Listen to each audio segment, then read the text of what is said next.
15, 20, 30% dessas moedas e distribuem, né, do total de moedas e distribuem para corretoras, por exemplo, a Binance, para fazer o Binance Launch, como é que é o Launchpad, a Bybit também tem, a BitGet também tem, um monte delas também tem, e eles soltam em airdrop. Então, o que que eles fazem?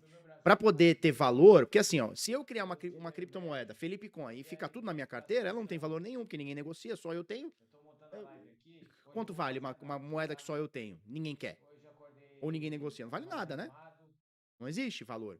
O que que eles fazem? Eles vão soltando airdrop. Então, eles pegam lá 5, 10, 8%, às vezes 15%, 12%, e soltam pra galera que interagiu com aquele aplicativo, né? Ou com aquela moeda, ou com aquela coisa, né? Com aquela corretora que seja. E aí o que acontece? Você fica lá utilizando aquela aplicação durante um tempo e é recompensado com essa criptomoeda que é o airdrop, né? Vem do ar, né? Vem do céu, vem do ar e tal. Só que o airdrop, cara, ele foi feito não para te dar dinheiro. Ele foi feito para dois motivos. Primeiro, gerar conhecimento e usabilidade no aplicativo novo. Então, por exemplo, eu vou criar um aplicativo, uma corretora descentralizada, tá bom? Eu vou fazer aqui a Felipe Dex. Por que que alguém vai usar a minha Felipe Dex se ela pode usar a Uniswap, a PancakeSwap, que já existe? Sai uma notícia e 10 mil canal falam a mesma bosta. Falam a mesma coisa. Eu acompanho vários canais aí de. Eu gosto muito de ver a realidade de tudo que tá rolando em todas as paradas, né? Todas as paradas.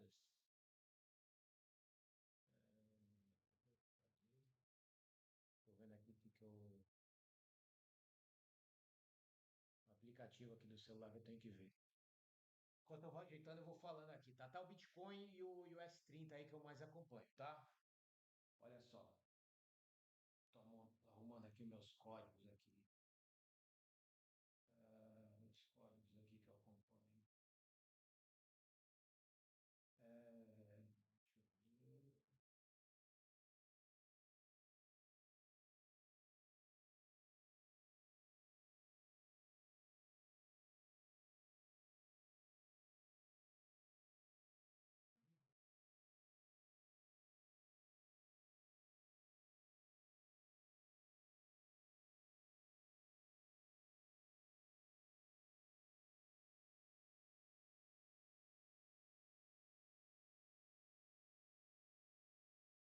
Ah, não, deixa eu falar logo aqui, né?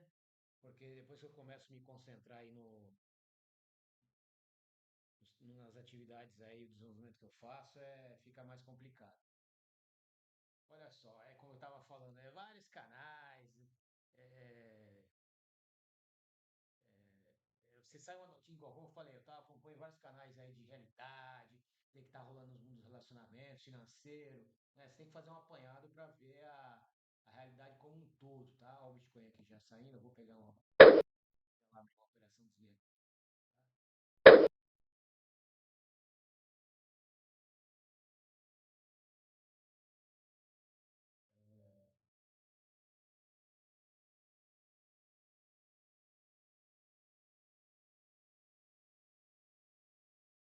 Deixa eu reinicializar meu outro computador aqui, que ele já está enchendo o saco. Então, eu acompanho várias realidades aí para ver que realmente você não fica. Tá, você domina um conhecimento aí, sabe que tudo que outros você é ignorante, tá? E você cai em ciladas, tá? Então é bom você ter um pouquinho de tudo. Então acompanha aí o mundo dos relacionamentos, né? Mundo das finanças, tudo que está rolando para ver o que que tá, assim, pra você não entrar em furada, tá? Gente que tá aí ainda se você tá no mercado aí e tal, né? Se você tá aí tá no jogo, o pessoal fala, né? Se você tá no jogo, então você tem que ficar ligado, né? Então saiu uma notícia de uma coisa e 10 mil canal faz a mesma coisa, igual saiu aí sai nesse mundo, é o mundo dos relacionamentos aí, das fofocas e de outros. De finanças é a mesma coisa também, tá? Isso que é o problema do YouTube hoje em dia. Deixa eu colocar a senha aqui. Esse é o problema hoje em dia do YouTube aí, que estragou, né? Sai uma notícia de alguma coisa e 10 mil canal fala a mesma coisa. Também é uma bosta, tá? Então, ó, o Bitcoin disparando. Então, é igual sai a notícia de um carinha aí de games que tomou um pé na bunda da namorada. Meu, todos os canais falam a mesma coisa, cara, é a mesma bosta. Por isso que não adianta você, vale a pena você ver 10 mil canal, eu já fiz esse filtro.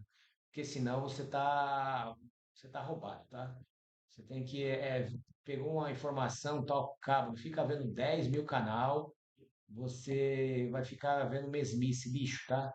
Tá? É a mesma informação, vai poluindo seu cérebro, você tem que filtrar, é muita informação, você não pode ficar poluindo a sua mente, você tem que estar com frescor, tá? Uma coisa legal, entendeu? Que senão você tá arrebentado. Então é isso, no mundo das finanças é a mesma coisa. Ah, Milei lá, criptomoeda, ferrou ferrou a criptomoeda do Milei, não sei o quê, aí é a mesma coisa.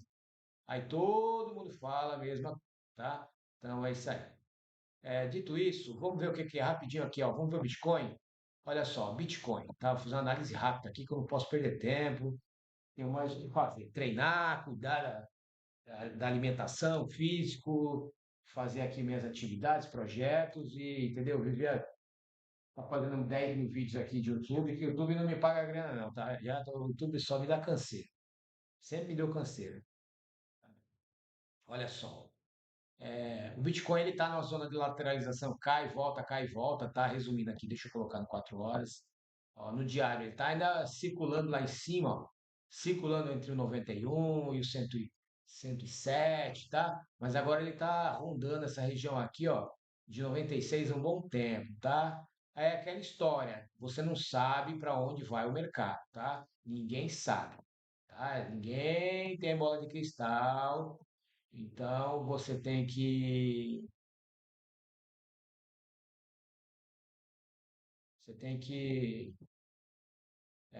ir de acordo com o que está acontecendo no momento, e análise, sempre está se protegendo. Então, aqui, ó, região de suporte é 95 aqui, se quebrar pode voltar aqui, ó, no 91, pinçou aqui vários momentos, mas pouco, tá vendo? E rejeitou, então pode pinçar, e a região lá de resistência, né, que é suporte, né, a resistência lá no 107, tá? Mas tem que romper essa região aqui, ó. Tá vendo que a linha tendência, a média, essa média aqui é de 50 períodos, ela vem caindo, a de 20 já está para baixo, e aqui, ó, essa aqui, se não me engano, é 100, de 100 também caindo. Tá tudo abaixo da 200, então assim, vem caindo, as médias vêm caindo, tá? Então tem que tomar cuidado, né? Mas claro, a qualquer momento o Bitcoin pode dar uma disparada, quebrar ele lá para cima, mas agora ele está rondando aqui, ó, rondando e cada vez não vai estar conseguindo ir mais para cima.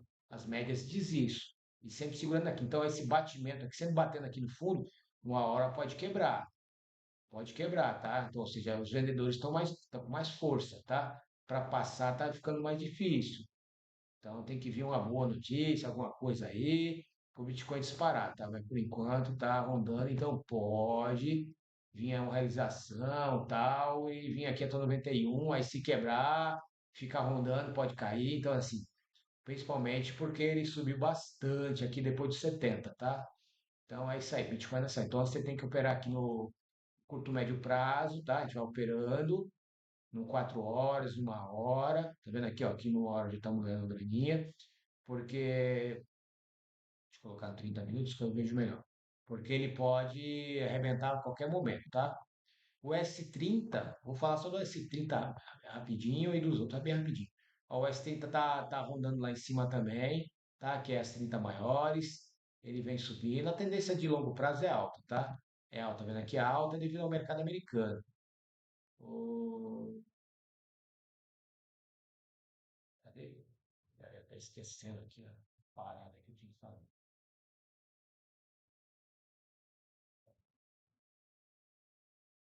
Vamos lá carregando aqui. Bom, reinicializei o meu outro computador aqui. Ah, não saco esse negócio do Windows, né? Então, olha só. O S30 vem aqui com força, tal, tá segurando, mas é aquela coisa, mesma coisa, você tem que ficar ligado, porque pode cair a qualquer momento, ele está bem esticado, tá? Então é isso aí. Agora o S100 tá lá em cima, ó, tá lá em cima, estamos até com operação aqui, até esquecido dessa operação. Tendência de alta forte, aqui. Hum, Operação aqui, eu abri alguns dias já, acho que tem uns 3 dias eu não olhei, ó, já tá no lucro. Então o S30 vem subindo, tá? O S30, o S100, que é a Nasdaq, tá aí, tendência de alta. Então vamos acompanhar, tá? Porque o mercado americano ainda está em alta, que as empresas de tecnologia está em alta, tá? Seguindo a tendência.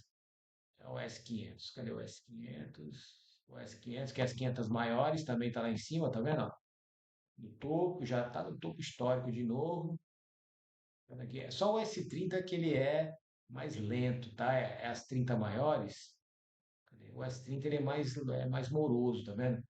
As empresas de mais antigas, né? Dos Estados Unidos. O German, que é o índice alemão, dando uma caidinha aqui, mas no 4 horas está bem esticadão também. Seguindo todos os índices, né? Segue o S500. Falei do Bitcoin, HK50 eu vou falar não. Então é isso, já falei demais, tá? Já falei demais. Então seguimos aqui, tendência de alta nos, resumo, tendência de alta nos índices, tá? Operar na comprado aí na alta, ficando sempre ligado, tá? Ligadinho aí para não tomar revés. Aquele stop loss é maneiro para não tomar arrebentada. E aí ficar ligado, tá? E o Bitcoin, muito cuidado, o Bitcoin ele tá meio rondando o fundo, pode quebrar fundo aí, né? O suporte e querer ir lá para baixo. Então, mas vamos operando aí cauteloso, tá? Ele está rompendo, ele tá meio aí rompendo os fundos, né? Os suportes. Então tem que tomar muito cuidado, tá? Tem que tomar muito cuidado aí para não tomar revés. E os índices, como eu falei, seguindo aí em alta, tá? Seguindo em alta aí. O índice em alta, tá? E o S30 aqui que eu mais acompanho também. Ele geralmente dá um estouro aí na abertura do mercado. Tá bom, agora vamos acompanhar as postilagens aí, os canais que eu vejo, masculinistas, geral, que eu sempre coloco, tá? Para a gente ficar ligado. Homem aí, toma muito cuidado, homem. Eu reproduzo o som aí da galera aí, da galera masculinista, né? Dos canais aí que os canais que meio que assim espalha a mensagem da realidade que está rolando, né? No mundo aí, deixa eu ver aqui.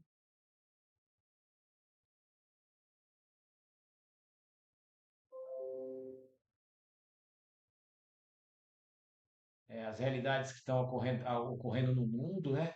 Porque você tem que tomar muito cuidado. Igual, vou lançar só um aí que vocês podem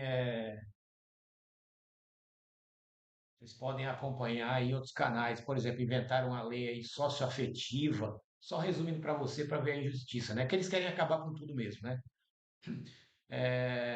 Você se relaciona aí com a mulher, ela tem filho, aí o filho nasceu, né?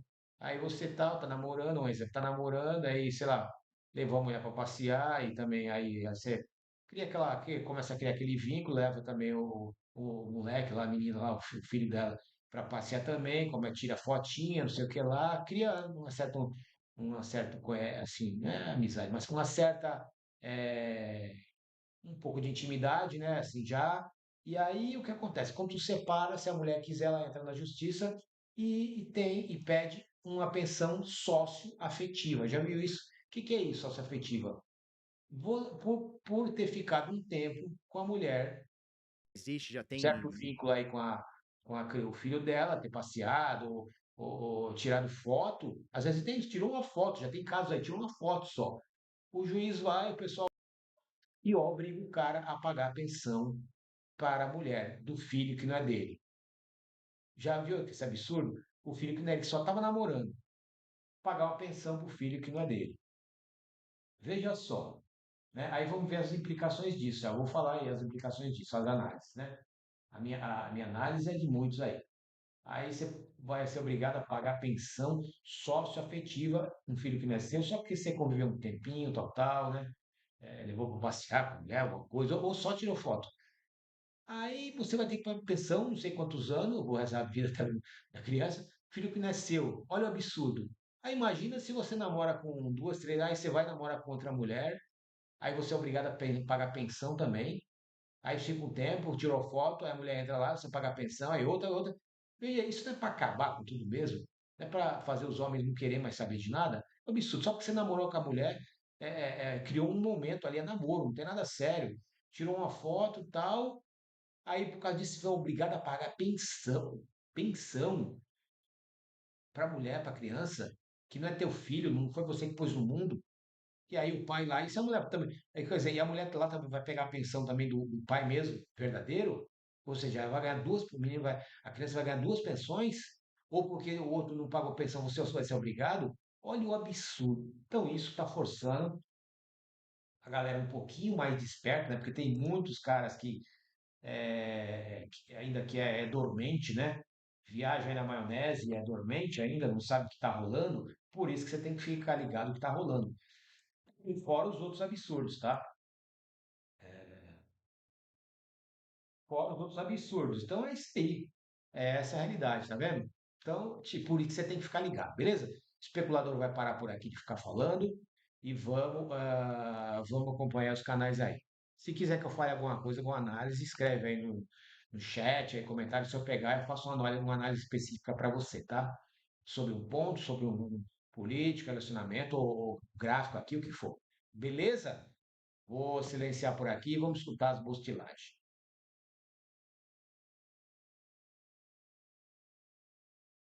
Eu não tinha isso antes de fazer live. Então é vocês. E você é um deles, tá?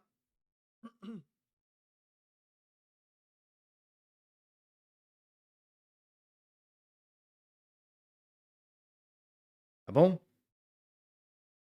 Beleza. Então, só pra gente entender, por que que a atividade na rede BSC é a maior em stablecoin? Porque a Binance, inteligentemente, já entendeu que é o principal produto do mercado e ela tá explorando uma fonte. Não é a única fonte, mas ela tá explorando uma fonte. Por quê? Porque ter o SDT dentro da rede Binance significa liquidez na rede Binance, né? A rede BNB, ou BSC, a antiga BSC. Significa volume lá dentro. E se você entrou com stable, chances são que você vai ficar com stable circulando ali dentro. Então você vai botar pool de liquidez, você vai fazer trade, tem um monte de coisinha. Então a Binance entendeu isso muito bem, né? E ela lidera em questão de carteiras na rede BSC, tá bom? Turminha, fazendo jabás, olha, nós temos aqui, ó, o Anki Classic, tá? Deixa eu ligar ela aqui. O Anki Classic.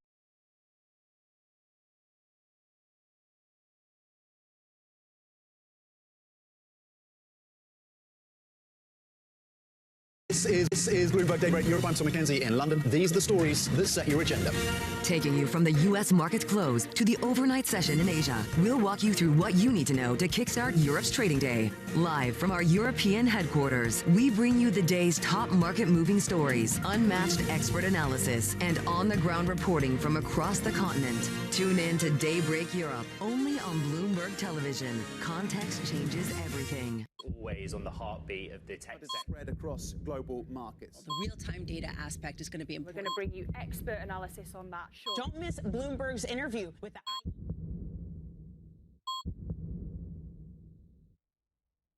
Bringing you up-to-the-minute geopolitical news whenever and wherever it happens. I'm David Gura in Rio de Janeiro, Brazil, and this is Bloomberg.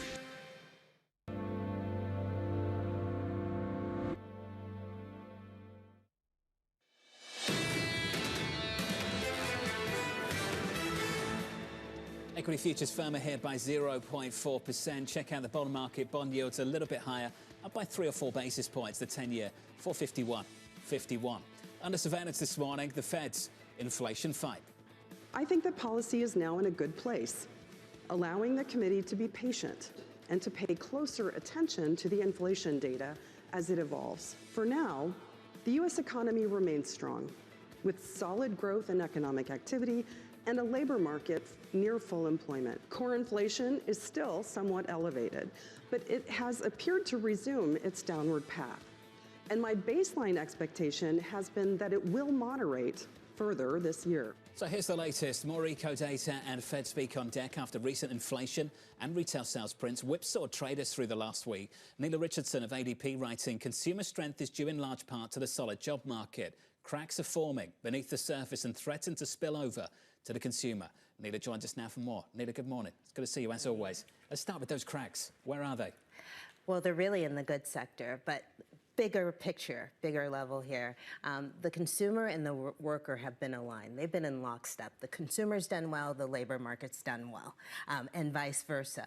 Consumers are driving the labor market hiring. If you look at where the industries are taking off, it's in healthcare and leisure and hospitality. These are consumer-oriented, consumer-facing industries. So yes, there's cracks. We saw them last week with the retail spending. If the consumer starts to falter, what does that mean for hiring in the labor market? That's what I'm watching. So that particular sector, the experiences sector, for you will be the tell that this is truly a labor market that's turning over. Is that correct? It is one of the tells. Because when I also look at what else is happening in the labor market, business services aren't performing the way they did in the first half of 2024. We've seen a sluggishness in professional business services. So what carries the torch for this market if the consumer's under pressure, if the consumer feels the pinch, there's nothing to take up the slack. And that's the issue. It's not goods, it's not manufacturing, it's not professional services. There's nothing left.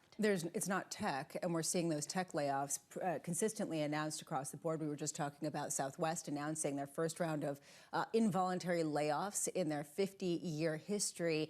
Are these headlines just one-offs, or is this growing to become a trend that you're watching in terms of efficiencies and that turning to job cuts in a way that it hadn't over the past couple of years? You know, I've consistently said, and it's true, that the labor market is solid. You're seeing solid overall growth. It's the cracks beneath the surface that we're watching. For example, new hires. We tend to match at ADP individuals, but sometimes it's great to just look at the cohort of crops of new hires this year versus last. There's been no pay growth in this crop.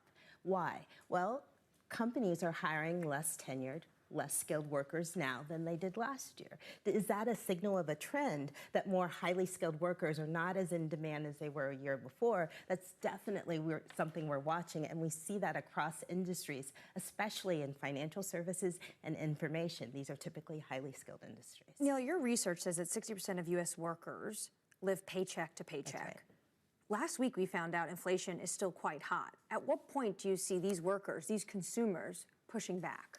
Exactly. We've been waiting for this. We've been waiting for consumer resilience to turn to consumer reluctance because of higher inflation. It has not happened except last week. We saw the beginning of that. Now, it could just be a cold weather month, but the broad-based slowdown in retail sales suggests to me that it was more than just a really cold January. Something else could be afoot. And it could be that these higher price levels are starting finally to make a dent. We won't know until we get a little bit more data on that, though. You said that the prices or the wages that people are earning when they come in are the same for the incoming class this year as they are last year. How much could that be due to the use of certain efficiency tools? And I'm talking about machine learning to offset some of the roles that some of the highly skilled individuals coming in would have to hold. I mean, how messy is this data because of these bigger trends that are forming the labor market? You know, when you think about where the slowdown is happening in business services, those entry-level jobs are increasingly those that can be automated. This is new for the knowledge worker skill base. And so that trend is something that could have a through line from cyclical to structural. And that's what's really hard about the labor market now with all these technological advances and the demographic changes. We don't know how much of this is sticking and how much of this is just, you know, because interest rates are higher than we'd like them to be, and that's weighing in on hiring decisions. Earlier in the show, we were talking about the fund manager survey out of Bank of America, and right now the lowest number of people are expecting some sort of recession in at least 3 years. Based on your observations in the cracks, do you think that that's miscast or that it should be a higher percentage?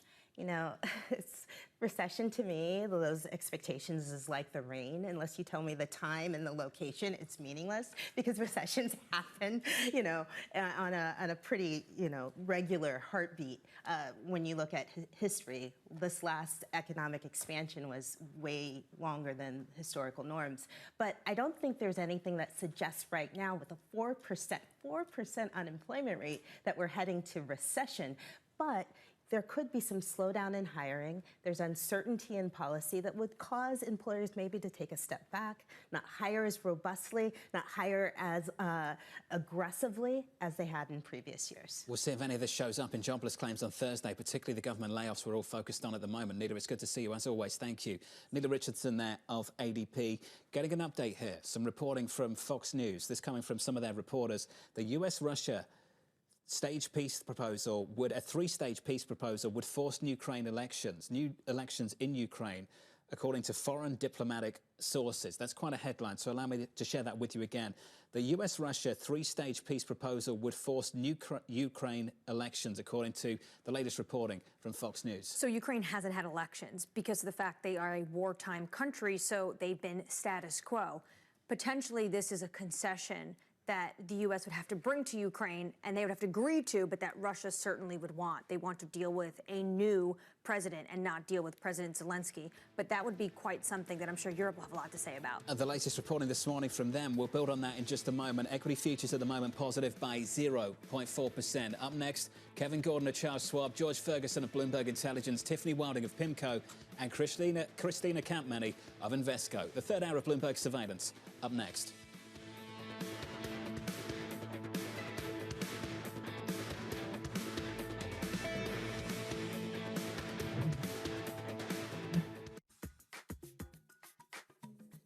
To succeed in Wall Street, what skills do you need? You need to be somebody that claws people in the back, people that you have to be tough, you have to be fighting people all the time. What are the skills that really take to succeed in Wall Street? Great question. Of course, you have to work hard. So I can tell you what I found for me, and it's probably counterintuitive.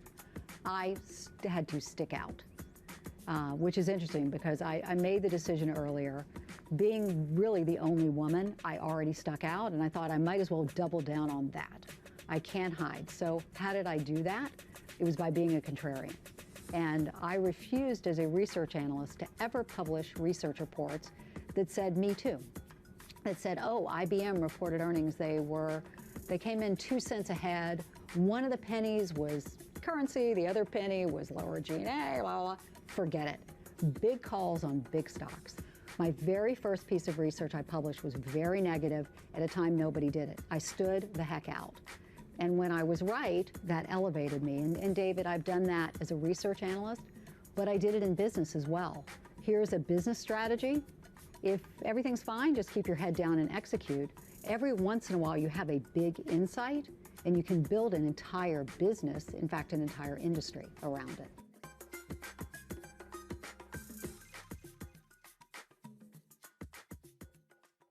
Listen carefully. Can you hear the rhythm in the markets?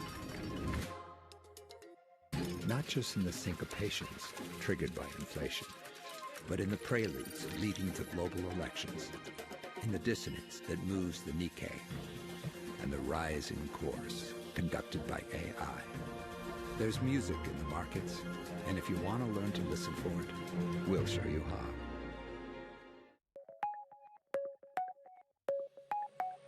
Why does this business model work? Because it's virgin space. It's never been done before, and it'll never be done again. When you step back and you look at something that's been golf through institutions has been the way it has been for 53 years without change. In 1993, I stepped back and said, okay, this is not right. It's doing the same old Groundhog Day. Everything's the same. Players are a pass-through entity. They're not getting any equity built in their day. Once they're done playing, they're out. I thought, that's just not right. When you have to build a sustainable model, you need to have these players, these famous, the world best, the best of the best. You need to give them equity into the future. You need to give them a vision of where they need to go and how they're going to get there.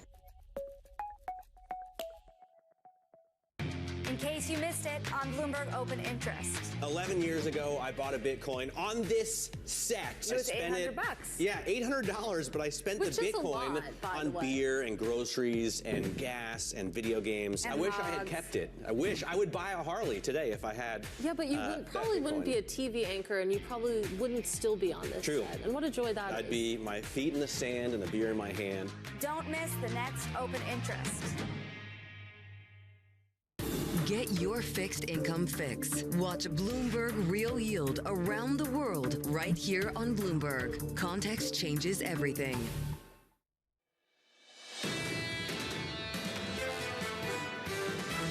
Tariffs are probably the single biggest thing that is distracting everybody. Markets don't see too much permanence in the tariff impact yet, and that's where we fear it might be a bit of a miscalculation. There is money that is going to flow out the door while these tariffs go on. I think the bond market is probably more vulnerable at this point. I don't think tariffs announcements are the reason to sell stocks. This is Bloomberg Surveillance with Jonathan Farrow, Lisa Abramowitz, and Anne-Marie Hordern. The third hour of Bloomberg Surveillance starts right now with 90 minutes until the opening bell. Equity futures up by a third of 1% on the S&P. We add some weight to the rally on the Nasdaq 100. The Nasdaq last week, the best week of 2025 so far. That's the equity picture. The week ahead looks like this. Some Fed minutes coming later in the week. More executive orders, some earnings, and a little bit of economic data. Look out for PMIs on Friday. And I'd say look out for jobless claims on Thursday morning. Torsten Slock of Apollo making the point.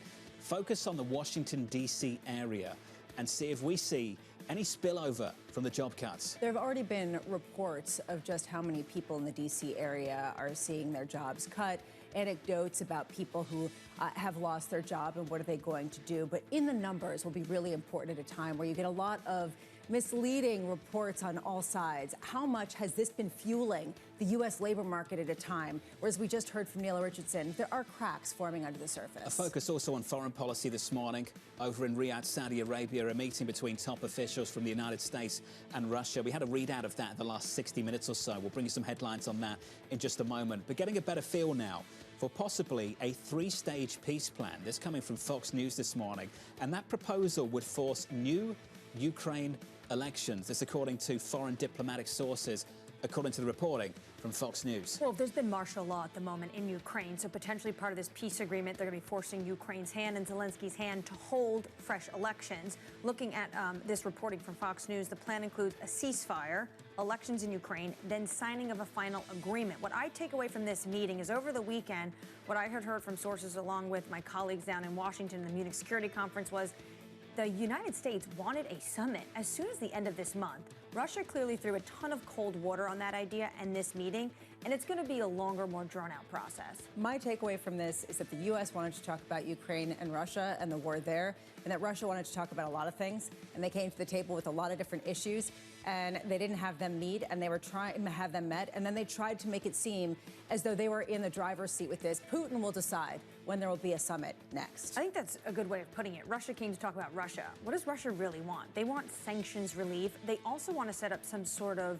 bilateral relationship with Washington that has been put on ice for years. The last time we saw a meeting like this was at the sidelines of the G20 with Lavrov and then Secretary of State Blinken in 2022. So this was really a first high-level meeting, even just to feel each side out.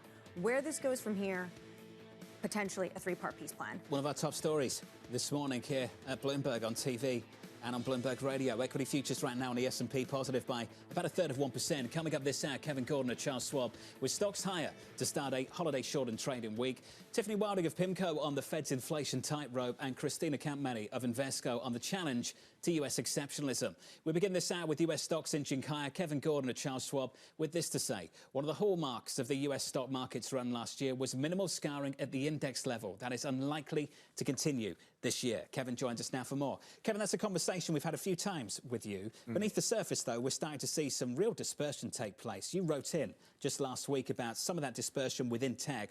We noted the moves we've seen in Meta. You pointed out the moves we've seen in Tesla. What makes sense from your perspective as to why that's happening? Well, I think that, you know, within some of the themes for a group like the Mag 7, if you're going to look at it on a sector basis, you know, there's three sectors that are represented there. It's consumer discretionary, it's communication services, it's tech. And one of the things we've really been pounding the table on in the past couple of years is not looking at that group as a monolith. And I think a lot of that is starting to show, you could kind of date it back to last summer when there were a lot more CapEx concerns when we got to earnings season in the late summer period. But now, from a trade war standpoint and what the exposure is from a geopolitical perspective, there is probably a lot more being priced in there, being reflected in the price there. Because if you look at even the split between consumer discretionary and tech versus communication services, to your point about the likes of Meta doing well versus the likes of Tesla, or even some of the hardware names, whether it's NVIDIA, whether it's Apple, in the tech space, not doing as well. Some of that is maybe reflective of the exposure to China or the exposure to the rest of the world and what a potential tariff war, trade war could mean for those companies. How do you expect this to show up at the index level? This is all beneath the surface. How do you expect to see this at the index level? To some extent, you're seeing it where, even if you look over the past couple of months, the S&P 500 hasn't really moved much. It's been this really tough kind of grind higher, at times a grind higher, mostly a grind sideways. But there have been other sectors that have really been leading the charge and picking up the slack. Financials has kind of been the standout there. So I think that from an index standpoint, you may not see as much excitement this year, but at the individual stock level or maybe at the individual industry level, you could see a lot more excitement. So it's kind of, to the quote you pulled at the beginning of the segment, our theme around maybe not as much excitement as you saw last year, because at the index level last year was great. Max drawdown 8.5%.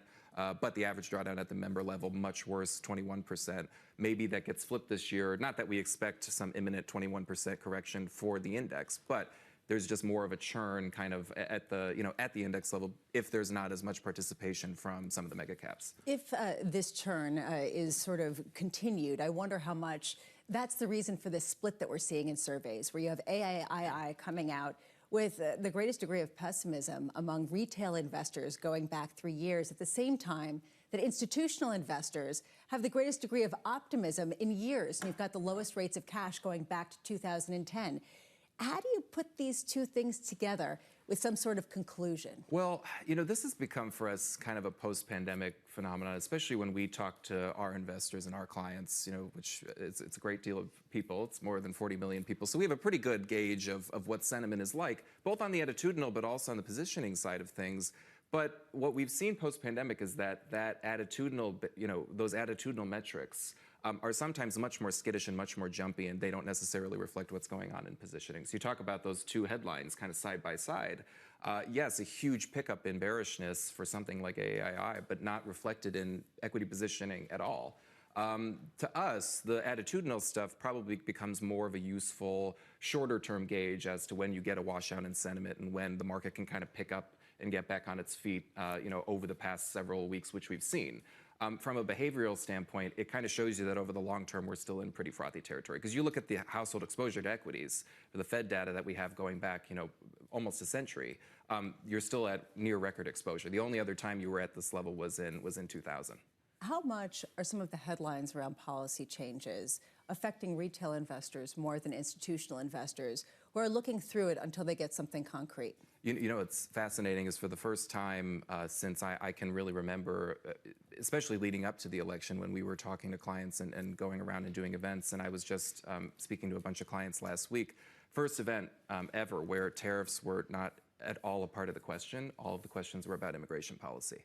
So I think that there is this interesting shift now at play where I think there's more meat getting kind of put on the bones as to what the potential growth hit is from a labor standpoint. And a lot of the focus tends to be or has been on the inflation impact potentially from tariffs, but now it's shifting to what does this mean not only for inflation from a labor standpoint, but also what does this now mean for a potential hit to growth? So it was a really interesting shift where clients are now starting to ask what are those sort of fundamental issues maybe if you go to the extreme end as to what's being proposed for immigration. What are clients asking when it comes to tax cuts? Do they want to see those tax cuts alongside potentially the hit from immigration and tariffs? It's a mixed bag. I think tax cuts just kind of at the outset or at a headline level garner a lot of attention and a lot of support generally. I think the tough part about this is that it's the struggle right now in Washington is just to get the extension of the TCJA. So it's really just maintaining the status quo. It's not initiating this new wave of tax cuts. And the other hard part about this, and this is kind of where I struggle and scratch my head a lot from a policy standpoint and what's contradictory coming out of Washington, is tariffs and tariff revenue is kind of being poised as this driver of revenue to offset the extension of tax cuts. But then every time the tariffs get either delayed or peeled off, then the market sort of cheers it, but then I'm asking myself, well, where is that supposed revenue coming for the tax cut? So it's a little bit of this vicious circle that's at play where, yes, you could have excitement for something like fiscal policy continuing to be relatively expansionary and accommodative, but at the same time, you also have potential restrictions coming from aggressive tariff policy. Right, and there's been a lot of bark, not a ton of bite, except for one, the 10% on Chinese imports. You put it in your note, projecting any kind of tariff-related hit to stocks with a degree of precision is impossible. So then what do you project? Well, for tariffs, you can't, I mean, to that point, you can't project anything. Almost from anything policy related, you can't make a projection because it changes every single day. So really, what you can... How much of a hit to the market is just that constant churn of uncertainty? Oh, I think that's where a lot of the hit resides. And, you know, I think that this is a lot of the focus, maybe rightly so, gets put on the actual policy. What's the dollar amount for the tariffs? You know, who gets hit? When does it happen? How is it phased in over time? I think that's important, but I think it also misses the point of the nature of this policymaking is what creates this, and I think I mentioned it last time I was here, this real thick fog of uncertainty, where it's just harder for businesses to operate in that environment. One thing that's been less than certain is that one of the cost savings is going to be driven by just cutting jobs. I mean, we've seen that pretty much across the board with the efforts of DOGE and reports about thousands of government workers being laid off.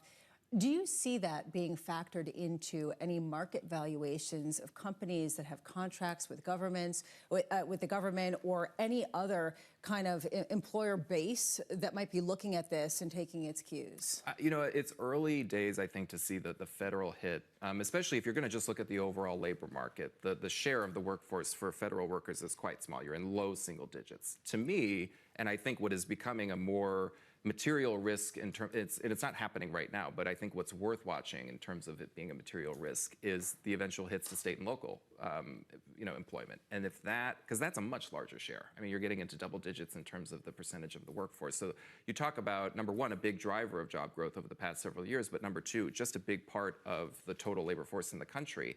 If there is that connection and that eventual follow through from what's going on at the federal level, then I think you get to a little bit more of a worrisome situation. Fortunately, you know, it's not something that's happening, you know, right now and imminently, but a lot of this is moving really quickly. So you do have the potential of seeing that show up maybe relatively soon in a jobs report. Speaking of moving quickly, can we finish on Europe? 6 weeks of gains on the Euro Stoxx 50. Yeah. You talked about your clients. Are your clients getting interested yet?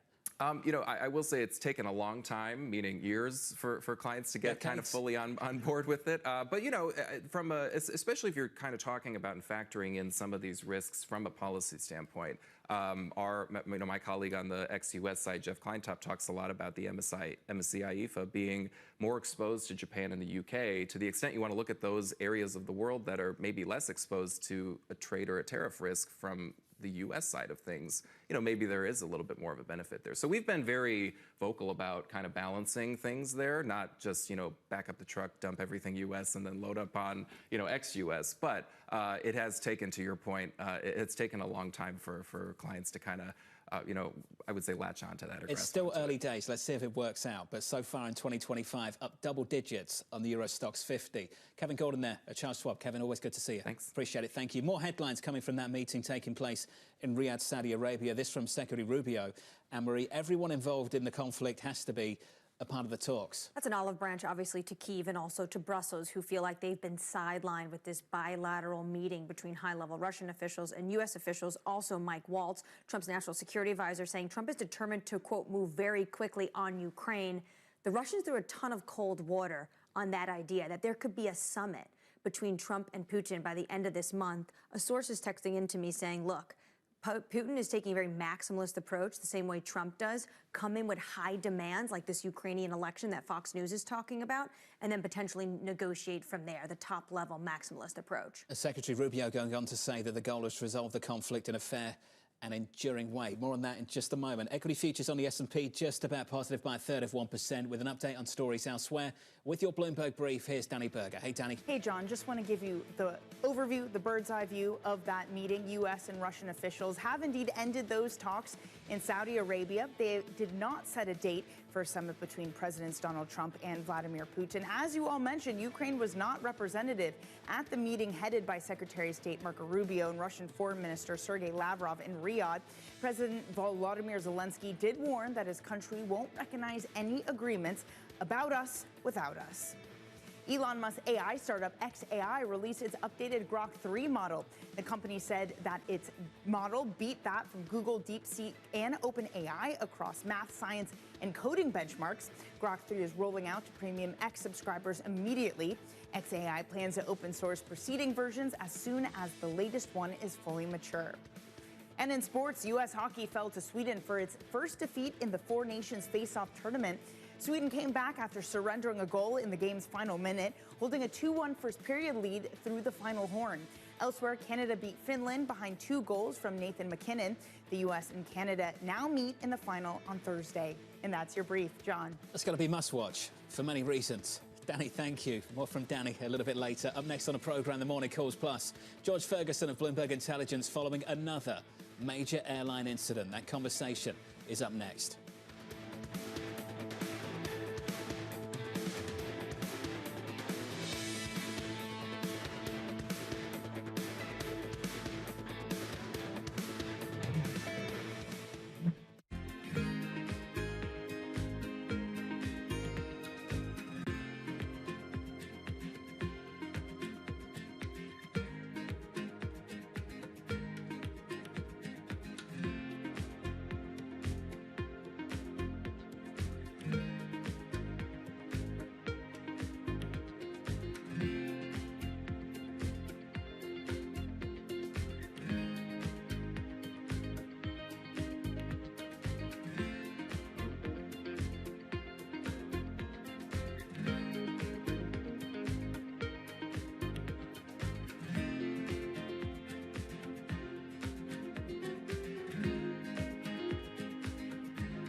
Middle East and Africa. Vibrant resources and high-yield investment opportunities abound.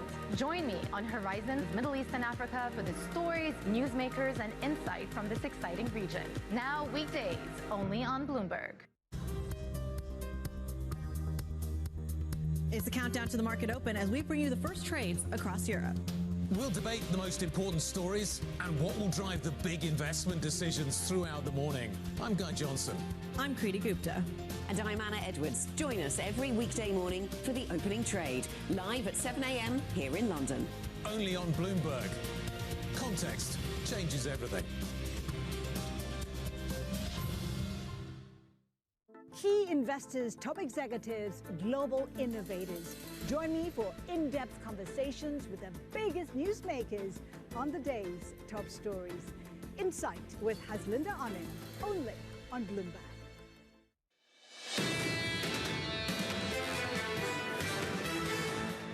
One hour and about 13 minutes away from the opening bow, with equity futures positive by 1/3 of 1%. Bond yields higher by 4 basis points, 451.71. Let's get you some morning calls. First up, Barclays downgrading Moderna to equal weight, citing vaccine policy risk and a lack of other major clinical catalysts. That stock is just about positive by 1/10 of 1%. Your second call from Piper Sandler, raising its price target on Walmart to 118, seeing a positive sales backdrop and market share gains. That stock is up by about 1/3 of 1%. And finally, CFRA upgrading Booking Holdings to buy, highlighting margin expansion potential and strong market positioning.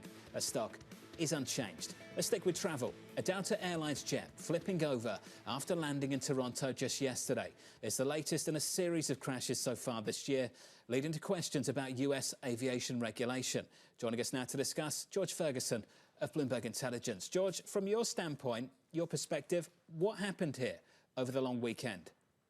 Yeah, so it looks to me like the windy conditions up in Canada when this airplane was trying to land, and probably the pilot was going a bit fast to get it onto the runway.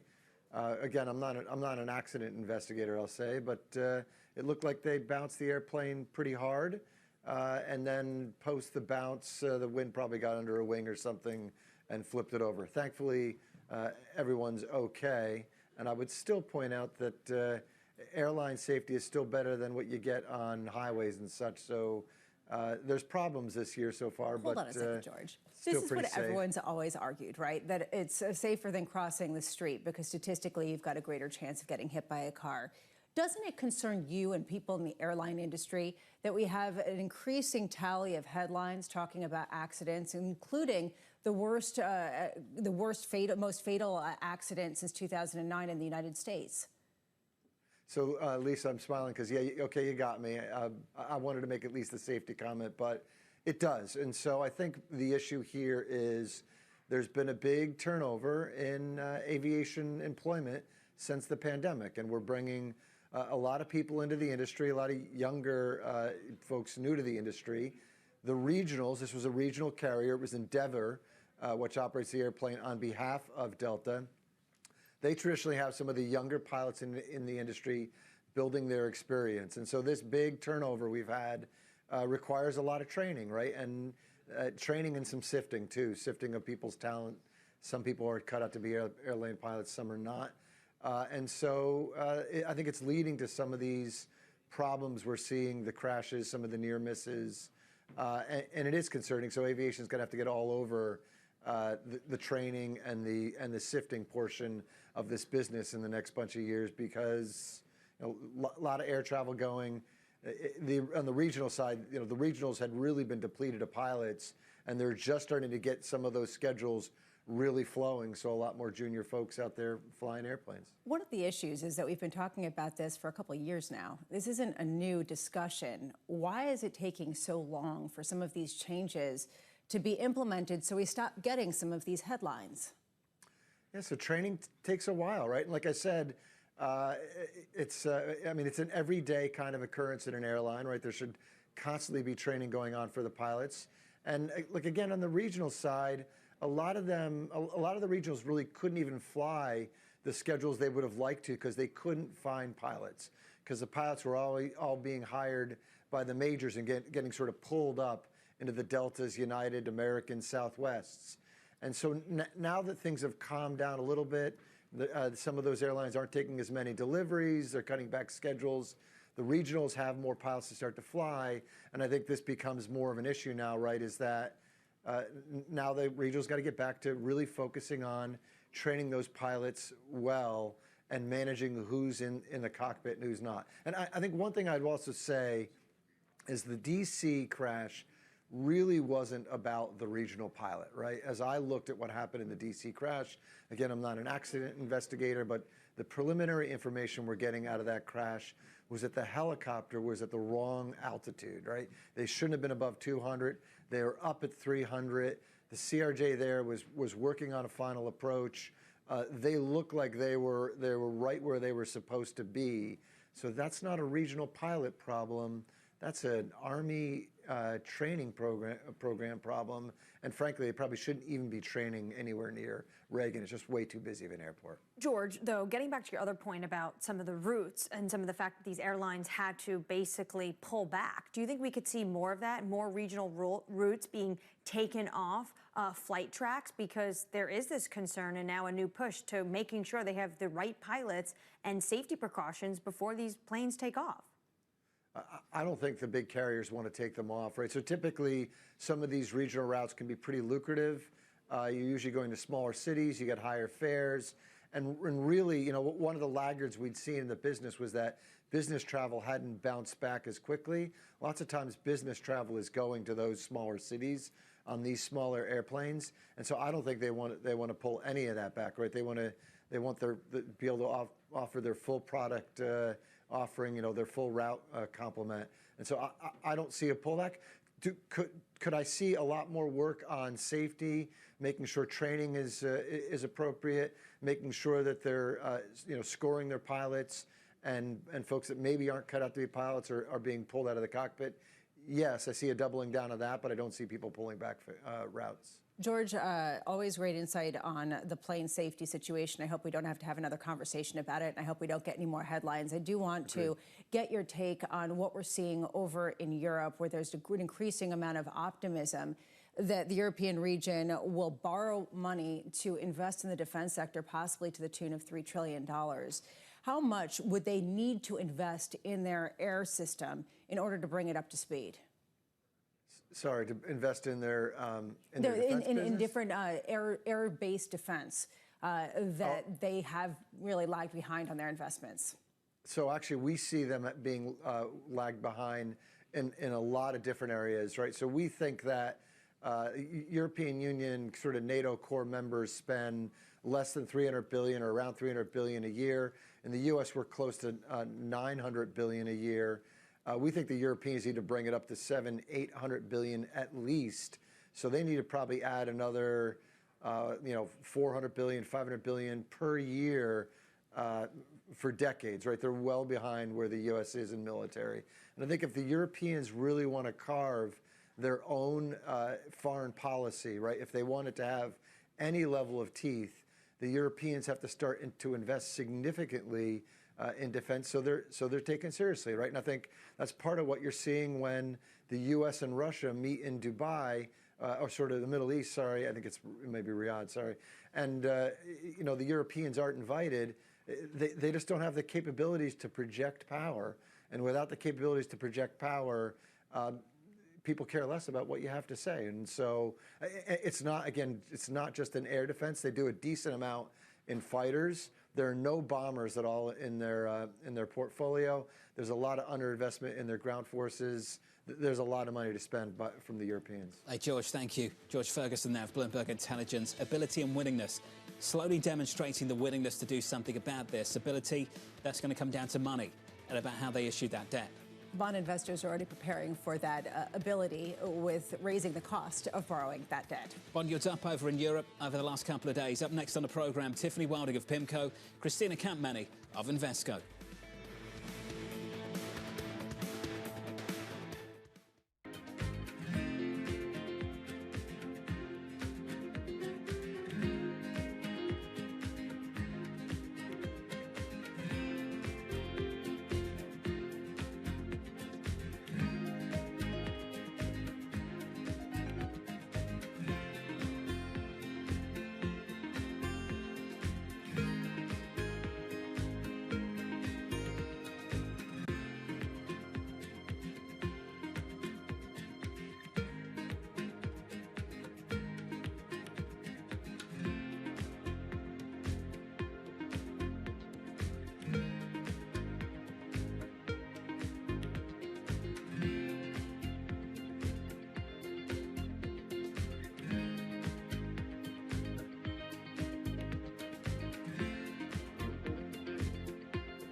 David Weston.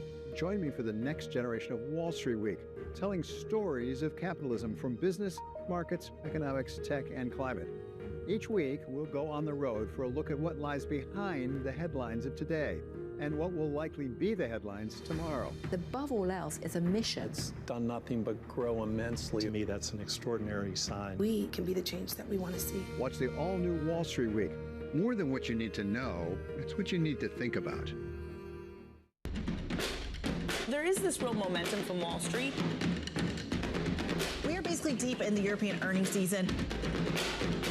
Take a look at how we're faring when it comes to Asian markets.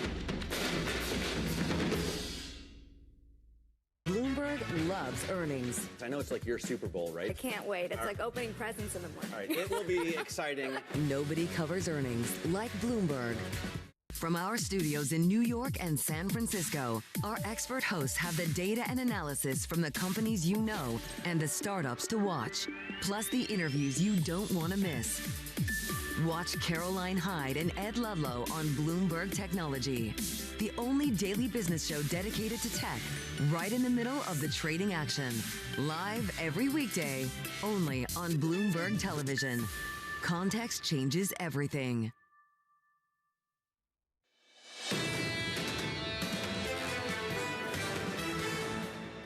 60 minutes away from the opening bell, with equity futures positive by 0.4% on the S&P 500. The Nasdaq coming off the back of its biggest weekly gain of the year so far. The Nasdaq 100 this morning is up by close to 0.5%. With 1 hour until the cash open, with your morning movers, it's Manus Cranny. Hey, Manus. Jonathan, good morning. Check out Intel up over 5.125%. Speculation is two viewers of the assets. Broadcom on the chip design business, TSMC on the foundry business.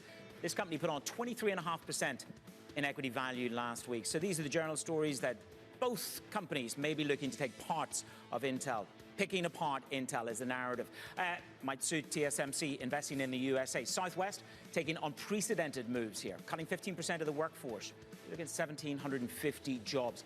This is, I suppose one could say, a culmination of Elliott Investment Management. They've got 5 seats on the board, so this is about pressure to deliver change. Close it out with Constellation Brands. They've got a new shareholder on the roster, up 7%. Berkshire has a $1.2 billion position. 1.5% dividend yield. And Modelo is the #1 beer brand here in the United States of America. How to take advantage of an upswing. Jonathan. It is not Bud Light, that's for sure. Manus Cranny. Given the year they've had, their stock is up in a pre-market. They're turning things around, things getting better for Bud Light. I thought you were commenting on the taste. You're no, not a big Bud Light I'm not going to do that. Like, it's clearly not them. I mean, I've done that a few times before. There's no need It's to. none of these brands. Let's not kick a beer while it's down, all right? Kick a beer while it's down, really. Let's look ahead to the week ahead. Lots of economic data and Fed speak as well. Mike McKee will break it down for you. Good morning, Mike. Good morning, John. Well, we start with a minor indicator. Empire Manufacturing rises to 5.7 from negative 12.6. It doesn't really tell you a lot about the economy, except one interesting note. The highest prices paid number, up 14.5 points in more than 2 years, something to keep an eye on. And we'll be watching, of course, for Fed speak during the week.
emissions. And, you know, in the last 9 years, that's gone better than I would have expected. So only now could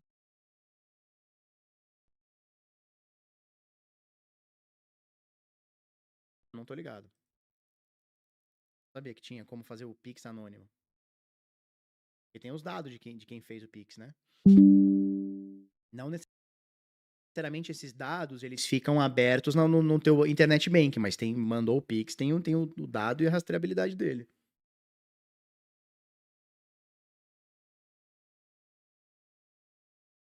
Ó, o Feller diz o seguinte, eu negocio 5 milhões por ano. Por semana, mas me identifico como amador ainda. Então, o importante é como você se identifica, não é isso? Não é isso? Eu falei pra vocês que eu me identifico como um agente do governo, né? E tanto que eu tenho que trabalhar pro governo pra pagar o imposto. Cada um se identifica como quer, não é isso?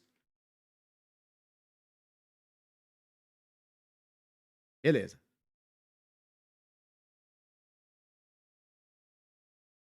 Existe vantagem de comprar cripto como PJ? Cara, tem vantagem sim.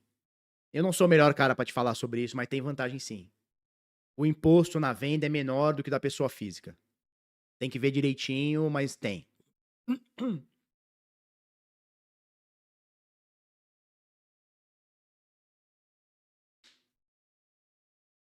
Tá?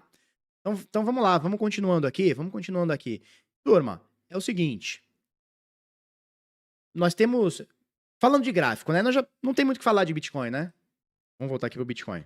Tá na mesma, há 3 dias, aí uma hora ele tá 97, outra hora tá 95.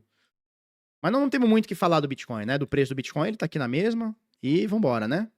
Vamos esperar tomar a decisão. Nesse momento, 96.200. Daqui a 31 minutos abre ETFs, né? Agora são 10h59. Quase 11 horas. Então daqui 31 minutos a gente abre os ETFs aí. Nesse momento, um pouquinho acima dos... Ah, eu tô na Binance. Peraí, BTC na Coinbase. Aqui, beleza. Um pouquinho acima de 236, 96 mil dólares. Não tem muito o que falar. A gente tá lateralizando aqui, ó, há bastante tempo, né? Desde novembro, desde 22 de novembro do ano passado, a gente tá lateralizando aqui, nessa faixa de preço. Entre, sei lá, 100 mil dólares, um pouco mais abaixo, 90 mil dólares. É isso aqui, né, que tá acontecendo. Né? Tá bom, não tem muito o que falar. Tudo que a gente falar aqui é encheção de linguiça, né? Então vamos para as notícias, né, do mercadão cripto. Vamos para as notícias do mercadão cripto? Vamos lá. Porra, Tadeu Schmidt aqui, cara. Que é isso? Oscar Schmidt aqui, cara. Para com isso aqui, Brastemp. Brastempo. Fecha aí, Brastempo. Beleza. Olha só. Bolsa de valores da Argentina despenca após polêmica de Milei com meme coin.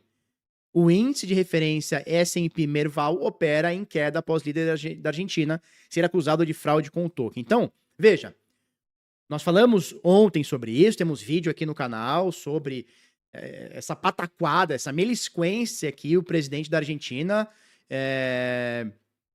o Javier Milei, fez com a tal da meme coin. E temos desdobramentos, né? Nós falamos ontem, cara, isso não parou aqui. Nós teremos desdobramentos. Não é um idiota como eu fazendo uma meme coin e dando golpe em alguém. É o presidente de uma das maiores nações da América Latina. Um país que até então estava muito pró-Bitcoin. Pagamento de impostos, pagamento de salários, tudo permitido via Estado que você possa fazer com Bitcoin. Aproximação de El Salvador com a Argentina. A gente falou tudo isso aqui nos últimos meses aí, né? Nos últimos bimestres aí. Então, não é só um idiota que deu um golpe com cripto. Cara, é o presidente de uma nação que participou. Querendo ou não, diretamente ou não, ele participou de um golpe cripto. Você pode discutir. Poxa, eu acho que ele foi mais um inocente aí, mais um usado aí. Beleza, é discutível. Mas não dá pra gente falar que ele não participou desse golpe. Se você for falar pra mim que é de forma ativa, de forma passiva, de forma indireta, beleza, a gente vai discutir isso. Mas, de alguma forma, ele esteve presente nesse golpe. Ele divulgou esse golpe e ele foi o principal garoto propaganda da divulgação desse golpe. Não é assim, ó, todo mundo divulgou o golpe, ele foi mais um e, porra, caiu, né, deu azar e tal. Não, cara, ele foi o primeiro divulgador. E nós vamos falar que os carinhas estão falando aqui e ele sabia de tudo. O cara tá falando que sabia de tudo. Então nós vamos trocar uma ideia, né? Então o índice Merval, vamos pegar aqui o gráfico, vamos pegar aqui. É o S&P Merval, é Merva, né? Ó, S&P, Merval, Argentina Index. Vamos ver se é esse aqui. Não, não é esse aqui, ó.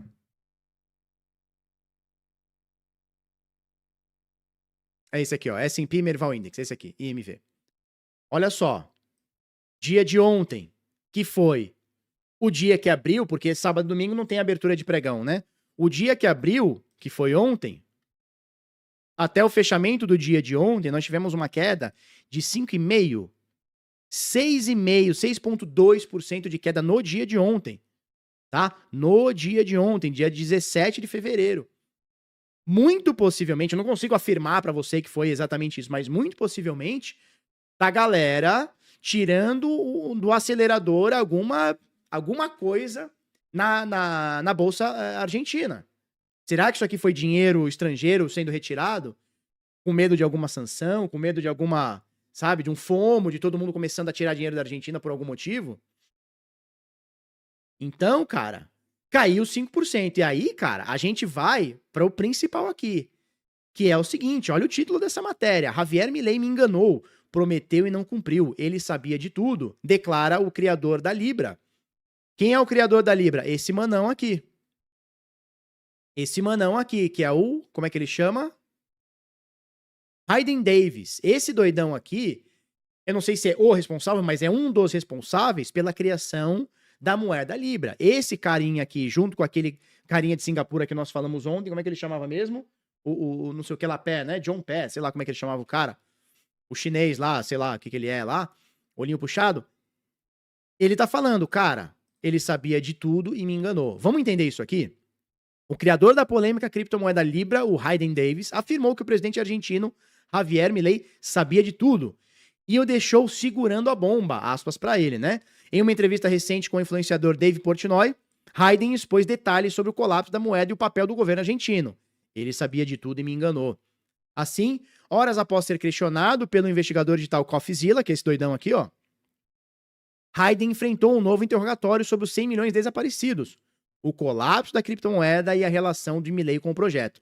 Desse modo, Davis, o golpista aqui, revelou que a equipe de Milei pediu para segurar os fundos, prometendo um segundo vídeo de apoio que nunca aconteceu.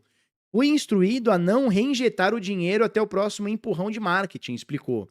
No entanto, Milei apagou sua publicação de apoio, distanciou-se do projeto e deixou Davis sem direção. Isso é o que esse bandido aqui tá dizendo, tá? Então, não é um cara idôneo falando sobre alguém, é um bandido delatando alguém. A gente nunca sabe o que é verdade e o que é mentira, né? Temos que fazer essa ressalva. Então, olha só. O criador da Libra alegou, esse doidão aqui, alegou que o desastre não aconteceu apenas pelo abandono do Milei. Assim, 3 carteiras gigantescas, incluindo com valores de 55 e 60 milhões de dólares, estavam prontas para vender no topo de mercado. Assim, segundo Davis, mesmo que ele tivesse injetado liquidez, a moeda ainda desmoronaria, tá? O plano inicial tinha 3 etapas, segundo esse cara aqui, tá? O plano inicial tinha 3 etapas. Um tweet do Milei para gerar hype inicial. Esse tweet aconteceu, que foi o que gerou o hype inicial, né? Foi o start para a parada. O segundo tweet, vídeo de apoio para impulsionar o serviço. Esse não aconteceu. E 3, influenciadores e políticos promovendo o ativo. Então, qual que era o plano? Botar o Milei como principal influenciador desse golpe. Depois teria um vídeo de apoio e, com a moeda crescendo, teriam outros influenciadores e outros políticos promovendo a parada. Esse era o plano dos caras. Mas alguma coisa que a gente ainda não sabe o motivo desandou e o Milei soltou o tweet e apagou horas depois. Alguma coisa desandou. O pé do frango foi desandado em algum momento. Qual é esse momento? Ninguém sabe ainda. A gente precisa de mais, né? Lembra que a gente falou? Cara, isso aqui vai ter mais dobramento, isso aqui com certeza não parou por aqui. E os caras já estão indo atrás, né? E quem controla esses 100 milhões de dólares? A grande questão gira em torno do montante que ainda não foi movimentado. O Davis garante que não sabe quem é o verdadeiro dono. Aspas pra ele, não é meu dinheiro, é da Argentina, pelo menos foi o que me disseram. Complicado, né? Quer dizer, você cria uma criptomoeda, você entra em contato com o governo argentino compra a ideia e tem 100 milhões que ninguém sabe de quem é. Me parece um papo, né? Me parece um papinho pra boi dormir, né? Não parece um papinho pra boi dormir? Ah, tem 100 milhões, vamos ressarcir a galera. Não sei de quem é, eu acho que é da Argentina, o dinheiro não é meu, não sei quem que é o verdadeiro Porra, meu irmão, tu dá o golpe e tu não sabe quem tá participando do golpe? Por favor, né? Aí tu tá querendo me chamar de otário. Aí tá querendo pegar a população inteira do mercado cripto e chamar de otário. Claro que tem os compradores de meme coin, mas, porra, a maioria do mercado cripto não é trouxa assim, cara. Ó, ele também relatou ameaças à exposição de informações pessoais, aumentando sua preocupação com segurança. Ou seja, ele não fala quem, pode ser o governo argentino, não sabemos, mas ele falou o seguinte, ó, estão querendo me expor. E eu tô com preocupação na minha segurança. Ou seja, o cara deu o golpe, tá na internet com a focinha dele e ele tá com medo de porra da galera ir atrás dele. Meu filho, a galera vai atrás de você, você pode ter certeza. A galera vai te achar. Você lesou uma galera, cara. Você lesou uma galera. Aparentemente, são cerca de 92 mil pessoas, 92 mil traders, investidores, chamei como quiser, que perderam grana, são quase 100 mil. Tu acha que no meio dessas 100 mil pessoas, ninguém vai atrás de você por esse golpe? Isso foi um golpe. Não é uma criptomoeda que deu errado e caiu 80% ao longo de anos ou meses. É uma moeda que em 11 horas foi de 4 bilhões e meio para 200 milhões, caiu 90 e tantos por cento, 97%. Vocês deram um golpe, cara. Vocês deram um golpe no mercado. Você teme pela sua vida? Porra, você tinha que ter pensado nisso antes, cara. Porque no meio dessa galera toda que perdeu ao todo 300 milhões de dólares, segundo esse dashboard aqui tá dizendo, são 92 mil caras. 90.800 pessoas vão deixar pra lá, vão entender como perda e vai embora. Agora, você vai ter 50, 60, 100 caras aqui dentro que vão até onde for pra te buscar, cara. Você pode ter certeza disso. A galera vai te buscar. Vai ter uns... Porque assim, ó, tem 92 mil cara que é tudo nerd bobo que nem eu e foda-se. Perdeu dinheiro e faz parte, vão pra frente, vão pra próxima.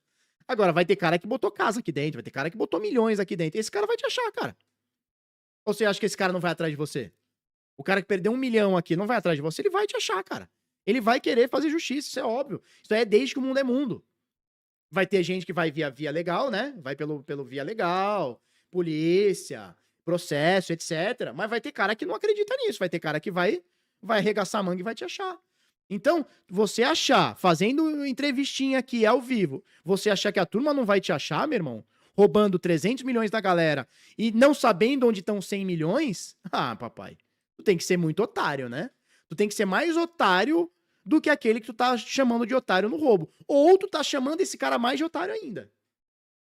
E aí, cara, esse papo de, eu não sei onde tá esses 100 milhões. Pô, tu é o dono da criptomoeda.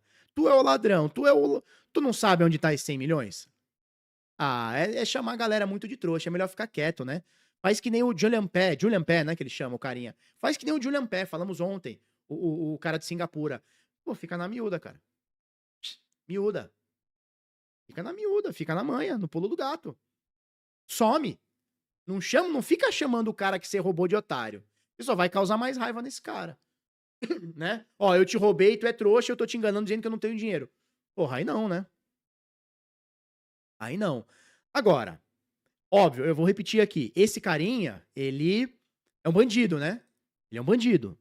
Ele é um cara que deu um golpe. Então, dá pra confiar em tudo que ele tá falando? Não. Por outro lado, ele faz uma afirmação, ele faz um ataque, né? Que precisa, no mínimo, ser investigada. Assim, qual que é a posição do Javier Milei, presidente da Argentina, ele fala da sua equipe, né? Ah, sua equipe e tal, né? Então ele não fala que falava diretamente com o Javier Milei, mas fala da equipe. Né? Ah, eu falava com a equipe e tal. A gente tem que apurar. Precisa ver uma apuração dos fatos. O que de fato é verdade ou não. O fato é, esse cara tá dizendo, o cara do golpe tá dizendo que o Milei e a sua equipe sabiam de tudo. O Milei tá dizendo, eu só apoiei, eu nem falei pra você comprar, eu só apoiei uma criptomoeda que investia na Argentina. No mínimo vai ter que se apurar. Quem que tá falando a verdade, quem tá falando a mentira, quem tá agindo com dolo. Porque às vezes o Milei, eu não acredito nisso, mas às vezes o Milei, ele só apoiou algo que ele achou que ia ser benéfico para a Argentina. Às vezes ele nem ganhou dinheiro, não recebeu, não comprou moeda, não é o que esse cara diz. Esse cara diz que os caras eram insiders, sabiam de tudo desde o início. Se o cara sabia de tudo desde o início, são insider. Porque uma coisa é você chegar aqui, Felipe, pô, tem uma moeda legal aqui pro Brasil pra impulsionar o comércio. E eu, de forma inocente, que não deveria ser, mas de forma inocente eu chego e falo, pô, galera, tem uma moeda legal aqui, acabaram de me falar aqui. Isso é uma coisa. Agora, se eu recebo o dinheiro dessa moeda legal pra dizer pra você que ela é legal, alguma coisa, sabendo que é um golpe, que é o que esse cara... Porque tem muita diferença, né? Uma coisa é você chegar, por exemplo, a Binance chegar pra mim e falar, Felipe, vamos fazer uma publicidade sobre a BNB? Porra, é uma moeda consolidada, existe há muitos anos, muita gente tem milhares de holders, milhões talvez de holders, ela funciona como taxa de gas na rede BNB, ela funciona não sei o que lá, ela tem um ecossistema por trás, é uma coisa. Felipe, vamos fazer uma promoção dela? É uma coisa. Eu posso pegar ou não, mas é uma coisa. Outra coisa é, Felipe, eu tô criando uma moeda aqui agora. Ontem, me procurou um cara. Felipe, eu tenho aqui uma plataforma de meme coin. Meme coin no ponto não sei o quê. Vamos fazer publicidade? Eu falei, papai, não vou fazer publicidade. Eu sei e tu sabe que tu vai roubar a galera. Me deixa fora disso, cara. Quem quer ser roubado, beleza. Tu quer ser roubado, beleza. Mas me deixa fora disso. Quer dizer, tu quer pegar a minha galera, roubar a galera e me pagar uma FII por isso? Não dá, cara. Então, uma coisa é o saber do golpe. Outra coisa é você não saber. E aí a discussão é, Javier Milei foi inocente, no sentido da inocência, sabe? Ele foi neném, ele foi mirim de pegar algo que ele não conhecia, ou ele sabia que era um golpe, que ia rolar massacre no mercado e ele quis, de alguma forma, se ganhar alguma coisa com isso.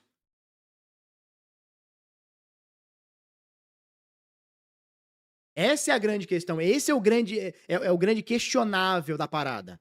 Ele foi mirim e divulgou um bagulho que era golpe sem saber que é golpe, ou ele tinha certeza absoluta que era golpe e participou. Cara, isso no mínimo tem que ser apurado.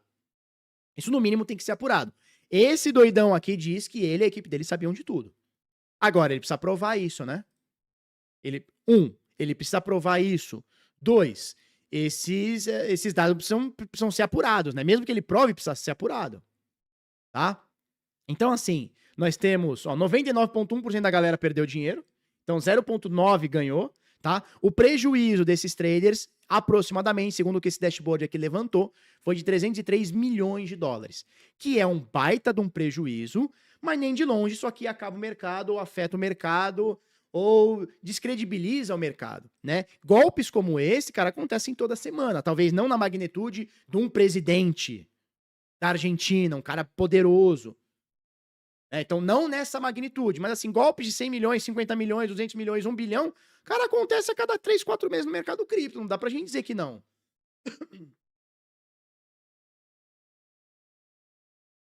Não dá pra gente dizer que não, né? Então, assim, é uma perda grande, mas para um mercado de 3 trilhões, 300 milhões, não é nada, né?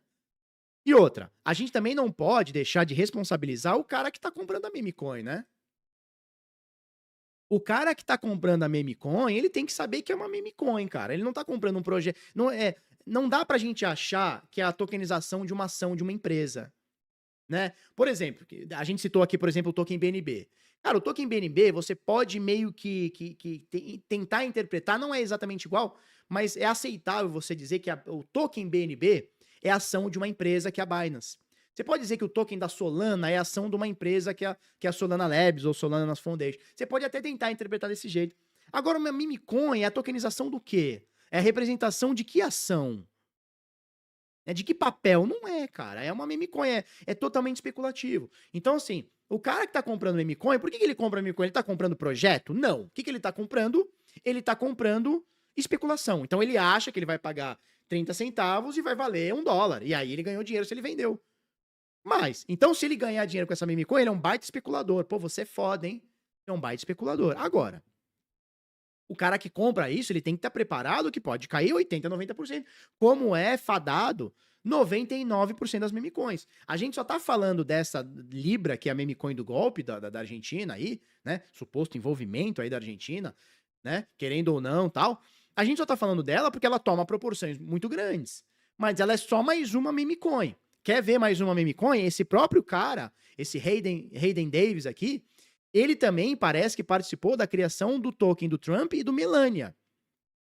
E aí ele faz algumas acusações aqui, que eu não tenho certeza se são acusações ou se é algo que todo mundo já sabe. Ele diz o seguinte, ó, crimes e negociações ilegais com cripto. Matéria do Bit Notícias do Maicon Henrique, né? Então, basicamente, o que ele fala aqui? Ele fala que o token do Donald Trump e da Melania, eles usaram informações privilegiadas para negociar os ativos, tá? Então, o que ele fala? Ó, Davis afirma que os Trump, né? Então, o Trump e a Melania lucraram milhões explorando informações confidencial. O casal teria investido em criptomoedas antes do anúncio que impulsionaram os preços. Essa prática configura crime financeiro e pode levar a processos judiciais.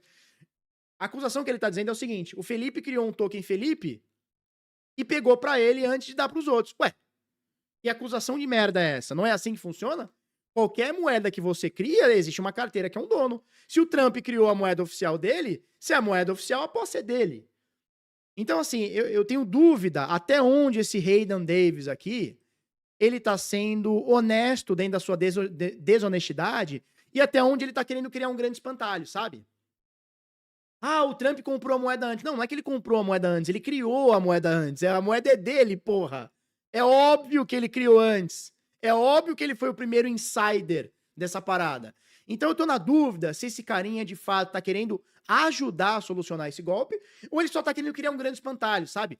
Cita todo mundo. Então cita o Javier Milei, cita a equipe dele, cita o Trump, fala que eles venderam antes, todo mundo sabe. E isso foi falado no dia. O Donald Trump fez um jantar antes de lançar a moeda. E nesse jantar ele falou pra galera. E pra você entrar nesse jantar, me parece que foi uma bala pra você entrar. Não era, eu quero entrar no Trump. Não, cara, foi uma bala. O cara que pagou, ele teve a informação sobre o lançamento. Então o token foi lançado nesse jantar. Então, assim, tenho dúvida se há alguma configuração de insider aqui. O Donald Trump ganhou porque ele tinha mais moeda. Claro, a moeda é dele, porra. É a mesma coisa você falar que a Uniswap, quando ela cria o token, ela recebeu um insider porque ela tem as moedas dela. É claro, ela criou, porra.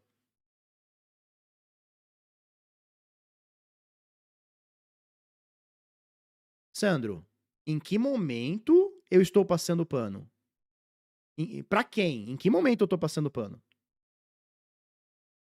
Vocês estão tendo essa interpretação que eu tô passando pano? Ontem nós fizemos uma live quase que inteira batendo nisso. Do golpe do presidente. Estou fazendo aqui de novo o golpe do presidente.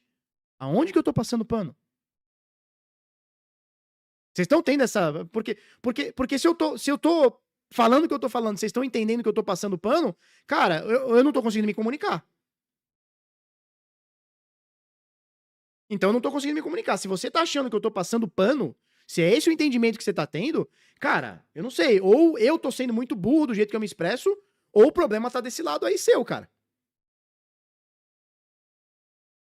O que eu tô falando, existia um crime, que é a Argentina compactuando com esse crime de oferecer um token que estava predestinado a ser golpe. Tanto é que durou 11 horas. Durou 11 horas esse crime, esse golpe, né? Os caras criaram um golpe, o Javier Milei soltou no Twitter como grande garoto propaganda, e eles puxaram o tapete e levaram 100 milhões da galera. Eles levaram 100 milhões da galera. Ao todo, foram roubados, né? Foram perdidos, chamei como quiser, 300 milhões. Agora, se você acha que eu tô passando pano no sentido de cada um ser responsabilizado pelas suas ações, cara, é meu entendimento. Se você comprou uma meme coin e perdeu, você achou o quê? Que era só pra ganhar? Quer dizer, comprar meme coin agora é garantia de... Não existe isso, cara. Comprou porque quis, não tem garantia. Você comprou meme que você queria. Eu acabei de falar. Uma coisa é você comprar uma moeda como uma BNB, existe uma consolidação. Perdeu dinheiro, são coisas do mercado. Pô, comprei ela 100, ela agora vale 50, perdi 50, coisa do mercado. Agora, você comprar meme coin, de duas uma. Ou você vai perder 99% ou você vai ganhar $1 milhão. Não tem meio termo. Não tem, eu ganhei mais ou menos com essa meme coin. Não tem, cara. Então não tem nenhuma passação de pano. Esse crime precisa ser apurado e, cara, pra mim, falei isso ontem, tá? É questionável se você acha que ele teve participação ativa ou não. Se ele participou do golpe ou não. Ele foi só um menininho novo. Na minha visão, ele tá dentro do golpe. O presidente argentino tá dentro do golpe. Na minha visão, ele faz parte do golpe. Lucrou de alguma forma com isso. Consigo te provar que ele ganhou dinheiro, que ele lucrou? Não consigo te provar. Que ele tinha dinheiro lá, que ele é um insider, que ele recebeu comissão, que ele recebeu um salário? Não consigo te garantir. Isso o tempo vai mostrar e pode ter certeza que a galera em cima vai achar informações relevantes. Mas eu acho que o Javier Milei sabia que estava acontecendo alguma coisa. Agora, estou narrando os fatos, aí eu dei minha opinião, agora eu dei minha opinião. Como eu falei ontem, eu acho que ele é responsável ativo na parada. Não é assim, ele pode ser responsabilizado. Eu acho que ele foi ativo nesse golpe. Então eu estou dando a minha opinião. O que eu fiz até agora é pegar um panorama dos fatos. O que o Javier Milei falou, o que esse carinha, esse Hayden Davis falou, o que tá acontecendo. Eu tô apurando os fatos. E aí, obviamente, a verdade vai vir à tona em algum momento, ou as verdades vão vir à tona em algum momento. Como falamos ontem, isso não vai ficar aqui, isso vai dar pano pra manga, isso vai dar coisa, não tem a menor dúvida. Tanto é que o cara já saiu jogando merda no ventilador, né? O que ele fala? Javier Milei enganou e abandonou o projeto, ou seja, ele era segundo o criador aqui, ele era um dos cabeças do projeto e abandonou. Ele fala que não acha esses 100 milhões, o que eu duvido, isso aí não tem como, né? 100 milhões tá onde? Tá com alguém, cara. Você é o criador do projeto, você tinha a chave privada, você não sabe onde tá 100 milhões do teu rug pool? Por favor. E ele tá dizendo que o Trump e a Melania fizeram um inside. Cara, é óbvio que eles fizeram um inside, o token é deles. Ou vocês acham que eles criaram um token sem saber que estavam criando o token? Não existe, né? Só no fantástico mundo de Hayden Davis. Não existe isso, né? E aí, cara, a gente vai pegar e pegar desdobramentos disso. Então, olha só. Advogados argentinos registram queixa na Justiça dos Estados Unidos e FBI em meio à polêmica sobre Libra, tá? É óbvio que, como se trata de um político e o presidente do país, então não um prefeitinho, um vereador, é o presidente do país. É óbvio que a oposição, de forma correta ou não me importa, mas a oposição, ela vai pegar no pé, cara. Não tem a menor dúvida. Não tem a menor dúvida, cara. A oposição quer qualquer coisa pra tentar descreditar o seu oponente. Não é assim que funciona? Seja direita ou esquerda, não importa. Não é assim? Cara, qualquer escorregada que você deu, você tá fudido. Alguém lembrou aqui na live, né? Sobre o Fiat Elba do Fernando Collor de Mello. Ele foi empichado por conta de um Fiat Elba e a casa da... Como é que era? A casa da Dinda, né? Que era a chácara dele lá. Acharam um Fiat Elba e acharam a casa da Dinda. Foi onde pegaram o cara. Entendeu? Todo mundo tava louco pra dar um impeachment nele, mas base legal, o que nós temos? Nada. Agora, porra, o presidente, o que tem de base legal? Pelo menos que eu saiba, até agora nada. Agora o cara lança uma meme coin, ou seja, ele comete crime internacional, porque não ficou só pros usuários argentinos, isso aí ficou pro mundo, né?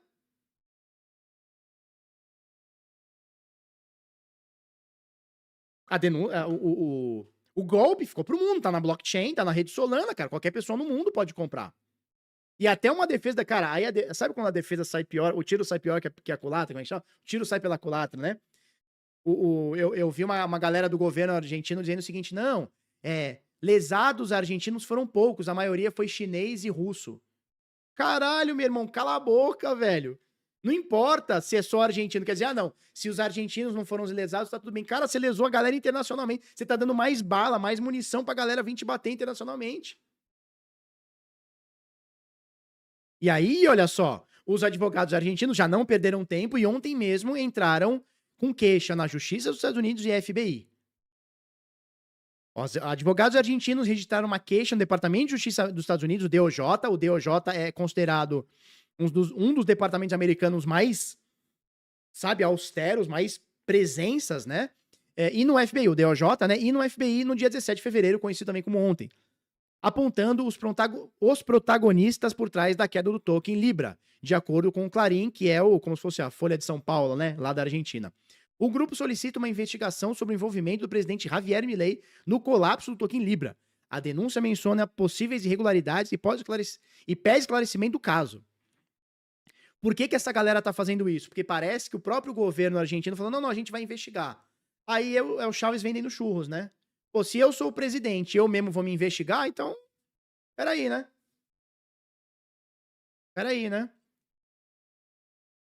Não, ele foi empichado porque travou o dinheiro de todo mundo. A Elba O Fiat Elba dele com certeza foi a cerejinha do bolo, né?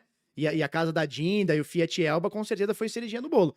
Mas ele foi empichado porque, primeiro, acabou com a economia, que já tava fodida, e confiscou com o dinheiro da galera. Esse é o motivo dele ser empichado, né? Mas aí os caras precisam de base legal. Porque quando o cara faz merda dentro da lei, não tem que se fazer, né?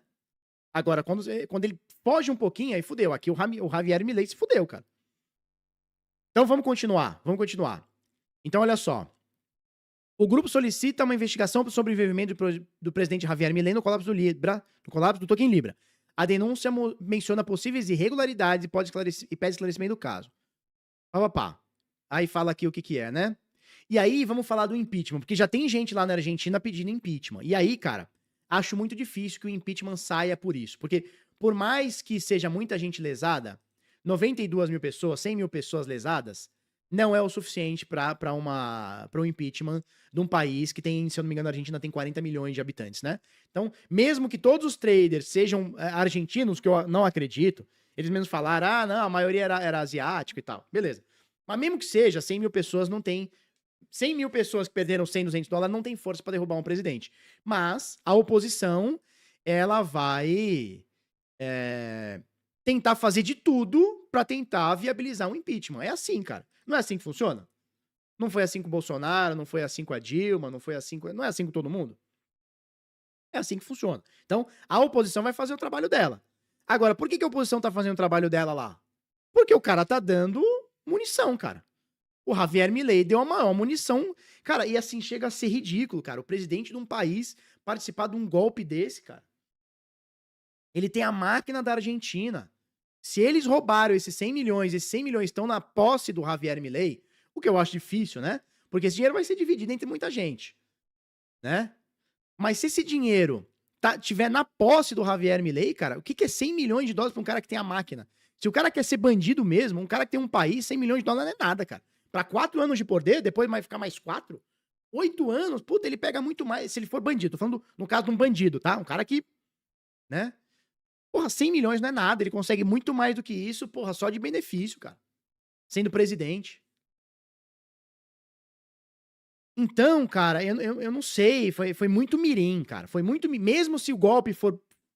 Ele quisesse dar esse golpe mesmo, cara, 100 milhões não resolve a vida de um presidente, não. Ele tem mais de onde tirar do que isso aí, cara, do que o mercado dando golpe nos outros. Não dá, cara, não dá. Isso foi muito mirim. Foi muito mirim, os fatos, né? O cara solta um tweet falando determinado token, joga o contrato, diz que estão investindo na Argentina, startups, não sei o que na Argentina. Meia hora depois, sei lá, uma hora depois, ele arranca o tweet fora e dá um rugão na galera. Cara, isso ficou... Sei lá, cara. Isso ficou muito estranho, né? Ficou muito vergonhoso, né? Até pra quem é ladrão, ficou amador demais, né? Até pra quem é bandido, isso ficou amador, né? Esse que é o lance. Ficou amador até pra quem tá acostumado a roubar os outros. Quando o pau torar, ele vai dizer que é o assessor? Pois é. Porque assim, a gente achou que ele ia falar que foi hack na conta dele. Ah, me hackearam. Mas até agora ele não falou isso. Pelo menos eu não vi essa explicação. Qual que é o lance? Ele vai jogar na bunda de algum assessor. Ah, gente, desculpa, eu não vi. Foi a minha comissão aqui de assessores de blockchain que me falaram. Estão todos demitidos e desculpa. E foda-se. Vamos ver, mas até agora não teve nenhuma pronúncia. O que teve assim... Ah, não, quem foi lesado mesmo foi asiático, não foi a gente. Não foi argentino. Porra, que merda, né? Então, assim, um episódio péssimo, não pro mercado cripto, porque pro mercado cripto, cara, é só como o Leandro falou ontem, é só uma quarta-feira, cara. É só uma quarta-feira aí no mercado cripto, né? Foda-se. Agora, pra um presidente, aí é foda. E aí, a gente tem que falar sobre isso, ó. A gente tem que falar sobre isso. Porque, já que estão tentando acusar o meme do Trump, que pra mim não deveria existir... O Trump já é um cara bilionário, é presidente dos Estados Unidos, ele não precisa fazer uma meme coin, sabe? Mas tudo bem, beleza. Aí beleza. Né? Mas assim, ele não precisava correr o risco que ele tá correndo fazendo uma meme coin. E aí, o que eles fizeram? Eles fizeram essa meme coin antes dele tomar posse, ou ele já tinha tomado posse, eu não lembro. Eu acho que foi dias antes dele tomar posse, ou dias depois dele tomar posse, eles lançaram a meme coin Trump e depois lançaram a Melania. E eles soltaram isso no meio do olho do furacão. Por quê? eles estão dizendo o seguinte, para dar alguma... Porque assim, ó, qual que é a moeda do Milei? A moeda do Milei, que é a Libra, não tem nenhuma utilidade. Ficou claro que é um golpe, ponto final. Agora, a moeda do Trump, ele tá querendo dizer que tem alguma utilidade. Então, o que eles estão fazendo? Eles vão recompensar quem comprou alguns produtos dele. Lembra que eles fizeram uns tênis? Lembra? A gente falou isso ano passado. Eles fizeram umas camisas, uns tênis, uns NFTs. Tinha um tênis lá do Trump que você comprava, era caro pra cacete. Né? Ele falou, pô, me parece lavar dinheiro isso aí. Mas beleza. Quem comprou esses NFTs, esses produtos do Trump, vai poder receber um airdrop do token Trump. Então, o que ele tá dizendo? Ele tá dizendo, ó, a minha moeda, ela tem uma recompensa. É como se fosse uma milha, né? É como se fosse um sistema de milha. Você viaja, ganha milha. Você comprou meu produto, você ganha milha, que é o meu token Trump. Então, foi um dia antes, né? Foi um dia antes da posse, né? Verdade, foi um dia antes da posse. Ou coisa do tipo, é verdade. Aí, o que acontece?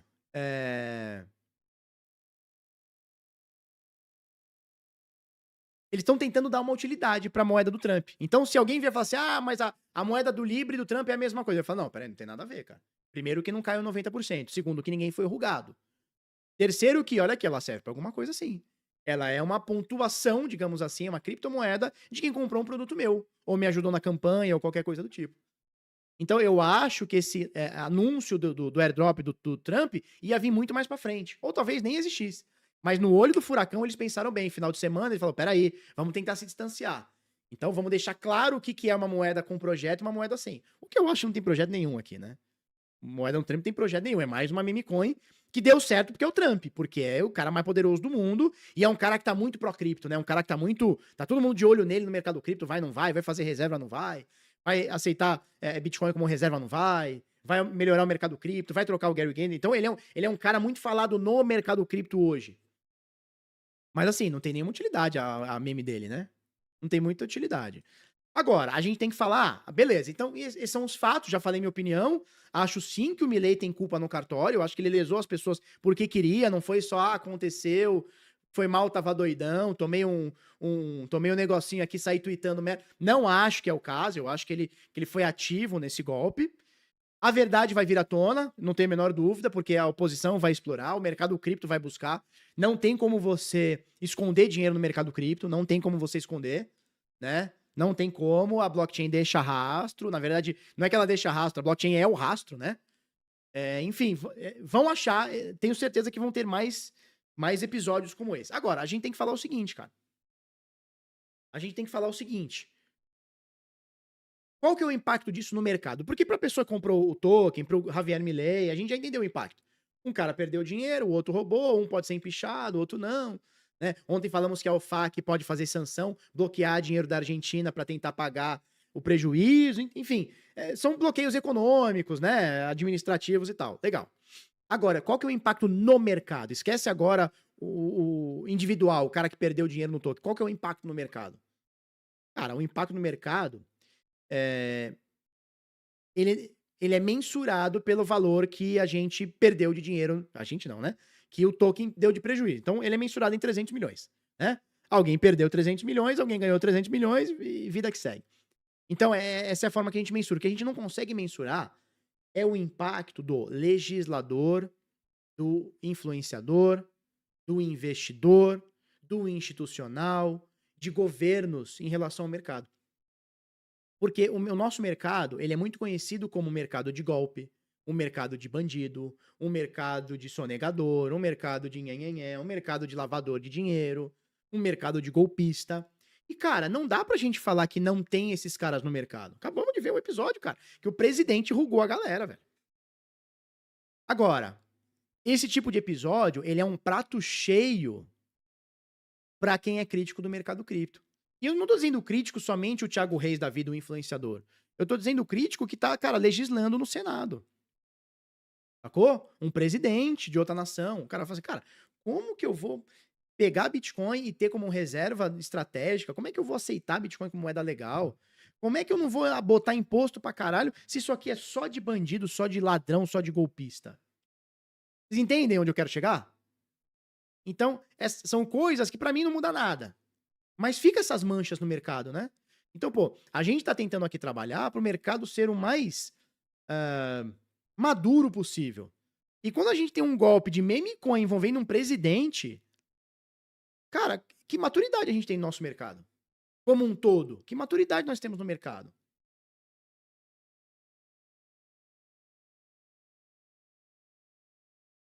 Isso, Bitcoin é Bitcoin, cripto é cripto, meme é meme, corretora é corretora. Mas quem tá de fora não consegue identificar. Não consegue identificar. O cara fala assim, cara, isso aí é o mercado. Se o presidente entrou e deu golpe, é o mercado, acabou.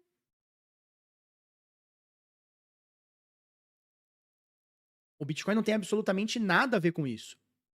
Mas eu não tô falando pra mim, que nem eu falei, pra mim não muda nada, provavelmente pra você não muda nada. Eu não perdi dinheiro nisso, eu não investi nisso, não participei desse golpe. Pra mim tá tudo certo.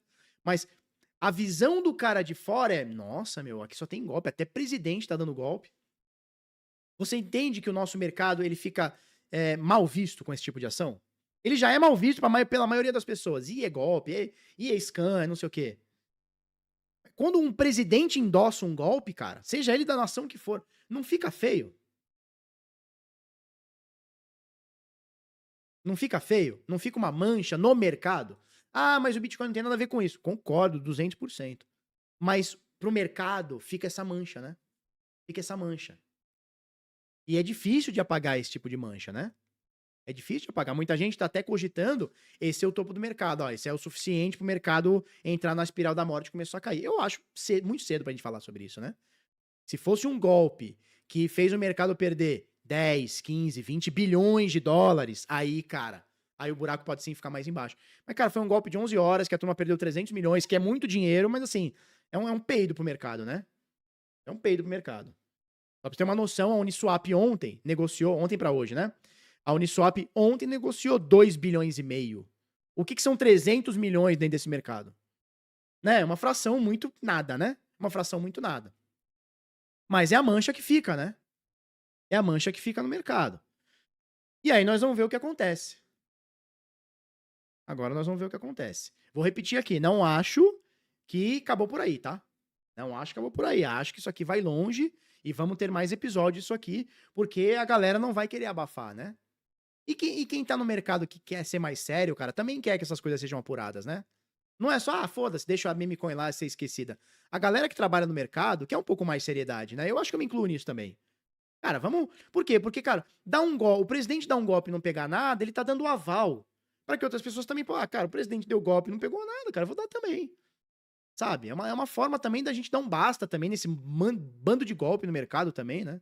Não é evitar, mas, porra, dá uma diminuída, né? Fala assim, ó, cara, tu vai dar um golpe, pode ser que tu seja penalizado aí também. Né? Então, acho que é isso, cara.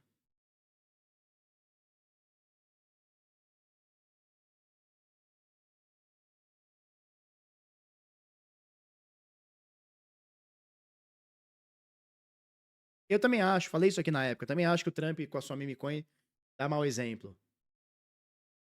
Porque é o seguinte, se ele lança... Porque assim, eles têm um projeto lá que é o... Como é que chama? É o World Liberty Financial. Se ele faz um token disso, é uma coisa. Agora, uma meme, cara, é muito vazio, eu acho, né? Agora, se que nem o carinha aí achou que eu tô passando pano, cara, então assim, ou eu não tô conseguindo me expressar, ou você é muito burro, cara. Que a última coisa que eu tô fazendo aqui é passar pano, pra bandido ainda. Nem a mina lá do OnlyFans deu golpe, exatamente. Olha, bem lembrado, Vitor. Nem a menina lá do OnlyFans deu golpe, ela fez a meme coin e tá lá. Não deu golpe em ninguém, pelo menos até agora, né? Não rugou ninguém. Pô, o presidente foi lá e rugou na hora. Nada a ver, né, cara?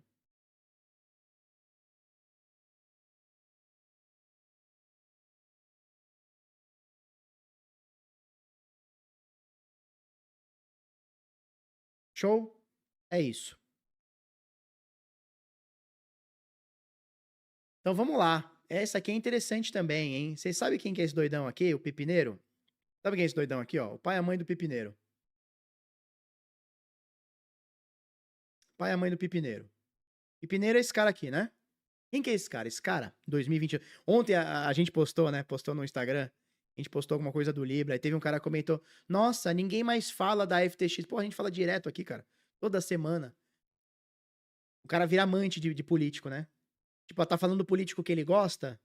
Nossa, mas e o FTX? Você não fala mais? Pô, a gente fala todo dia dele aqui. Todo dia não, né?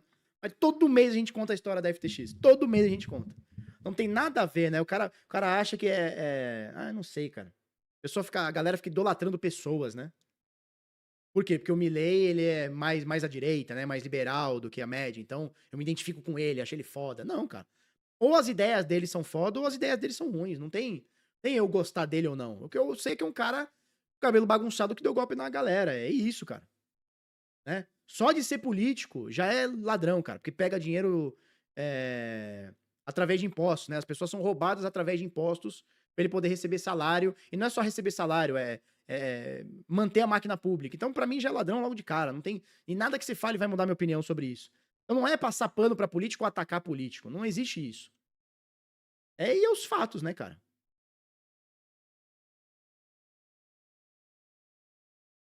Show? Então, vamos lá. Já que o cara falou que a gente não fala do SBF, né? O Sam Bankman-Fried, esse doidão aqui, ó. Nós vamos falar dele agora, como a gente fala aí toda semana, né? Esse carinha aqui, ele deu um golpe na FTX. Todo mundo já sabe, né? Ele deu um golpe na FTX. Qual que era o golpe? Ele pegava dinheiro do investidor, achando que estava botando na corretora e tinha um saldo na corretora. E o que ele fazia? Ele gastava. Ele simplesmente desviava esse recurso da corretora. Então, a pessoa achava que mandava um Bitcoin e ficava um Bitcoin lá na carteira dela, na corretora. Não ficava. Ele pegava esse Bitcoin e ia gastar com outras coisas. Ele comprava empresa, investia em coisa ruim, investia em coisa boa, mas pra ele. Então, ele pegava o seu dinheiro e se alavancava, né? Até que descobriram isso, né? Um carinha chamado Duo9 viu os balanços da FTX e falou, cara, esse cara tá dizendo que tem um saldo e não tem. Porque eu tô olhando aqui a blockchain, ele não tem esse saldo todo. Aí virou uma corrida contra o tempo, todo mundo sacando. O próprio carinha da Binance, o CZ, tirou o apoio, né? Falou assim, cara, isso aí tá estranho, eu vou vender minha posição em FTX e o golpe foi exposto, né? Ele roubou, na época, eu acho que 8 bilhões ou 10 bilhões de dólares, uma fortuna, e foi preso. Ele fugiu, ele tava nas Bahamas, 2, 3 meses depois ele foi capturado, foi transferido para os Estados Unidos, foi julgado, pegou 25 anos de cana, já está cumprindo há pelo menos 1 ano e meio, 2, né? Estamos aí em 2025, ele foi preso em 2022, então já tem 2 anos aí, deve estar para 2 anos que ele foi julgado e tá preso, e é isso. Só que você vai lembrar que o Donald Trump, quando entrou, antes dele entrar, ele falou assim, ó, no meu primeiro dia, eu vou dar o perdão pro Ross Ulbricht. Não deu no primeiro dia, deu no segundo. Beleza, mas deu. O Ross Ulbricht é um cara que foi preso, pegou sentença de morte, sentença perpétua, né, por um crime que é questionável. Ele fez um marketplace e foi preso por isso. Muita gente vai achar que ele deveria ser preso, muita gente vai achar que não. O que quase todo mundo concorda é, o cara fez um código de computador e pegar prisão perpétua é um pouco excessivo. Por quê? Porque os caras que vendiam droga, arma, faziam coisa errada dentro do próprio site dele, pegavam 6 meses, 8 meses de cana. Então os caras que faziam o crime pegavam 6 meses de cana, 8 meses de cana, 2 anos de cana, 3 anos de cana. Ele pegou prisão perpétua. Então o que a galera fala não é que ele não deveria ser preso. Beleza, ele foi conivente, beleza. Tem que ser responsabilizado. O problema é pegar prisão perpétua, né? No caso da FTX, cara, ele não pegou prisão perpétua, ele não cometeu um crime e tá sendo julgado por algo que ele não cometeu. Não, cara, ele mesmo assume. Ele faz um tweet um pouquinho antes de ser preso, dizendo, galera, eu fudi com tudo. Ele sabe o que ele fez. Todo mundo sabe o que ele fez. Ele foi julgado, ele foi condenado. Ele pegou 25 anos. Cara, eu acho que foi pouco tempo pra um bandido. Um cara que orquestrou e roubou bilhões de dólares, lesou pessoas no mundo inteiro, fez um puta merdeiro no mercado, 25 anos eu acho até pouco pra ele ter pego. E não é injusto um cara que roubou 10 bilhões pegar 25 anos. O cara cometeu uma fraude financeira pegar 25 anos. Pelo contrário, eu acho que é até pouco tempo que esse cara pegou. Mas o que a família dele tá pedindo é o seguinte, perdão. O pai e a mãe, né? O pai e a mãe dele estão pedindo perdão dele pro presidente. Agora, por que o presidente vai dar perdão pra um bandido? Uma coisa assim, o cara foi prisão perpétua, pena de morte, aí você pode questionar. Você pode questionar se foi uma prisão excessiva ou não. Se foi um critério excessivo ou não. Você pode questionar. Mas 25 anos, cara, ele vai perder 25 anos da vida.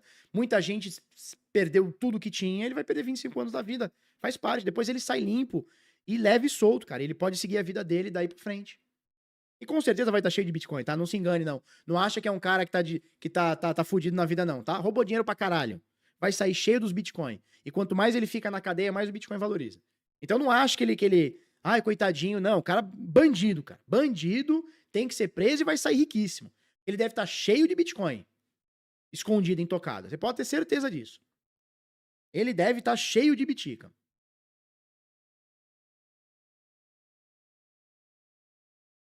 Né? Quando ele sair daqui 25 anos, ele vai ser um dos caras mais ricos do mundo, pode ter certeza. Ele salvou 1000 Bitcoin desse roubo aí, ele já tá bonito. Calma aí, Quinzinho. Calma aí, pistoleiro. Calma aí. Então não é o caso, mas eles estão tentando, já que o Donald Trump deu perdão pro Ross Ulbricht, vamos tentar o perdão também pro SBF. Só que o SBF não tem nenhum apoio da comunidade cripto, é um ladrão, cara. É que nem o Javier Milei. O Javier Milei vai ter apoio da comunidade cripto agora? Não vai. Bandido. Participou de golpe. Quem que vai ajudar esse cara, pô? Diferentemente do, por exemplo, do presidente de El Salvador. O presidente de El Salvador tem apoio da comunidade cripto? Tem apoio total dos bitcoins. Por quê? Porque é um cara que não cometeu golpe, não roubou ninguém. Tá pegando dinheiro do Estado pra comprar, não tá roubando dinheiro de ninguém. Eu acho que tá através de impostos, mas aí não tá fazendo nada de legal, digamos assim, né? Então, cara, eles vão pedir um alívio dessa condenação, mas, sabe, é vergonhoso. É vergonhoso. Achar que o presidente dos Estados Unidos tá lá pra soltar bandido, cara. Não tá lá pra soltar bandido. O que ele fez com o Ross Ulbricht foi uma correção de uma pena extremamente excessiva. De um cara que já tava, acho que 13 anos, né, 12 anos preso, e todo mundo que foi preso na Silk Road pegou no máximo 3 anos. O cara que mais pegou 7 anos. Ou seja, o cara que mais pegou já tava solto há 5. E o Ross Ulbricht ia morrer na cadeia. Oficialmente ainda não se pronunciou. Oficialmente ainda não se pronunciou. Não, e teve mais. Ontem, vocês viram isso? Ontem ele fez mais um tweet depois do golpe. Vocês viram isso? Vocês viram isso? Que ele eu não sei se estava programado o tweet, se eles quiseram dar mais golpe, mas olha só, no dia de ontem, no dia 17, o Javier Milei, tinha até esquecido de falar isso, tá? Ele repostou desse mano, esse Dario Epstein, sei lá quem é esse mano aqui, como fazer para comprar Libra. Criaram na wallet Phantom, comprar tokens em Solana, transferir a tua wallet operando a um exchange descentralizado, pegar o contrato, swapear los tokens de Solana por los Libras e tudo isso em 2 horas. Explicação de Agustin Natoni. Quem falou isso? Javier Milei. Javier Milei Milambi. Até postei, né? Esse maluco tá de zoeira, cara. Ele tá de zoeira com a cara da galera. Depois do golpe, ele tá ensinando como comprar. Olha só a data, é 17, o golpe foi no dia 14. Ontem de tarde, ele postou como comprar moeda. Eu não sei se já tava agendado, às vezes o post tava agendado. E ele esqueceu de apagar. Pataquada. Pataquada sem fim. Pataquada sem fim, mas, porra, aqui ele tá de zoa, né? Até esqueci de falar isso no corte. Aqui ele tá de zoa, né? Depois do golpe, ele tá ensinando como comprar. Só tem uma coisa que explique isso pra mim. Tava programado no Twitter dele, né? Ele programou a postagem. Por exemplo, quando a gente faz postagem aqui no canal Bitnada, a postagem é programada. Quando a gente solta, por exemplo, essa postagem aqui, deixa eu dar o F5. Quando a gente solta essa postagem aqui, por exemplo, do Jack Dorsey, a gente não fez na hora. Às vezes foi no dia anterior que a gente fez. A gente faz a imagem, faz a legenda, prepara e solta num determinado horário. Então pode acontecer. Meu espanhol impecável, né? Espanhol impecável, né?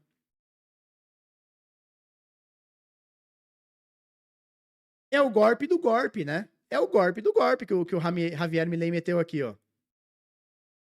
É o golpe do golpe. Não satisfeito de dar um golpe, ele ensina como compra o golpe. Não dá, né? E depois que ele fez esse tweet, o scam continuou ativo. O token subiu 60%, caralho. Depois que ele retweetou isso. Ou seja, cara, o que esse maluco tá fazendo da vida dele, cara?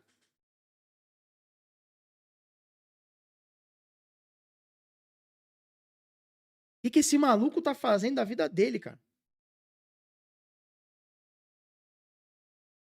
Já viram aquele meme? Como é que é? Eu não preciso de ninguém pra fazer merda comigo.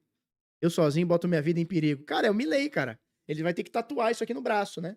Dragão alado de um lado e eu sozinho boto minha vida em perigo. Que louco, cara. Que cara doido, cara. Esse presidente é doido. É doido, cara. O cara é doido de pedra. Carajo. Ainda botei, pô, me ajuda a te ajudar, né, cara? Me ajuda a te ajudar, por favor, né?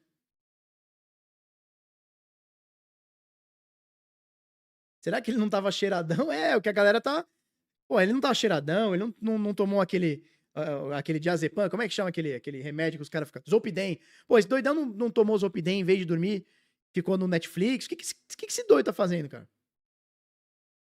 E depois que ele fala do scan, o token subiu 60%. Aí eu te pergunto, o cara que já comprou sabendo que era um scam, e se esse cara perder dinheiro, ele é uma vítima ou ele é só um otário? Você entendeu o que eu tô falando? E você pode falar, ah, beleza, o presidente me enganou, eu achei que era uma moeda séria e não um meme, beleza. Você pode meter esse caô. Mas assim, depois tu sabia que era um golpe, tu foi lá e comprou depois do segundo tweet dele, pô, tu é um otário, cara, me desculpa. Tu é um otário.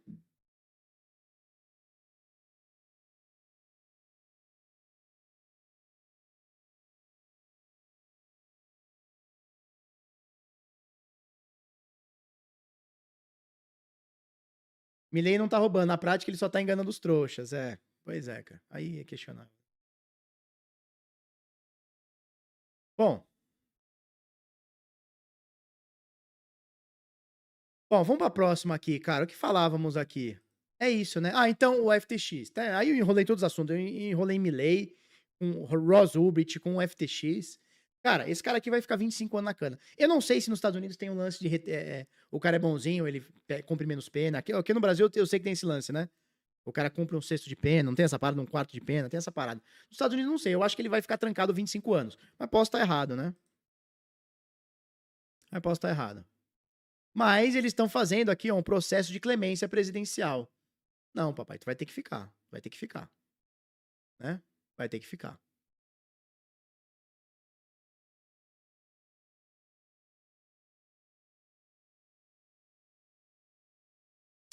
É isso, né? O que mais? Cara, eu acho que é isso aí, turno.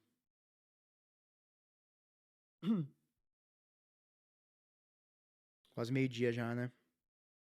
É isso, turma. É isso, não?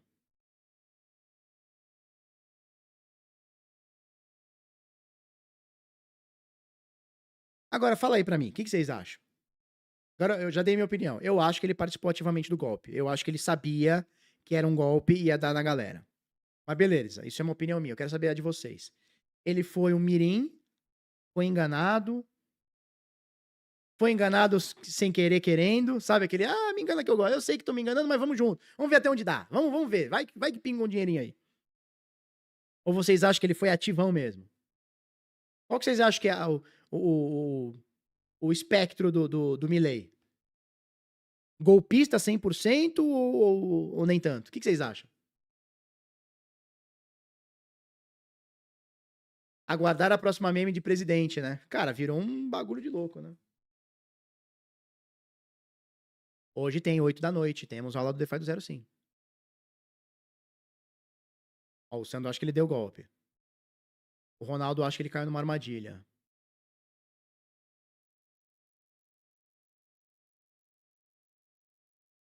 Ó, o Sandro acha que deu golpe. Ele tem uma carinha de quem sabe fazer pose, né? Ele vai falar que foi enganado, é claro. Pilantra.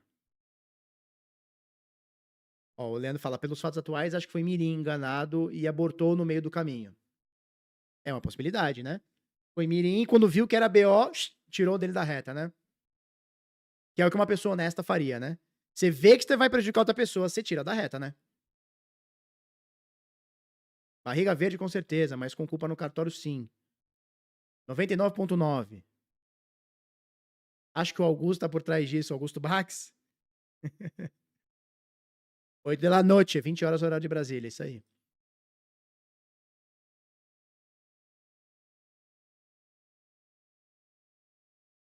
Acho que ele viu o Trump, viu que podia fazer uma grana e meteu o louco. Também, possibilidade. Ah, já que o Laranjão meteu essa grana no bolso, vou meter também, né? Foi passivo? Pilantra. Vou curtir a libertar com sua plata, carajo. Deu golpe. Caiu na armadilha. Pela reação violenta, foi enganado e tá com vergonha. Ah, não, que tá com vergonha, não tem a menor dúvida, que esse maluco porra, tá na merda. Agora imagina, cara, tu imagina, tu lá na casa rosada, né? Lá tem a casa rosada, lá na Argentina, linda, né? Linda, linda, linda. Vai lá na casa rosada, tu tá lá, tu é o presidente, tu tem que despachar, não tem que despachar? Tem que sair metendo louco, pá, pá, pá. A tua cabeça é você empichado, dei golpe na galera, a turma tá protestando, porque lá na Argentina os caras protestam pra caralho. Os caras tão protestando aqui na frente. Imagina, cara. Imagina a cabeça do cara nesse momento. E se ele é um golpista, ele tem que se fuder e assumir as consequências. Mas se o cara foi só enganado, que há uma possibilidade, se o cara foi só mirim, foi só menino novo, imagina a cabeça dele. Caralho, enganei 100 mil pessoas. 300 milhões de prejuízo. Como é que eu vou pagar isso? Como é que eu vou me redimir com isso? Como é que fica a minha credibilidade? Né? Se é um cara honesto e caiu no golpe, ele não ia conseguir dormir nesse momento. Partindo do ponto que o cara é honesto, né? Às vezes não, às vezes o cara deita no travesseiro e dorme e ronca e foda-se. Né? Um ladrão que é assim.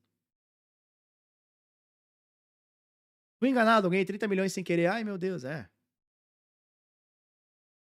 Deve estar comendo um alfajor pra porra. Porra, o alfajor da Argentina é um negócio diferente, né? Lá é tão diferente que eles não falam nem alfajor, é alfajor. Alfajor. Quando eu fui pra lá, a última vez não. A vez foi agora ano passado. Eu lembro que eu comprei um alfajor que chama... Era Abuela Goye. Abuela Goye. Nossa, que delícia aquele alfajor, meu Deus do céu. Sonho com ele até hoje. Fui boludo, tava doidão. Desculpa, tava doidão. Perdão, cabrão, estava doidão.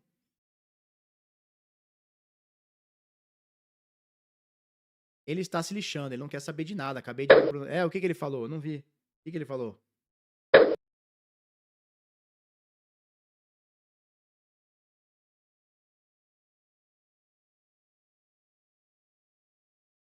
Esse caso do Milei tá parecendo o jornal, o episódio do Chaves vendendo jornal. 92 mil pessoas enganadas. Era isso aí mesmo.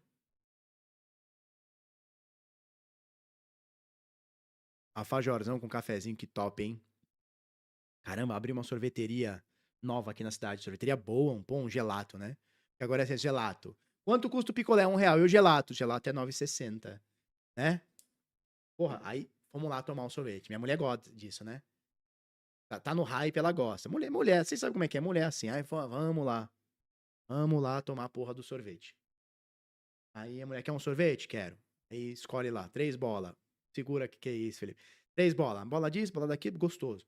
E pra acompanhar uma água, eu falei, água? Que água? Cafezinho. Você tem um café expresso? Ela tem. Eu falei, então, sorvete e café, porra. Aí aqui, ó. Toma. Não tem coisa melhor. Um cafezinho pra acompanhar um sorvetinho. Top. Com um alfajorzão e um cafezinho, um expressinho. Que coisa maravilhosa. Ó. Deu até, ó. Caralho, vou nem morçar. Vou na padaria buscar um doce pra comer com café. Mentira, eu tô emagrecendo, turma. Já perdi 5 quilos, hein? Já perdi 5 quilos, hein? R$40 uma bola. E a segunda? A segunda é de graça. Vou empurrar. Que isso, Felipe. Ele também não. Cara, meu pai, ó, o dia do jogo do Santos, domingo, meu pai falou que tava 42 graus durante o dia e à noite tava 31. Ontem, meu pai falou que tava 43 graus em São Paulo.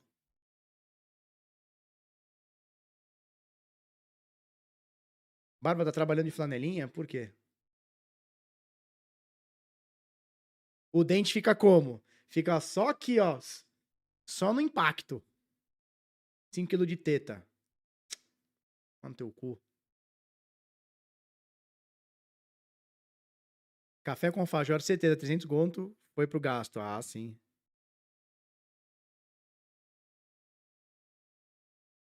Porra, aquele cheesecake de Goiabada. Cara, tem a cidade aqui, tem um lugar que faz um cheesecake de goiabada.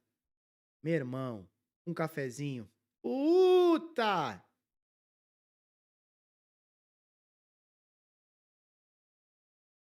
Pô, tô fazendo exercício, cara. Todo dia tô fazendo exercício. Ontem eu corri não, né? Andei 5 km. Mentira, ontem foi 3. Ontem foi 3. 3 km. É melhor que nada, né? Ah, mas tem que ter... Porra, deixa eu andar do meu jeito também.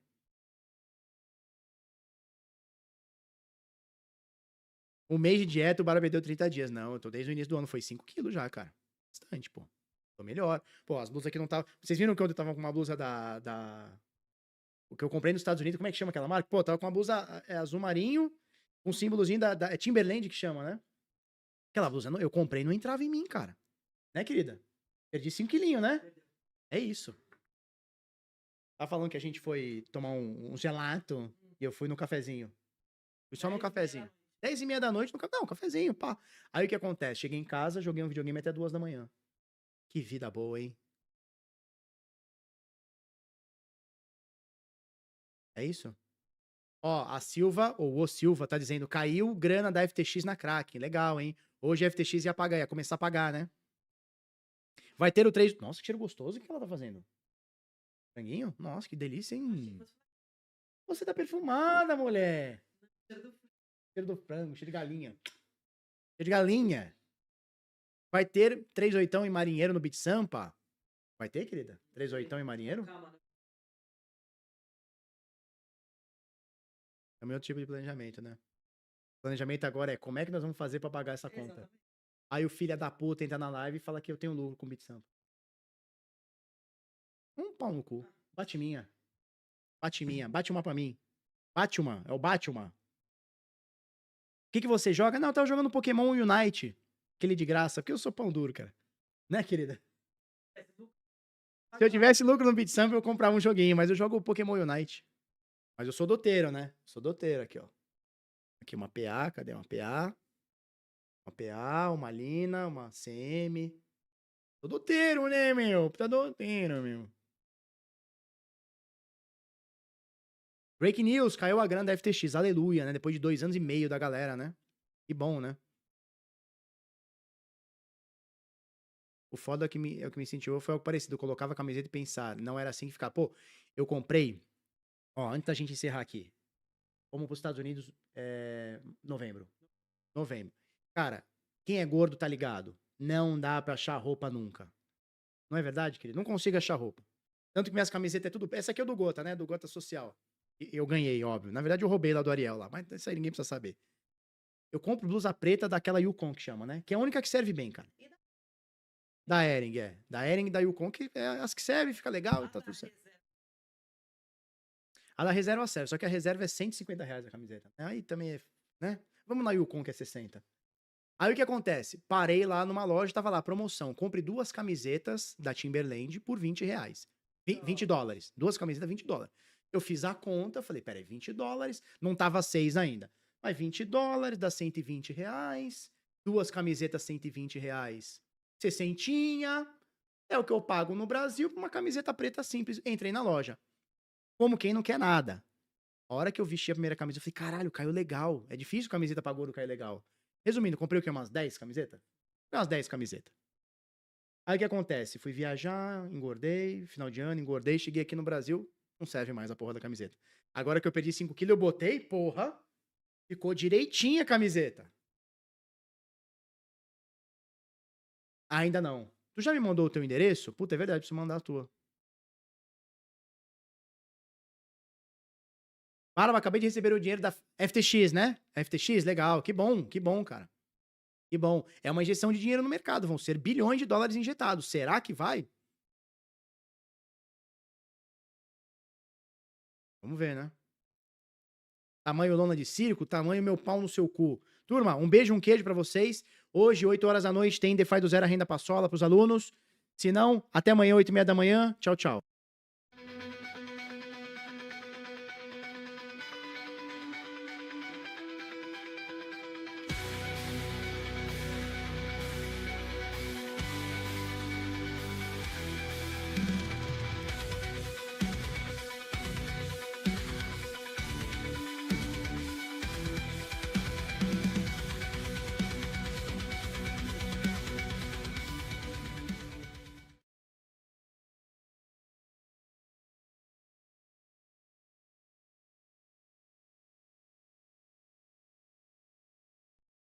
break? Yeah, that prior high is at 96, Neil. So let's see. We did get some aggressive push there. Again, market catching a little bit of a bid as well. And I'm watching SMH, like I said before, here SMH catching a little bit of a bid as well here as we push back up into the 70s here. So 96 is the current day high. We're trading well within just about a few pennies away from those. Let's see if we make a lower high, or do we continue to push up a little bit higher. I did add a little bit through that push to take some. Like I said, my intention was to build some inventory to take through that 26 level and see what we do in and around there. But if it'll take longer, that's perfectly fine. I'm more than willing to try again there. WBA still currently going on that push. So yeah, a little bit of a sentiment change there. We saw WBA over the past couple of weeks was sold off quite aggressively and made its way all the way down back below that $10 mark. And today we get that aggressive bid with that sentiment change. So situational, maybe there's a situational change or a landscape change here, obviously. But yeah, I think Dara said that the CNBC reporter may be coming in and saying that some deal might be back on, and we're catching that aggressive bid back to the highs there. Let's see what this market does, guys. I think that again, we've been selling off quite aggressively. We got 1, 2, 3, 4 15-minute candles to the downside here on the NASDAQ. And let's see if we get any more. We only have about 6 minutes left for this current 15-minute candle to print. And let's see if the market prints us a little bit lower here. WBA taking a little bit of a breather, it would seem. Here comes 2580s. This is what I have on watch currently, about, again, 10 pennies away from day highs right now. Let's see what Intel does in and around that 26. There was a lot of size there, Neil, at that 26 level, and we're slowly creeping up onto it. We got down to VWAP. The question was, if there are still buyers on the ticker, where can they potentially show up? Is it at VWAP? Yes, they showed up at VWAP. We're continuing to the upside. We saw some of that tape, the speed and aggression. Shout out to Wayne there for coining that term there on the tape.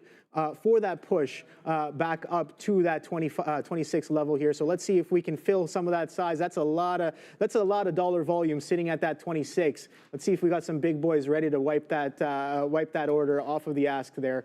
Coming right back in, 2591s currently on Intel, Neil. So absolutely wild. I just covered it at that 91 level as you were mentioning. Look, this 26, I think it's a breakout through that 26 order. Yeah, for sure. Like there's some size there, but it's not necessarily even about the size. Just go quickly to the daily chart. When in doubt, zoom out. 26 has been a bit of resistance. It's a high since the all-time low, or since the 52-week low.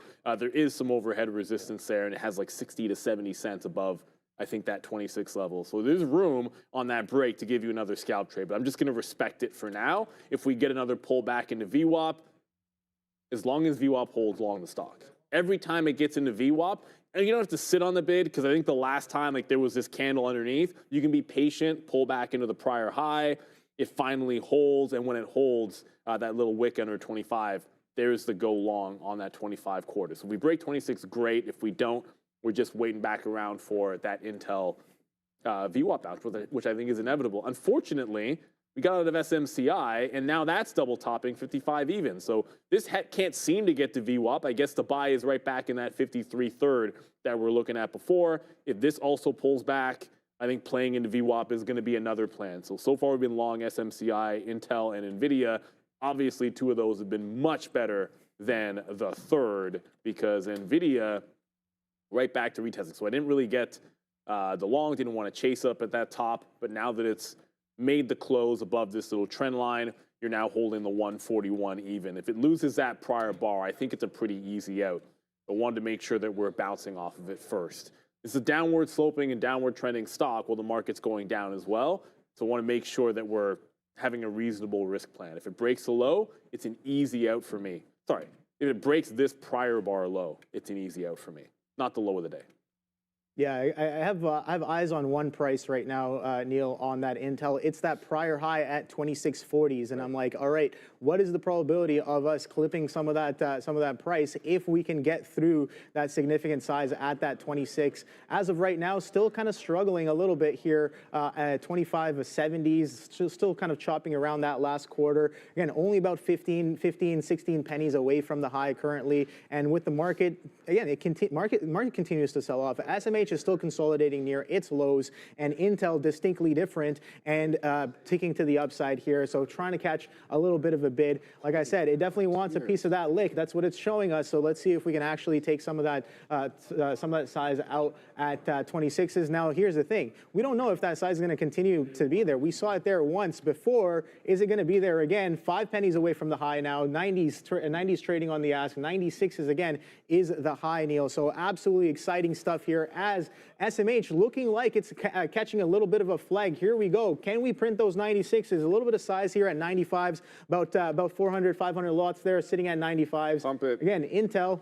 Oh boy, are we going to push up a little bit higher? I just want to see that 26 mark and see if that size shows up once again at that 26s.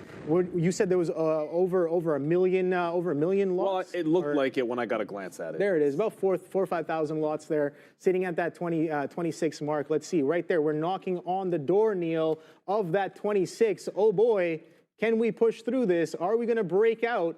I have no idea, but that ask is definitely a little thick there. A lot of size sitting at that 36, 33. I was waiting for that right there. I know you were waiting for that. Boom, there we go, right through that 26. Can we hold? Can we push? Are we getting some distinct action? I got no idea, but I'm waiting for 26s to hold. If they do, I think we're poised for that 2640s. That's the next bus stop I see on this train to the upside. Chips with the dip, man, 18 halves. That was the place on Intel. Now we're trading 26s. What a market, Neil. What an unbelievable market it is. Maybe SMCI. Oh, sorry, SMCI. Maybe Broadcom and who am I forgetting? Oh, it's Broadcom and shoot. Who's the other side? TSM. TSM. Maybe they're going to have to pay a little bit more for Intel. First things first, we did get NVIDIA into the prior bar high, so we scalped that out. I took the breakout on Intel. We were in and out of this one. It did not hold the 26 break. Once you go back underneath, I still, look, VWAP is the place to go, in my opinion, on Intel.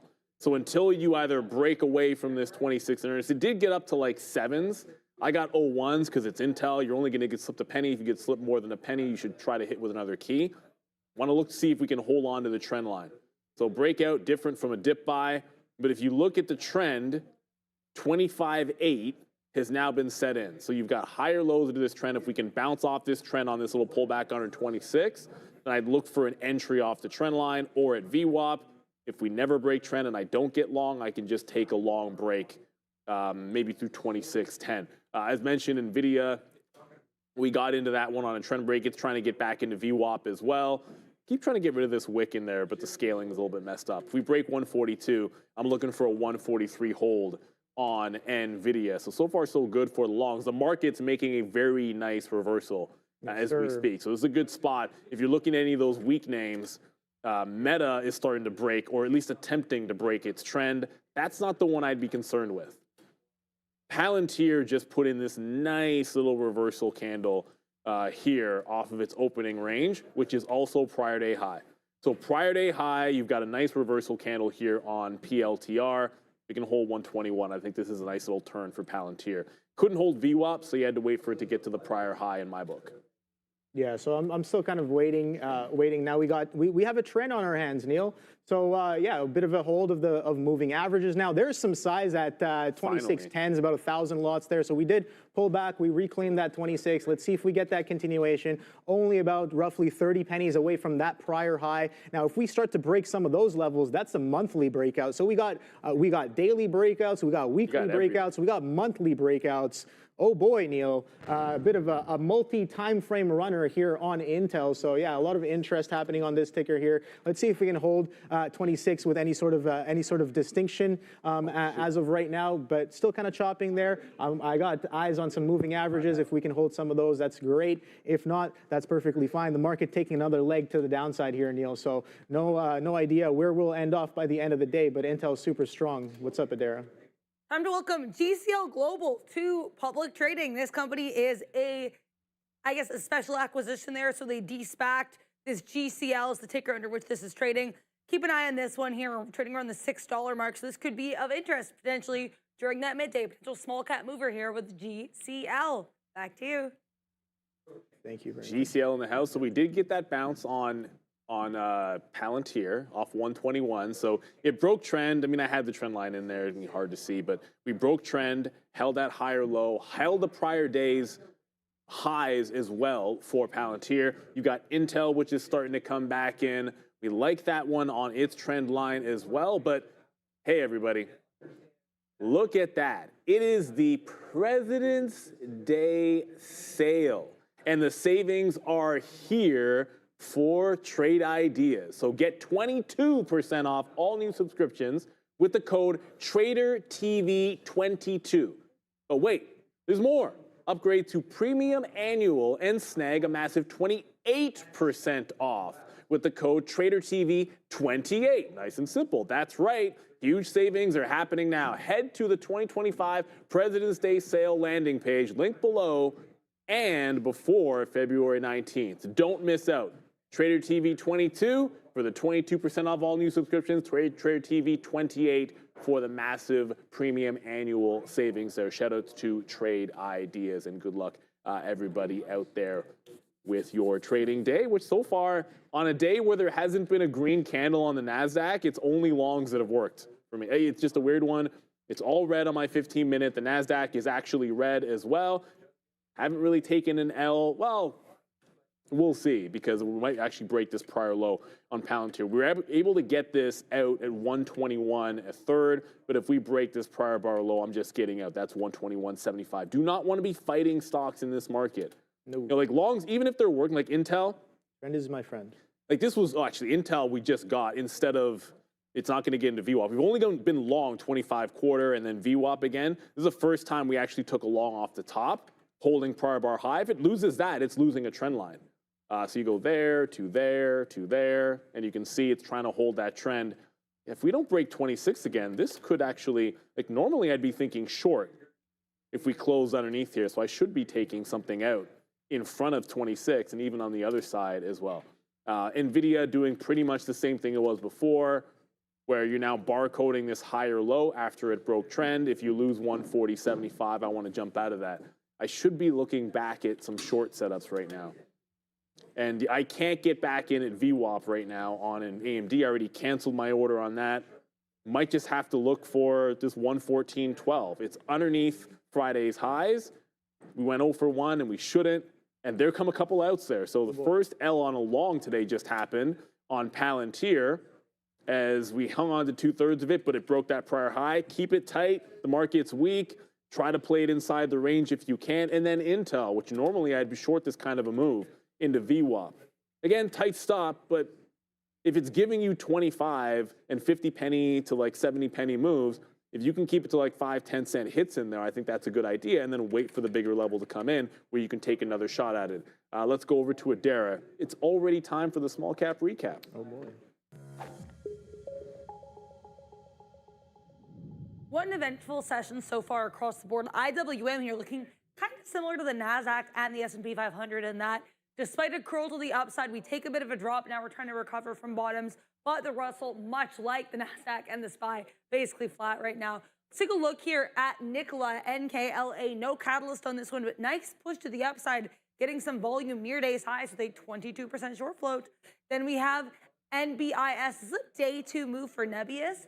On Friday, we did have here, based on 13F filings, some evidence that NVIDIA has reported a 1.2 million share stake in NBIS. So NVIDIA-related catalyst for that one. Last but not least, ALLO. This one, great look, much like these other names, near day's highs. Allogene, this company reporting some positive data for one of its cancer trials. So ALLO with about a 22% short float. Great look. Back to you. Make sure to like and subscribe. Thank you very much, Dara. Yeah, so I was talking to Neil about how the Intel we got some aggressive selling there that did come in, but we're holding up pretty well. And again, looking distinctly different than the rest of the market. The market is, look at that, on the right side of my screen. Yep. back-to-back reds on the 15. So back-to-back reds on the 15s. Wow, that's an aggressive bid on Intel. We're back up right as aggressively as we sold off into the 70s. We're coming right back up into 26s. So yeah, definitely a little bit of an area of interest happening here around that 26 mark. We saw the size there. We saw a lot of volume being traded. Now, something bullish would be if you see a lot of volume trading at a level, and then we start to trade higher above that level, kind of showing us that participants are willing to accept higher prices and hold the bid even higher. So let's see, we talk about indicators to use in situations, and I think moving averages in on a trending ticker are a great indicator to kind of have there, and we're holding above VWAP as well, which is a strong sign. Now, if and when this market starts to pull back up for a little bit of relief, the question becomes that I'm asking is, will Intel catch an even stronger bid to the upside? And I have no idea, but if I see that observation, then I know that I might be in a bit of a decent position here, and that bid is definitely strong. But talking about strong bids, let's take a look at what else has been bidding up off of the open there. We kind of talked about P&G was shellacked on Friday, but as of today, still holds that prior day low if you guys are watching PG, and we're trading up to the highs there.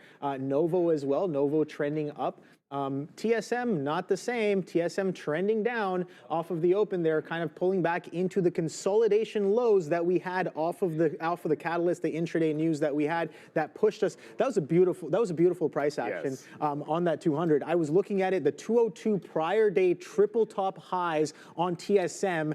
As that catalyst came in, the volume that pushed us through that 202s pulled back, holds, and then gives us another leg up to 206s. Absolutely beautiful price action last week on TSM, taking a little bit of a breather as of right now off of the open. But some of those prices, yeah, I'm watching that 202 still, man. We're still holding that 202 on TSM, so I think that's a little significant for a bit of continuation. WBA taking a little bit of a pullback. We did get all the way up to 11s, but now we're trading 1080s currently on WBA, and AMET catching a little bit of a bid as well. Let's see.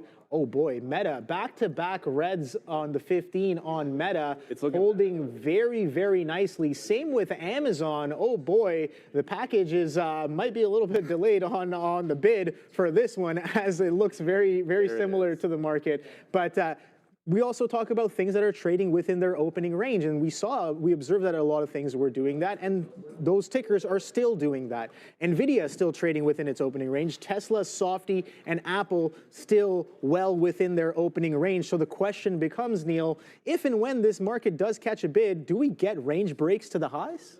Well, I'm looking at a couple of things. Because the bid is holding.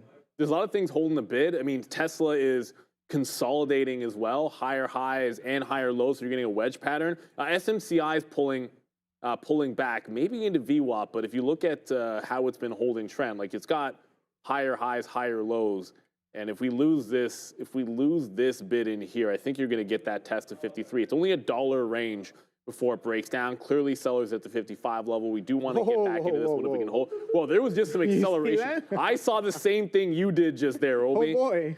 Yeah, more acceleration into Intel there as the buyers are now starting to come in above 26 on mass. 2660 is the actual 52-week, like, I'm not on a closing basis, like 2660 something is going to be that high. I have. 40 on the closing basis, on the but closing. there's wicks above that price. Okay. So you've got some room for this to continue to go. This one's on an absolute tear. As I said, I'm going to try to get into SMCI. If it can close this above the trend line, I'm going long again with the stop underneath 53.8.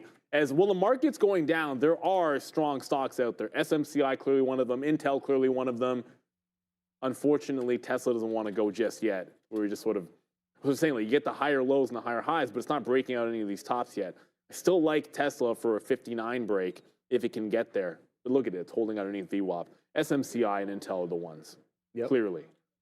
I think so. I think, and again, eyes on TSM as well. I think that 202 level could be important. It showed us it was last week, and I don't know if it's going to continue to, but I want to watch that price action, keeping eyes on that ticker to see if that shows up as a little bit of a base. I can take a look at it right here. Oh boy. Okay, so SMH finally catching that bid. We were talking about that flag formation that was happening, so we are catching a little bit of a bid here on SMH. But yeah, let's take a look at TSM. p.m. here on the day. So 201.83's current day low. But what I really want to point out is, okay, so this is that catalyst from prior week. Look at this consolidation, Neil. Absolutely, that's a held offer on 202s on Thursday. You can see very clearly that we hold that 202 over and over again. Some attempts to push back, but that's flat price action there. So yes, definitely a bit of a held offer at that 202s on Thursday. And look at what happens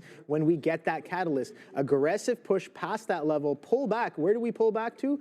201 halves, reclaim on the 202s, and then push a little bit higher. Today, we're coming right back in to those 202, that 202 mark. Let's see if we hold Market's that breaking a little lows bit there. Market's taking another pull back down into its lows here. Let's see if Intel does more of the same, or do we catch some selling on this ticker? I have no idea. Well, that's sort of the thing. Like right now, like you've got some relatively strong names, but as the market just broke the low, AMD's at VWAP, so this could be our chance here for AMD. You're breaking lower. All right, let's nibble in here as I hold a sneeze. Underneath VWAP. All right, let's go to 20. This had to go to 22s there. I was sitting at 25, just went down into 22s, actually got 22 half. Doesn't really matter. If it breaks out above VWAP, I don't want to get wicked out, but I don't want to break a rule here. I'll give it to the $0.50 level and just a little bit above that. So it's always possible that I get wicked out again. As far as AMD is concerned, just to go to a higher time frame for you guys here, it's also failing underneath the double top from last week. So if we fail underneath that, I think there's plenty of room. There goes NVIDIA. So NVIDIA, a couple of times, I think we've gotten away with one on NVIDIA. Like bounce off VWAP and then it breaks down. Bounce off 141 and then it breaks down. And the same thing there again. Like you're having to keep it tight to the vest. But unfortunately, NVIDIA's trend down. So you can want it to be a long all you want. It just keeps on going stair-step down. You take your profit to 50, 60 pennies, and then it's flushing through. Got to get out at break even. Yeah, I got to find places to add to this AMD because the market's now accelerating to the downside. Yeah. We just got in. I was trying to get a little bit more in front of VWAP. We'll look for it to hold trend under VWAP and see if we can't play it back into prior lows. The NASDAQ, I don't want to say decidedly red because it's only down 0.25% here, but you have not had a single green candle on either the NASDAQ or the ES on a 15-minute basis. This market is trending down in spite of some places that it looks a little bit strong. Just going to come to Apple for you guys, 245. I can't believe I didn't notice this before. If you're looking for maybe shorts, somebody's selling Apple at $245. That could be a level to work off of. I like AMD here. We're going to hang on to this breakdown. And let's go to Adara for the crypto update. I feel like we haven't even talked Bitcoin. Oh, boy. Crazy. Take a look here at Bitcoin, which is set for its third straight red day. Though it is worth noting, not all of these crypto-related assets are looking the same. If you have MSTR, you're actually pushing nicely to the upside. If we go back to Bitcoin, though, Bitcoin right on the day, and it's worth noting here, we have not had a push above 100,000 since, if you go back to February 7th, and then we haven't actually had a close above 100,000 since February 3rd. So quite a bit of time here since we've breached that key 1,000 point level for BTC as of right now here, just trying to hold on to 95 and take out yesterday's lows here around 95.2, currently trading around 95.3. Another crypto-related name to keep an eye on is going to be XRP to USD. This one here actually pushed to the downside despite a nice look last week. Lots of speculation here. That Ripple is going to be, or XRP is going to be getting its own ETF. So keep an eye on that. In terms of other crypto names, Ethereum actually taking a harder hit than BTC, down 5%, and right now trading below that 2,700 level. XRP down about 5% as well. Solana down 8%, BNB down 4%. Doge and Cardano each down about 6.5%. So weakness across the board when it comes to crypto today. Back to you. Thank you very much. It's just not. We're not getting a lot of traction, and we're asked about Bitcoin in the pre-market, and I simply was like, I don't think that's the place that you want to trade, and the only place to look at it is where the support has been. Let me just zoom out. If we don't get to 53 to 53 half and maybe creep down a little bit underneath that 95 zone, I don't think you want to necessarily touch it. It's just very, very inside with weakness. So wait for those bottoms, look for those reversions. I think it's a reversion type of market. And as we say that, as I say that, market heading back into those lows. I'm just going to show you the 15 on NVIDIA. We're at 140. When I look at the 15-minute chart, it's like, yeah, we got away with a couple. I was long entries with this exception on the only green candles, but you're going to have to do some heck of a trend break for NVIDIA to look a little bit better at this particular point. I see you reloaded on Intel. That's still looking good above the 26 level. And SMCI up 12%, but now underneath that higher low trend that it put in. Rejection of the 55 level. Looks like SMCI might be headed for a collision course with a reload at the 53 level. 12.5%. It's still relatively strong. If there's anything we're not looking at, Scott Angel is mentioning SoFi, which I haven't even peeked at here today. It's the time of day I don't want to rush into anything. You know, we're finally into that AMD short again off of VWAP. But SoFi, 5 points up. I like you, SoFi. You're above the 50-period moving average. Didn't even notice this. Great call out, Scott. Above the higher low at 16.5. Why not be headed back into 18? I like some financials or fintech in general in this year. But now you're back above that 50. The last time it did this exact same breakaway from the 15 area, it took like 4 days to get to $18. So we're on day 2 and it's at 17. I'd say that's looking pretty good for a day with that 18 level. So good call out there, Scott. I don't know if we're going to get a clean move through 17 even again here, but it's been taking the stairs to the upside, which is fine by me. Maybe a VWAP trade is going to be in the cards for SoFi. Yeah, no, I think there's a lot of opportunity in this market, Neil, and Intel is where I'm looking for that opportunity. I know I might sound like a broken record here, but again, one of my top ideas on the day. Let's see if that'll come into fruition here. I got to hold that.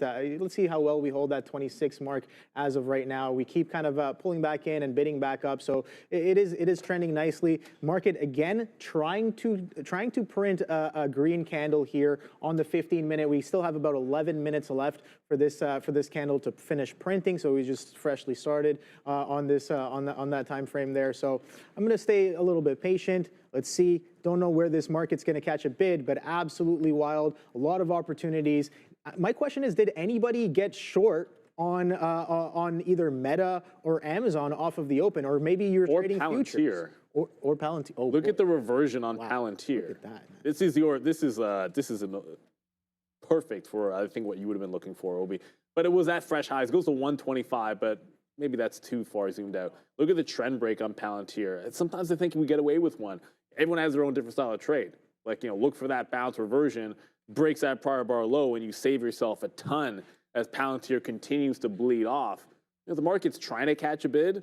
I don't know where the bottom necessarily is going to be for Palantir, but when you look at it, higher time frame, look at this 118. So 118, 118, 118. It's more like 118 and a third. I don't see a reason why you shouldn't retest that level. And this candle on the daily chart is starting to look a little sus. So if you're thinking longs on Palantir, it's already forming a reversal candle on the daily. I think that 118 probably the only place I'd look for any kind of a long. I'm only in the one short here right now on AMD. Oh, and the reason why we like AMD short, despite it being up, is look at the trend line on AMD. It tried to break that out. It's now back underneath that high. Got wicked out once. Trying to add to this position before we get to the low of the day. Marty in the chat. Yes, you did. Congratulations. That was a little loud. I don't know if it was as loud for you as it was for us here, but that was a little loud. Marty, shorted Palantir at 125, out 70% now. I think we get a bounce later, though, and want to get long when we see a bottom. Yeah, I'm kind of looking at that 118 myself, but it's got to be a mean reversion trade. It's got to break the trend if I'm trying to go long anything. The market's trying to put in its first green candle. I just saw NVIDIA break the low of the day, so I see no reason not to hold on to AMD to its low. Tesla's breaking lower as we speak. I mean, what's holding up right now? Intel's holding up, right? Oh, yep. Yeah, I mean, yeah, it's holding up in a general sense. It's looking pretty good. But I just see, and Netflix is apparently tanking as well. SMCI, which was so strong, that's holding on to VWAP, but it didn't quite get there. There's a few names that are showing some strength still, but watch out. This market, don't anticipate the bottom. No. Participate in a bottom. If it's a strong stock, stay long, but there's very few of those out there this morning. Yeah, I'm always looking to participate in that bottom there. And every time we do pull back into VWAP, I think it could be nice, but Intel's not really giving us that chance. But we are pulling back into some moving averages, and we're trending to the upside. Again, looking for that market tailwind to potentially come in for that continuation, and continuation is happening across the board. A lot of selling continuation happening on TSM as well. So I have eyes on that one. I do want to see if it can catch a bid in and around the 202 mark, but I have no idea. Throw it in the chat. What are you guys trading? What are you guys watching? We'll be right back from Madeira. This part of the show is brought to you by eSignal. Traders, listen up. First month, free. That's right, we're waiving fees. Trade smarter, not harder. Upgrade to Elite. Analyze, strategize, and capitalize. Our platform, it's everything. Infinite data, instant trading, lightning fast market insights, game-changing charts predicted with back testing, reliable, real-time data, global markets at your fingertips. That's an all-in-one platform, so don't miss out. Execute your best trades now. Are you ready to elevate your trading? Scan that QR code or click the link in the description. Back to you. Elevate your trading like Matt McClung elevates. Hey, this is actually going to be some shade. Elevates himself by pushing off to do all of his dunks. I know you didn't look. I know you don't watch the dunk off, Obi. So neither here nor there. And he's an incredible dunker. Mad respect. The guy's a freak of an athlete. It's absolutely sick everything that he does. But if you watch it back, every single time he jumps over a dude, he pushes down on the ball to get a little bit more juice. So I don't think he actually even had the dude from San Antonio. I thought had the best dunk of the night. I only watched the highlights because that's how I roll, but that's just my 2 cents. It was crazy because like I'm watching the highlights. I'm like, no one's gonna. Is anybody saying anything about this push-off thing? Like they're all assisted dunks, but there's no rule against it. And the guy is a freak. It is what it is. He's good. Danny Nahas in the chat. Why do you think MSTR is looking stronger than Bitcoin? So short answer is we know look, there's a squeeze aspect to MSTR, and sometimes it's going to find a little bit of juice when Bitcoin is doing nothing because you're probably going to have some shorts covering. That said, I think you've got an inside day in Bitcoin, and it's one of those, well, Bitcoin's not breaking 25, so there's probably, I think, just a little bit of covering going on. That would be my guess on MSTR, but it's nothing crazy. It's slightly up. It always gets more exciting to me when it's actually breaking out of a resistance zone. So let me just, come on, 15-minute chart. Keep going. There you go. And we're not breaking out of the resistance zone yet. Like the lower high in here at 44 has yet to go, and then it's here at 55. That's where it gets a little bit spicy. So yeah, it's relatively strong, but I'm not excited about anything for a trade. If anything, 55 is the break, 45 is the break, and right now you're getting a heck of a lot of nothing. So yeah, a little bit more juice on IBIT. Not enough for me to get engaged in a trade at all. Speaking of engaged, come on, NVIDIA. We're still trending down, obviously, here on NVIDIA, but it's trying to break back above that 141. This could be a little bit of a turn on NVDA. And here comes Palantir into that 118. Remember we said 118 and a third, which is right in here. So that's where we're looking for the mean revert. It's there now. Now we look for the trend break as we go to Adara.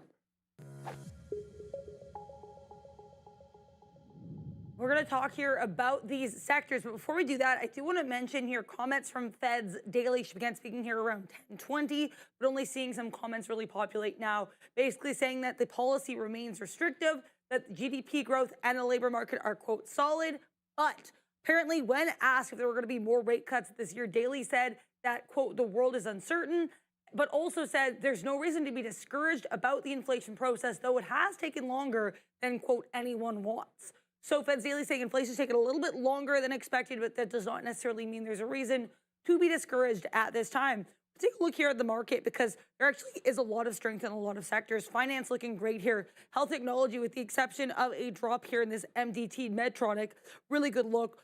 Consumer non-durables led by a 3% push in Nike. Great look here as well. Producer manufacturing, transportation, energy minerals, utilities having some green as well. Now, in terms of weakness, retail trade pretty red across the board. We heard about Amazon's weakness, Costco, Walmart, HD, Home Depot also looking a bit red. Meanwhile, health services here led by a 2.5% push to the downside for United Health, UNH. Technology names are a little bit more mixed. Technology service here, two of our recent winners, Meta and Netflix, both red on the day. Meta notably breaking a 20-day winning streak. Then you've got electronic technology, Broadcom, pretty red here. We did have Druckenmiller sell his stake, but NVIDIA, GE, RTX, some of these other plays, including Micron and Intel, notably to the upside, guys. Back to you. Well, what's not to the upside is Palantir. Another low broken, so you are now into that supply zone from all afternoon on Friday at that 118.25. I mean, the trend from the day has held. Now I got to start looking at, I mean, I'll draw another one. It's really not going to be that much different. It's a little bit steeper if you draw it from that support at 121. So if we break the trend, I'm looking for the long. And it's just basically like the same entry that we had before. If we break and close above this trend line, it would need 119 to do it. Look for the play back into VWAP, a very tight entry there on Palantir if we're able to get it. Your Intel's doing absolutely fine. And then SMCI, there is VWAP. It took a minute, and by a minute, I mean all morning, for it to get back into VWAP. It's making the bounce now. If it can close above VWAP, I'll take another shot at it. 53 has been supported on SMCI. Remember, it's 1 week today that the deadline expires for them to report their numbers. So this is a relief rally on SMCI. At any moment, you know, profit taking can always come into this stock. So I want to make sure we close above VWAP here. No falling knives. I want it bouncing and then play the bounce when you know that you've got some buyers out in front of you for sure. Yeah, I think that's definitely one to keep an eye on.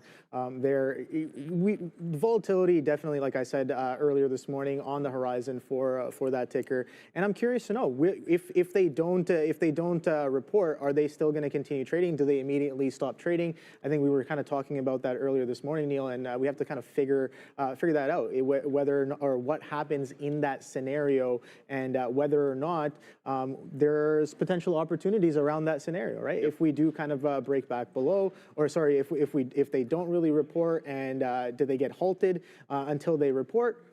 Who knows? But SMCI is definitely one to watch on that one there. A little bit of a pullback here happening on Intel, coming back in the 2580s. So we're going to continue watching this one here. But market finally catching a little bit of a bid here, Neil. So with only about a minute left on this 15-minute candle to print, we're finally looking like we might be catching a bit of a bid here and maybe attempting to print green on this current 15-minute candle here on the market. So let's see if we can catch a bit of wind there, tailwind is what I mean, on some of these other tickers there. Let's see if the bid can come back in on Intel, but still chopping around that 26 mark as of right now, Neil. So nothing too crazy just yet, but with the market taking a little bit of a pullback, let's take a quick look at what is potentially catching a bid. Obviously the spider, a little bit of a bid happening there. Amazon, maybe not really too much. Tesla still within its opening range. Apple within its opening range. Softy still within its opening range. We were talking about opening range breaks. NVIDIA actually broke to the downside as of right now, but holding some of its pre-market consolidation is NVIDIA. So let's see if that can hold a little bit longer here. But yeah, this candle right here, here we go, 3, 2, 1. We just closed green, Neil, the first green candle of the day on both the ES and the NASDAQ after the open. It happened. Just happened. It's finally happened. So obviously, maybe we're getting that reversion. We'll see. Hey, there's an SMC in Toronto that if I hit enter too fast when I'm typing in SMCI, it comes up. It's a 1-cent stock. SMCI bouncing off VWAP as we speak. I wanted to get one more bid in here, a little bit tighter. There we go. To that support level. So just going to scalp some out and see if we can't get a better price in here underneath the 40 level as SMCI is making that bounce off VWAP. I want to try to respect, like the prior trend broke. I always like to leave that kind of a trend line in, like when you get like a bull flag-ish type trend and fail the high, leave the trend line in, and if it respects it in the other direction, play that scalp trade from here into 54.5 on SMCI. The other trend break we're looking for was Palantir, and it's finally, I mean, it's trying to catch a bid again. So the last time it did this, we were able to get a quick little long, not fast enough to have been able to capture what was like an 80-cent move. But if it can close above this 119, then you've got a trend reversion as well here happening on Palantir. Could also go red to green. Wouldn't take much. We closed at 119.16, so it's right in here that this would go red to green on Palantir. Didn't mean for that to rhyme. That said, be careful. Even as I'm saying that, the market's retracing to the lows. NVIDIA just broke its low of the day. But never fear, everybody. Oh boy. Because our good friend from the OTC markets, Jeff Mendel, is here. First of all, Jeff, how is the weather doing? Because basically, like everyone and their mother's getting too much snow up in here. So I'm very curious to see how it's been going for you down south.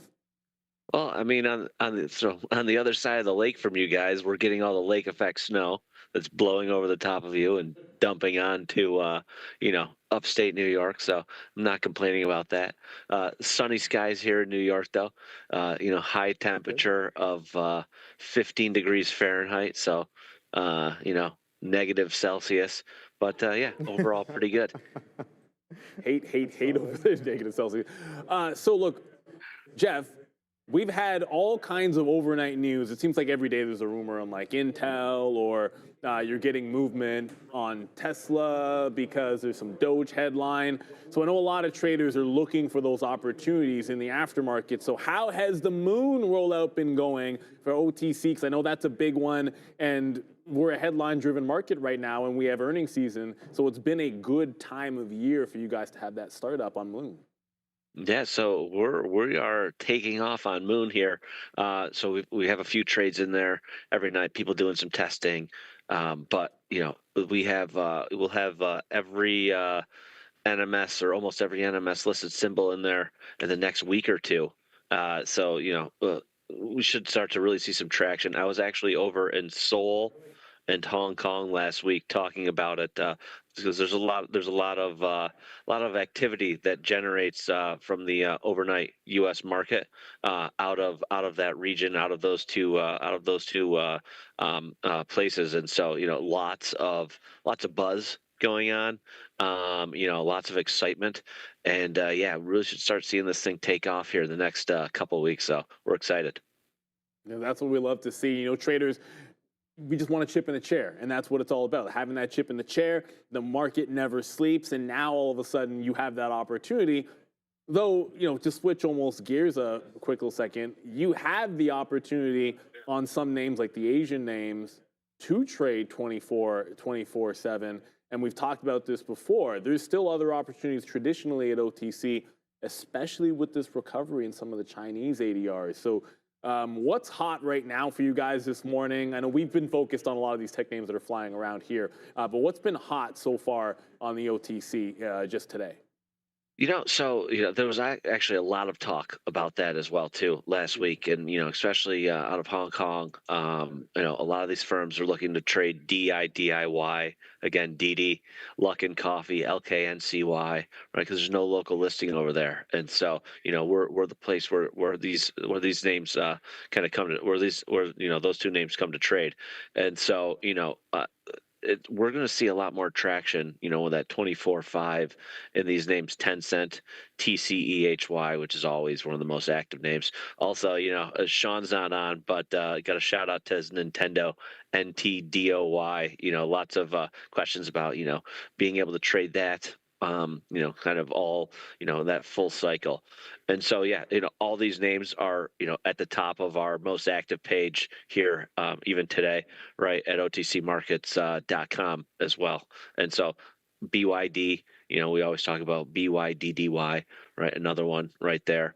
SoftBank SFTBY, another great one to kind of look at. And so, definitely, definitely great names to, kind of be introduced to that 24/5 market. And just for anyone that hasn't seen that Tencent chart, I mean, like Baba or like some of these other names, like not only has it been trending up, I mean, it's now, what is that, 50% from the mid-January it's up and breaking out on the daily chart. If we just quickly come to my chart here, this is what Tencent looks like. So this is obviously in the midst of a breakout. We always talk about Alibaba and some of the other Chinese ADRs, but that's absolutely flying around there. for sure.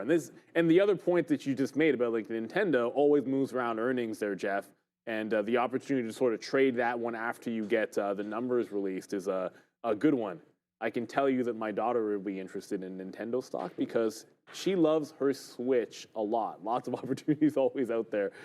My goodness, her Switch saved us. I was on a train for 12 hours yesterday, Jeff, supposed to be 5.5. And if it was not for the charged Nintendo Switch, I'm not sure what would have happened. There we go. NTDOI. Yeah. There we go. So actually, I want to switch focus a little bit here, and so out of Europe, and so a ton of European ADRs trade at OTC markets, and with all the news that's coming around about what's going on in the Ukraine, especially in the defense sector as well too. There's kind of two big names out there that you typically, like here in the U.S., you hear about like Lockheed Martin, right? Big U.S. Defense company. But BAE Systems, ticker BAESY here at OTC Markets. Definitely an ADR to kind of take a look at. It's up 10% today. It's trading around $68, and so lots of news is going to be coming out over the next few weeks around the Ukraine, what's going on in Ukraine. Also, with the Trump administration saying that possibly they may not be seeing the defense backing as much out of the U.S. And so, European defense company BAESY, definitely one to take a look at. Also Saab as well too, SAABY, another one to kind of take a look at. That's up 16% today, trading at around over $13. And so, kind of keep an eye on those. And so, that once again, that kind of with that 24/5 cycle as well too, not just trading here in the daytime, but as news starts to come out, take a look at those European names. Don't want to forget about those. Yeah, that's what it's all about. I mean, again, and thank you so much. That's a good point that I don't think a lot of people are paying as much attention to. We get sort of hung up on the high volume Chinese ADRs, which are always going to give us opportunities out there. But shout out to you for pointing out BAE and Saab, both those looking like fantastic opportunities. Before we get you out of here, I got one last question for you, Jeff. I know you know what time of year it is in the NFL where people start talking about what's going to go on in the draft or what's not going to go on in the draft. I've heard some rumors again about you guys getting the cheetah. And I just want to say from the outset, good luck with that if you guys end up with Tyreek Hill. I'm just going to throw that out there. No hate at all. I mean, Dak's still going to have to throw it to him in the postseason. And so we know how that goes. So it's like, I don't know what to get excited for anymore, to be honest. It's just one thing after the next. Okay, if we get him, hopefully he makes it to the stadium and doesn't get pulled over. I probably shouldn't be making jokes like that.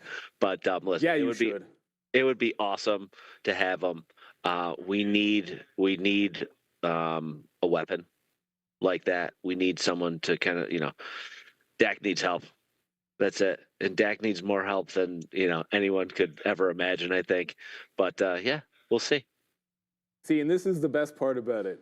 You guys have the successful launch coming. OTC is doing fantastic, Jeff. So despite the fact that the Cowboys don't look very good this year, things are definitely looking up for you. Our good friend, head of broker dealer sales and OTC markets, Mr. Jeff Mendel. Good luck with those Cowboys, but so thankful that we have this moon to be able to trade in the aftermarket. I'm going to have to become like a rugby fan or something because I can't switch to the Bills. I can't switch to anything like that. But, oh, my God, it's just painful. Yes, you can. Yes, you can, Jeff. I can? Oh, yes, you can. Uh-huh. Yes, you can. Toronto's football team, the Buffalo Bills. It's 100% true. There's 15,000 Canadians strong usually going down to Buffalo to check out those games. Someday I'll take you there, and we should just have an absolute blast when you see a real team with some real fans that don't just latch on to a dynasty because they're America's team. Thank you so much. Can we switch to hockey real quick? Can we talk about the Four Nations face-off here? What happened? Hockey? We talk about hockey.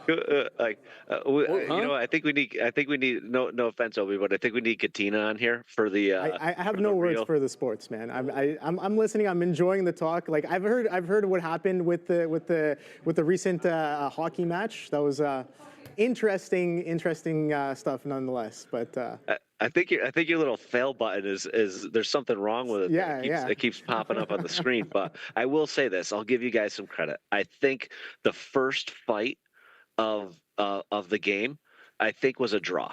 We'll give it to you. Okay. I know everyone's reporting go how we won.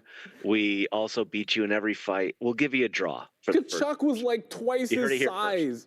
Okay, first of all, y'all had fighters on the ice, and we didn't have fighters on the ice. Like, what do you expect? Of course, you guys won those fights. Did you see who was? Anyways, I was in. It's all about preparation. Listen, we prepared.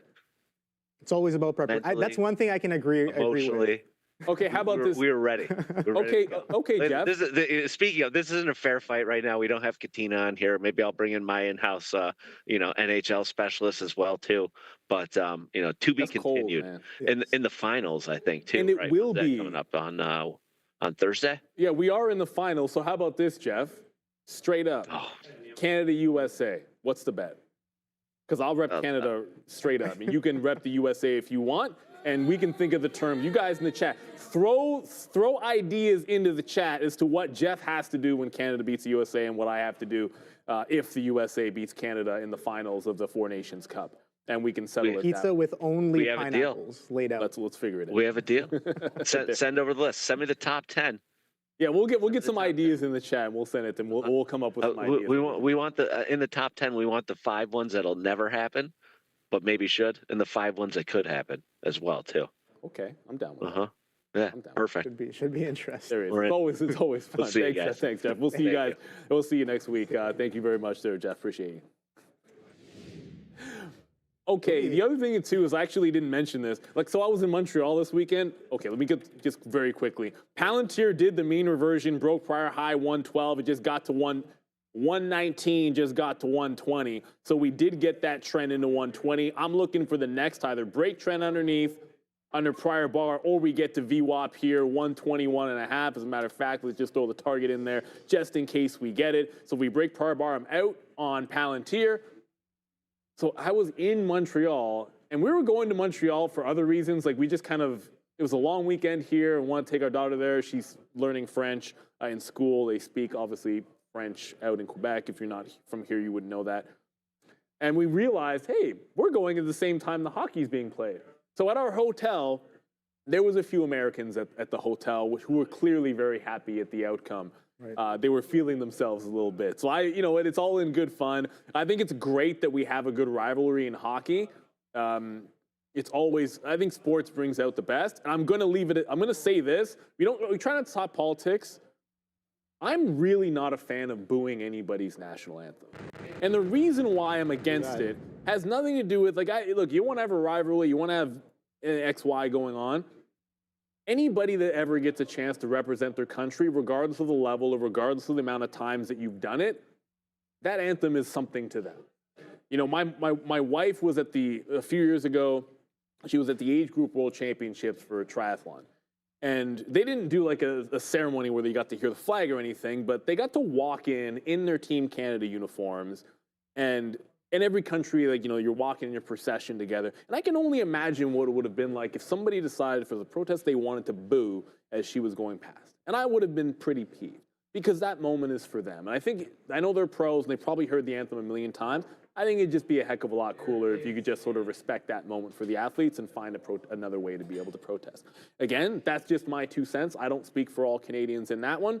But I just feel like I need to say, because it kind of always bugs me, and I know some professional athletes that kind of feel the same way about that. But anyways, that's neither here nor there. Palantir trying to make that bounce. The market trying to make that bounce. It's 11 o'clock. We will be back at 2, Obi and I. But let's kick it to the Bash Brothers, who are going to knock it out of the park with GCL apparently. Go Sharif. Okay, all right. Guys already know I'm in GCL. What is up, beautiful people? Welcome to How to Trade During the Midday. That's your boy, Joey Options. He's only with us for one day today. Oh, then he's man. Guys already know I'm in GCL. What is up, beautiful people? Welcome to How to Trade During the Midday. That's your boy, Joey Options. He's only with us for one day today. Oh, then he's going on over to Jamaica while we freeze our sweet patooties out in this place. So shout out to everybody. All right, let's do the shout out. Let's see who we got in the chat. Oh baby, we're printing. So I just took out my last little piece there on GCL. But shout out to everybody. Yes, I got the wrong screen over here, so we're gonna end that one, Joseph. Yes, there we go. Come on, you gutters. I see you, Benton. I see Darwin dancing up a storm. He's always doing that little disco fever thing. We got Osama. We got Randall, League, and Stewart. How about Frank Handley and Tez? We got T-Dot. We got Saul, Soul Queen 88. We got Charmine Khan and Jack's Money, Joseph. We got Jacques. Yes, we got Jacques. I pronounced that properly. We got Bobby. We got Bears versus Dang Bull. Shout out to Nick L. ABF. We got Pax. We got Black Whip. We got Stevie J, and why not? Smokey Love in the house as well. Even Adara is in the dang house. Shout out to Los Palmos, Kareem B. We got Easy Media, Joseph R. Ack, as opposed to, whatever else. CP, DP. We got Mugen Stars, Stevenson, Etienne, and Soundar. Jimmy J, Vizbot, Vanessa A. I see you, girl. We got Jameson, Trader Life, Martin. Who else we got? Got Adam, the Dang Loose, and one more here. We got Skiller HP. Hey, Skiller. Hey, good morning. Good morning to everybody. Yeah. Before we start talking any stocks here. Uh-oh, here we go. We were talking hockey not too long ago over with Mr. Mendel and Neil. I'm not going to say too much about it. But to go 0 for 3 on those fightings, that's a hot take, Mr. Mendel. We did not lose all 3 of those fights. Not even close. No one else is going to do that. 3 fights in 9 seconds. Well, guess what? We were missing our best D. I can't wait for this matchup on Thursday. You know what? I was gutted. All Sunday, I was gutted at the loss. But I'll give it to the States. You know what? You got to give credit where credit is due. I think they were just playing an all-around better game than what we did. But watch out. We can play them in the finals, right? We're playing them on Thursday. Yeah. We're playing. We got our boy Cale McCarr back. Okay. All right. Watch out, Team USA, because I don't think that we are going to lose. Sidney Crosby is 26-1 on Team Canada. Hey. All right. That's all I'm going to say for now. We'll see you guys there on Thursday in Boston, and it's going to feel great to win it in the States. All right? That's all I got to say. Joseph doesn't feel strongly about this at all. Everything there was fake. That's it. Yeah. That's it. It's done. It's done. All right, guys. Let's get into these markets, man. Sharif, it's been awfully volatile. Oh, we got a lesson. So, okay, what we're gonna do is, do you want to touch on anything before we dive into it? Because we're gonna talk some gap fills today, guys. I want to show this trade real quick, guys. GCL is on one right now. It's up 150%. Very predictable level pullback. I'm not going to wax poetic about this. 660 was the area top. You can see that it rejected there. Lo and behold, it comes back in. Test that exact same area. That's where I went long. Let's see how far this one can go. It already touched 8. Close to 8. 796. This thing is on one, boy. So be careful with it. We already talked about these small cap gappers. They're around for a good time, not a long time. Here's what I'm looking at, though. There's a whole bunch. GCL, top right-hand corner. But you also got KWE coming into the volume-weighted average price. Likewise with ALLO. This one's up 51% at a very predictable area right now, guys. ALLO at the volume-weighted average price. You've got SLDB. This one's up 42%. It's breaking down, though, below that volume-weighted average price. I've also got AMOD, a bit of a different one. Bamboozler Central broke VWAP, trying to retrace it now. Sound Hound is on one, boy. It's up another 8%. It's trying to work its way into $12. You bet your bottom dollar I'm going to be on there. We're also looking at VNet, VNET, as well as SOFI, SOFI, as it hovers above VWAP. Last but not least, Joseph, STAI. That one just reclaimed VWAP there on the bottom right of your screen. We'll have to see if it can hang up above it. But I'm all eyes on GCI. There goes 8, Joseph. This is really squeezing right now. This is on when it's about to hit 200%. GCL, keep your eye on this one. Hey, yeah, guys, we're going to try to get this one. It's a lengthy one, but we got a lot going on in the market, so if we have to pause at any time, Sharif, feel free, obviously, to interrupt me. But yeah, guys, a lot of people loving that in the chat. It was a fantastic game. Do not get that twisted, and we can't wait for that matchup here on Thursday. But now, guys, let's get into swing trading, some gap fills, all right? We did some little options talk this morning, but this I like to use we can utilize options and just common stock as well, too. So this is what we're going to get into. What is swing trading? We're going to break that down, the technicals, and then you can choose your vehicle, all right? So always, number 3 is really important because it doesn't have to be with options. It can be with stock and or options. Okay, guys, so let's get into this. So we're just going to go over the basics. So intraday trading is just holding a stock or option position only within the trading session. No open positions held overnight. That is intraday trading. When trading session is complete, all your positions are closed. Fairly simplistic. The time frames can range from seconds to hours. Capitalize on short-term price movements. All right, so the pros and cons: potential for quick profits, no overnight risk, higher stress levels for sure, requires a lot of time and practice, and more commissions, guys, all right? So long-term investing, buying and holding stock for multiple years, time duration can range from years to decades, builds wealth over time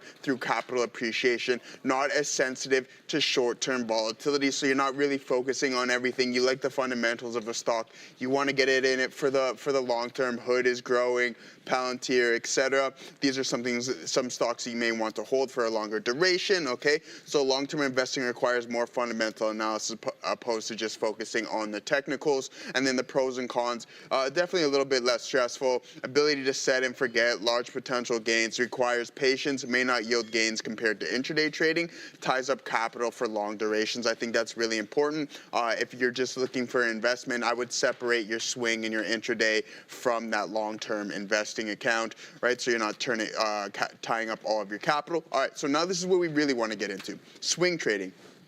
Buying and selling stock or options for several days or weeks to capitalize on short to medium term price movements. Timeframes can range from a couple of days to multiple weeks. Exposed to overnight risk, thorough understanding of technical analysis, market trends, and more patience, all right? So if you're looking for that medium duration, a couple weeks, that's something that I have definitely been doing in this current market. I want to just hold on to things for slightly longer, and so less time intensive, don't need to pay attention to minute by minute price action. Potential for significant profits, exposure to overnight risk, requires accurate market timing, and ties up capital for longer durations as well too. So technical analysis, trading daily gap fills is one of multiple ways to swing trade stock or options positions. Mind you guys, this is just a setup that I specifically like to focus on, especially with strong stocks. And we're going to talk about the criteria that you're going to be looking for in these underlying assets. So selecting the right stock is always a major factor in the strategy success. Picking any random stock because it's gapped up or gapped down may hinder your accuracy rate, okay? So gap up and gap downs can be classified as two different systems with vastly different accuracy rates, okay? So do's and don'ts: don't select weak stocks to fill a topside gap. All right, so if a stock is weak and it gaps down, to fill it to the top side, right, you need that stock to start to appreciating. If it's really weak and the earnings report isn't that good, just stay away from it and look for something that is like, okay, well, why did we gap down here? Like with the likes of some of these big names, and we know that they have a lot of capital expenditure coming up in AI spend. It's like, but they're still fundamentally strong. The street just doesn't like that CapEx. You can look and dig a little bit deeper and say, hey, at what point are these names going to recover? Select strong stocks to fill a downside gap. Be aware of high catalyst events. General of understanding of why underlying is gapping up or down. Okay? So now selecting your vehicle, all right? So options, benefit of utilizing your swing position with options, multiple strategies to implement, less capital requirements, ability to leverage. That's really, really key. So we know that we were talking about a little bit about that this morning. So you don't need to just flat out buy calls or puts. You can also hedge those positions. You can minimize the cost of those positions. And then when things start to work out, you can also manipulate the way that trade is going to play play out, all right? So risk of implementing your swing position with options. We all know for options traders, we know time decay is key, and that's why I always emphasize on just buying more time if you have the ability to do so. All right, so risk of over leverage, again, it is a fixed risk, right? When you are just buying options, so you do have that fixed risk in there, but again, you don't want to over leverage yourself, and then you are susceptible to pre and post market risk, okay? So always keep that in mind. You cannot close or open options contracts before or after the market, all right? There's a time period at the end where it's, I believe, 4:15, where you have the ability to exercise if you're lucky and your broker allows you to do so.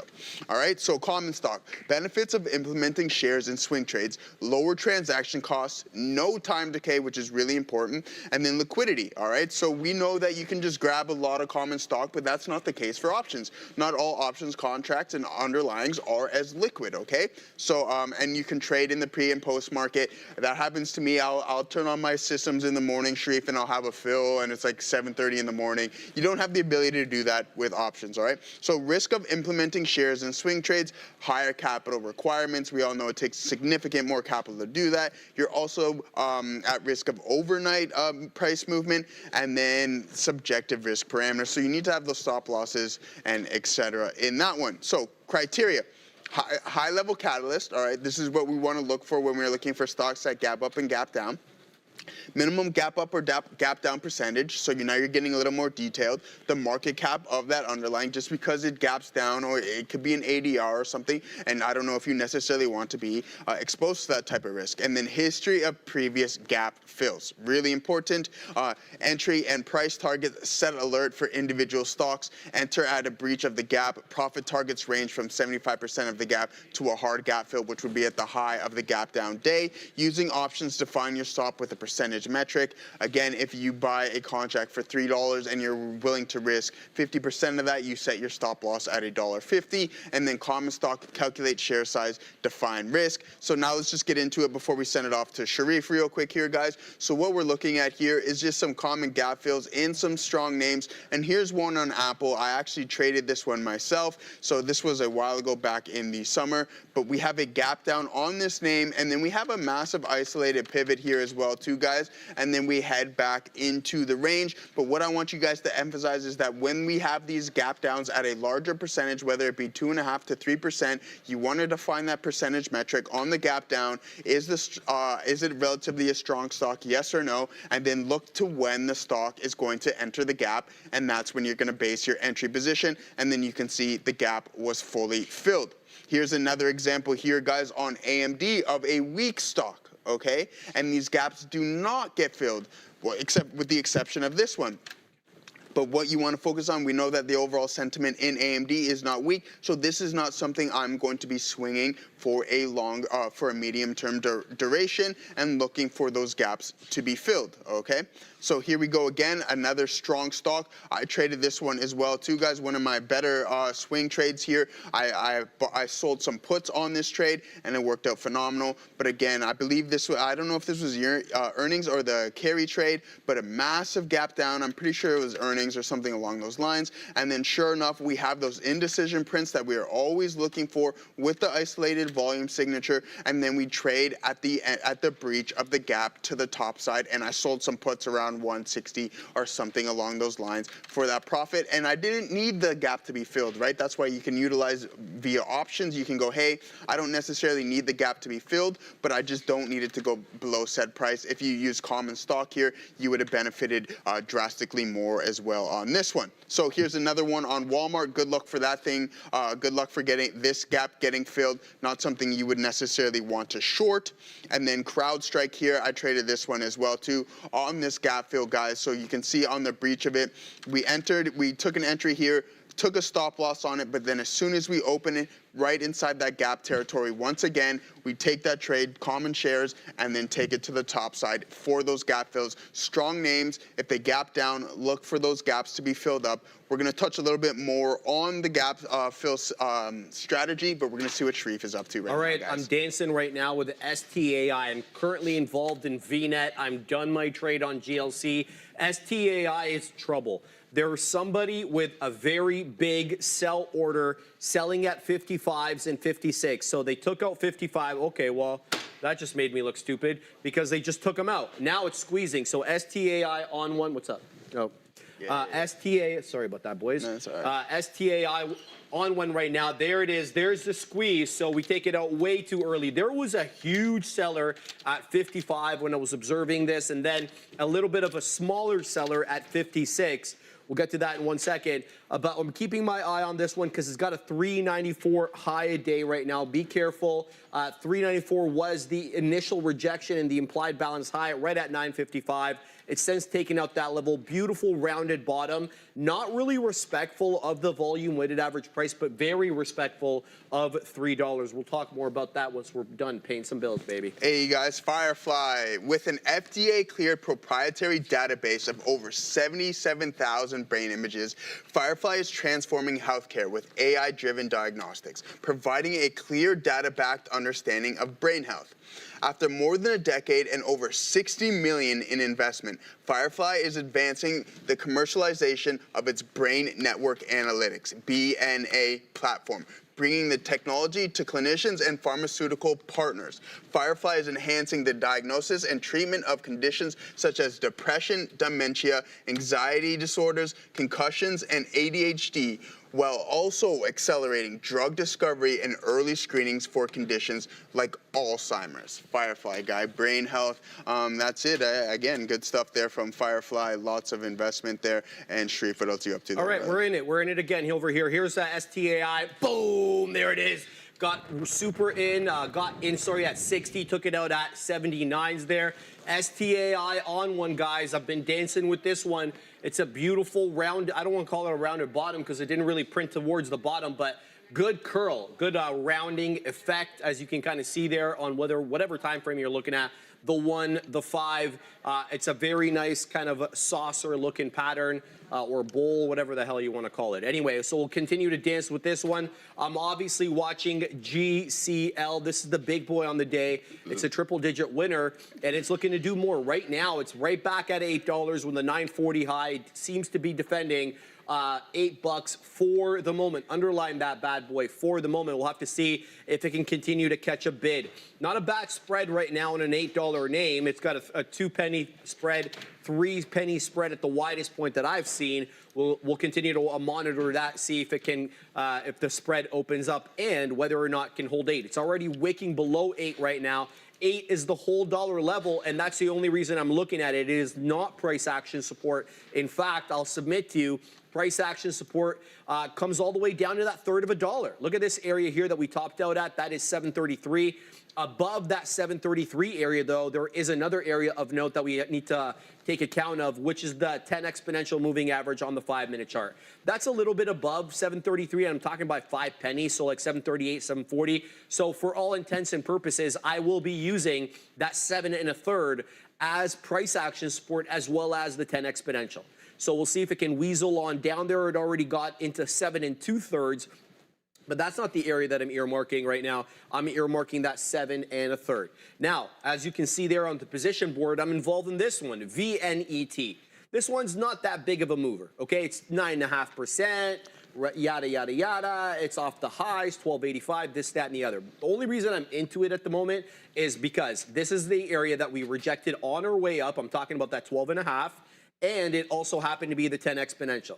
So I'm trying to put the odds on my side here. I'm waiting at 69s. You know where I'm waiting, okay? I'm waiting at 69s over here. We're showing 65s. Last time we got into 65s, this exact area that we're at now, we had selling. So there was a bit of a seller, someone with a larger position that we couldn't shake. Let's see if we can move them out of the way this time. There it is, and there's the print. Let me see if I can continue to move up here. I'm waiting at 75s now on VNET for the next print there. Let's see if this bad boy wants to curl back up and take out those highs a day, which right now, guys, sitting at 12.85. There it is. There's the print. So we get that $0.75 print. Now you better know that I'm going to be waiting at 82s. I'm a superstitious guy.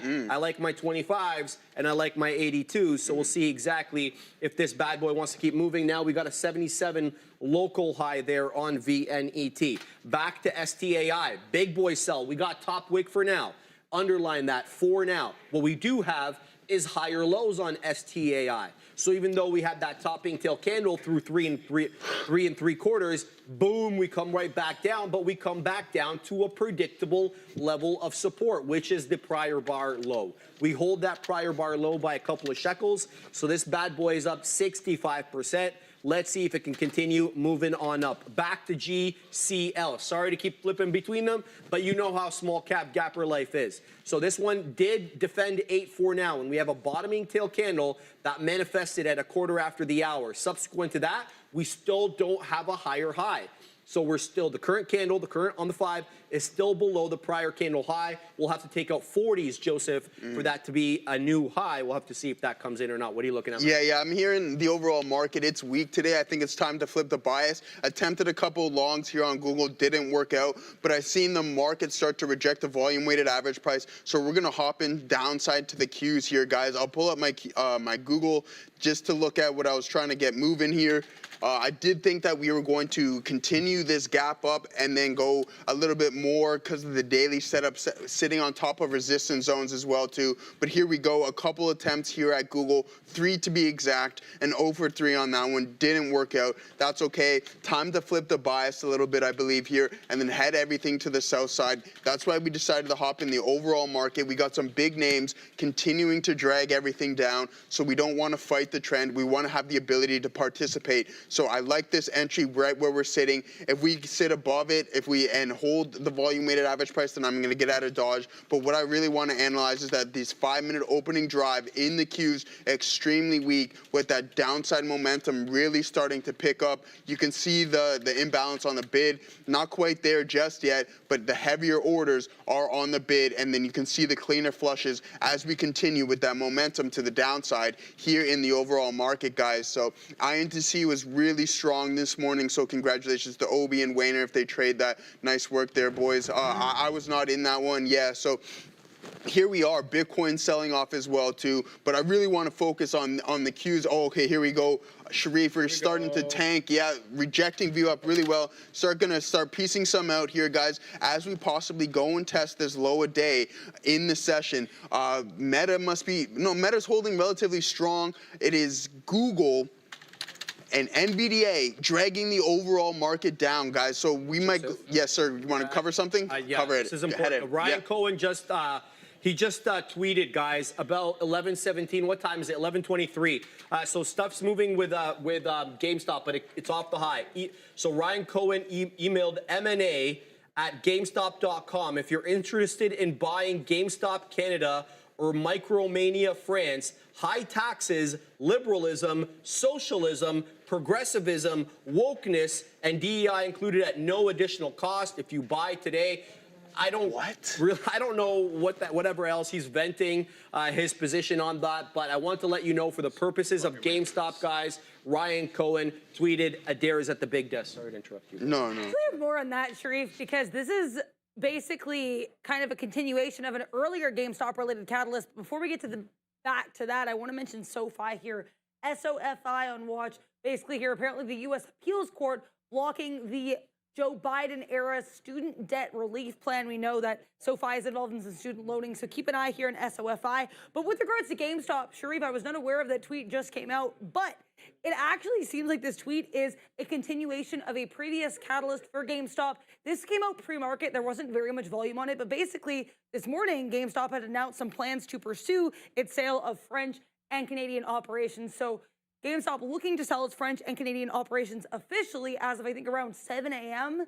today. So that's prior to the Ryan Cohen tweet. It seems like the Ryan Cohen tweet is a bit of a sartorial take on the sale, but the sale has been planned and announced as early as this morning. Back to you. Yes, thank you very much for that, Adair. Here it is, guys. GameStop looks to sell its Canada and France operations, as Adair just mentioned. Video game retailer GameStop said it plans to sell its Canadian and French operations. The original meme stock on Tuesday said the decision is part of its evaluation of its international assets. In December, GameStop reported, as we know, mixed fiscal third quarter results where the company swung a profit but saw revenue fall over 20% south of that billion mark to about $860.33 million. Thank you, Adara, for bringing that context to us, letting us know that that was moving, and it was a continuation of what he had been chiming about in the pre-market. Do appreciate that. Shout out to the human algo. Joseph. Yes, sir. Yeah. So yeah, we're still going up there. Thanks for that. I mean, pretty descriptive tweet there. But hey, what are you going to do? But here we go, guys. We're going to continue this trade in the TQQs. Market's slightly pulling back now. Hopefully it's not too deep to the point where it stops us out break even. We really do like this entry, hoping for that momentum to stick to the downside in today's market. I was talking about the SPY not being too far off of the all-time highs here, guys, but unfortunately that parade has come to an abrupt halt because we have sold in the early morning sessions, still hovering around those highs though, guys, so nothing to get too worried about. I don't think we're down too much in the overall market. Yeah, not even like a fraction of a percent. We still might even be a little bit positive just due to the gap up, but here we go, still hovering around those highs. I really like this market up here. We know that these all-time high breaks aren't always the cleanest. We need momentum and volume to step in, and that necessarily hasn't been the case for this current market, especially the past couple of months with the DeepSeek news, etc., and especially with that previous, not the previous one, 2 FOMCs ago, I believe with the hawkish cut, something that we need to pay in mind. So there was some headwinds in the overall market, but again, here we go, starting to climb higher and higher. I do believe that this momentum is going to continue to the top side. A lot of tailwinds. We're going to hold on to this short position, even though I'm talking about strength, but I do think that we can continue and possibly make another leg to the downside, Sharif. All right, I got the print on VNet at 82s, but now it's coming down. Again, it's going to have to hold the 10 exponential here, and that happens to be right where I got in. So I only have one more out. You could say, oh, Sharif, why don't you just give it to 50s, bro? Well, because 50 isn't the level that I got in at. I got in because it pulled into the 10 exponential. So if it doesn't hold that, yeah, I'll give it to 58. I'm feeling whimsical today, whatever. We'll just give it a couple of pennies below my entry, but it's going to have to continue moving up with the higher highs and higher lows. So got the 82 print. That is 3 pennies south of the daily high. The day high, excuse me, is 1285 on VNET. As you can probably already know, I haven't been yelling about STAI. Usually there's a reason I'm not yelling, and because things are coming down. So this is a lower high right now, and what I'm concerned about with STAI is now it's below VWAP.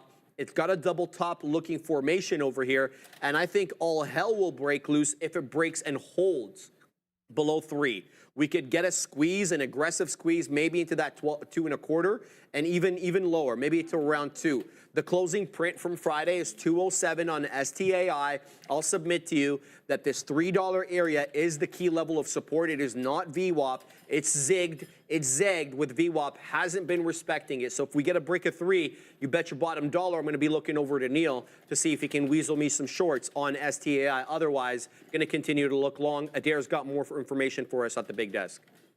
Keep an eye here on AMZN. The information reporting that Amazon is shutting down or has shut down here its shopping feed, kind of similar to TikTok. We had earlier news here a while ago that Amazon was shuttering some aspects of its shopping related elements. So keep an eye here in AMZN. Apparently, Amazon shutting down its TikTok or its shopping feed, which is pretty similar to TikTok.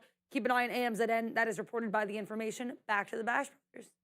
Bro, I was talking to Ob, and when they were on, I looked over at him. I said, Meta and Amazon look ugly. And he looked at me. He's like, yeah, well, they're the reason the market's down. They're pulling down the market, Joseph. Yep. I don't know if you've had a look at either of these bad boys, but they're not a good look today. So we'll have a quick look. There's your friend Meta. Obviously, Meta's been very, very, very strong the last little bit. And by little bit, I'm like talking about 3 weeks here, 3 trading weeks.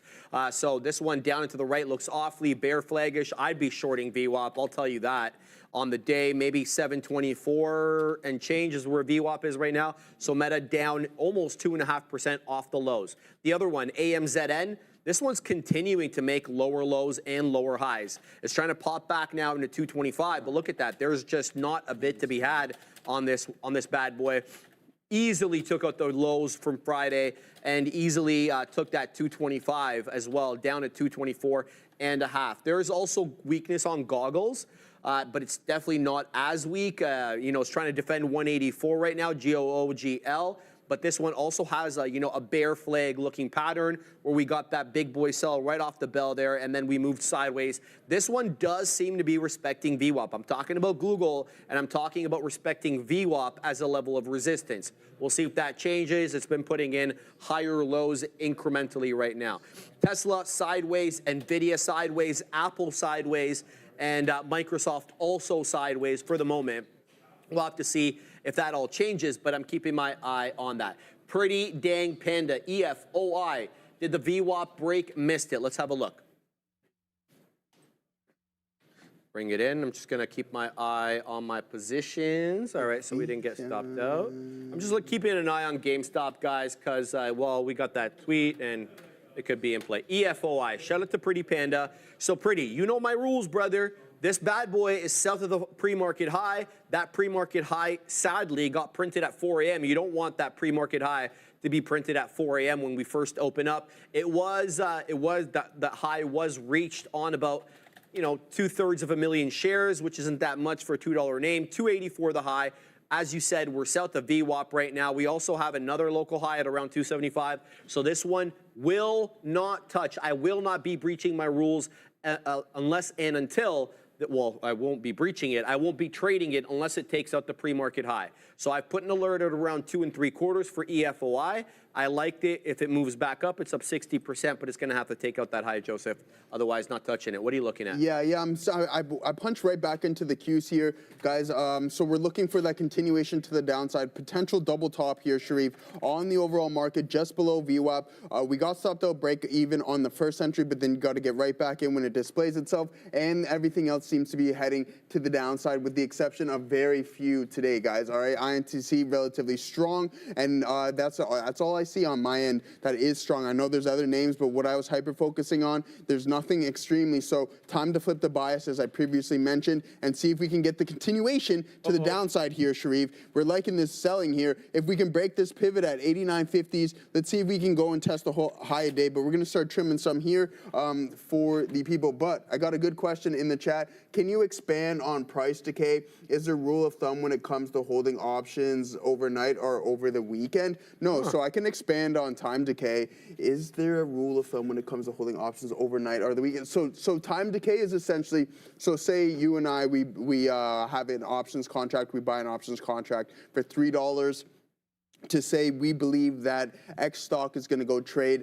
above $100 in a couple of months. Well, every day that stock doesn't start to appreciate and is trading below $100, that contract value is going to diminish. This is called theta. So theta will chew up the value of the contracts over time, because you do not own any of these underlyings. You have the rights to them at said strike price, and within that contract, it's like a contract in many things. You can only hold that contract for so long, and that's where time decay comes in. If that helps answer your question. If not, I can elaborate a little bit more. But again, time decay, it will chew up the value of the contracts day after day, especially when the stock or the underlying isn't appreciating, guys. So keep that in mind, and hopefully that DPK, and hopefully that answered your question. But here we go, guys. Continuing to move, INTC coming into the volume weighted average price roughly relatively short soon, guys. Again, the market seems weak. We were tapping onto those all-time highs, and then now we were rejecting it. So after the long weekend, the market decides that it wants to sell. INTC, one of the stronger names here today. What is really weak, Sharif, is IBIT now making an additional leg to the downside. We gapped down. We had the inability to hold 97 over the weekend, and then now we're heading south of that, guys. So keep that in mind. Weak name. The price is also starting to really compress in Bitcoin. So we're going to get a break one way or the other. Sharif pointed out something very well this morning. Say, Joseph, we're forming lower highs on this. I couldn't agree more on that fact, Sharif, because look, you can see that we have potentially double topped. We are now running into that $92,000 support system. Can it hold? I don't think that this time is going to be that hold, because we do have this really strong bearish pattern here, Sharif. All right, I just weaseled into GCL again. Quick scalp on this one. when I got in at around 940, scalped up into 975. This one is awfully volatile. It's a bit of a scary one to trade, especially if you're trying to size into this one. Let's see if it can continue putting in the higher lows and higher highs. I see a bit of a interesting, okay. This should be interesting here. Let's see if it holds up at 9. That'll be my first look there, but it seems to have this interesting support level, trend line, excuse me, previously acting as resistance. Now looks like it flipped to support once it took out that $8 level. So we'll keep watching this one over here. GCL is continuing to give you opportunities, man. 976 HOD, essentially took it out almost right at the high of the day. I'm talking GCL, but yeah, let's see where this one wants to head to. I'd like to pick it up at around 8.5. Does 8.5 continue? No. So 8.5 will put in to question the higher low situation. So that might not be the right entry. Sorry, guys, just spitballing here, thinking out loud. Let's see exactly how this one wants to trade. Okay, the current one that I'm involved in right now, we're at the daily high again here on VNET. I've got one more out on this one. I'm gonna wait to see if we can test that $13 area. Let's set up an order there, a resting order. So if this one spikes, I get a nice move up, or I get the print up. It's at 10.5% right now. A little bit, no, it's more. It's almost 11%. Here comes GCL again. Sorry to keep flipping between them, but that's really the only way to trade these. Here's 976 is the high, as I mentioned on GCL. It's coming into the highs again there. I think we just got a print in the low 70s. So not quite at the high right now, but this is holding 9. Last time around, we kind of double bottomed at 9. We still haven't made that higher high, but that could come any second right now. GCL is on one, baby. If you're trading these small caps, you gotta keep your eye on GCL. Shout out to Joseph Birch Music. No news on it though. Not sure what you were telling me about there, Joe. Maybe you were telling me something earlier. Let me see if your message, did you message me earlier? I think maybe you were talking about VNet. I'm assuming because I was talking about VNet. Yeah, I don't see news on it either, brother. VNet Group, what the hell does this company do? Holding company principally engaged in providing carrier neutral and cloud neutral data services. Company includes managed hosting services, cloud services, and virtual VPN services. Oh, right, fantastic. Not really sure what it does, but that doesn't really matter. I mean, it's a technical breakout. It's putting in higher highs, putting in higher lows. So that's what I'm waiting for right now. I just got right back into the high. It's at 85s again. I'm expecting some volatility here. Once you get into the day high, people are taking profit. They're trying to get short. Or whatever else is happening here. So we'll continue to watch, see if this one can squeeze above the high. Here's the 85 right now on the ask. Not too much size, maybe less than 200 lots from what we can see. I'll submit to you, though, probably a hidden seller. 1 penny spread on a name that's only done 11 million shares. That is not that bad. Tight spread there, so good look. Won't get cut up too much trying to trade this bad boy. STAI continues to put in higher lows. So it defended 3 again. This time around, it didn't even break 3, okay? See how Ramin's trying to rope us into this video at 9:45? She keeps sending us invites, eh? So like we can't, Wednesday, thank you, Andre. She's trying to lock us in, bro. They said Wednesday now. You're not even here. Yeah, I mean, if you guys want a video call me, we can do it live from. We'll do it live. We'll do it live from that was an interesting opening 3 minutes there, huh? Yeah, I loved it. Videos. I love it. We're gonna be showing yeah, videos. I love that, man. That's like, what else are you gonna ask for? Like, you have this Four Nations Cup. Like, what other sport is gonna open up like that when you have like a mass amount of people watching, and then in the first 9 seconds you just have a hoedown? Think about the booing though. I don't agree with that. I mentioned that to you before. I don't like, maybe with the exception of the Four Nations, but I think the anthem should be eliminated from sports, man. And okay, fine, but if they don't eliminate it. Well, it was classless. First of all, I don't mean to, like, you don't do that. The but it's people not, have to do with it, bro. There's a government that's making decisions. Well, exactly. But again, if we're gonna, as you like to say, call a spade, they've booed our anthem multiple times before that. So it's gone both ways. I don't like either. No, I don't like it. That's why I think it should be eliminated, with the exception maybe that the actual nations are playing. Yeah. But I don't need a Toronto Maple Leaf game or like a Nashville Predators game playing like the anthem or something along along those lines. What for? Half them, like, yeah, I get it. Half the league is Canadian, and then 30% is American. But what about everybody else, right? They're not from. Well, exactly.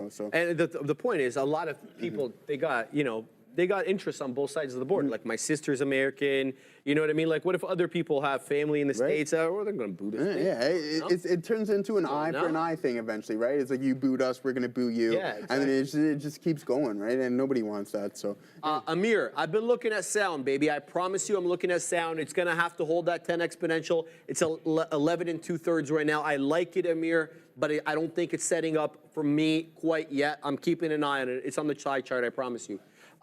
Joseph, are you? No, sorry, Joseph Birch Music. My bad. Yeah, I should have probably specified there. Are you finding any news on GCL? Yes, I am actually. Here it is. GCL and RF Acquisition Corp complete business combination. GCL to commence trading on the NASDAQ under ticker GCL and announce bell ringing to commemorate listing. So there are some headlines. It's just it's an RF acquisition. GCL and RF Acquisition Corp. So that's the headline there. It doesn't have to be a big news headline. You know that, Joseph. Roland, I see your question, but we got to pay some bills. Promise I'll answer that once we're done with Joseph in a second. Hey, guys, trade ideas. President's Day savings are here. Get 22% off all new subscriptions with code TRADERTV2022. But wait, Sharif, there's more. Upgrade to a premium annual and snag a massive 28% off with code TRADERTV28. That's right. Huge savings, folks, are happening now, right now. Head over to the 2025 President's Day sale landing page. Link below before February 19th. Don't miss out. So guys, you got until tomorrow, right? Like I'm gonna be on an airplane, and if you don't click that link, then you're not getting the deal. So click that link and sign up for Trade Ideas. Guy's just folks. dunking on us. Hey, he's just dunking. I'm pouring it in on it. We've got like 20 feet of snow outside. This jerk is gonna be in Jamaica. Yeah, man. And come on, let's go. That one hurts, Joseph. Yeah, that one hurts real bad. That's a stinger, man. That's a stinger.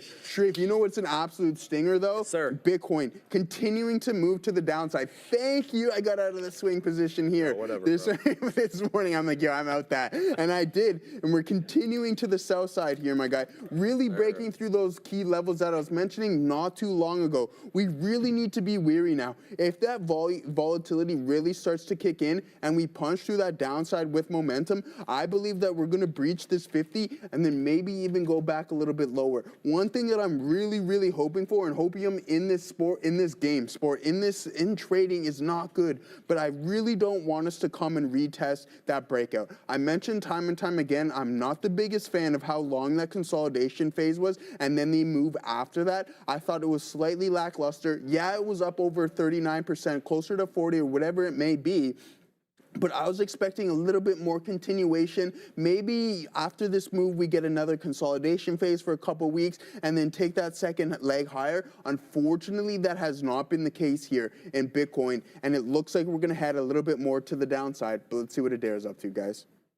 You aware here, Meta announcing apparently its first ever AI convention, or it's going to be its first ever day or conference dedicated to generative AI. It is called LlamaCon, and it's going to take place on April 29th. So stay tuned for LlamaCon, Meta's first ever generative AI conference on April 29th. Also, before we send you back to the Bash Brothers, I had just cooked up this graphic here for TTV Research. In case you missed it, on January 9th, the market was closed. We held a special stream where we basically each took turns picking our top picks for 2025. So this is how those picks have fared so far. Basically, I used the opening of the day prior to the stream, so January 10th, to the close of Friday, February 14th. Sean's doing quite well here with his Palantir up quite handsomely. All of his picks are up. You know, anyone who picked Tesla a little bit down right now, because Tesla's down about 8% on the year. But interesting stuff here. Take a look at all of our smiling faces on X at TTV Research. That is X at TTV Research. Back to you. How come Brendo only has 2 there, Dara? Yeah, it's not fair. That's a really good job there, Dara. Thank you. Yeah, I asked you to work on it. Yeah, I mean, I was like, hey, did you want to work on it together? But she just banged it out. So nice work there. Who's? Can we go back to it one more time? I want to see. Yeah, we'll go back to that, or if you can send that to me too, because I want to see who's leading it. I know Sean is, but who's in second? Who's in second there? It looks like Neil's in second there. Yeah, Neil might be in second. Yeah, but look at my gain there on Meta, though. It's nice. Yeah, Tesla. Yeah. Well, Brando's in that with me there too. So you're flat on ASML though. It seems to be the case. So yeah, all right, good stuff there, guys. Yeah, I like that one. Yeah, the Katina Man cheese, bro. The here's it. Yeah, it is a cheat code. Man, he's just in the right one. I'm glad that he's up there. Escape Planet. Great question. Sharif, I told my son how Canadians pronounce Z, or as we say it, Z.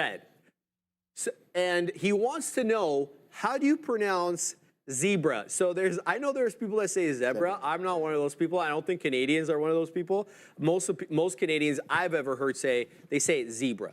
I know that doesn't really jive with how we pronounce the letter, and because we should pronounce the letter the way that kind of it sounds with the word.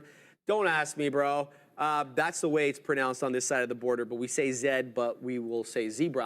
I'm not talking for all Canadians, but that's what I've heard there so far. What else we got? Farm trader Nicola. So Nicola, in case you guys haven't been watching Nicola for a while, it is, I don't know if they've actually termed their company a going concern, but for all intents and purposes, they are. They're up big on the day. Nicola's up 47%. It is a sub $1 name. When we woke up this morning, it had closed out on Friday at 54 pennies, started gapping up here right at 9:30. It looks like the buy order started coming in fast and furious right at the opening bell. We consolidated, we held VWAP. So this one has shown its propensity to respect the volume weighted average price intraday so that we can base something off it possibly. NKLA, let's throw the ticker on there. And then it broke VWAP quite handily there, took out the local high at 79 pennies. Now the day high, the intraday high, 87.5 pennies, give or take. Down below 80 we go. I promise you, I will be watching this one. I will remove SLDB from the side chart, and I will include Nicola in its place, and we'll see if we can get some good trades on this bad boy. But as I see it, VNET now broke down below my entry. We've got one out on this left. It has to hold that 50 penny area. I did give it to about 50 pennies. If it doesn't hold 50, that's the end of the trade, as it's now south of the 10 and the 20 exponential. I have only one out left. So if it holds that level, fantastic. If it doesn't, well, then that's the end of the trade. We're going to throw our stop on that now. Let's go ahead and throw that bad boy on there. So here we go. We can cancel the previous stop, which was a skosh lower. So VNet, there we go. We'll take that bad boy off. So VNet, we'll keep an eye out on that. So shout out to Farm Trader. Thank you for calling that out. Mr. Longshorts, dang, $12.50, 100-ish to short GCL. $12.50 for 100-ish shares to short GCL. Well, I'm willing to bet you the demand right now for shorts on GCL is probably through the roof. So you're probably getting it at the wrong time. But yeah, you know, you don't really choose the time when it tops out. Look, I don't usually short these small cap gappers for exactly that reason. One, I got to slow down my roll and go and get shorts. Number two, I won't short them if they're trading above VWAP. That's kind of the rule that I have, which is the opposite of not taking them long unless they're trading above VWAP.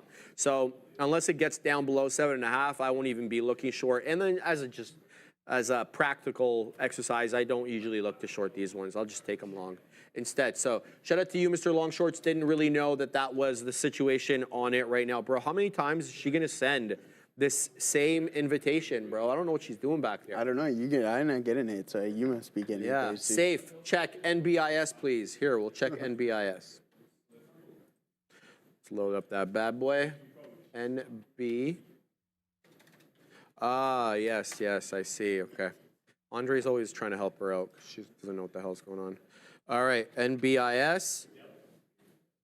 Good look. I mean, sure, it's below VWAP right now. I want to see exactly what it does.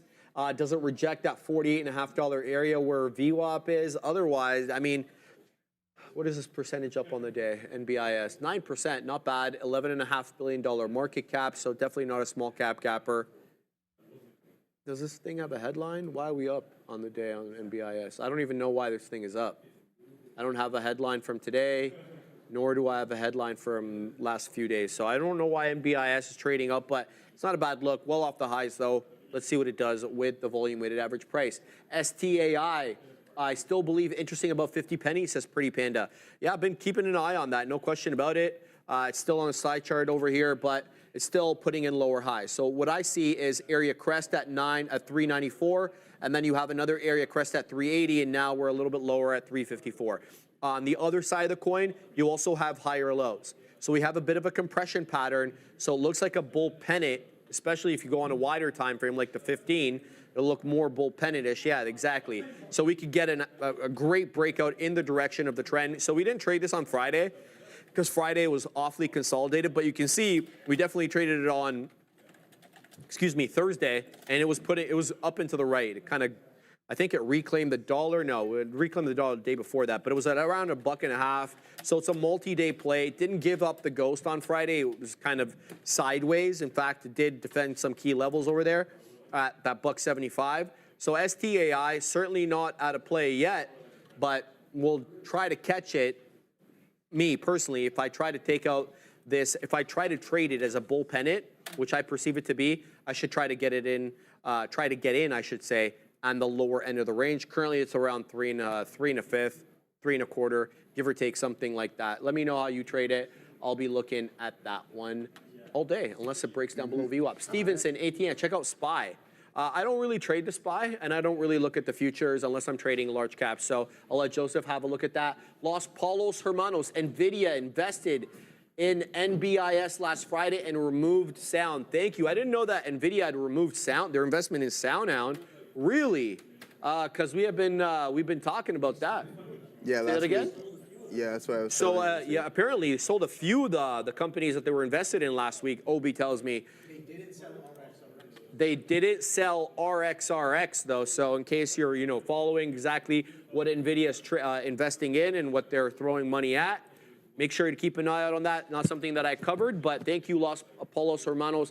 Thank you, Ob. He is the one, Canope, for letting me know. He'll be on tomorrow with me for the rest of the week on the How to Trade show during the midday, because your boy Joseph will be in Jamaica. Joe, what are you doing? Yeah, I'm just actually doing something here. I want to see what this looks like here, guys, from a pivot standpoint. I'm glad that I found this, Sharif, on the old school style chart here that I know you like to use, and it allows me to add cams. So I got to fiddle with that a little bit there, guys, and I'm going to get those going and rolling for us because I think they're really important. One of the thing about the Camarilla pivots that I really like is that they're preset. They eliminate subjectivity, and a lot of people say things are like lagging indicators. I think this is one of the few of the leading indicators because it's based off of previous highs, lows, and closes, and then calculated, and the lines are fixed, the pivot points are fixed, so you can use that as somewhat of a leading indicator, and I really like that. So I'm gonna work on that a little bit. I forgot to do it over the weekend, and I just reminded myself, as Sharif mentioned something about SPY, so I'm gonna work on that, and we're gonna start really utilizing these pivots, as I mentioned before, because there's key levels that we can look at for breakups and breakdowns, but let's see what Adair's up to. First, keep an eye on every big tech name. I'm just seeing some reports come through. Apparently, the new Trump administration antitrust team is going to keep Biden-era merger rules. So if you didn't realize, that era was very restrictive with the FTC with regards to mergers. So keep an eye on that. We were expecting a little bit of regulatory stress relief with this new administration. Now we're seeing reports that they're going to be pretty similar when it comes to enforcements with regards to mergers. So keep an eye on anything big tech and that could be impacted by regulatory moves. Also, I wanted to do a recap of NVIDIA's 13F filings because they were mentioned. So in terms of things they added, they did add Nebius here. They got involved in a 1.2 million share stake of NBIS. They also added here WeRide, WRD here. They added a 1.74 million share stake for WRD. Now, here's with the sales. SCRV, they did, according to their amended 13G filing, they sold their stake in Serve, and then they dissolved their stakes in SoundHound, and also they dissolved their stake in NanoX Imaging, so NNOX. So just to recap here, as of Friday, they have dissolved or sold their stakes in Serve, SoundHound, and NanoX. They've added positions in WRD and NBIS. As Obi mentioned, they did not sell their Recursion Pharmaceuticals or RXRX position. That is still intact as of the most recent filing. So be aware of that. And their downtown position was quite a while ago that they first got involved in SOUN, guys. Back to you. Yeah, go ahead, Joseph. Okay, yeah. Do something there. Yeah, no worries. Am I from there? No, I'm not from there. My father is from there, and I have family there, so. But I'm not going to visit them. It's for a separate occasion, yeah. So, yeah, guys, here we go. I talking about pivots not too long ago. So here's our shorts on the TQs. Just really starting to trade within a range here, Obi. So, I mean, it's a bit tougher look. Getting no continuation to the downside. I guess in theory, you're looking for that break of this pivot and then some continuation to possibly test the low a day. That hasn't been the case. We're getting those pumps. A lot of volatility seems to be kicking in here, guys. And with that, we're going to take a look at the VIX real quick and see what the fear index is up to. Because I guess with the market heading lower, we're going to see an increase in that. So you get that inverse correlation. And sure enough, here we are, guys, on the 5-minute. So at the open, sell increase, but then now as we kind of just whiffle and waffle and chop around within a range, that's really starting to decrease. So traders buying those puts in the volatility index or in the fear index, guys, based off of S&P index contracts. So yeah, we'll continue and monitor the VIX. I think that's going to be really important for today's session, especially with what happened in the opening drive. I talk about this 5-minute opening drive quite often, and that can gauge a lot for the current session sentiment. So really weak with that volume supporting it, and then for all those 5-minute orb traders, bam, we just continue to the downside in the overall market with those big names selling off with the likes of Amazon and Meta as well too. NVDA had a really strong opening range as well, but again, it just couldn't hold off the market. Eventually one party will give up, and it seems that the bears definitely took charge in the earlier hours of the session. Now let's see, we're waiting for another entry here, Sharif. I'm just going to continue to look for some names that can potentially bounce.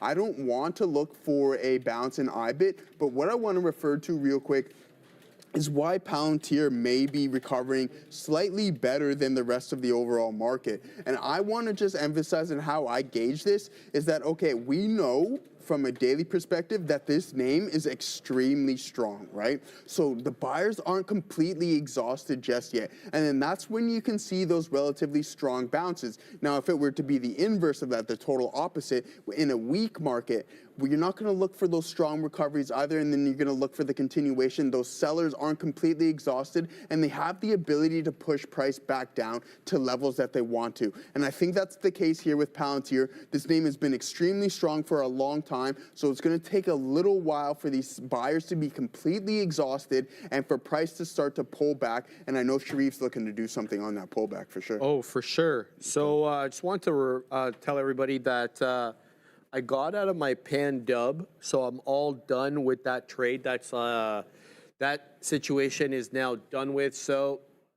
I wanted to start looking for a possible trade on this bad boy, since now I won't breach my rule of not trading stocks that I have invested in. So let's look up pan dub on the day. Good resistance over here at 24.5, and so this is a higher low. A lower high, excuse me. So multiple topping tails into about 4.5. What I do like about this one is the higher low, so I might be interested in picking it up for an intraday trade at around 203.25. I perceive that area top over here to be a bit of a previous area of resistance if it wants to act as support, and then we could try to weasel back on up. So pan dub, interesting look today, up 2%. We'll see if this one wants to come back into my level. I've already thrown an alert there for the move. So that's what I'm looking at right now. I'm still keeping an eye on STAI. I was also talking to Roland Joe in the chat, and he's like, Sharif, what's your profit-taking strategy? I'm assuming you're talking about my small cap gapper profit-taking strategy. Doesn't seem like you wait for one-to-one R&R to take the first profit. That's definitely the case. I don't wait for one-to-one on these ones. I get in on areas that I perceive to be support. You have to keep in mind that I'm trading during the midday, right? So I'm usually not getting the full breakout. I'm usually getting something off support. That's not always the case, like GCL definitely broke out while we were on the show. But most of the time, I'm getting I'm getting the crumbs. I'm taking the crumbs of the trade or whatever's left. So if there are buyers at a certain level, I'm looking to pick it up there. And then I take out profit into a level that I perceive as resistance. So I'll just give you an example here with STAI. So I'm just giving you any random example. Right now, we're getting a bit of a pullback off that pop into 360, or we're around the low 340s. We have higher lows and higher highs. So if I was to punch long at 340 over here, what I'd be certainly looking to do is take profits into around 380. Why? Because that 380 area there, acted as a local area of resistance. So that's what I perceive to be local resistance. So I'll take out the majority of my position in front of that resistance area, and then I'll leave a piece for the dream, so to speak. That's how I trade. I don't usually use one-to-one intraday with these small cap gappers. I will do that though with my swing trades in my personal account, etc. That'll definitely be something that I employ. All right. So that's my look there. Let's have a look at NKLA, because this one is continuing to put in a nice little area defend above that 10 exponential moving average. So let's see how nickel is doing right now. It's about to break out again, or so it seems over here. So let's throw in some possible orders as it zigs and zags through 83. That's another higher high though. So it's not a bad look there. We could definitely be testing that 87.5 penny high. We'll see what we get with this when we get back from Madeira, and then we got Neil's lesson of the day. The markets here pushing to the downside. We had the SPY here. We opened basically around the 612 area, currently trading near 610 with a low around 609 halves. Then we have the NASDAQ looking pretty similar here. Red on the day, trying to break below the support that we've held for the last few 15-minute candles quite consistently. We had comments from Fed's Daily coming here around 10:20 a.m. basically saying that there is some solid GDP growth and labor market growth, but also worth noting apparently that inflation has been quite bumpy and that there is inflation progress, but it might take a little bit longer than, quote, anyone wants. So warning of longer than expected inflation timelines. We also have comments from Fed's bar, not previously on the calendar. And at 4 p.m. today, Trump is expected to sign some executive orders. Then at 9 p.m. Eastern, Donald Trump and Elon Musk will appear together in a Fox News interview with Sean Hannity. This was initially teased out on Friday. I reported it then. Be aware, 9 p.m. Eastern, Trump and Musk interview together, Fox News. That certainly could be interesting for tomorrow with regards to the market, but also with regards to Tesla. Meta here, speaking of Mag 7 names, pretty weak. This name is breaking a 20-day winning streak. Looks like that streak is no longer, as this does not look like it'll see its 21st birthday. Then we have a couple strong moves in semiconductor names that have generally been pretty weak. Intel pushing to the upside, and rumors that both Broadcom and TSM are vying for different aspects of its business. And then you've got SMCI. People are very hopeful that they will be able to get those filings done in time for their February 25th delisting deadline. Here's SMCI. And we're going to show you Neil and his lesson of the day. So without further ado, take it away, Neil.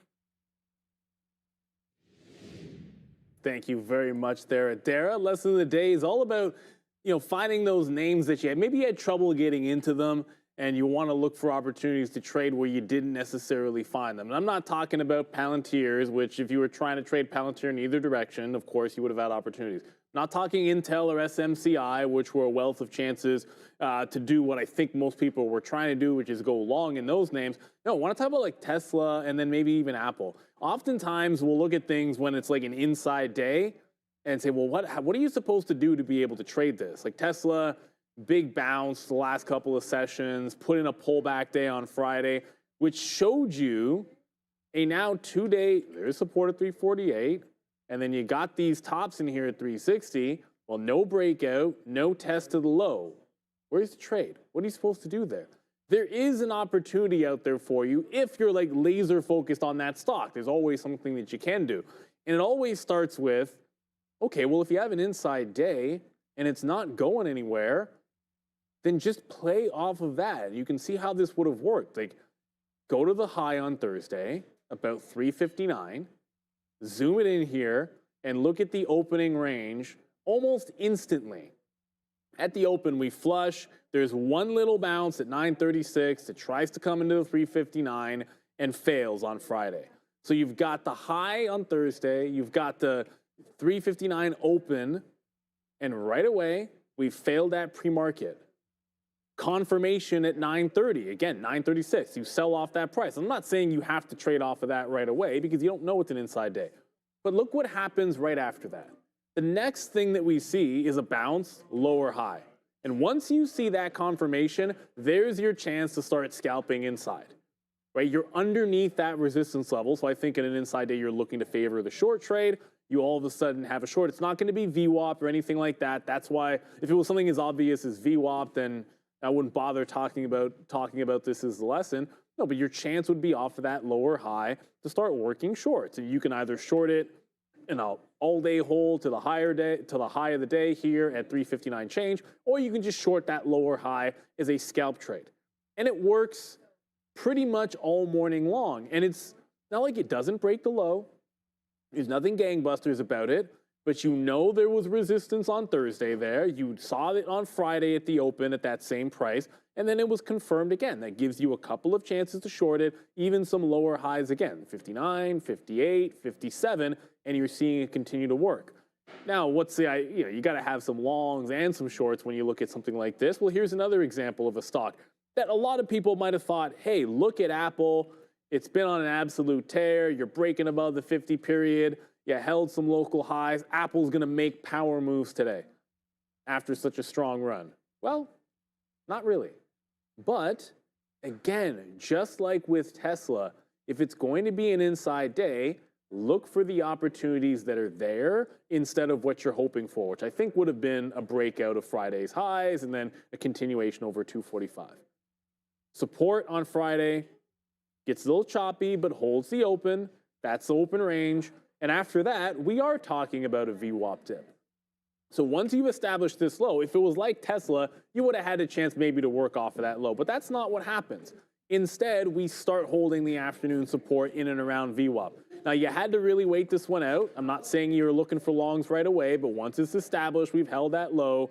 You then have the opportunity on VWAP. You scalp your dollar, understanding this is 244 to 245. And it plays both directions. I get it. You could easily be shorting the 245 as well. But I wanted to look at it from the standpoint of, well, this one's stronger on the chart, so you could favor the longs and still have a continuation trade where if you only wanted to take a buck a couple of times one way, you've got it over there in Apple. If you only want to take a couple of bucks the other direction, then you would look for it as a short on Tesla. Not everything is going to be a Palantir, which breaks on out for $4 and then reverts it for $7, then bounces off 118 for $3 into VWAP. Like, there's so many opportunities in a stock that's really going. If you happen to be watching something or trading something which is establishing an inside day, there's nothing wrong with waiting, and maybe you make no trades and you don't get the breakout in Apple.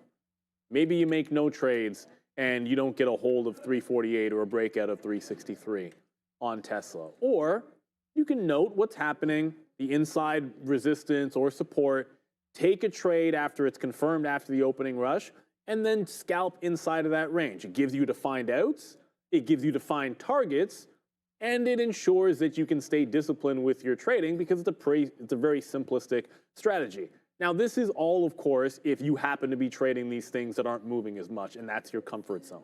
The other side of the coin is, well, simply be trading Palantir or SMCI or Intel instead of a Tesla or an Apple. But if you're not, there's always something out there that you can take advantage of if you're willing to be patient and take what the market gives you, and that's your lesson of the day.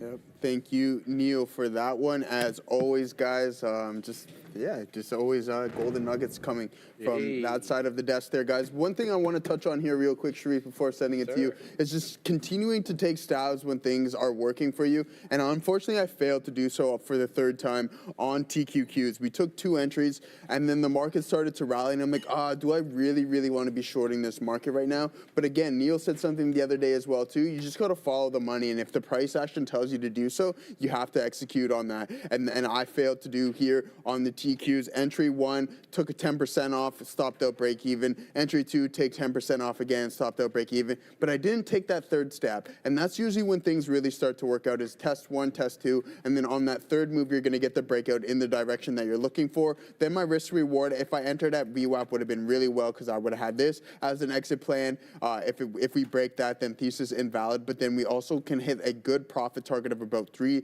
or 4 to 1 on this trade if we get in right when we were supposed to. And one. Unfortunately, that wasn't the case, and that's okay. We'll live and learn from that, and then continue to move on to things that are relatively strong or something that fits the system. Now, Google trading at the lows of this range. The market is heading to the southeast. I think that Google is eventually going to break down. I have a swing trade plan for this one as well too. If we break this pivot low here, Neil, then we're gonna get out of this trade, and we're not gonna hold on to it for too long. But what do you got going on there, Sri? Man, STAI is on one, baby. We took the breakout there in the low 80s. I took everything out at 10s, feeling awfully stupid. It went to 14s. This one is on one. Keep your eye on STAI. All the while GCL gives it back, breaking below 8 right now. I'm all eyes on GCL at 7.5. That's where VWAP is. Prior area of resistance as well, but it's the STAI dang story right now as it continues to trade above that $4. I was worried that we would have a perfunctory break of 4, and then we would kind of see what we always see with these small cap gappers, which is that Christmas tree retracement where all hell breaks loose to the downside because everybody's profit taking, the shorts are getting involved at the whole dollar level, yada, yada, yada. Small cap gapper traders know the story. But this one seems as if it may want to hold above that $4. Let's not, sing its praise quite yet. But if this does continue to defend use as support, I'll get back in and base my trade upon that. But right now, it's zigging, it's zagging. It's below the currently. The 5-minute candle that we're currently on is below the previous high, which is 414. So I'm keeping my eye on that. I also weaseled my way into Nikola. Not a trade I have a whole lot of conviction behind, but we got a couple of prints there so far. This one, it's zigging and zagging. It's not going to give me too much here. We're talking about, an 80 penny name. We'll try to extract some profitability off this bad boy if it'll allow me. Let's see, you got the next print here waiting at 3s, 83s, that is. NKLA up 50%. I don't know what the deal is actually with Nikola. I didn't even really care to look, to be quite honest with you. Here we go. Here's 83s. I'm waiting at 83s. Can we get the cross? Let's go. Boom. We get the cross at 83s. I appreciate you, Adara. Now I'm going to wait at 85s and a half just because that's below the high of the day. So we'll see if we can kind of take out some more as it works its way into that local area high. It's showing me now that it's clearing 83s and could be on its way into 84s. 84s now are showing up on the level 2. Let's see if it wants to cross that bad boy. NKLA up 50%. All right, now I'm looking at my blotter. What do I got here? Okay, so it looks as if we're front running this one. Earnings preview. It says Nikola expected to post a loss of around $2 a share. This company was going to go bankrupt. It's expected to show a rise in quarterly revenue when it reports on February 20th, so a couple of days from now for the period ending December 31st. The Phoenix, Arizona-based company is expected to report a 254.5% increase in revenue to around $40.87 million, up from $11.53. Why was this company a going concern when they were increasing revenues? Kind of hard to understand that one. I guess we'll dive deeper into it when we get back from the big desk with Adara. So I actually do want to shed some context there for Nikola. The most recent going concern related headline I saw was from February 7th. NKLA has a 24.3% short float and no catalyst that I can find. Healthy amount of social media attention. This is one that does tend to get an ample amount of retail attention. So be aware of that, for NKLA. But also we're getting some comments here from this China ambassador here to the World Trade Organization. So apparently China's ambassador to the WTO saying that the tariffs coming out of the U.S. right now are creating, quote, a tariff shock that heightens economic uncertainty, risks disrupting global trade, and also leads to risks for global recession. So basically, we have the World Trade Organization ambassador from China saying that there are some risks here from these U.S. tariffs. Just be aware of that. Also, keep an eye on Ford, seeing some reports here. Apparently, the company is going to be cutting its stock bonuses for about 50% of middle managers. So again, not a huge headline, but something to be aware of. Ford apparently cutting some of its stock bonuses, guys. Back to the Bash Brothers. Appreciate that from the human algo herself. Shout out to Adara. Joseph, we're doing well here on Nikola, man, as it continues to move up into that 85 penny area. The high of the day is 86, so I'm looking to front run it at 85 and a half. I've wet my beak here in front of 85. Some selling coming in now. I'm out of the majority of the position, but I'm pleased as dang punch with this trade. See if we can continue to run up. Appreciate you. Looking for that 85.5 is the next level there. It did top up previously at 85. You can see this candle here, the 1 minute candle at 3 after the hour. That's the one that rejected 85s. We're showing 85s again. It's coming in on the time and sales that we're printing. Some prints at 85, but mostly at around that 2/3 of 84 and 2/3 is what I'm trying to say ineloquently over here. Here we go. And then I'll still be holding some. If we continue to move up above 85, I'll leave a piece for the dream, so to speak. So that's the look right now on NKLA. I'm in no other positions, but I'm certainly keeping an eye on STAI as it, again, it zigs and zags, and it's coming right back down. I want to see if it holds here. This 380 area, Joseph, this is where we wet our beak last time, and we wet our beak here because it was a top.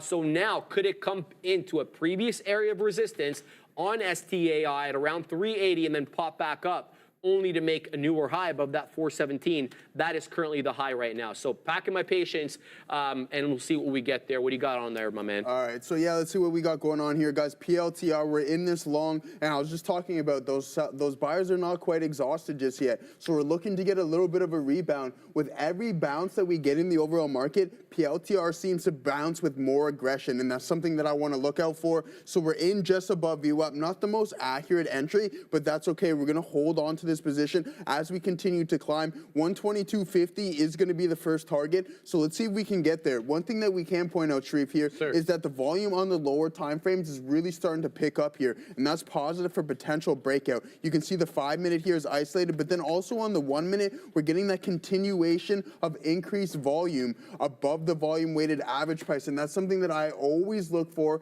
and need to look out for in order for my system to kind of execute at its maximum potential. So let's see what can happen. 122.50 is going to be the primary target here on PLTR and continuing to climb higher. Sorry, guys, I'm just refreshing everything, and I'll be back in the chat because I know there are some questions. So just put them back in the chat, and I'll do my best to answer them. And also, if you guys are looking at anything, put it in there. We're going to go over it right now because that's exactly what we do for you guys. But Sharif, one thing that we got also is Meta potentially going to put in another leg to the downside and test this 714. We were talking about this not too long ago. It's like, okay, well, this stock's been going higher for how long? At what point is it going to pull back? Unfortunately, we can't just go parabolic all the time. It's not how the market works here, okay? So now with those consecutive green days, now pulling in, and I like to think this, with every action, you're going to get that equal and somewhat opposite reaction here. Is this going to be the case in Meta? Maybe, again, and I was reading some stuff over the weekend, is that they're really dependent on ad spend, right? The ad revenue is a big part of this company's fundamentals, and if those start to pull in a little bit, they're going to get hit heavy. And I'm not saying that's the case, but what I heard here, Sharif, and I found really interesting, is that Meta is more dependent on ad revenue than Google is on search. Huh. Yeah, right? So I found that's right? So exactly. So something very interesting. Devices, maybe? Devices. Like what percentage is that? Right, exactly. So I mean, Google has multiple other forms of income, but here, ad revenue is really key for this company. If that starts to pull back, then you're going to see that in here. But I don't think that's necessarily the case right now. We know we went on a monster run, so it's kind of market breathing, right? The stocks need to breathe, Sharif. We can't just go up all the time, and don't expect this thing to do so. It's starting to pull back now, and expect that to continue. I think in this name, it's still strong. Everything is still working. The wheels have not fallen off, and it's totally normal for a stock like that to have somewhat of a pullback. But we're going to start to piece out a little bit here on PLTR, guys, because we are climbing and climbing, and if the market continues to catch a bid, I believe this name is going to, but it's not, Sharif. It's heading to the downside, but yet we're still holding strong in Palantir. If we get stopped out break even, it is what it is, man. All right, man, here we go. We took out 85.5, almost 86s there on Nikola. Now I'm waiting at 88s, and now it did breach the high of the day. It's a new high of the day on NKLA, 87.5 pennies, 87.4 pennies. I know it's getting, I hate these 4 decimal places stocks, but that's kind of the way it is. Anything south of a buck, you're going to have to deal with that. Now, appreciate you, Joseph. Now, here's what I want to say. So I don't usually like trading these south of a dollar names, and there's a reason why. So there's certain algos that won't trade them south of a buck. Also, you have more levels at which to post sell orders. offers, that is, right? At every fourth decimal place, you can theoretically post a sell order. So you have to take out all these different levels on your way out, you know, into the whole dollar. For example, if you're waiting for that 80, that 90 penny area, or that dollar area is what I'm trying to say eloquently here. It's coming down right into my entry, and you could bet your bottom dollar anything below 80 pennies, I'm taking it out. I've actually got only 2 outs left on this bad boy. I'll hold it exactly from where we are right now into the stop. So I'll give this one the room it needs, but NKLA up 51.5%. As Adara mentioned, she brought us that headline that they haven't been going concern for a while, but they are reporting earnings on February the 20th. And, you know, it didn't look like such a bad report over here. I mean, especially from what I've been hearing, they're expected to increase revenue to 40.87 million, up from 11.5. I just want to see how much cash they're burning, because we know that with these startups, it's really the cash burn that has that causes some problems here. They're expecting to post $1.95 a share loss, not EPS. So LPS, loss per share. The current analyst rating on Nikola is hold, and the breakdown of recommendations, so you can kind of do your own research there. So NKLA going to report, I believe, on February the 20th, estimated, they say. So we're not even 100% sure there that they're going to report. So says this article. So we got a couple more outs on this bad boy. We'll see exactly what the situation is. Daniel T, BlackBerry short, question mark? You're not going to short a Canadian name. Come on, man. No. Have at it, baby. Short as much as you want.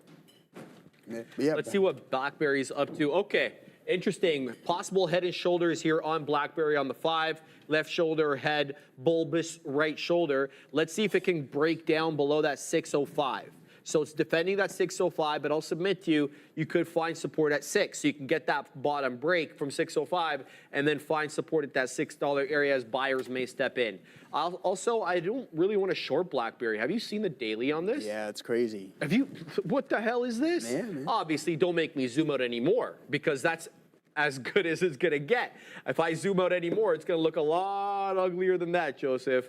There it is. Yeah. So we're all the way down there. But look, you know, a decent recovery here for BlackBerry. Again, it's been strong lately. Some good tailwinds behind this company, but I see your point entirely there that this could be an interesting short intraday. Maybe wait for the break of 605 on a closing basis, so set your short at 604. I personally don't want to take it short, but if you're looking for a reason, you lost VWAP, you got a bit of a head and shoulders pattern that I wouldn't put too much stock into, but my concern is its proximity to the whole dollar, right? You could find realistically support at that whole dollar area, and that doesn't give you a whole lot of room from where you're getting short and where you could find support. But that $6 level may mean nothing. So if you get short there, 6 may mean absolutely nothing. Nikola is about to break down below my entry. I'm long at 80 pennies. And it's showing me 81 now. So if it breaks down below my entry, I am getting out there. Lucas Chavez, Sharif, what do y'all think of the USA versus Canada brawls? So the hockey guy, he's over here. And he's got some opinions. And I happen to back him on basically his entire opinion there. And him and I, we often disagree, friendly, of course, friendly disagreements. But I happen to back you up 100% on that. I don't like the booing of the national anthem. I don't know why we have to do the national anthems to begin with, right? Because it just invites opportunities like this. And number two, we're going to get revenge, aren't we? Well, see, that's the thing, right? So, like, what do you expect? What do you think is going to happen, right? Like, so the first game's in Montreal Saturday night, right? Like, that's prime time is what we want to see. Hey. The Canadians boo the anthem, right? Now we're going to head into Boston on Thursday night. What do you think is going to happen? The Americans are going to boo, especially in Boston, right? So it's just like a revolving door. We love the matchup. 3 fights in 9 seconds. That was like that. I forget who the Canucks played that one game, but it was like, did you ever see that? It was like a couple years ago. It was like maybe 3-4 years ago. So it was like the Canucks versus somebody, and then at the puck drop, it was just a line brawl, 5-on-5. Oh, I did see this. Yeah.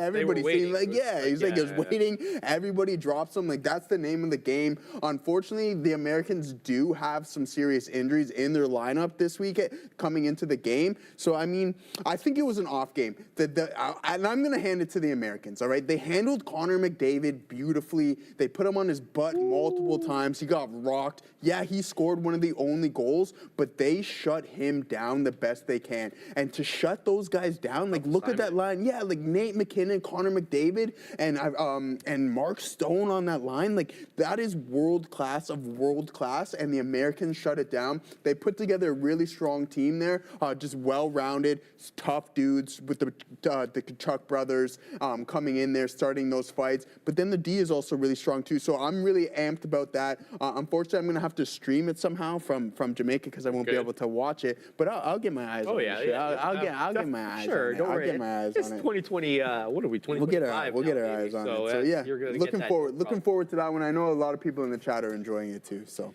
it's interesting. Like, I didn't think that the animosity, I don't even want to say animosity because I have zero animosity, okay, with this whole trade thing. But that's not how the most Canadians feel. There is a marked upturn in emotions on this side of the border. They feel, I don't want to speak for all Canadians, but this is kind of the way that I feel people around me are talking. They feel kind of betrayed.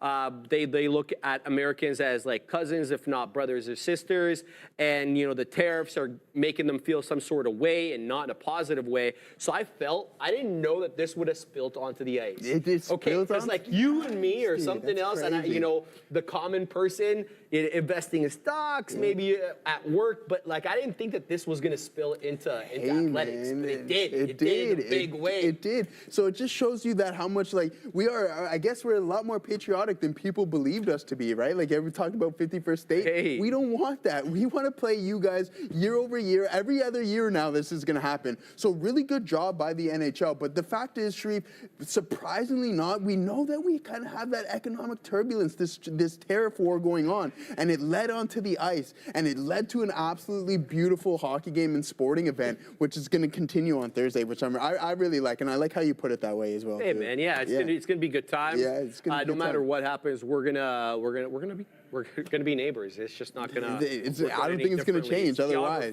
Yeah, exactly. It's not changing anytime soon. So yeah, there it is on that one. Good luck there, my friend. So let's see what we got going on here on PLTR. Yeah, we're seeing the USA chants in there. Don't worry.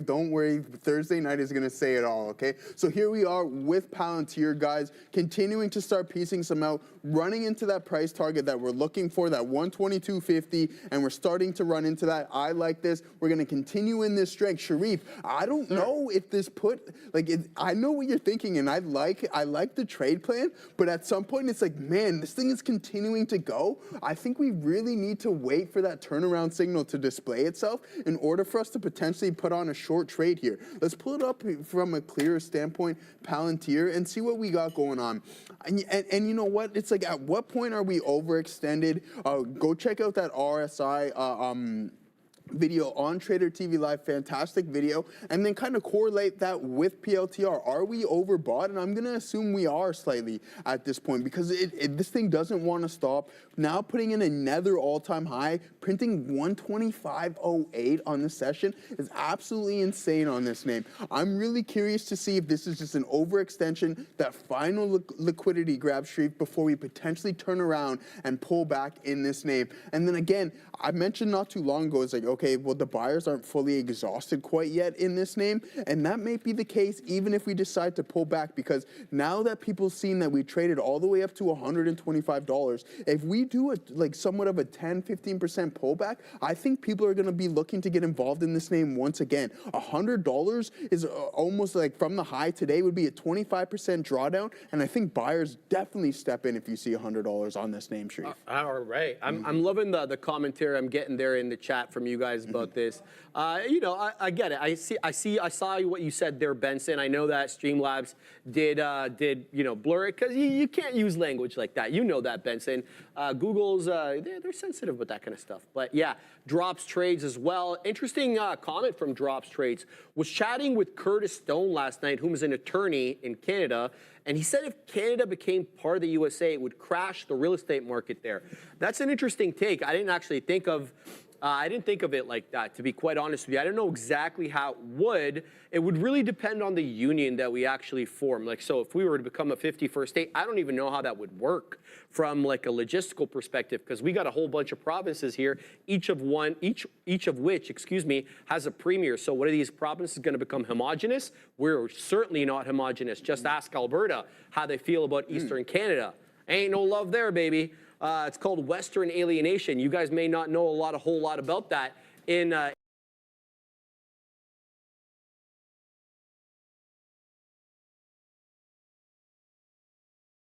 Bolsonaro, porque é esse o duelo que interessa.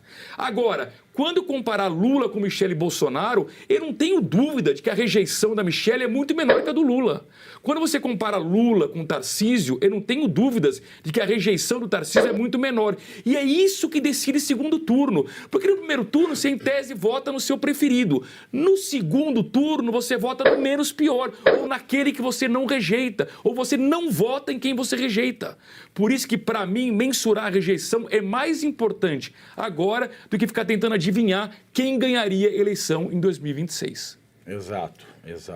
Exatamente. Esse é um ponto importante. É um ponto importante. Com relação ao que a Guta falou, se é interessante... Você falou Caguta.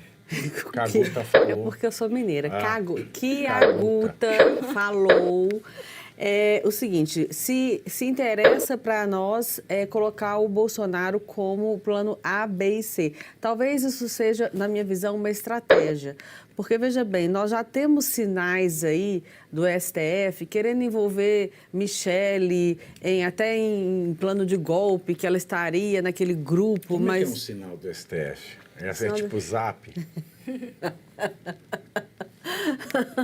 Já mencionando que... Não foi na delação lá do Cid, né? Delação nula de pleno Exatamente, direito, tortura, uma coisa que já absurda. começa a se ventilar que a Michele estava naquele grupo, mas assim, querendo pressionar o presidente ao golpe. Aí outras acusações.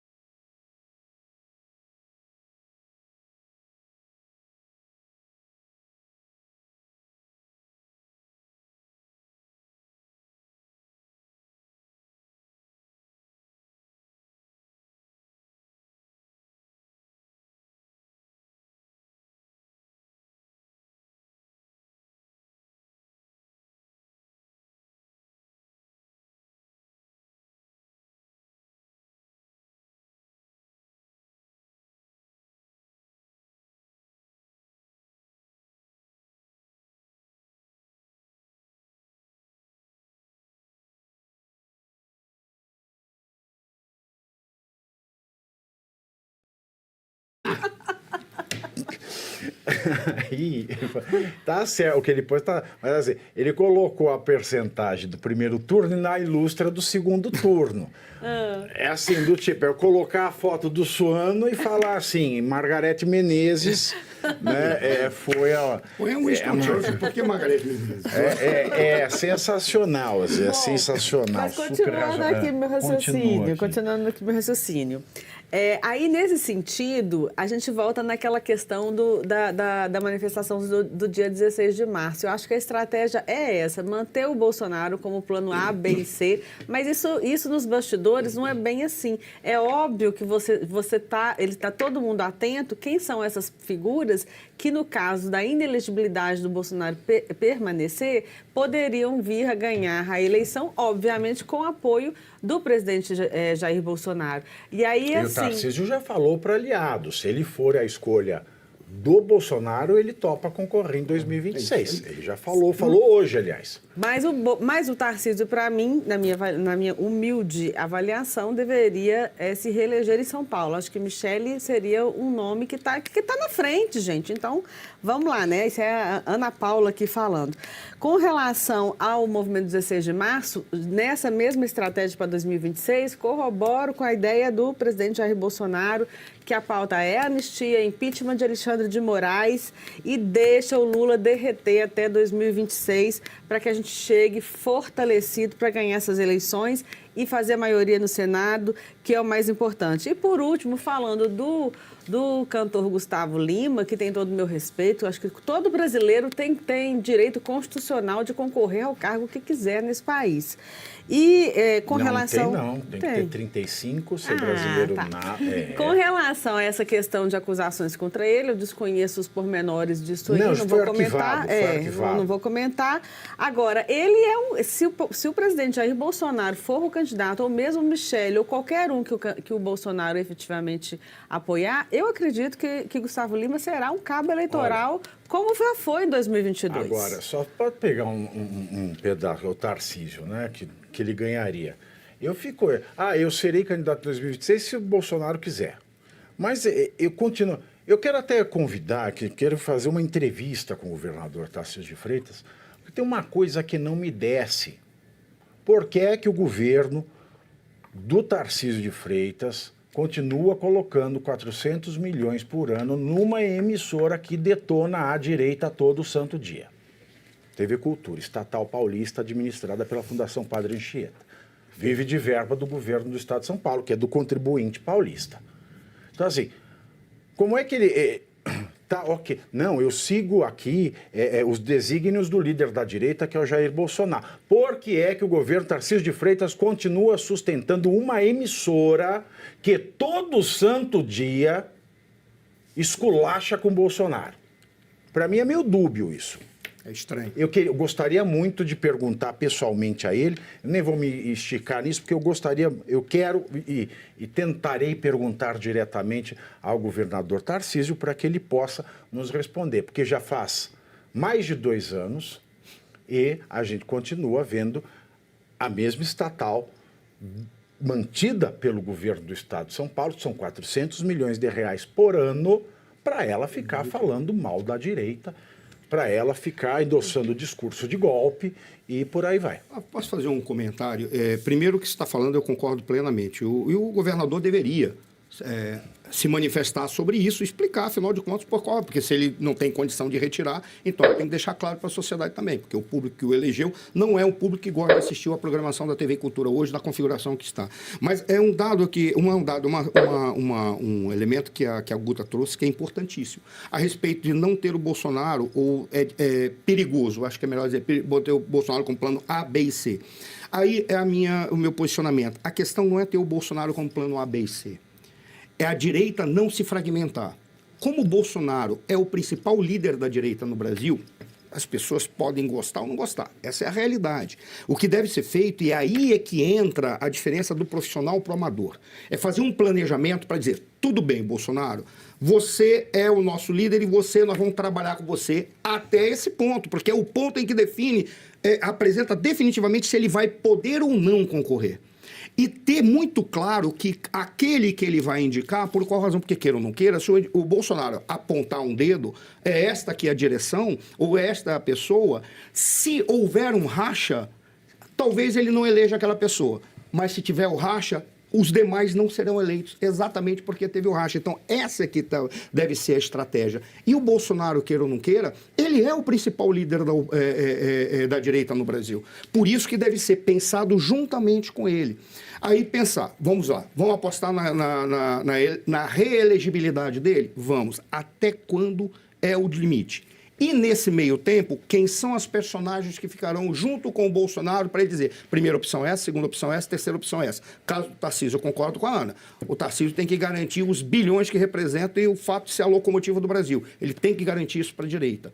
Exceto se tiver muito claro que a direita não vai encher o saco um do outro e vai apostar naquele que o Bolsonaro indicar, aí seria o Tarcísio. Porque aí o Tarcísio não é eleito governador, mas é eleito presidente da República. Essa que é a questão para mim, entendeu? E aí o problema é, quais são os líderes que aí estão? Não vai surgir um líder do nada por investimento de dinheiro nas redes sociais, que é o caso do Gustavo Lima, que é o caso do Pablo Marçal. Veja o Pablo Marçal. Ele foi um fenômeno porque ele entendeu a polarização em São Paulo. Mas a partir do momento que ele começou a caminhar, as pessoas passaram a olhar, mas peraí, que coisa é essa? Não tem pé nem cabeça. Exatamente. E quanto à TV Cultura, é o seguinte, ó, se quiser... Esse pessoal que fica atacando a direita, covardemente, se dizendo jornalista e não fazendo jornalismo, mas atacando por preconceito a direita, se tiver multa para rescindir o contrato, pode pagar. Eu vou trabalhar de graça no lugar até pagar a multa rescisória, tá? Eu continuo na Oeste, óbvio, não abro mão da Oeste. Mas eu trabalho até pagar a multa de graça, até pagar a multa contratual, tá? Eu até me ofereço aqui para fazer isso aí. Mas vamos rodar alguma coisa. Só se for algo muito sensacional, o que vai deixar o Brasil em choque. Senão eu quero rodar a pauta. Não, porque existe um conflito entre o governo Tarcísio e a TV Cultura, sim, acontecendo. Inclusive a secretária... Existe um conflito entre o governo e a cultura e o governo financiando a cultura. Me explica isso. Sim, houve contingenciamento de verbas. A secretária de Cultura, Marília, numa das reuniões, recebeu um cala-boca, depois parou de ir em algumas reuniões. Há uma possibilidade de ter talvez uma CPI da TV Cultura, mas o governador é contra. Mas, assim, tem várias situações aí nesse meandro em que o governo quer que a TV Cultura tenha uma programação mais de entretenimento e divulgação dos feitos do governo, e a Fundação Padre Anchieta quer que ela continue tendo esse viés educativo. Está tendo um embate, não, mas sim, não é a matéria. Mas vamos continuar aqui, vamos dar andamento. Tem alguém aí, baixou algum espírito aí, Renan, na nossa transmissão? Baixou algo, vamos. Tá muito bem, porque agora são 14 horas e 39 minutos. Eu vou aproveitar para tomar meu hora pro nobis, porque nós vamos passar raiva na sequência. Eu não sei se vou passar raiva ou se vou dar risada. Mas o Lula falou que não bebe gasolina. O Lula falou que não bebe gasolina, né? Eu fico imaginando o Lula no médico, né? O médico chega assim... Lula, o senhor bebe álcool? Ah, só quando acaba a cachaça, né? Eu tenho essas imagens na minha... Mas nós vamos falar sobre as asneiras, os gastos, as barbaridades, a fake news, né? Que um vídeo que ele soltou totalmente fake news montado. Mas deixa eu tomar meu hora pro nobis antes que meu sangue ferva. O meu sangue ferve por você. Porque ele diminui em até 40% esta fervura do meu sangue. É verdade, a inflamação sanguínea em até 40%. Então eu tenho que tomar todo santo dia, eu tomo a dose diária no mesmo horário, que é para fazer mais efeito, e não é qualquer hora para o nobis, é o da Vitae Gold, que tem a melhor matéria-prima do mercado e é super concentrado, né, Renatinha? Boa tarde, é isso. Olha, com os cabelos cacheados. Hoje eu tô quando o natural. vento sacode a cabeleira. Ah, vai lá, Renata. É isso mesmo, Pavinato. A gente gosta de Hora para Nobis porque da Vitae Gold, porque ele tem a concentração certa, ele é 100% natural de verdade e ele faz efeito, que é importante, que você invista em um suplemento que traga resultado para você. E os resultados do Hora para Nobis são diversos, porque ele atinge a dor, como o Pavinato falou, ele ajuda nesse incômodo de dor de artrite, artrose, reumatismo, você que tem dor lombar, hérnia de disco, dói ciático, dor nas juntas, qualquer dor que te incomode, o Hora para Nobis vai trabalhar nessa dor, agindo no foco da inflamação. Mas ele é tão completo que ele tem muitas vitaminas, ele tem minerais na composição, assim como proteína e fibras. Então o seu organismo te agradece por tomar o Hora para Nobis. E agradece como? Trazendo mais disposição e energia para o seu dia a dia, consequentemente um dia a dia com mais alegria, com menos dores, com mais vontade de trabalhar, de fazer as coisas da sua obrigação e também a parte de lazer. E a imunidade também aumenta, né, Pavinato? Sem dúvida. E quem ligar agora para o 0800 291 1010 tem aquele presentaço, falou que está assistindo Faroeste, 70%. Não mudou, né, Renata? É 70%, garantido. 70%. Com certeza, garantido. Além desse, você vai escolher um segundo presente. Ou o colágeno tipo 2, que melhora a articulação e potencializa esse Hora Pro Nobis, que já é o mais potente. Ou você escolhe a câmera Wi-Fi inteligente, coloca na sua casa, no seu negócio, é mais segurança para o seu trabalho, para a sua família e mais tranquilidade para a sua vida. Mas essa você escolhe, ou a câmera ou o colágeno tipo 2, porque os 70% já estão garantidos para quem ligar agora. 0800 291 1010. Um beijo, arrasa com esse cabelo, Renatinha. Obrigada, arrasa. Beijo. Heartbreaker, tá isso aí. Agora são 14 horas e 43 minutos e Lulu, Luiz Arthur Nogueira, qual é o valor do dólar? R$ 5,68. Repita. 5,68. E é com o dólar a 5,68 que eu quero contar para vocês que o presidente Lula Lelé falou, nesta segunda-feira, ontem, que não bebe gasolina, mas que bebe outro álcool. Ele deu a declaração ao discursar no evento de anúncio do programa de renovação da frota naval do sistema da estatal em Angra dos Reis. Vamos aplaudir! Então eu não defendo a Petrobras porque eu como petróleo, eu não como. Porque eu bebo gasolina, eu não bebo. Eu bebo outro álcool, a gasolina não.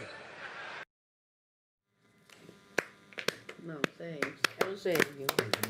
É um gênio da comunicação. Não, vale lembrar que ele mandou, ele quis mandar, né? Ele chegou a fazer o decreto, só não assinou porque o Márcio Tomás Bastos não deixou. O primeiro mandato dele, um repórter do New York Times que falou que ele era um pé de cana e ele quis expulsar o jornalista do Brasil. Exatamente. Verdade. Ô, Pavinato, a gente pode fazer uma homenagem ao presidente Lula, rapidinho? Se não for a Troá, não, pode. Vamos lá. Eu queria, por favor, que colocasse o close na doutora Ana Paula, que eu vou usar...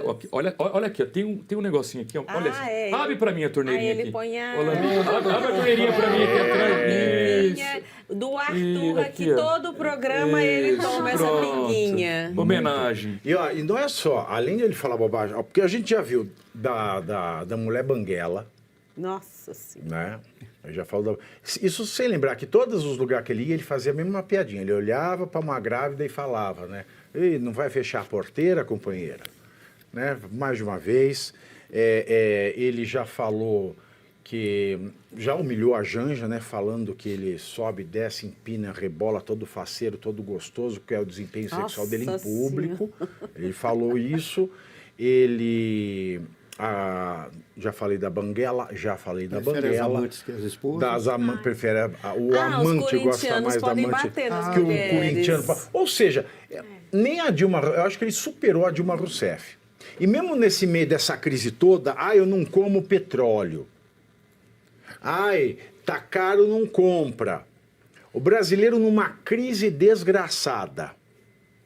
E sabe o que o governo dele fez? O governo dele vai comprar 1,7 milhão de reais em móveis e eletrodomésticos para o Palácio do Planalto.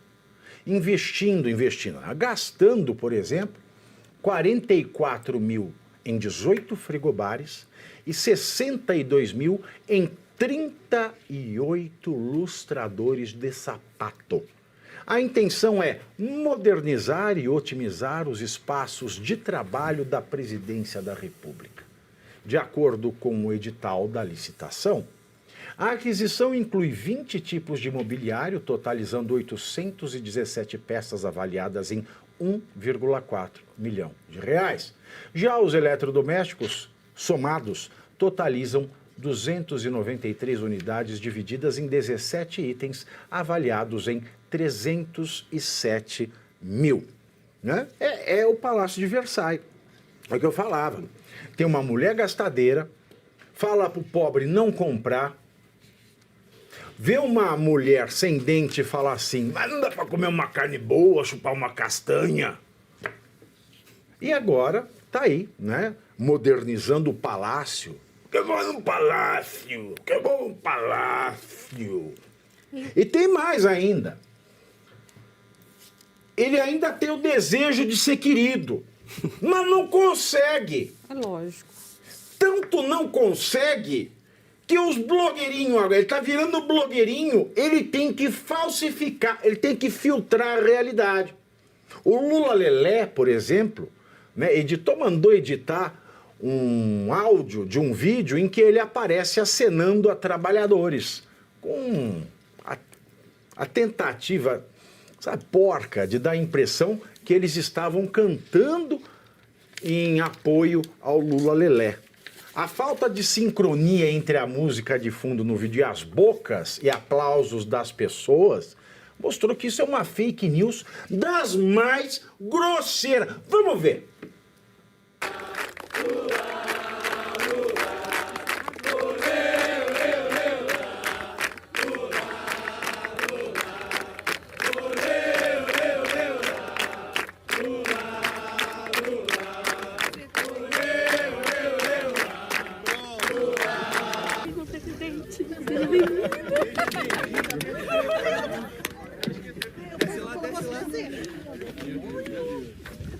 Como eu sou doida pra professor. Fala, presidente! Presidente, meu abraço. Presidente, isso é um show de vida. Parabéns, presidente. Muito obrigado por tudo, presidente. Obrigada por tudo. Era melhor beber gasolina, né, Luiz Arthur Nogueira? Realmente é fake, né? Não tinha nenhuma boca se mexendo, cantando, uma coisa E eu duvido que aquilo ali são realmente funcionários, tá? Eu não sei. Não dá pra julgar. O que importa, é o que tá na cara. A montagem. Eu quero saber se isso é estratégia do Sidônio ou da Janja. Ou é uma plateia de ventrílocos. Pode ser. Pode ser também. Será que o professor Sônia sabe me dizer se isso é uma estratégia do Sidônio ou da Janja? Os dois são equiparáveis em burrice, está ficando cada vez mais evidente. Tá? São incompetentes. Ambos. Agora, ambos os dois, eu diria mais, ambos os dois. Para janjar. Eu fico impressionada com o país, com o preço dos alimentos, na situação em que se encontra. As pessoas a única proteína que as pessoas ainda estão podendo comer é o ovo, por enquanto. E aí a popularidade dele despencando, e ele não sabe por quê. E aí eu já passei da fase de achar que ele está fora da realidade para concluir que ele é um completo imbecil. Ele só está fazendo e falando imbecilidade. Eu imagino que espécie de líder de um país acorda de manhã e tem a brilhante ideia de comprar 38 lustradores de sapatos para modernizar o Palácio do Planalto. Ou se é algum relatório de algum assessor importantíssimo da Presidência da República. Ou algum amigo tem fábrica de lustradores de sapatos. Eu não sei. Mas eu fico imaginando, né, com tantos problemas que o nosso país está atravessando, em especial na questão da pasta da economia, porque a gente fala aqui da popularidade dele caindo, mas isso é uma consequência de uma economia de remendos que a gente vem falando, com o ministro da Economia completamente incompetente e um presidente que acha que inaugurou o rombo trans, o rombo que se sente investimento. Aí você vem, quer dizer, todos os itens aqui que foram colocados são totalmente supérfluos. De primeira necessidade, quem não tem um lustrador de sapato em casa merece a morte. Enquanto o povo passa fome. Agora, de todos esses itens supérfluos, 38 lustradores de sapatos, quais são as centopeias que estão lá habitando este Palácio do Planalto? Pelo amor de Deus. Então, assim, passou de todos os limites do ridículo, do imbecil. Sabe, da coisa da Maria Antonieta mesmo, de como brioches. Então, a tendência é despencar, e não adianta fazer essa ceninha de todo mundo fingindo que está cantando e tal. Vai derreter, está derretendo, vai continuar derretendo ao lado da nossa marmota de estimação. Sabe, professor Sônia, tem um livro bastante interessante, o autor, se eu não me engano, se chama Eric Voyard. Ele é francês, ele tem um livro que foi traduzido para o Brasil chamado A Ordem do Dia. A Ordem do Dia, ele conta como é que foi a dinâmica do dia da anexação da Áustria pelo Hitler. Aí ele falava que a maioria das imagens que se tem não aconteceram, porque o povo não estava na rua para receber as tropas nazistas. Aquilo foi montagem do Goebbels para mostrar apoio popular. E quando eu vi isso aí, eu lembrei na hora da Ordem do Dia. É um livro bastante interessante. É o que o Lula está fazendo. Embora, isso que nós estamos falando em 1939, coisa mais ou menos assim, passou-se 40, 60, 80... 85 anos, eles não sabem fazer uma montagem que o Goebbels conseguiu. Mas é a mesma coisa, porque você está fazendo uma propaganda fake. Isso é dinheiro nosso. Que o Lula não está gastando dinheiro dele para fazer essa postagem. Essa postagem custou caro. E por que não é fake news do Lula? Por que ele não está preso? Agora, como que essas pessoas, o Sidônio e Companhia Limitada, podem estar tão desconectados do planeta, porque uma montagem dessa há 60 anos atrás ficava e pronto, ninguém desmentia. Agora, como a gente já falou aqui, a estratégia é combater totalmente a liberdade de expressão, principalmente nas redes sociais. Isso não se sustenta, esse tipo de imagem não se sustenta no século XXI com as redes sociais mostrando o tempo todo o que realmente está acontecendo. E depois também não adianta tirar do ar, porque o print é eterno, a gravação é eterna. Então, em tempos de redes sociais, com as big tech já demonstrando que não estão a fim de diálogo, não vai ter como essas pessoas controlarem essa manipulação da verdade que elas fizeram durante a história inteira da humanidade, mas que agora está praticamente impossível. Eles estão lutando, estão tipo Don Quixote. Hoje, né? Eles estão tipo Don Quixote, lutando contra moinhos de vento. Não tem jeito, não vai, é uma luta inglória para a nossa alegria, para a nossa felicidade. Para né? nossa alegria! Lembra? Para nossa alegria! Que a mentira, ela embriaga mais que o álcool. Nossa, mistura os dois, então faz um drink. O Lula faz um drink. Então, o álcool passa o efeito, né? Então tem essa vantagem, o álcool passa o efeito, se você parar de beber, né? Obviamente. Agora, o Lula, ele tá imerso na mentira de uma forma tão profunda, faz parte dele, faz parte do métier dele. Você sabe de que toda... o Clodovil tem uma frase, o Clodovil falava assim: não sou incauto como o presidente Lula, que chegou ao poder ignorante, misturou álcool e tudo isso. Clodovil Hernandes. E bebe todo mundo na taça, né? Agora, porque, como a Ana falou, não adianta nem apagar, o print é eterno, mas eles sabem. Eles sabem, o Lula, na campanha, não vou indicar companheiro pro STF, indicou 2. Não vai ter sigilo de 100 anos, tem o sigilo. Vou privilegiar as mulheres, não indico uma mulher para nada, que importa. Então, assim, para esse pessoal, basta ser presidente hoje, basta ter o poder hoje. Essa galera, eles têm nas mãos 3 elementos muito definidores: poder, dinheiro e tempo. Isso nas mãos de uma pessoa com bom senso, uma equipe com bom senso, responsável, competente, isso muda a história de um país. Mas na mão, não só de incompetentes, mas de pessoas que têm má fé, que têm desprezo pelo nosso país. O que a gente sente é que o Lula, a equipe dele, o PT, eles têm desprezo pelo país, porque eles não aproveitam nenhuma oportunidade para melhorar a vida das pessoas. Pelo contrário, é tudo na base do interesse pessoal. Ele Mas postou... eles melhoram a vida das pessoas. Olha a vida da Janja, o upgrade que ela deu. Ela tá bem demais, estava em Roma esses dias, né? Agora... Tem boca, né? Tem boca, vai a Roma. Tem boca, vai a Roma. Agora, um ponto também interessante é que, além dele postar o vídeo, ele não só postou o vídeo, ele fez a legenda. Que não foi pra Romete. Ele fez a legenda ainda. Olha só, recepção dos trabalhadores em Angra dos Reis, no Rio, melhor jeito de começar a semana. Gente, a pessoa se engana num nível... Ele não só postou, ainda colocou a legenda: olha, gente, como eu sou querido, como eu sou amado. Imaginando que ninguém ia sacar que isso era uma montagem. Não, eles sabem, mas eles se comprazem na mentira. E sobre esses móveis, esses eletrodomésticos, o que chama atenção ainda mais é que está acabando o governo. Não tem 2 anos de governo. E olha o investimento que eles vão fazer. Olha o gasto. Para quê? Para quê agora? Já estão saindo, já estão com o pé para fora. Então, assim... é um desprezo pra pelo sair com dinheiro. O pé bonito, já estão com o pé para fora, pelo menos o sapato sai um brinco. Brilhando. É para gastar até o último segundo. É aquela coisa: não vou soltar, não vou largar. Né? É doença.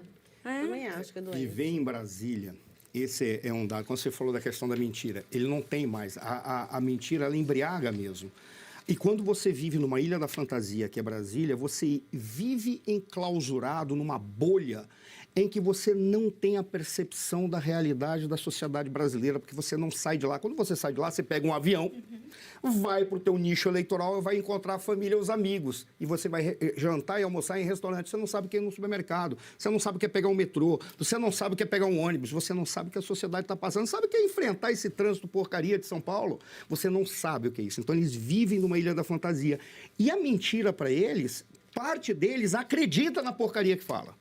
Por incrível que pareça, é quase que uma doença, Guta. E quando você trouxe essa questão das mentiras, é quase uma doença. Eles ficam infectados com a doença da mentira porque eles não acreditam que eles estão mentindo, por incrível que pareça. Eu já vi reuniões de que o cara está mentindo. Quando sai dali, a gente olha, ele está acreditando no que ele falou, sabendo que ele estava mentindo.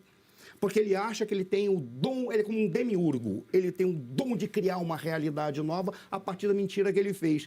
Tanto que muitos analistas diziam assim, o problema da política é que ela vive muito de atos de fala. O que é o ato de fala? O ato de fala é que a própria fala ela não tem uma correspondência com a realidade. A fala é a realidade, cria uma nova realidade. Eles vivem disso. Aí, quando a gente olha, a gente vê assim, bom, o Sidônio ele é incompetente, o fato dele viver em Brasília, ele não está vendo o que está acontecendo no Brasil.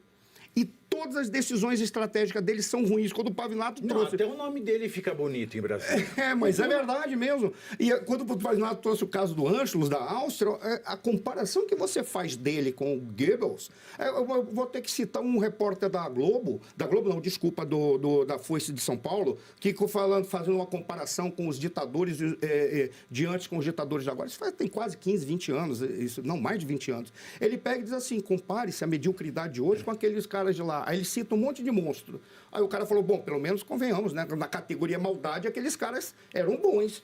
Compara com esse cara agora. Ele veio com a ideia de ser um publicitário que vai fazer marketing para fazer a comunicação do governo, já configurando o que é o Ministério da Propaganda. Pegar um publicitário para fazer a comunicação do governo é o Ministério da Propaganda. Eleitoral. É o Ministério da Propaganda. E aí ele pega, e ele é tão incompetente que ele simplesmente reforça a bobagem do que o Lula fez. E o Lula está aí mentindo, fazendo de conta que tem o que não tem. Aí ele pega, gasta o dinheiro dele. A narrativa que o Sidônio vai dizer é que esses gastos não são para o Lula, são para a presidência. Isso vai ficar como patrimônio público. Aí, eu lembro que quando eu dava consultoria de relações internacionais para embaixadas e consulados, quando a gente se reunia e recebia convites, qual era o convite que a gente fazia questão de ir? Dos países mais pobres. Por qual razão? Porque aquele cara que representava um país pobre, que tinha um ditador vagabundo que não servia para nada, ele te servia na recepção, era caviar, era espumante de alta qualidade. Por quê? Porque eles queriam mostrar que eles eram evoluídos. O país era pobre por um acaso. Ele não tinha nada a ver eles servindo aquele prato maravilhoso. A gente não vamos porque a recepção será maravilhosa. A gente é triste, porque sabia, para a gente comer aquela porcaria lá, tinham 10, 20, 30 que estavam morrendo de fome no país dele. É o que o Lula está vivendo. Ele se comporta como um cara de um país pobre, iludido, vivendo numa ilha da fantasia, fazendo de conta que não, é um acaso, e culpa da direita e culpa do Bolsonaro, pelo fato, depois de 2 anos, o país está numa lama. Culpa dele.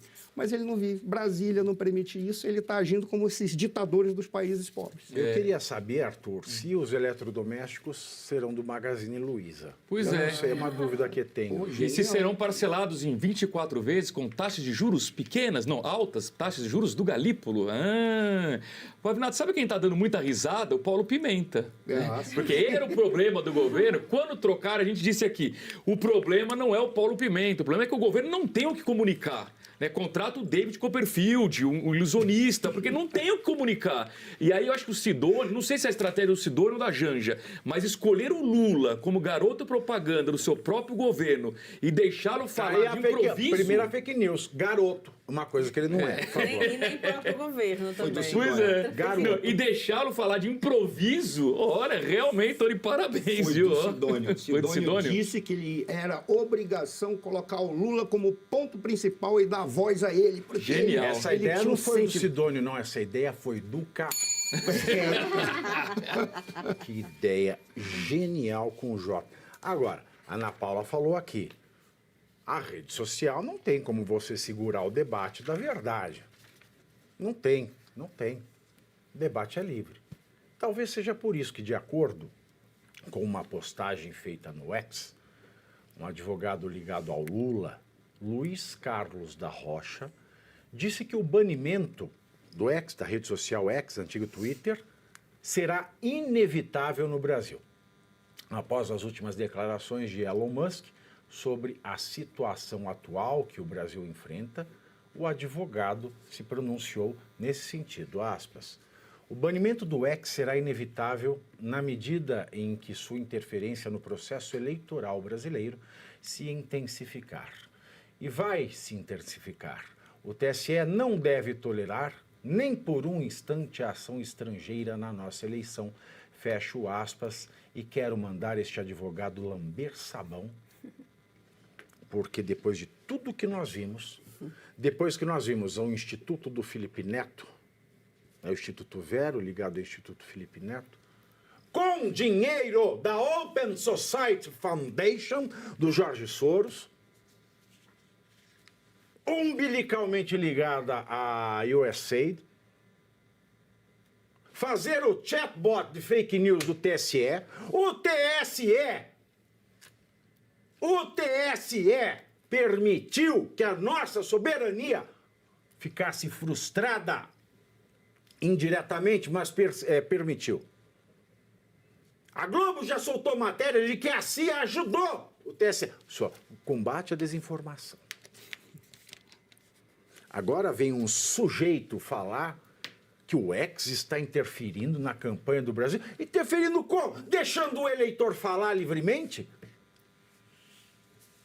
Porque ele não pode falar livremente pelo TSE, que foi financiado indiretamente por uma fundação estrangeira, o que é proibido pela lei. Aí vem um advogado desse, fala uma groselha dessa. Esse deve estar ganhando muito dinheiro, hein? Isso eu preciso comentar. Porque Comenta. é o seguinte, primeiro, não são coisas iguais. É seu parente, Luiz Carlos da Rocha? Não, pelo amor de Deus, sai pra lá, volta pro mar, oferenda.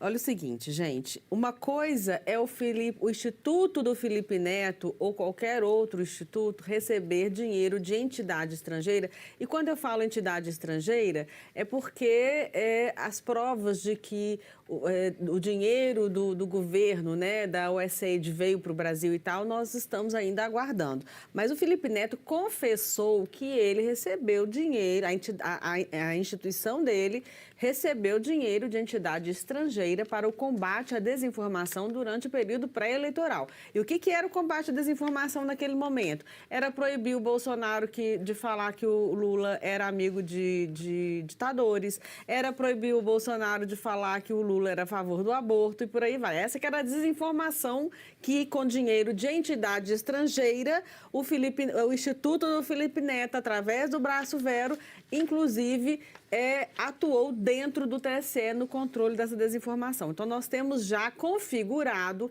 uma influência gravíssima estrangeira em cima da soberania do país durante as eleições presidenciais. Outra coisa completamente diferente é qualquer pessoa no mundo, inclusive o Elon Musk, afirmar qualquer coisa que ele ache sobre as eleições do Brasil. O próprio Lula, antes das eleições norte-americanas, chegou a chamar o Trump de nazista e apoiava a Kamala, que é parente próximo lá da Camula, entendeu? De então, quem? assim, porque tem a Kamala nos Estados Unidos e tem a Camula aqui no Brasil, que eu não vou citar nomes. Alô, Carlos Alberto de Nóbrega, eu passo o WhatsApp depois, viu? Então, uma coisa é o Elon Musk falar qualquer coisa no X em relação às eleições do Brasil, até demonstrar uma preferência por um candidato, assim como o Lula fez com o Maduro, assim como o Lula fez com a Kamala, assim como vários líderes, às vezes, demonstram estar apoiando um ou outro ou ter preferência por um ou outro candidato em outro país. Isso é uma coisa, isso não é interferir na soberania nacional. Esse advogado, ele precisa estudar mais. O que realmente é interferir na soberania nacional no momento de uma eleição presidencial é você permitir que dinheiro estrangeiro entre no país para beneficiar um candidato e prejudicar outro candidato. Porque aí não são os brasileiros que estão escolhendo o seu presidente. Eles estão sendo manipulados para escolher um presidente de interesse de grupos externos ao país. O que é perigosíssimo, é proibido por lei e fere, sim, a soberania do Brasil. Então, e além de tudo, eu queria dizer o seguinte, esse advogado, ele já está se candidatando para alguma vaga no Supremo? Porque um advogado ligado ao Lula, ele já disse que o banimento será inevitável. É como se ele já estivesse dando lá a sua decisão monocrática de que vai banir o X nas eleições. Então, assim, são declarações totalmente fora de cabimento e que é a praxe desse governo. E a gente tem que estar atento para poder combater. Dá para fazer um link dessa história aí de banimento, de rede social, com o discurso do vice-presidente dos Estados Unidos, em Munique agora, em que ele fez um diagnóstico da liberdade de expressão na Europa. E uma das frases que ele disse, muito marcante, ele disse assim: se vocês temem os seus eleitores, a América não pode fazer nada por vocês. E vocês também não podem fazer nada por nós. Então, essa cultura que vai se estabelecendo lá no Velho Mundo e que chega ao Brasil já há tantos anos, essa cultura do desprezo pela vontade do povo, pela palavra do povo, isso vem se instalando com muita força, muita firmeza. E que bom que hoje nós temos homens como o J.D. Vance, sereno, e que teve uma fala tão corajosa lá em Munique, rasgando o verbo mesmo, e sem perder, né, a sua serenidade, porque esse pessoal, essa esquerda radical, eles querem calar a todos. Como a Ana bem disse, o Lula pode falar quem ele apoia, em qualquer eleição que seja. Ele pode denegrir os seus opositores. Agora, qualquer pessoa que esteja do outro lado não pode se manifestar, porque aí é uma violação da soberania, aí é um ataque à democracia, porque eles querem calar as pessoas. Se antes nós tínhamos a guilhotina, hoje nós temos a caneta. Nós não, eles, né? Então, basta um ministro canetar para banir a rede social de alguém, você matou essa pessoa. Antes nós tínhamos guilhotina, hoje nós temos decisão cretina. Boa, melhor. Vou adotar. Ô, Pavinato, o advogado só esqueceu do seguinte... O advogado, que o mundo mudou. Na verdade, os Estados Unidos mudaram. Na última eleição, de fato, o X era a única rede social que dava alguma liberdade para se falar. Agora, com a vitória do Trump, todas as redes sociais estão mudando. Então, se ele quer o banimento do X, lamento informar que tem Facebook, tem Instagram, tem um monte de outras redes que vão dar liberdade. Tomara, para que em 2026 a gente possa falar o que deve ser dito. Professor Suano. Eu só espero que eles não façam banimento e tragam as redes chinesas para cá, que são as alternativas. Os chineses sempre têm uma rede que eles fazem para contrapor as redes americanas, e eles fazem a circulação interna lá. E eu espero que eles não façam isso. Tem algumas coisas, eu concordo com tudo que foi falado, mas tem algumas coisas que, para mim, me trazem uma certa angústia. Primeiro, quem é o Elon Musk? Elon Musk é uma das grandes personalidades da história da humanidade. Livros serão escritos sobre ele, sobre o que ele fez, sobre o que ele pensa, sobre os seus sonhos, sobre os seus pesadelos. Por quê? Porque ele é um homem diferenciado.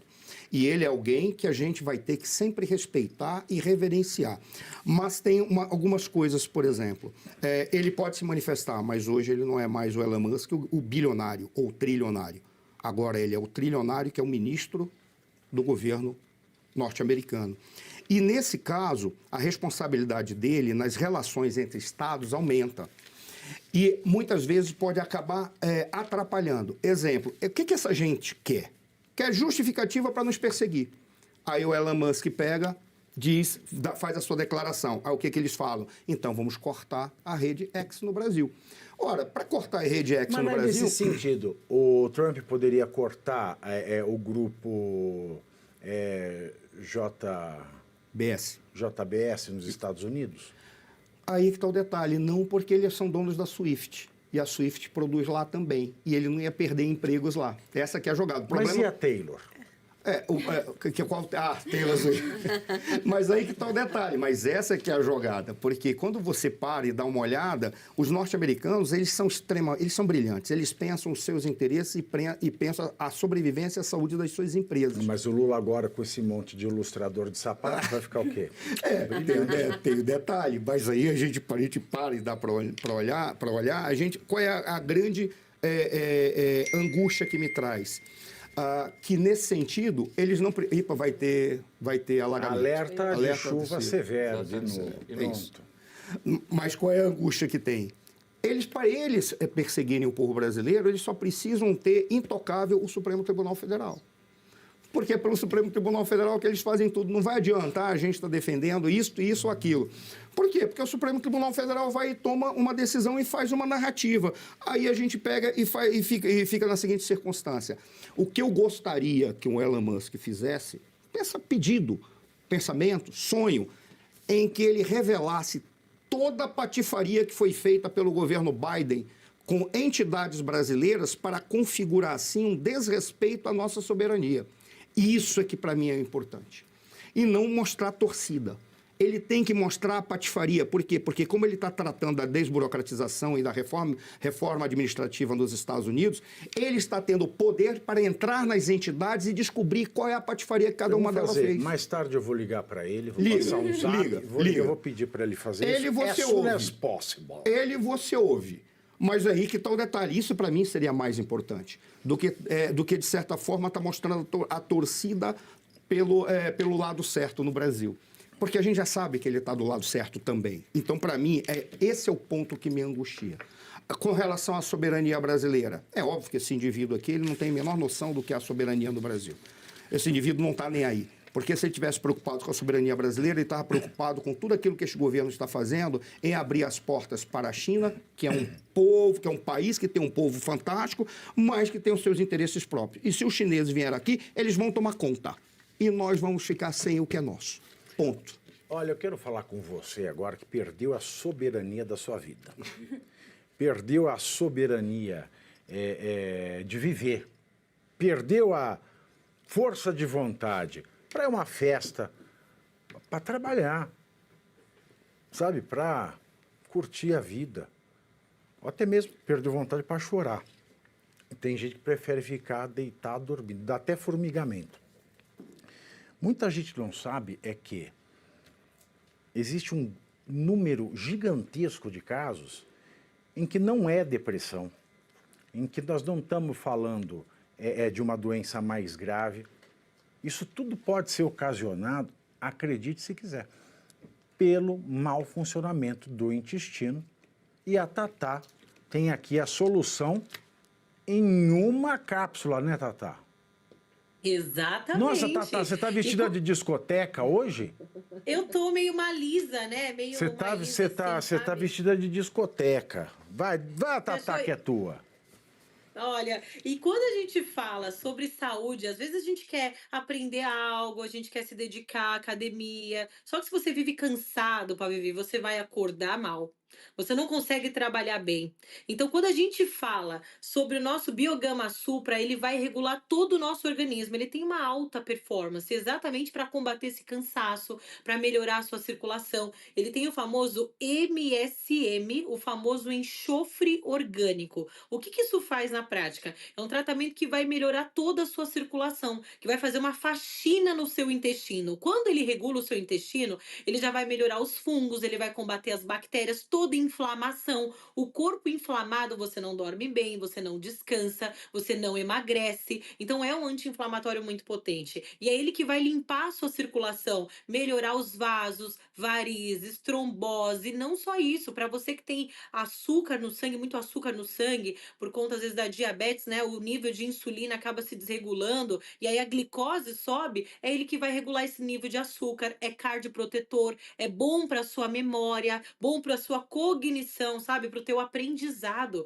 E quando a gente fala desse tratamento incrível do biogama supra, ele tem dentro da cápsula condroitina, colágeno tipo 2 e vitamina D com a melhor nanotecnologia. Por isso que em uma semana ele já começa a aparecer esses resultados. Você acorda bem com mais disposição. Então faz o seguinte, liga 0800 777 0007. Ó, uma semana para você melhorar tudo. Só que hoje, tem desconto. Terça-feira. Tem desconto. 0800 777 0007. Ganha o smartwatch que eu já sei que esse é o smartwatch bonitão que você usa todo dia, Tatá. E que mais? Esse aqui é meu. Que ontem você deu vai desconto ganhar o em smartwatch. Mais um presente surpresa. E você ainda tem o pagamento facilitado, não vai pagar o frete, recebe rapidinho em São Paulo, na sua casa, no Brasil todo, aonde você Muito estiver, bem. sem frete. Então é Só só que tem ligar. mais um presente se ligar hoje, 0800 777 0007, Biogama Supra. Esse traz resultado rápido por causa dessa nanotecnologia, para Vivi. Um beijo, Tatá. Uou!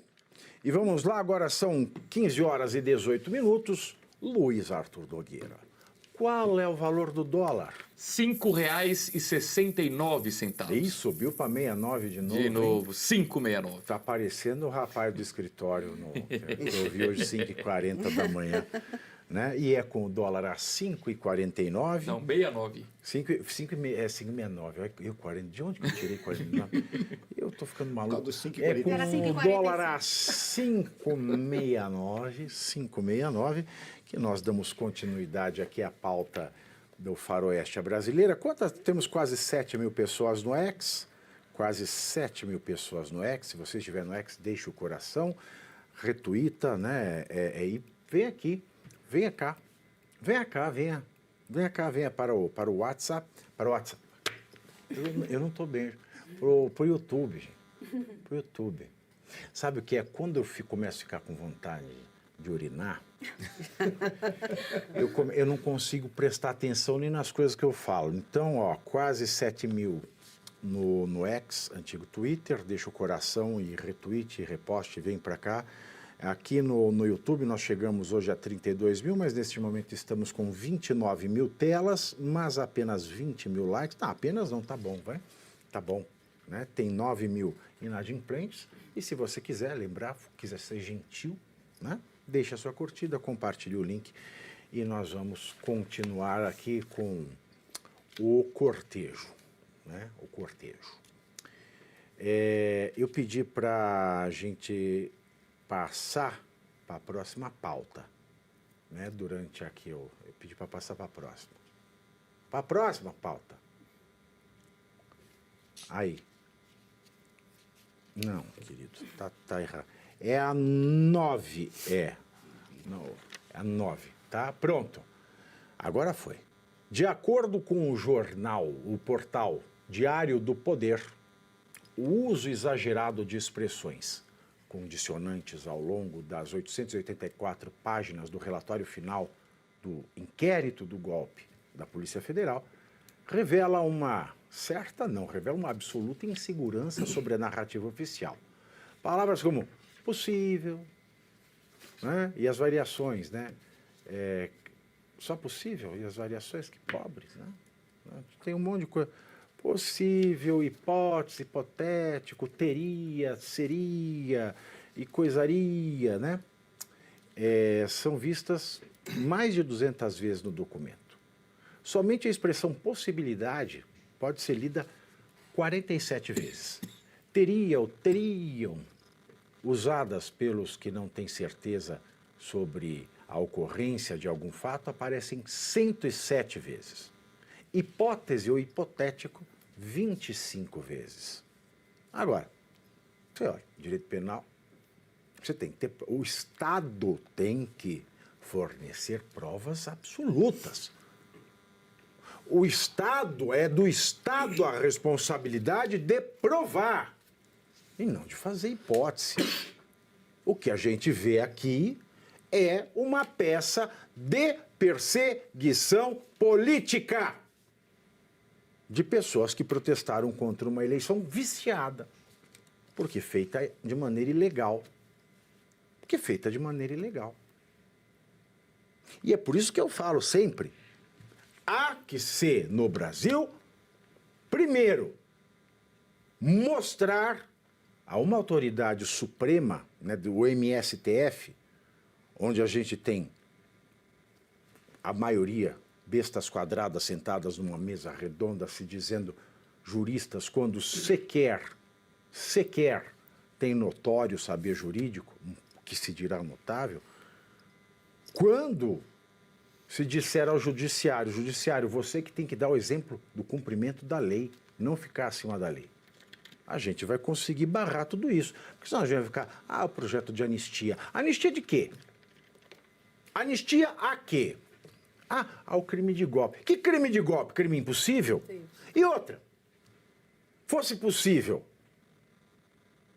que golpe? Golpe contra um governo legitimamente eleito? Que governo foi legitimamente eleito? Se o processo eleitoral foi viciado, se o TSE fez uma resolução 7 meses e meio depois do prazo final da lei eleitoral. Ou seja, uma resolução proibida, ilegal, que regulou o pleito eleitoral de 2022. Uma eleição nula, de pleno direito nula, porque é ilegal. Ilegal! Ilegal! Então foram protestar, estão prendendo por golpe gente que foi protestar contra uma eleição ilegal. Então, enquanto não se enquadrarem as autoridades da lei é assim, porque nem a lei eles respeitam. Eles passam por cima, eles são a lei. A gente vai ficar nessa lenga aqui. E esse relatório é a prova disso. Agora, você me fala, sem individuação de conduta, uma hipótese, teria, seria, faria. Ai, que bom que fosse. Supostamente. Isso é medieval o que está sendo feito. É medieval. Só falta chamar cachorro para ser testemunha. O Barroso não falou de uma que psicografaram? Alguém não falou esses dias? Né, que o policial foi violento, porque a vítima que morreu, uma carta psicografada falou que o policial foi violento. A gente está chegando nesse nível aqui. Ó, Pavinato. Eu vou checar aqui isso aí. Chama a atenção essa manchete aqui do Diário do Poder, que ele fala uso exagerado de expressões condicionantes. Gente, não precisa ser exagerado. Se você, para ser absurdo, se num relatório que vem da polícia para configurar um crime, para que uma pessoa responda a um processo penal, você usa uma vez que seja uma possível tentativa, um suposto, é provável ser... Gente, você usou uma vez, esse não é mais um relatório. Isso é em tese, um relatório, um suposto relatório. É um supositório. É um supositório. Isso é um documento imprestável. Isso não pode ser utilizado de base para denúncia nenhuma. É a suposta justiça. É a justiça presumida. É a provável justiça. O que é isso? Acabou o Estado de Direito. Mas acabou, não é de hoje, acabou. Sabe? E a gente está vivendo essas últimas consequências também da omissão desses homens fracos que ocupam as cadeiras do nosso Senado. Porque a responsabilidade, em primeira instância, é deles, em primeira e última instância, que deixaram isso acontecer. Porque cabe aos senadores fiscalizar.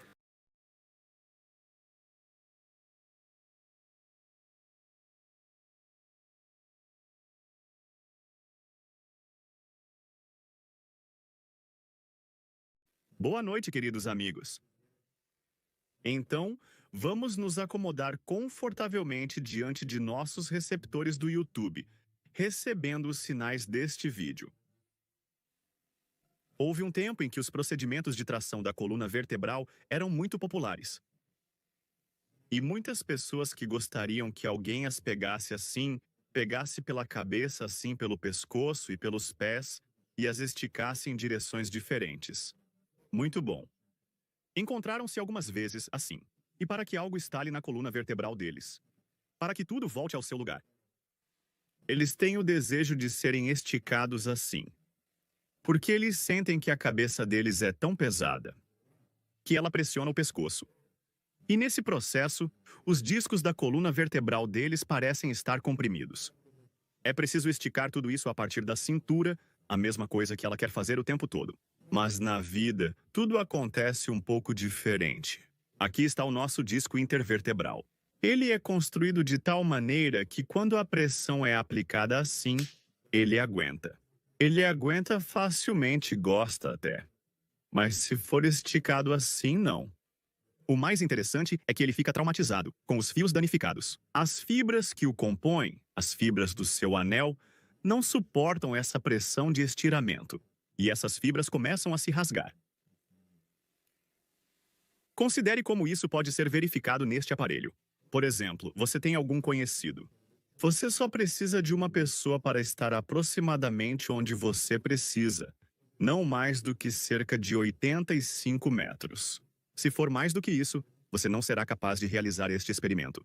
Você deve se aproximar dele. Coloque a mão na cabeça dele, bem aqui na orelha. Encoste entre as orelhas dele. Entre as omoplatas, pois geralmente esses músculos se localizam nessa região. Os músculos trapézio e romboide são geralmente fracos. Você vai ouvir bem e começará a pressionar a cabeça dele. E aqui você ouvirá um ronronar característico, como chamamos o ronronar do disco intervertebral. Com a outra mão você pega aqui, puxa para cima pela bochecha, também com o cotovelo, se inclina e começa a puxar para cima. Puxamos, puxamos, puxamos, e aqui você ouve como eles fazem barulhos, como se estivessem em pânico. Ajudem, ajudem. Não entendem o que está acontecendo? O que é isso? Quem está nos destruindo? Quem está nos puxando? Ajuda, ajuda. São esses. Esses são os sons do pânico. Eles choram entre os discos conhecidos, não gostam que você os puxe e começam a partir disso.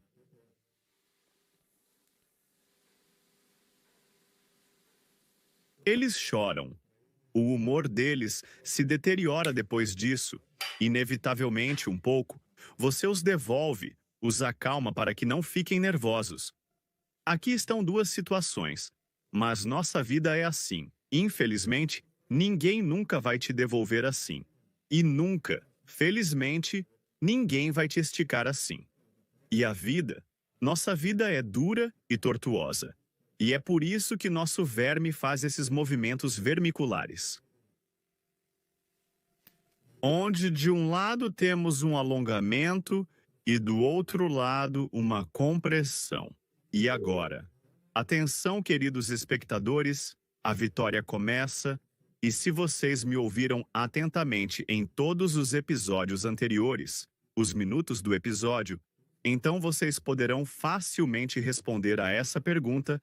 Mas se não, voltem à fonte e assistam a este vídeo novamente. Então, vamos à pergunta. Neste caso, quando temos uma inclinação da coluna vertebral para um lado, digamos, tal situação em que aqui temos um músculo encurtado, e aqui ele está excepcionalmente esticado. Qual músculo? Será o lombar. E a pergunta, de que lado? Será que a hérnia de disco intervertebral vai ocorrer deste lado ou deste? Então, o tempo passou. Respondendo à pergunta, não olhamos, não vemos o que os outros estão escrevendo. Escrevemos nós mesmos nos comentários. Escrevemos com nossa própria mente. Você deveria ter prestado atenção. Então, o tempo acabou. Resposta correta. É aqui que surge o problema. Quem respondeu corretamente? Vocês são corajosos. Tudo bem, em suma. Vocês são corajosos. Quem escreveu isso aqui? Vocês não assistiram atentamente. Assistam novamente. Vocês responderam incorretamente. Correto aqui. Então, amigos, nós descobrimos com vocês por que os procedimentos de tração da coluna vertebral surgem. Pergunte o que é isso. Essas mesas de inversão para pendurar todos os tipos de mesas de tração, isso é especialmente para você. Isso é para satisfazer seus desejos. Isso é isso. Isso é um desejo incompreensível. Porque agora todos entenderam que não se pode esticar de qualquer maneira. Esticar corretamente fortalece, acelera o desenvolvimento da hérnia e da coluna vertebral. Quem continua a fazer isso? Quem nos anos 90 comprou e usou algum equipamento, por favor. Mas eles os colocam no mínimo para não te machucar, mas para que você tenha a sensação de que algo ainda está se esticando lá. Mas é uma situação perigosa.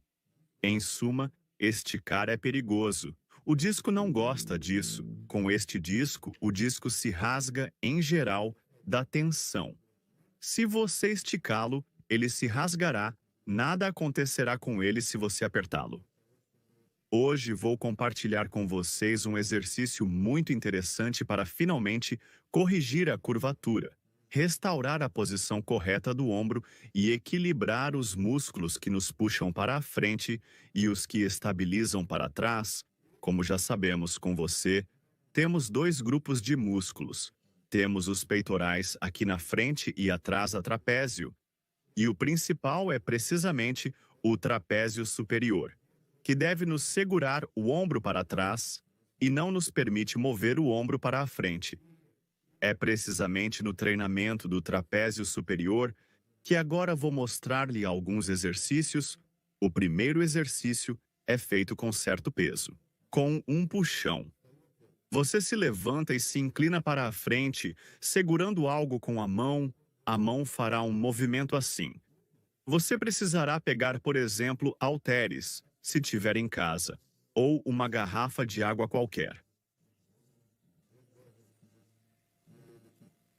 E daí você levanta e abaixa. Levantamos e abaixamos. Fazemos uma pequena inclinação. Se você fizer uma grande inclinação, o seu trapézio médio trabalhará mais, mas precisamos do trapézio superior. Por isso fazemos desta forma, como eu estou fazendo agora, por exemplo.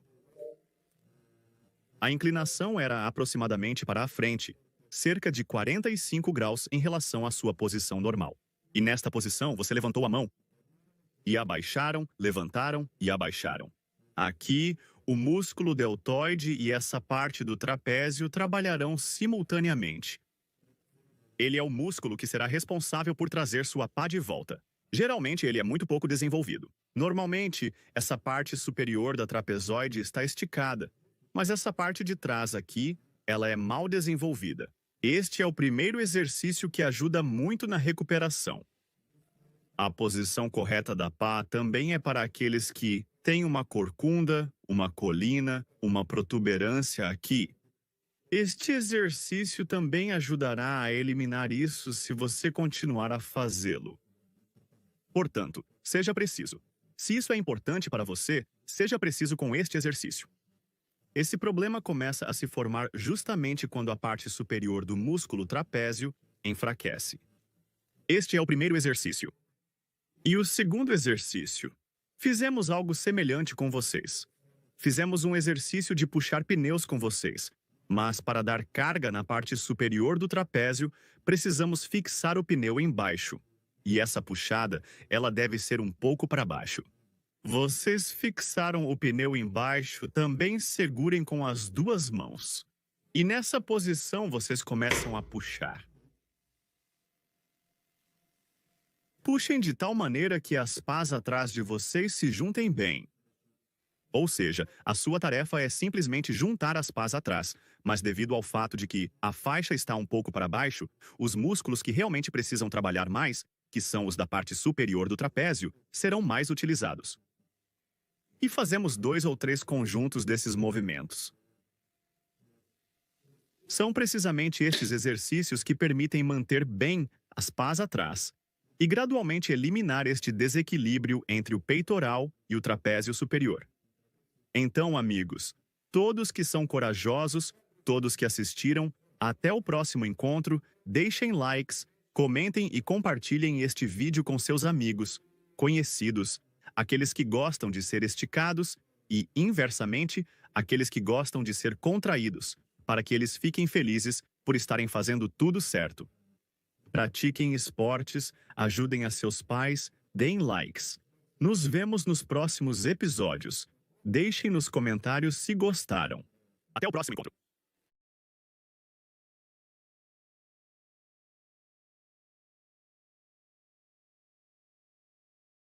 Amigos, a transmissão extrema em todos os receptores do YouTube no Brasil.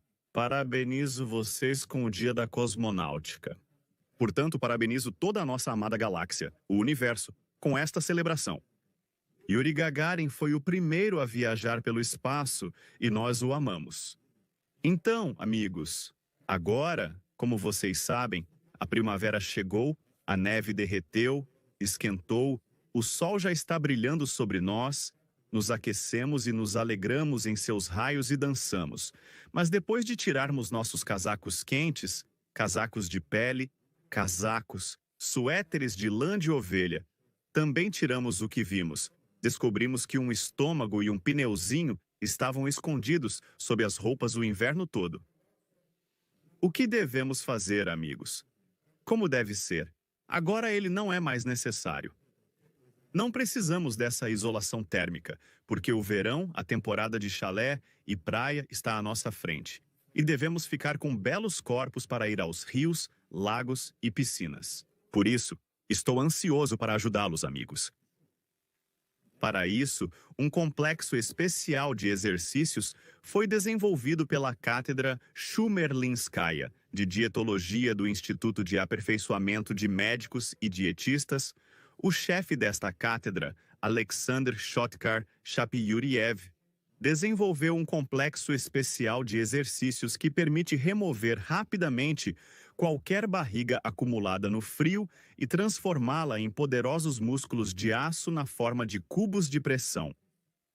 Então, amigos, para demonstrar claramente a eficácia e qualidade desses exercícios, vou usar um instrumento de medição de alta precisão conhecido como metro-centímetro, polegadas, mas os centímetros são nossos, centímetros nacionais, mais precisos do que as polegadas importadas, confiamos mais neles. Portanto, com uma fita métrica, medimos cuidadosamente a barriga antes de começar os exercícios em uma posição neutra entre a inspiração e a expiração ao nível do umbigo, seu comprimento e largura. O comprimento é de 92 para quem não acredita.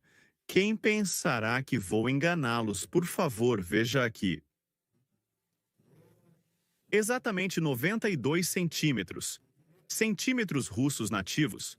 O centímetro mais preciso está na Rússia. Este é o nosso ponto de partida. 92 centímetros. Nós tiramos o casaco e descobrimos que não. 92 é muito para o verão. Gostaríamos de ter 88, por exemplo. O que fazer? Recorremos a um conjunto de exercícios que permitem apertar o estômago e remover. Como ele funciona? Existe uma parte teórica específica que irá estimulá-lo a realizar os exercícios. Claro, a gordura. Infelizmente, não conseguiremos eliminar a gordura em poucos minutos. Para eliminá-la, também vou contar a você um segredo. Isso será no final do vídeo.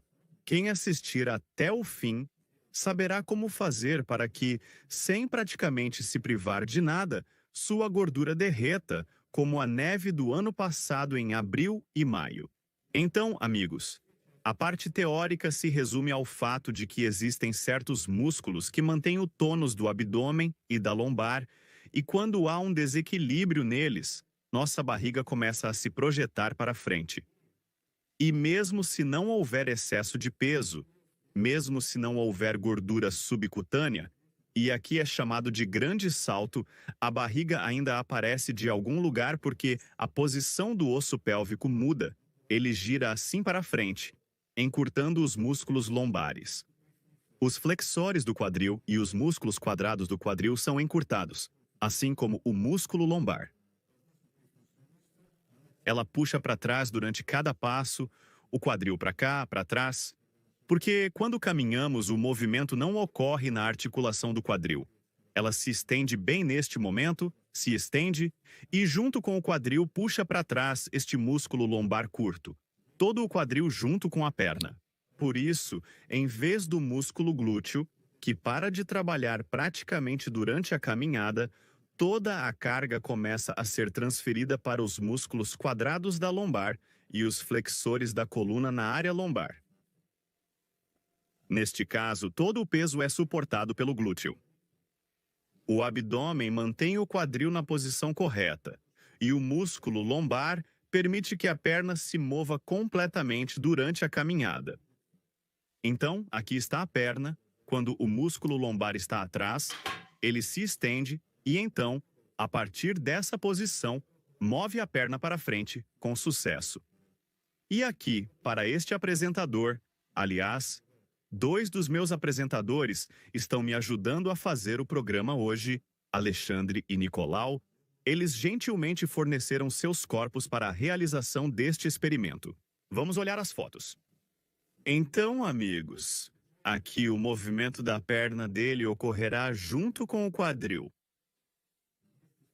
Ou seja, veja aqui, nossa perna se move separadamente do quadril, mas no caso de sêmen, seu quadril se moverá para cá a cada passo. E se ele correr rápido, por exemplo, o quadril pode se mover para cá. E quando a perna avança, o quadril permanece atrás. Aqui, veja, acabou ficando um pouco torto. Então, amigos, porque em vez dos glúteos, os músculos quadrados do lombo são ativados. TAS não segura. TAS não segura o músculo reto da coxa. Bem, dominamos a parte teórica, mais ou menos entendemos, percebemos toda a importância disso. Todo o universo pode nos ajudar hoje a realizar todos esses exercícios. O dia do astronauta, ele adiciona. Se todos os exercícios que você faz no dia do astronauta, eles serão mais eficazes. Então, se você está assistindo este vídeo, por exemplo, não no dia em que foi lançado, porque você, por exemplo, não se inscreveu, não deixou um comentário, não deu um like, o que você vai fazer? Espere até o próximo ano. E então, talvez, você terá uma chance. Então, amigos, isso é tudo conversa fiada. Exercícios. Então, a primeira coisa que precisamos fazer é transferir a carga da lombar para o abdômen com um exercício especialmente desenvolvido pelo Instituto de Aperfeiçoamento da Imprensa e Gordura Subcutânea. Seu chefe de departamento, Nikolai Yurperchaev, sugere fazer este exercício. Para isso, precisaremos de um rolo especial. Um rolo especial, cheio de penas de pato ou simplesmente qualquer travesseiro e qualquer coisa que você possa colocar sob o seu quadril, servirá. Então, nos deitamos de tal maneira que nossos quadris correspondem à posição deste rolo. E a quinta vértebra lombar está no ar acima da superfície. E agora, com esta quinta vértebra lombar, não se preocupe se não puder ver, eu vou demonstrar isso para você em um esqueleto mais tarde, e com a quinta vértebra lombar, tentamos alcançar o chão com você. Dessa forma, sinta que a parte inferior do seu abdômen está se contraindo. Esticamos a parte inferior das costas com as quarta e quinta vértebras até o chão e levantamos novamente. Esticamos novamente para baixo e levantamos. Dessa forma, você cria um movimento de balanço que não é natural para uma pessoa com estômago. Se ele tem uma barriga, ele não fez esse movimento por um longo tempo. Tente fazer o mesmo movimento com as pernas retas. Isso será mais difícil, mas a carga será maior. Se você não consegue se esticar com as pernas retas até o chão, dobre-as até conseguir fazer isso, mas ainda com carga. Se for muito fácil, estique um pouco as pernas. Assim, você faz 2 abordagens dinâmicas de 10 vezes cada, e a terceira abordagem você faz estática. Você esticou sua quinta vértebra lombar até o chão e a mantém nessa posição por 20 segundos. E aqui está o mais interessante. Pessoas com um abdômen proeminente muitas vezes têm a respiração abdominal predominante sobre a torácica. Quando você fizer isso, notará que no início pode ser difícil respirar, porque o abdômen está tenso nessa posição, a parte inferior do abdômen. E essa parte do abdômen para de participar durante a respiração, para de participar na inspiração. Então, o que eu fiz? Veja. Agora vou mostrar a você com a ajuda deste modelo anatômico da coluna vertebral. Desta forma, esta é a nossa posição inicial e precisamos colocar nossa pelvis, veja, diretamente no chão assim. Colocamos neste momento, o abdômen está muito tenso, ele está trabalhando e levantamos novamente, colocamos, levantamos. Isso é o que fazemos dinamicamente. Na estática, colocamos assim. Mantemos assim, mantemos nessa posição a nossa coluna por 30 segundos. Aqui o abdômen está tenso, os músculos lombares neste momento estão relaxados e surge uma interação entre os músculos, que é difícil de conseguir com outro exercício, no qual os músculos abdominais aprendem a suportar a carga mantendo a pelvis na posição correta. Depois complica porque você começa a esticar as pernas. Então, amigos, esse foi o primeiro exercício mais eficaz. Então, amigos, o espectador curioso já entendeu que após o primeiro exercício vem o segundo. O segundo exercício também não surgiu do nada. Foi desenvolvido na Universidade Científica e de Pesquisa de Cheboksary, em nome de Alexander Petrov. Este exercício foi desenvolvido por Sergei Avdantchapiev. Ele sugeriu alongar o músculo lombar para evitar movimentos desnecessários e tensão durante a caminhada. Então, amigos, prestem atenção. Levantem-se. Perto da parede, coloque um pé para frente, o outro para trás. O primeiro exercício, a versão fácil, é quando a perna de trás fica na ponta dos pés tentando alcançar a parede, enquanto você acompanha. Certifique-se de que não há uma rotação do quadril, para que ambas as pernas superiores se esforcem para mover-se para frente em direção à parede. Esta é a versão fácil. Aqui você faz 10 repetições dinâmicas e depois uma estática de cada lado.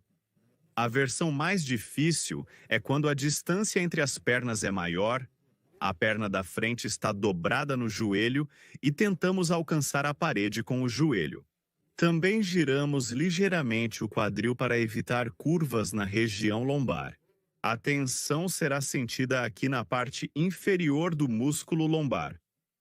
Para determinar qual exercício de alongamento você deve fazer, se você sentir a tensão apenas nesta posição, não sinta isso, então faça a versão mais difícil. Se você tentou fazer a primeira versão e já sente a tensão aqui, então fique com ela por um tempo e depois passe para a versão mais difícil.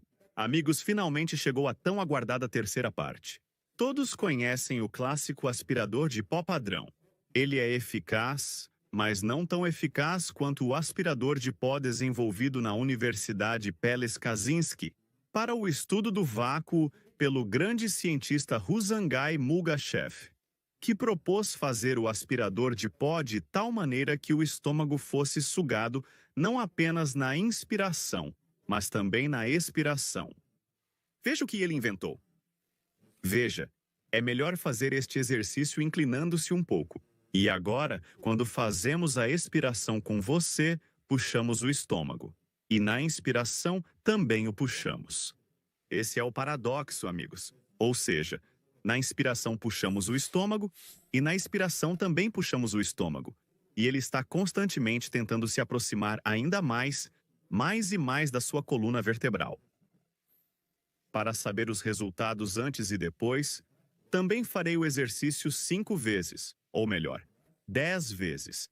E você pode respirar assim, pode respirar pela boca, pode pelo nariz. Isso é como você prefere mais.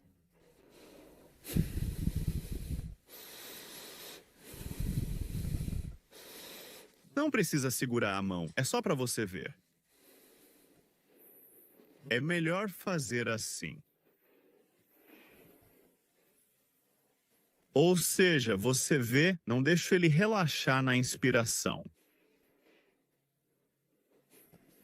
A vantagem deste exercício é que durante a inspiração, os músculos quadrados lombares começam a relaxar e o movimento da 12ª costela aparece, o que geralmente está ausente durante a respiração.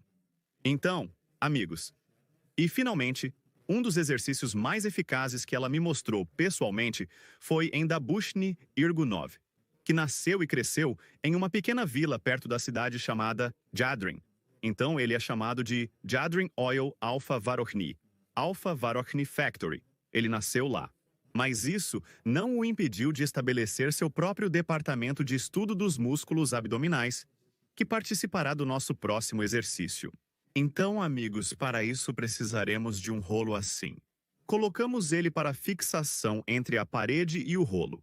E agora começamos a fazer rotações com vocês de tal maneira que nossa mão alcance esta parte do rolo e este movimento fazemos com vocês, puxando nosso abdômen usando o princípio do exercício anterior, o princípio do vácuo aperfeiçoado. Então, amigos, fazemos assim, 10 vezes para um lado, 10 vezes para o outro.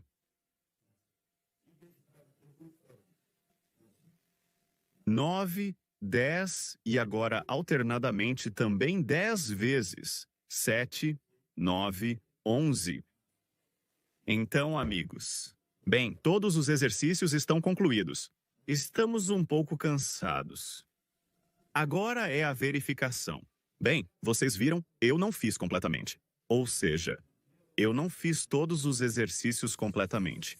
Portanto, o resultado que eu poderia ter alcançado agora deve ser cerca de 50% menor do que eu poderia ter realmente conseguido.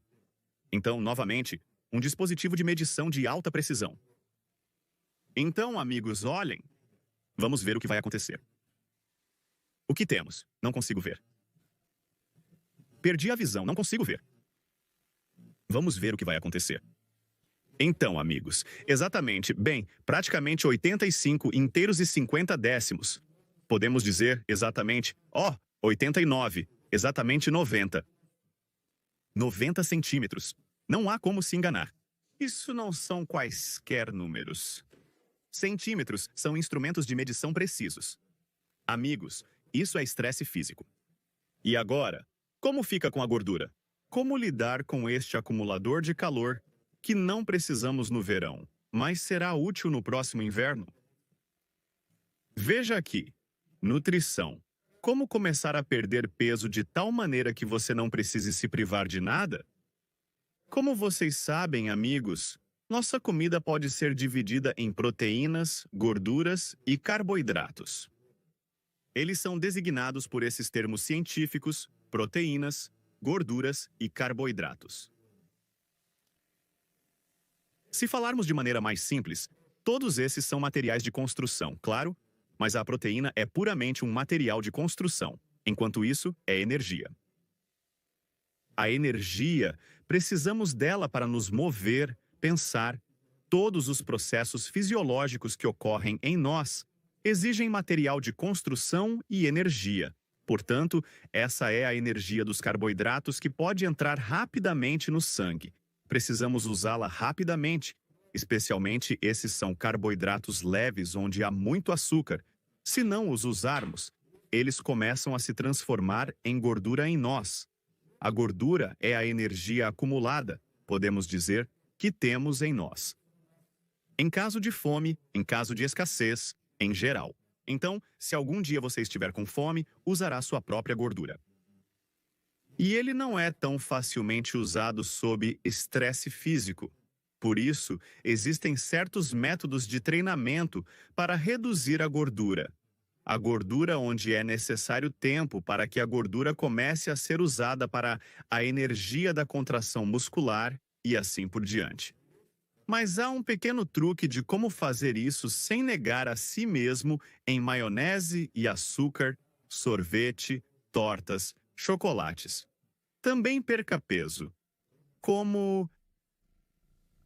Você sabe, há uma refeição matinal, há uma refeição diurna, há uma refeição noturna, e entre elas pode haver outras.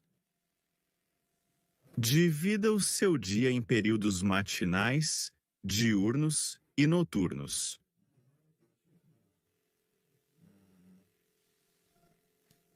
Então, à noite são aproximadamente 6 horas. Bem, que seja melhor 6 horas, das 6 às 4 horas. E isso de jeito nenhum pode ser comido. Isso significa remover completamente os carboidratos, principalmente os simples. Em média, 5 são 4 a 6. 5 horas antes de ir dormir, porque você não vai queimá-los de qualquer maneira, eles vão transformá-lo em gordura à noite, se você não pode viver sem eles. Sem doce, tortas, frutas. Eles também são carboidratos. Na primeira metade do dia, coma, por favor. Depois, ao longo do dia, você ainda vai gastá-los de qualquer maneira. Mesmo que você vá do banheiro para a cozinha, sente-se aqui e ali constantemente, ainda assim será gasto. Se você quiser comer à noite, por favor, coma proteínas. As gorduras, claro, devem ser naturais. Não maionese, não transgênicas. O ponto é que, se você quiser comer à noite, coma alimentos ricos em proteínas, preferencialmente carne seca, pode ser qualquer coisa. Um ovo, se você precisa perder peso, então sem a gema. De manhã e durante o dia, gorduras e proteínas devem ser um material de construção. Tente escrever nos comentários o que você come durante o dia. Cosmonautas, envio saudações a você em todo o universo. Até novas transmissões, façam exercícios, ajudem a seus pais, deem likes, escrevam comentários e deixem seu testemunho.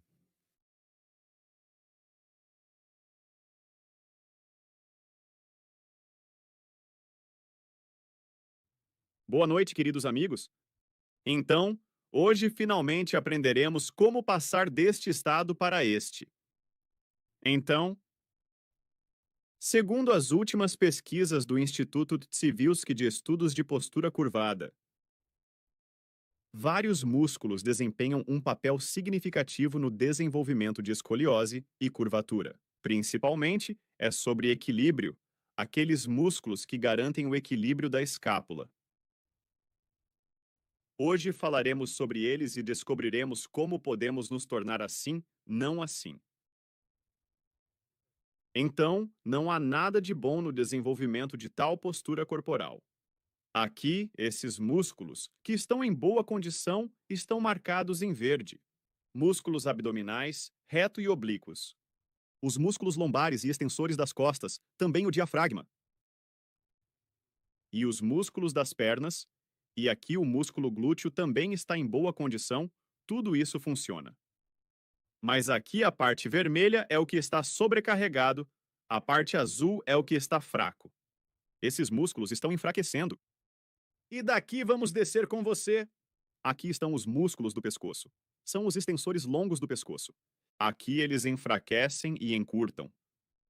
O grupo de extensores curtos do pescoço são os músculos suboccipitais. Aqui, eles estão localizados entre o primeiro occipital vertebral, entre o segundo occipital vertebral. Esse é o grupo deles. E lá passa o nervo occipital. É assim que vai. Um ramo vai para cá, o outro para lá. E a artéria vertebral? Aqui está no canal espinhal. Depois faz uma curva, vai pela metade. O sangue supre o cérebro junto com a artéria carótida comum. Quando há algum distúrbio com a artéria vertebral, o desenvolvimento de tonturas é possível. Dores de cabeça também podem ocorrer. Dores de cabeça ocorrem frequentemente porque o nervo occipital está comprimido. Isso dá uma dor assim. Zumbido nos ouvidos. O segundo caminho também começa a crescer aqui. Isso é quando não há excesso de peso. Mas ainda assim, algo pendura aqui. Esses músculos também estão progredindo um pouco. Depende da posição do corpo. Próximo. Vamos descer um pouco até aqui, ao nível do estômago. Aqui também há um equilíbrio entre os músculos abdominais, costas. Tudo está bem. O diafragma está funcionando. Estamos inspirando e expirando. Tudo está se movendo aqui. Costelas e vértebras estão se movendo. O diafragma está se movendo. A pressão intraabdominal está boa. Bem aqui, para que possamos inspirar, o diafragma tem que descer mais. Os órgãos abdominais podem mudar sua posição. O estômago se projeta para frente, porque há menos espaço. A distância entre os ossos pélvicos e a 12ª costela diminuiu. Se algo diminuiu em um lugar, significa que deve ter aumentado em outro lugar. Portanto, para manter a pressão intraabdominal, o abdômen relaxa um pouco. Começa a projetar-se para frente. Aparece uma barriguinha fofa. Os músculos glúteos também perdem seu tom. Eles ganham seu tom aqui.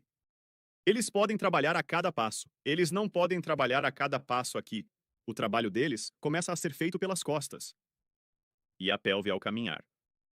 Aqui é estável. Aqui em relação à pelve, a perna se move a cada passo na articulação do quadril.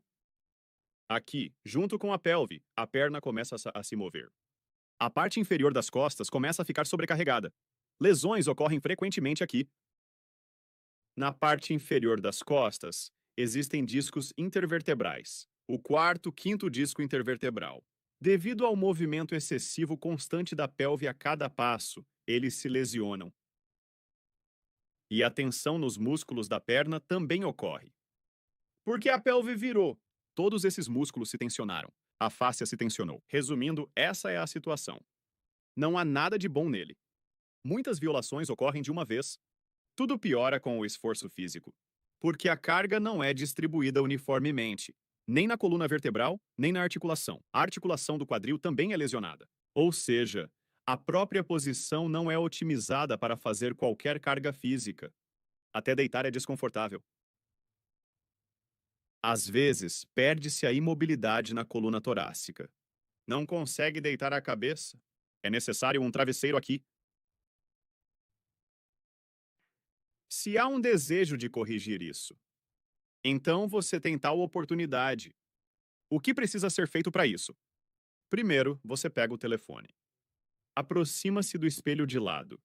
Há um espelho ali. Você está me olhando pelo espelho. Você pegou seu telefonezinho. Apenas ficou assim.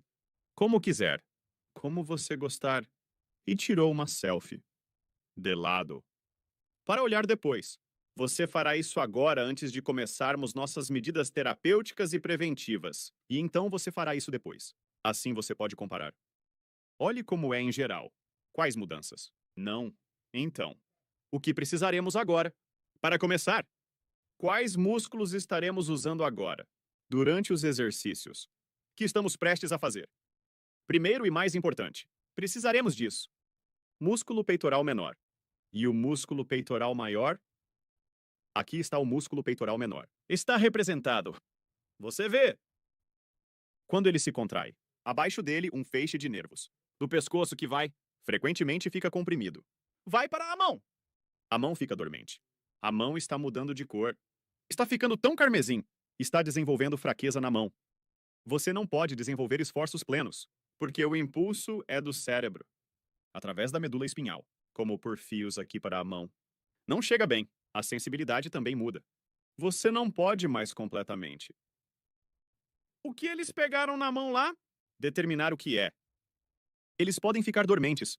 Os dedos também ficam fracos. As articulações podem começar a doer, também nas mãos. Este é o músculo peitoral menor. E das costas, bem aqui. Um músculo grande. Este é o músculo trapézio. Ele tem uma parte superior aqui, a parte média e inferior. Precisaremos dele, e sob ele há outro músculo romboide. Também usamos um pouco. Esses dois grupos de músculos. Estaremos usando-os agora, em nossos exercícios, para eliminar a confusão, de uma vez por todas. Vamos começar. Vamos treinar o próprio trapézio com você. O trapézio superior e o médio. E precisaremos um pouco do inferior. Para exercícios, precisaremos de uma faixa elástica com você. Faixa elástica. Esforço para começar. Deve ser pequeno, portanto muito rígido. Não faça. Comece com uma assim primeiro, que é mais esticável. Vou mostrar em condições de casa. Como pode ser feito? Para que você não tenha que ir a lugar algum em casa. Como você quiser. Todos poderiam fazer. A porta ainda é necessária. Faixa elástica e porta. Essas duas coisas aqui. Vamos precisar delas hoje. Pegue a faixa elástica. Dobre-a ao meio. Bem aqui. Como fixá-la? Vou mostrar agora. A porta foi aberta. Um buraco. Neste buraco, eles inseriram e selaram. Vai segurar bem aqui. Configure assim. Eu fiz errado agora. Para que esteja aproximadamente no nível do seu cotovelo. Eu coloquei muito alto. Precisa ser um pouco mais baixo. Tente, se não aguentar lá. Você pode enfiá-la e amarrar um nó do outro lado. Pegue. Faça de modo que tenha o mesmo comprimento bem aqui. E agora você precisará puxar esta faixa elástica. E você a puxa em sua direção. Você puxou. Você se posicionou de forma que não saísse nem mesmo.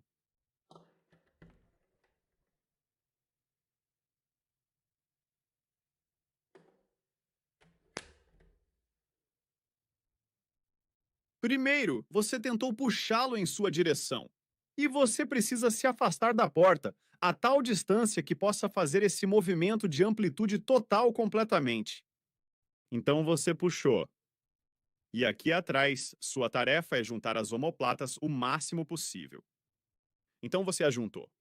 E você faz o movimento de retorno mais lento do que quando puxa em sua direção. Você pode puxar aqui bem rápido, mas mais devagar no caminho de volta. Puxou aqui e voltou. Você também pode puxar em sua direção rapidamente. Evite fazer movimentos rápidos para trás, porque os músculos, aqueles entre as omoplatas, receberão a maior carga no movimento de retorno. Aqui é onde você puxará mais em sua direção. Os músculos do braço, o dorsal largo, os deltoides traseiros estarão trabalhando. E no caminho de volta, trata-se de manter as omoplatas na posição em que você as colocou aqui. Eles trabalham mais aqui. É isso que precisamos. Puxou de volta. Mais uma vez. Puxou, voltou. E assim você faz 2 conjuntos de 10 vezes cada. Você fez 10 vezes, descansou por 20 e 30 segundos e fez novamente. Esta é a primeira posição. Aqui, sua mão, como de costume, está em tal posição que você puxa em sua direção. Então fizemos 2 abordagens. A terceira, viramos a mão assim com a palma para cima. E fazemos a mesma coisa. Puxe em sua direção e para trás. Puxe em sua direção e também faça o movimento de volta devagar. Aqui você notará que há uma diferença entre este movimento e este movimento. Músculos ligeiramente diferentes estarão trabalhando nas costas. Nesta posição, eles serão tensionados um pouco mais alto. Nesta posição, a carga se desloca um pouco mais para baixo, colocando mais tensão no trapézio inferior. E a carga das mãos transfere mais para os músculos entre as omoplatas. Você também volta com a palma voltada para cima. Você faz o movimento. Você puxou aqui, então fez o movimento de volta. Você também faz 2 conjuntos. Assim, você descansa entre eles por até 30 segundos. Tudo depende de quão cansado você está. Se você estiver muito cansado, pode descansar por 1 minuto. Este é o primeiro exercício. O trapézio médio, um pouco mais baixo, e o músculo romboide. Agora é um pouco mais interessante. Fixamos a faixa elástica um pouco mais baixa. Pegamos tudo da mesma maneira e puxamos da mesma maneira. Também fica de pé para que possamos destacar a amplitude total de movimento. Independentemente do que você sinta, qual músculo você acha que está mais tensionado, a carga aqui será mais na parte superior do trapézio.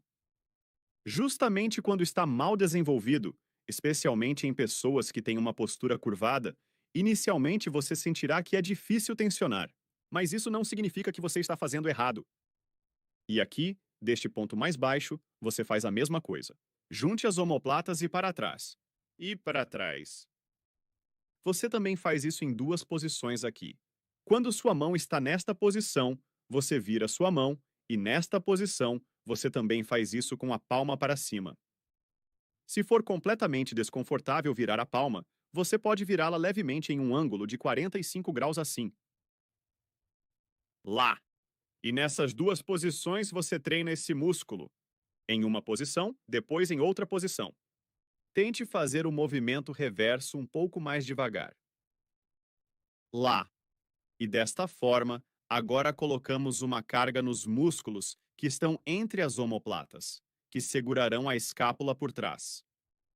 Agora precisamos alongar um pouco aqueles músculos que estão à nossa frente devido ao desequilíbrio, porque geralmente eles são mais fracos atrás do que na frente, porque fazemos mais movimentos para frente do que para trás.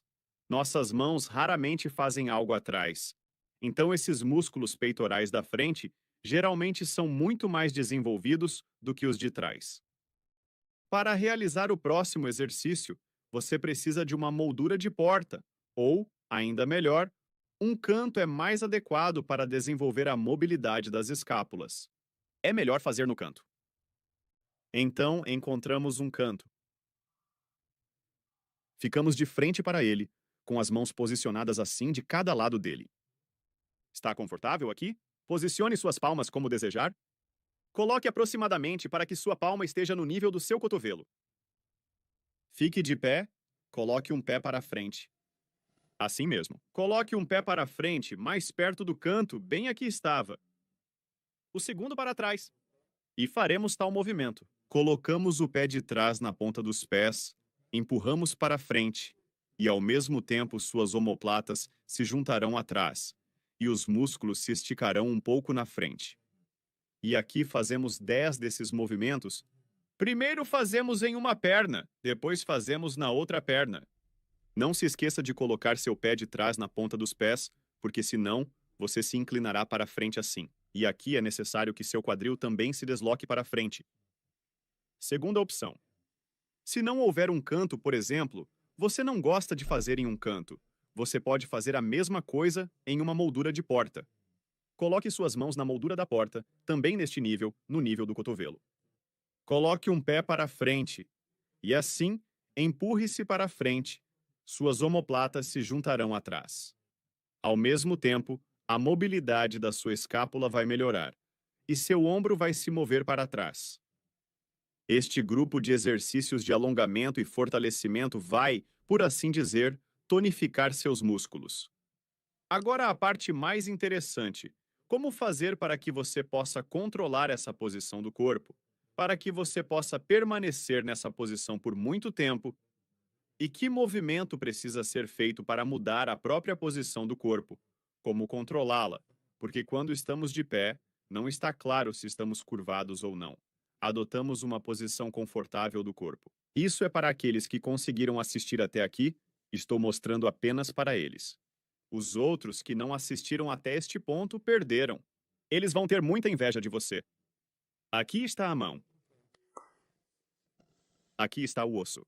Chama-se espinha ilíaca anterossuperior. Está localizado aqui, vê? Este aqui. Aqui estão 2 pontos de referência para você. O polegar e este pequeno osso aqui.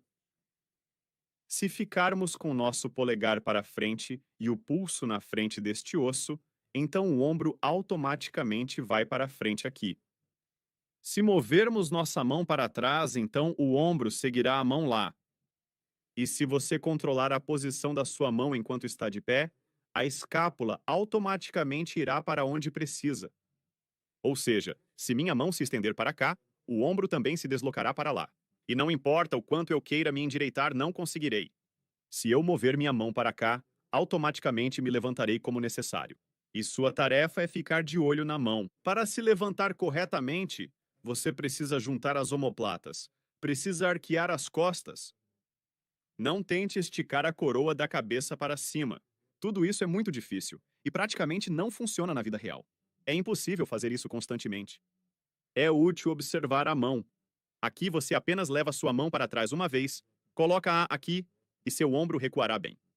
Nessa posição, assim que você perceber que suas mãos caíram para frente, você as coloca de volta aqui. Será muito difícil no início, os primeiros dias lá. Então você pode se ajudar um pouco com sua mão. Pressione aqui na coxa para que não escape de você. Aí está. E agora pegue seu telefone novamente. Depois de ter feito tudo isso, aprendido sobre a posição da mão, tire outra selfie semelhante. Você não precisa me enviar as fotos. Guarde-as para você. Apenas escreva nos comentários se quiser, claro. E se não, pode parar de visitar o canal por completo. Eu avisei sobre isso da última vez. Em geral, escreva como você gostou. Quão bons são esses exercícios? Quanto sua posição corporal mudou? Aliás, repare que depois desses exercícios, de alguma forma fica mais divertido. Porque o sangue vai melhor para a cabeça e sai de lá melhor, e fica mais fácil respirar. Então, o humor também pode melhorar.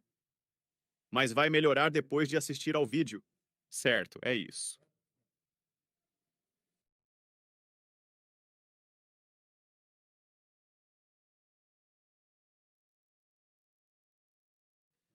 Boa noite, amigos! Então, a artrite do tornozelo é uma doença assustadora, como muitos pensam, mas nem tudo é tão simples.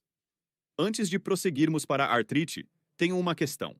Você não tem vergonha? Veja. Você está se divertindo, mas está assistindo ilegalmente. Onde está na assinatura? Você assiste sem ela. Por exemplo, eu sei cada um de vocês que assiste e não se inscreveu. Yuri Semenov de Kemerov. Por que você ainda não se inscreveu? Você gosta, assiste a cada episódio, não perde nenhum. Sem inscrições, você não sabe a data de lançamento do vídeo? Alexei Ivanov, Cheboksary. Também não está inscrito. Em resumo, Eu conheço cada um de vocês, vejo em seus olhos, vocês correram um pouco. Vamos ser honestos. Nós assistimos, nos inscrevemos uma vez. Continuamos assistindo com a consciência limpa, legalmente. Então, agora é o teste. Registre os resultados do teste nos comentários. Compartilhe suas conquistas. Com certeza. Todos querem saber, e você deve querer escrever, pois tais informações devem ser compartilhadas, não escondidas. Então, sua tarefa é fazer uma reviravolta. Aqui está o que você acha que precisa fazer. Aqui está você, apenas de pé. E sua tarefa é virar, assim, virar. Aqui está. Você pode virar junto com a cabeça, se puder, se conseguir. Deixar a cabeça para frente. E aqui está a sua tarefa, virar para um lado, para o outro lado. E você pode fazer isso na frente do espelho. Também pegaram o telefone. Mesmo se você se virou assim, tiraram uma foto. Como isso parece de um lado, se alguém te fotografa de lado, também é bom. Para o outro lado também. Veja como você se vira. Aí está. Às vezes parece mais para um lado, menos para o outro. Em geral, qual é a relação disso com a articulação sacroiliaca? Descobriremos em alguns minutos. Não mude de canal. Artrose da articulação sacroiliaca. Aqui está. Isso não são fones de ouvido. É uma imagem idealmente aproximada do conteúdo anatômico do nosso organismo para a articulação sacroiliaca. Aqui estamos nós, cobertos de músculos, imagine. Uma articulação normal. A cavidade articular é suficientemente larga, tudo está bem. Mas mesmo se você vier com tal articulação, você não sairá sem um diagnóstico. Eles vão te dar um diagnóstico de artrose 0,1. Eles vão se apegar a algo. Se você veio, significa que precisa tratar algo, um diagnóstico é necessário. Não há diagnóstico de saúde, artrose 0,1 recebida. Artrose de primeiro grau. A articulação está estreitada, o osso está em ordem, tudo está em ordem. Não haverá dor alguma. Você corre, você pula. Com cargas excessivas e insuficientes, a redução da alimentação do porco. O porco diminui um pouco. Estádio completamente lotado. Comumente ligado à fraqueza muscular. Mas aqui já é o segundo, terceiro, quarto grau de artrose. Isso começa a acontecer e o próprio nervo já começa a ficar irritado. A articulação já está se transformando. Aqui está o osso, e aqui pode até ser normal, mas aqui será um osso diferente.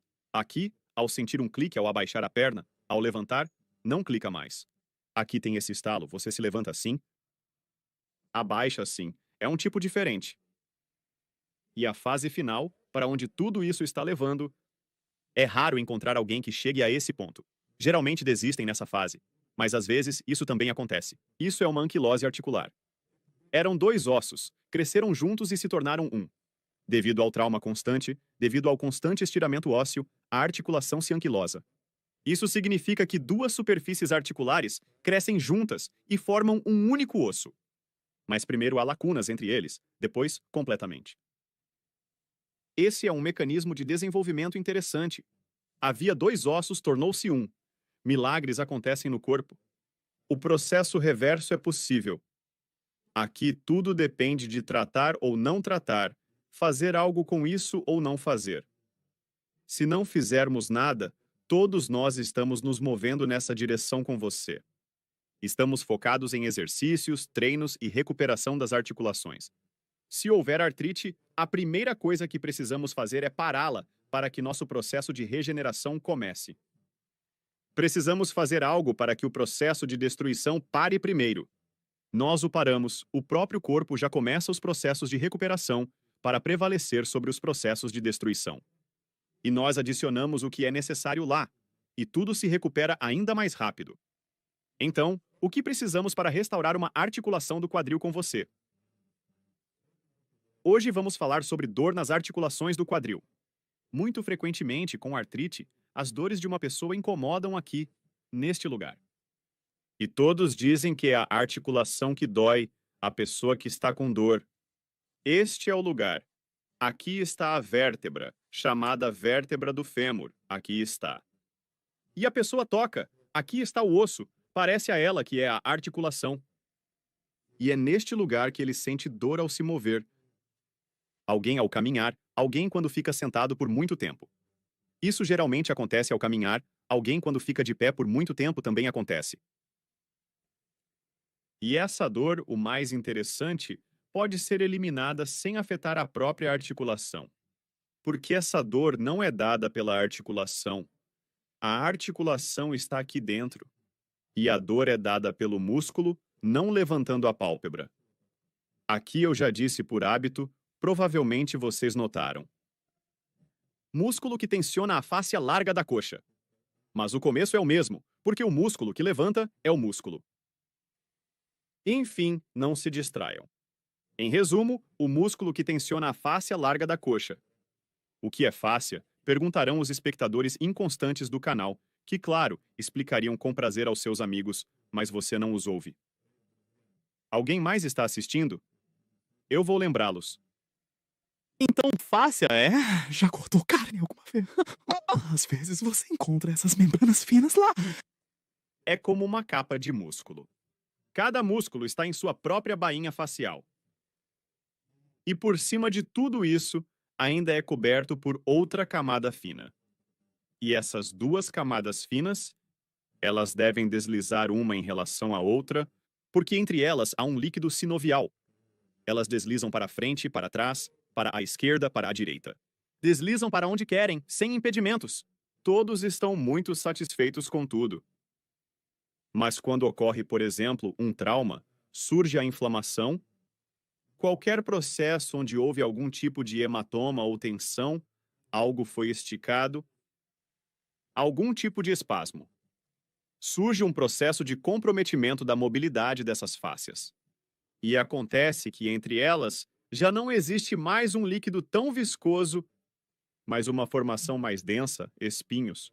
Elas não se movem uma em relação à outra. É isso. Em geral, a fáscia deve se mover, tudo deve se agitar. Assim, o músculo estressa a fáscia larga da coxa, frequentemente imitando dor na articulação do quadril. A pessoa sente, faz uma ressonância magnética. Artrose nos graus 0, 1, 2, 3, 4.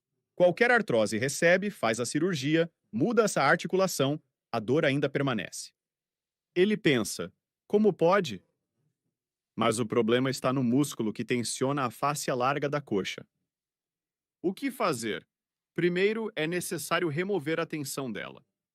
É necessário trabalhar neste local. Para isso, usaremos um massageador especialmente desenvolvido pelo Instituto de Pesquisa Científica de Yadrinsky, que foi especialmente selecionado para o músculo tensor da fáscia larga da coxa. É praticamente uma bola perfeita. Pode ser de qualquer cor. Você pode usar uma bola de tênis, você pode usar bolas para massagem.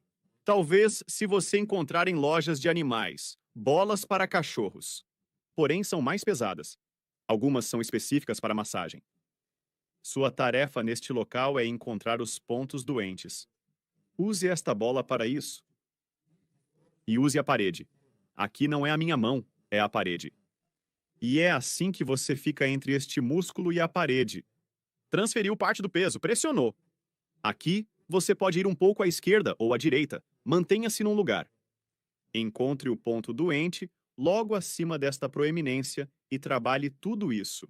Ou seja, toda essa parte macia, ela está adiante, onde está meu bolso. Talvez você tenha um bolso lá, ou talvez não. Encontre um bebedouro assim. E você pode se orientar pelo bolso. Na medicina, tudo é aproximado, não há exatidão. E trabalhamos nisso. Um pouco para frente e para trás. A bola pode ser de diferentes tamanhos. Qual você preferir? Experimente diferentes, mas se for pequeno, pode não servir. Normalmente achamos a dor e a mantemos. Agora este pedaço que normalmente dói no osso. Aqui você começa a trabalhar com as mãos. Ou melhor, comece com as mãos, para não se machucar acidentalmente. O outro bolso na parte inferior da perna também é prático. E aqui você trabalha. É melhor colocar o pé no degrau. Degraus especialmente projetados para massagear os músculos e esticar a fáscia larga da coxa.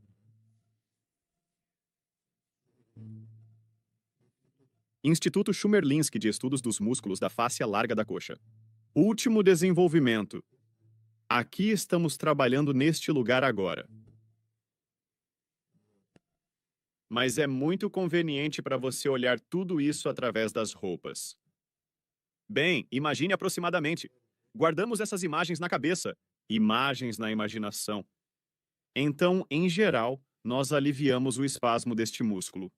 E por que ele se formou lá? Ele certamente vai escrever nos comentários agora. O espectador curioso vai se perguntar, por que ele se formou lá? Talvez não seja apenas coincidência. Se nós apenas massageá-lo assim, ainda assim se formará novamente. Você está correto. Aqui está minha resposta.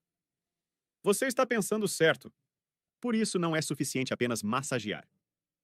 Qual músculo precisamos treinar a seguir? A próxima é a que está ao lado, mas é maior em volume, em força. É o músculo glúteo médio. Para o treinamento dela, usamos uma almofada especialmente desenvolvida do combinado de construção de Kanash. Deite-se de lado. Ok, igual à esquerda. Estamos salvando essa articulação do lado esquerdo com você. Deite-se do lado direito para salvar o esquerdo. Veja, esticamos a perna. Assim, corajosamente reta, um pouco firme até. E levantaram, baixaram. Levantaram, baixaram. Levantaram, baixaram. Tente não dobrar o pé aqui, porque se você dobrar, a carga irá para o grande músculo da panturrilha. Isso é ruim para o músculo do quadril. Ou seja, você estica a perna para que você sinta a tensão na coxa. Sinta a tensão na coxa. E é nessa posição que você se esforça. Abaixe, tensione, abaixe. Alguém perguntará, o que fazer com essa situação? Não importa aqui. Você pode fazer isso em si mesmo.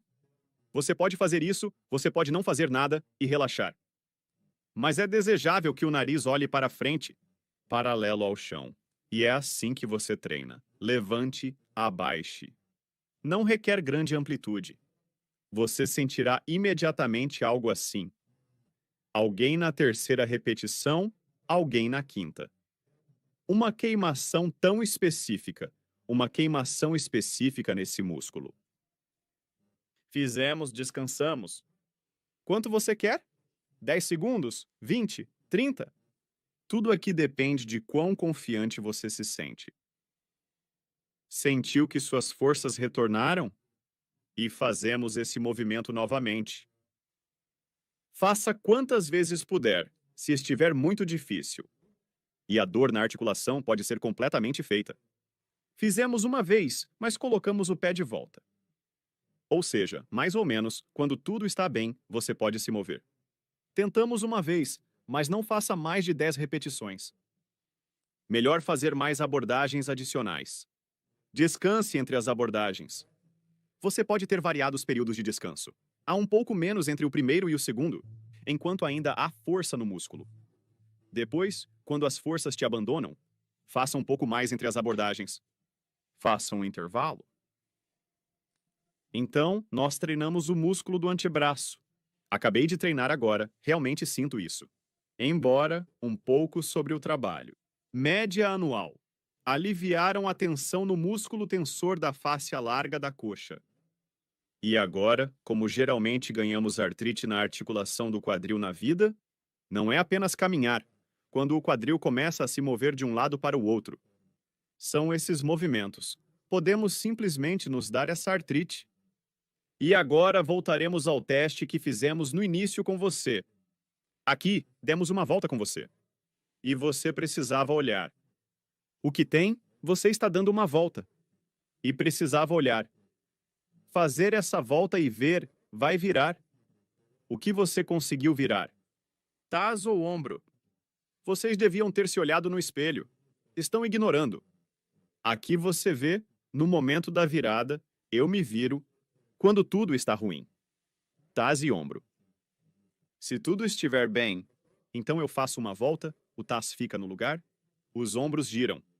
E este movimento encontramos muito frequentemente.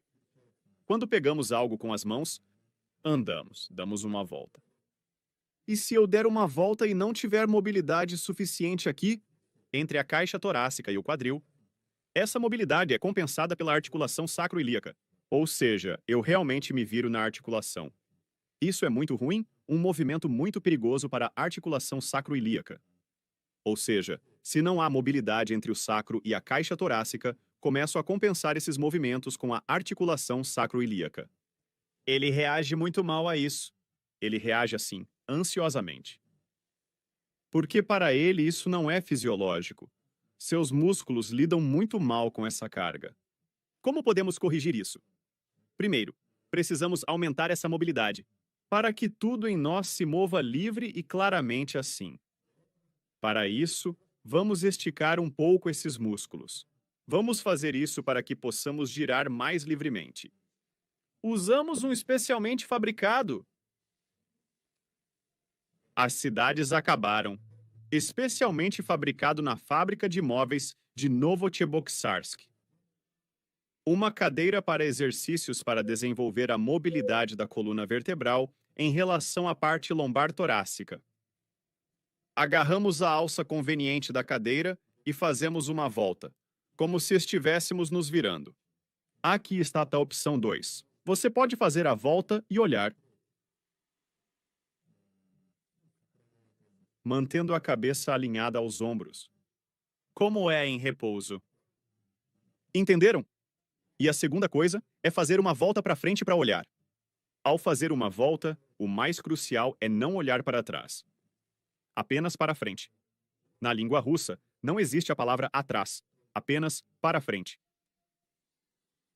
Fazemos a volta. Se você tem mais de 3 anos.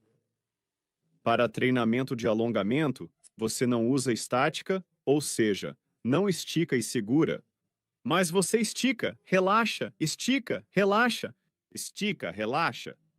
Se for menor, é alongamento estático. Fazemos dos dois lados. Perceba que um lado é um pouco maior, um mais fácil, o outro pior. Fizemos esse movimento e agora vamos tentar fazer essa rotação. Sua tarefa é fazer a rotação especificamente com o ombro em relação ao quadril. E tente fazer esse movimento. Primeiro para um lado, depois para o outro. E sua tarefa é aprender a girar especificamente em relação ao tаз. Não é uma rotação do quadril em posição fixa, mas em relação ao quadril. E você ficará surpreso com isso, pois o seu passo vai mudar. Ou seja, durante a caminhada, de algum lugar desconhecido, de repente surge esse movimento que você nunca experimentou antes. Mas finalmente você experimenta, fica muito surpreso. Você vai gostar. E você, espero, não se esquecerá de se inscrever no canal novamente. Então, amigos, deixem comentários. Se você gostou, se foi bom. Cada vídeo é melhor que o anterior. Como de costume, escreva, são bons comentários.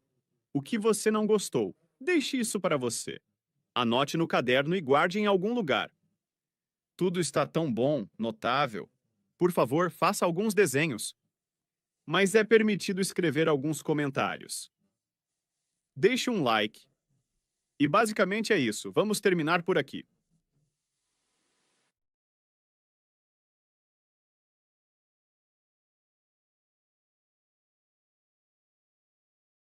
Boa noite, queridos amigos. Bem, nos encontramos novamente em nossos estúdios do YouTube e chegou a vez deste tópico muito aguardado. Paramos com vocês no ponto em que nossos músculos se tornam curtos durante o nosso tempo vivos. E o que devemos fazer com eles? Nós desmontamos a parte superior do corpo com você. Para aqueles que ainda não tiveram a chance de assistir, assistam a este vídeo. Não prossiga até que tenha o visto, volte lá e veja. Assista ao vídeo anterior com atenção. E só então volte para este. Vamos nos encontrar novamente, primeiro no passado, depois no presente. Então, o que nos espera abaixo da cintura? Aqui temos alguns músculos que se tornam curtos com o passar do tempo. Por passarmos muito tempo sentados com você, usamos pouco esses músculos e esse desequilíbrio se desenvolve. São os músculos da sola do pé, da parte posterior da coxa, da coroa, escamboide e o nervo ciático. Além disso, podemos adicionar aqui com você músculos e fáscias na canela, no próprio pé e, ao mesmo tempo, com isso, alguns músculos são mais fracos. Esta é a parte inferior do nosso abdômen, que se projeta assim. Um abdômen simpático é formado deste jeito. Os músculos alegres também pendem, também enfraquecem. Isso é regulado, e os músculos lombares, o flexor da coluna, também recebem carga durante toda a vida. Eles enfraquecem. Então, amigos, antes de voltarmos ao estudo do nosso tópico interessante com vocês, tenho uma notícia muito agradável para vocês. Finalmente, tudo o que antes era inacessível para os residentes do nosso país com vocês, eles se tornam acessíveis novamente a partir deste momento. E todos os exercícios que estão na parte fechada do YouTube, onde a recuperação completa da coluna vertebral e das articulações, cada músculo como treinar, como não treinar, esticar, recuperar, remover a fibrose, como massageá-la, como você massageia, como restaurar a mobilidade da coluna vertebral. Tudo isso finalmente se torna acessível para você novamente. E o mais interessante é que há um passo a passo para tudo. Exercícios estarão disponíveis para você. Por exemplo, você recebe uma lição, uma tarefa, você a faz e depois disso recebe a próxima.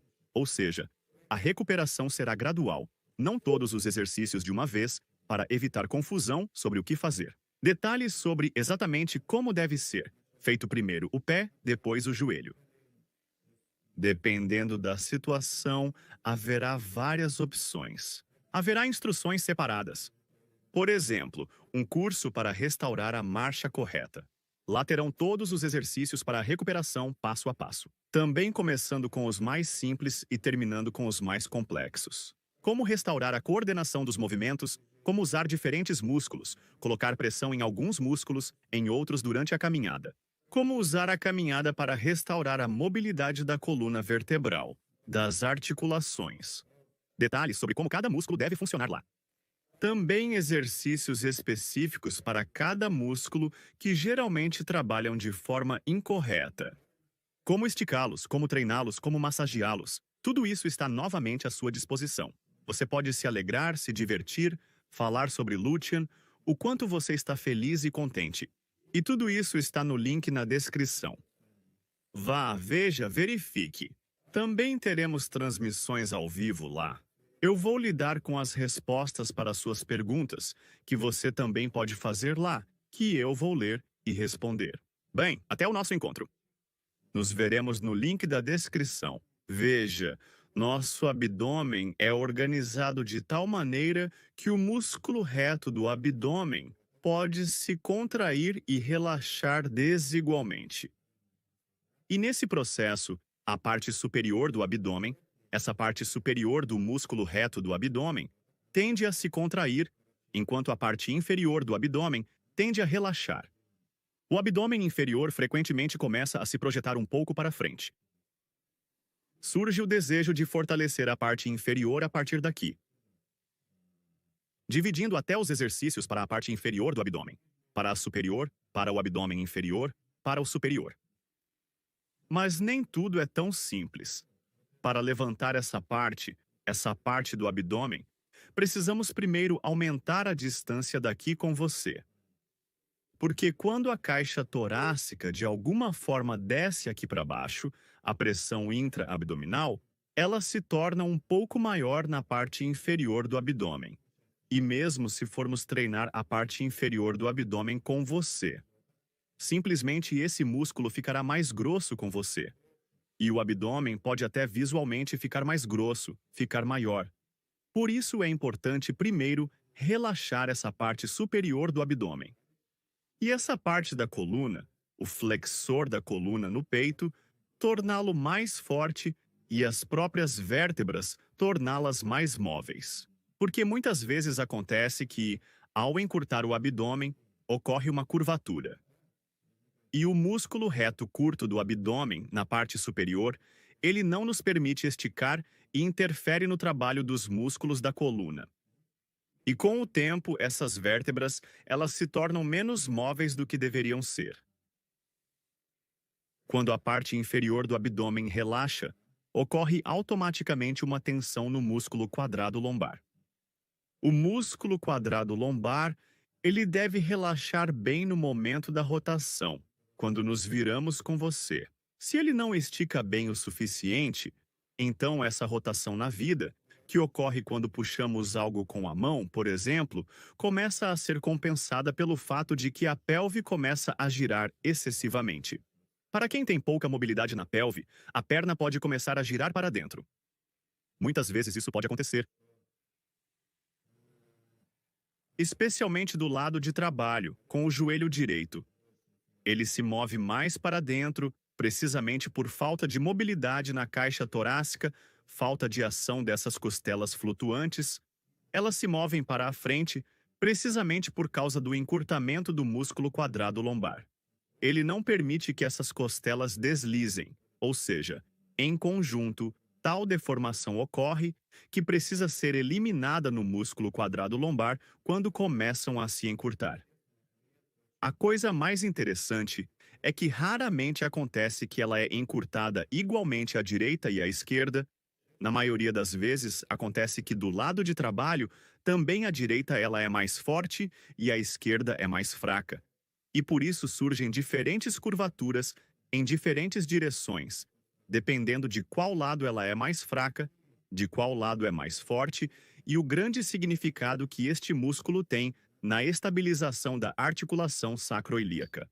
Dores nas articulações são muito comuns. Do lado de fora é estabilizado pelo grande músculo glúteo e do lado de dentro é estabilizado pelo músculo lombar, que tem duas partes. Uma começa a partir das vértebras lombares e da 12ª vértebra torácica e a segunda parte começa a partir do osso ilíaco. Juntas, elas se unem e se fixam no osso da coxa. Internamente, eles suportam isso. Quando o músculo glúteo está fraco, ele primeiro lida com isso, depois também se cansa, para de funcionar, e toda a carga é transferida para músculos mais fracos.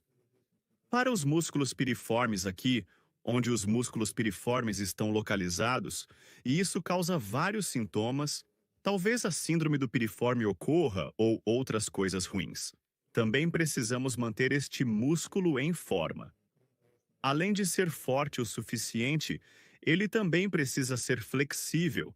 Ele precisa se esticar bem, porque durante a caminhada, se isso nos puxa rapidamente em boa forma, ele dá à perna que está atrás de nós a chance de se mover. Este músculo se esticou, você vê? Ele permite que as articulações do quadril se movam, e a partir desta posição, a perna pode então avançar bem. Neste momento, a coluna vertebral e o quadril mantêm sua posição normal. Se o comprimento deste músculo não for suficiente, então quando a perna se move para trás, ele se moverá junto com o quadril, junto com o movimento do quadril, e aqui ocorrerá uma flexão excessiva, uma tensão excessiva novamente, e os músculos quadrados, o coeficiente disso. E isso gradualmente formará uma posição incorreta do quadril, ou seja, o quadril se inclinará para a frente. Mesmo quando estivermos de pé com você, tal inclinação do quadril ocorrerá. Para a frente, isso vai dificultar ainda mais o trabalho do músculo reto do abdômen. Ainda mais começará a se projetar para a frente essa parte inferior do abdômen. A parte traseira da coxa também está muito ligada ao trabalho do músculo glúteo, porque esses músculos começam a partir do tubérculo isquiático, no qual estamos sentados com você. Aqui temos alguns músculos. Este é o bíceps da coxa. Na pele do músculo semitendinoso, eles também participam nas inclinações. Ou seja, quando nos inclinamos com você, não apenas os flexores da coluna estão trabalhando, mas também há uma grande carga nos glúteos, uma grande carga nos músculos da parte traseira da coxa. Por isso, eles também devem estar em bom estado. Como corrigir distúrbios, remover o encurtamento desses músculos, espasmos, fibrose, que muitas vezes ocorre lá por causa desses músculos, podem ser muito frequentemente sobrecarregados, como o músculo diafragmático. Vamos descobrir isso com você agora. Então, amigos, vamos começar devagar e proceder ao exercício para esticar conosco aqui, essa parte superior do abdômen. Pegamos um rolo, não necessariamente um especialmente feito. Um rolo de espuma, por exemplo. Na faculdade de medicina, você pode usar qualquer outro não certificado, por exemplo, rolar de um pano, de um voo, de quaisquer materiais auxiliares, qualquer um servirá. Colocamos ele conosco sob a borda inferior das costelas. Por exemplo, um pouco acima, um pouco abaixo, não importa. Pegamos ele e deitamos cuidadosamente nele juntos. Deitamos assim, deste modo bem aqui. Se você sentir que a parte superior do abdômen está se esticando um pouco, está se movendo na direção certa, você pode jogar suas mãos para trás. Aqui, dobrar, colocar os cotovelos no chão para que eles toquem o chão. Se eles não tocarem, tente usar um rolo menor ou abaixe as mãos um pouco. Você pode colocar as mãos atrás da cabeça.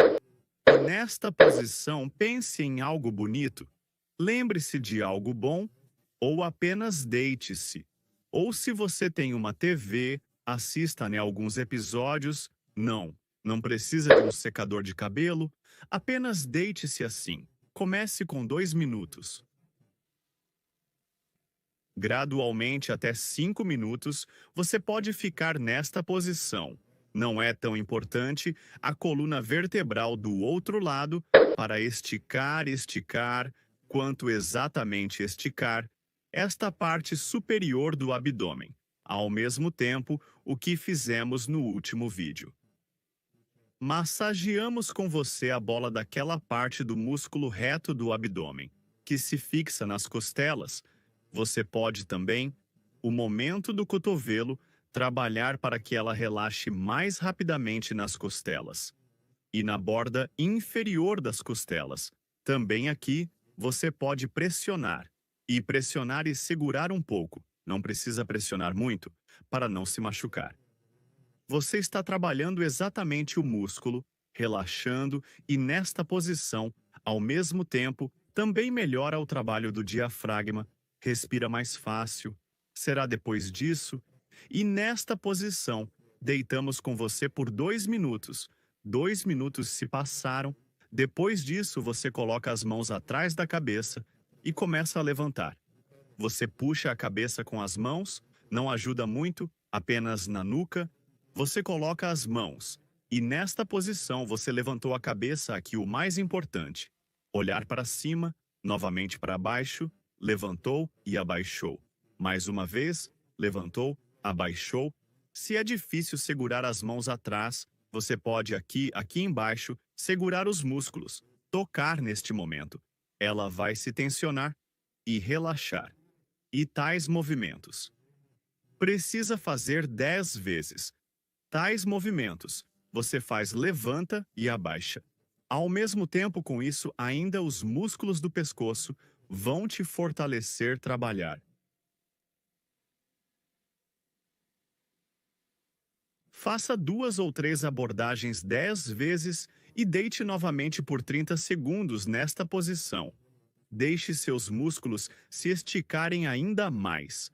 Então, depois de fazer este exercício, você se aproxima da parede com o rolo. Aqui nós esticamos um pouco com você. Esta parte do abdômen, a parte superior do abdômen, nossa parte encurtada com você.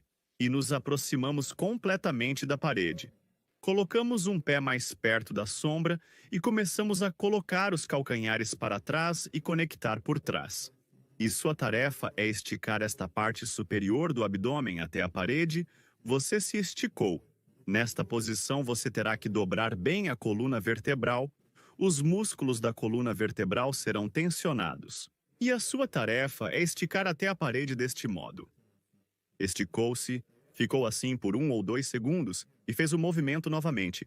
Esticou-se devido à curvatura da coluna e voltou. Repetimos por 10 vezes de um lado.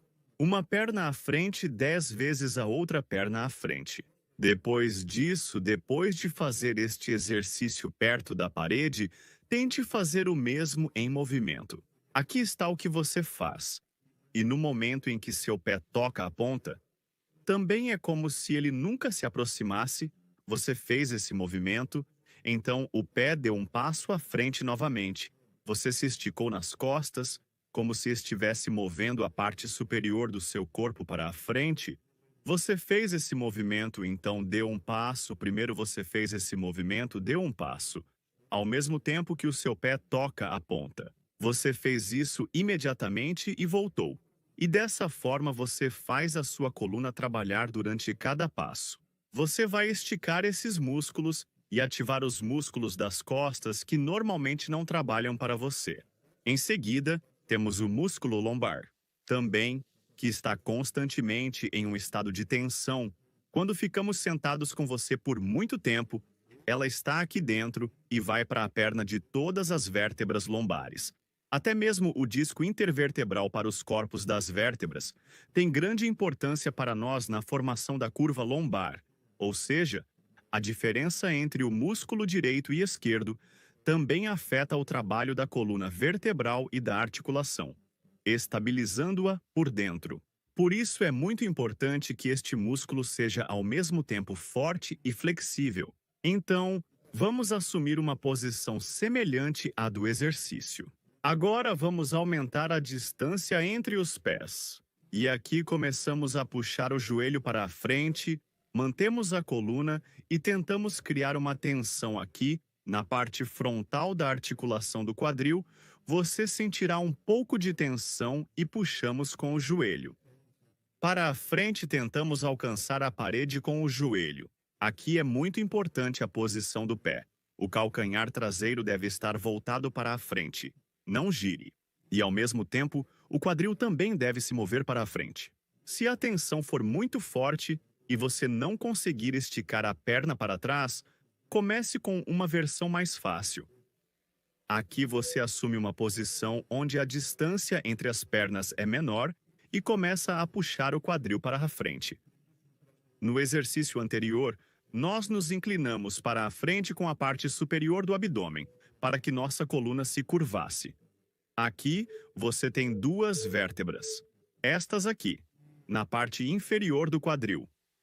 E se nós e você esticarmos o músculo lombar esquerdo, então você se inclina mais para a esquerda com esta vértebra. Tente alcançá-la até a parede. Se você sentir a tensão, comece com esses exercícios. Se você não sentir a tensão, aumente a distância entre as pernas e já se incline com o joelho. Faça também 10 movimentos para um lado, troque as pernas. Aqui faça o movimento para o outro lado com o outro joelho já se inclinando para a frente. Você pode sentir essa tensão de maneira diferente à direita e à esquerda, porque muitas vezes esses músculos têm comprimentos diferentes. Agora a parte de trás da coxa, os músculos da panturrilha e os músculos da canela. Antes de alongá-los, é necessário colocá-los em ordem, eliminar os nós entre os próprios músculos, trabalhar as fáscias. Para isso, use uma bola e um rolo para exercícios. Você pode fazer isso em um banquinho. Você se senta, pega a bola, coloca-a sob a superfície traseira da coxa.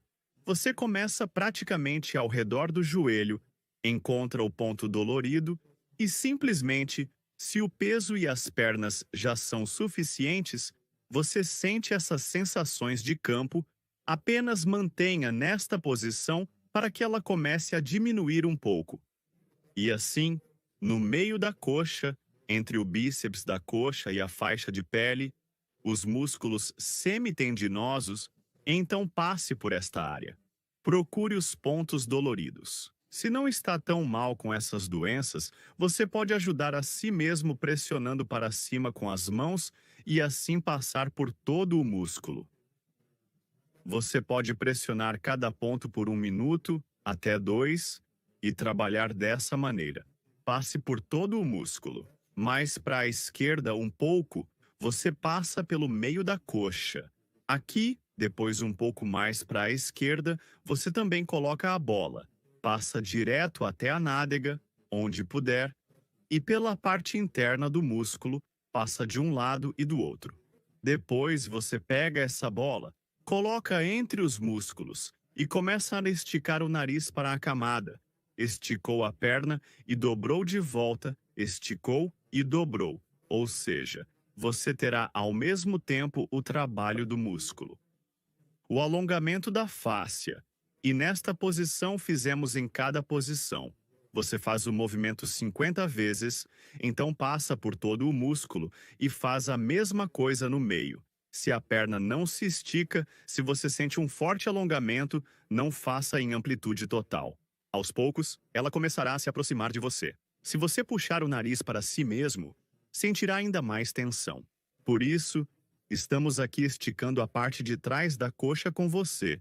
Então puxe o dedo do pé para que o músculo da panturrilha curto não atrapalhe esse movimento. Faça exatamente o mesmo movimento ao longo do meio, interno e externo da coxa. Talvez você consiga esticar completamente a perna de um lado, mas do outro lado, ela pode não se esticar completamente. Não há nada para se preocupar. Continue treinando gradualmente, você conseguirá.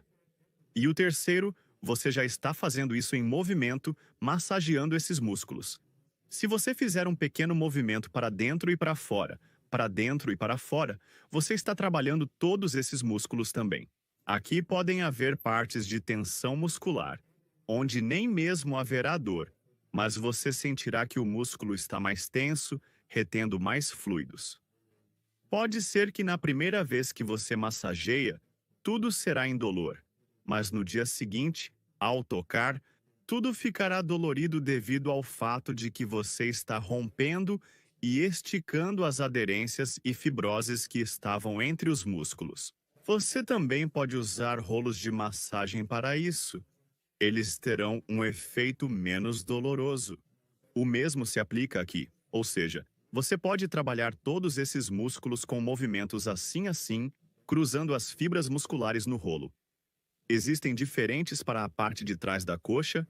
Você pode usar grandes assim, você pode usar um pouco menor em diâmetro entre os grandes assim. A última musculatura é a musculatura glútea, mas juntas, metade dos músculos. Os músculos da parte de trás da coxa estão bem.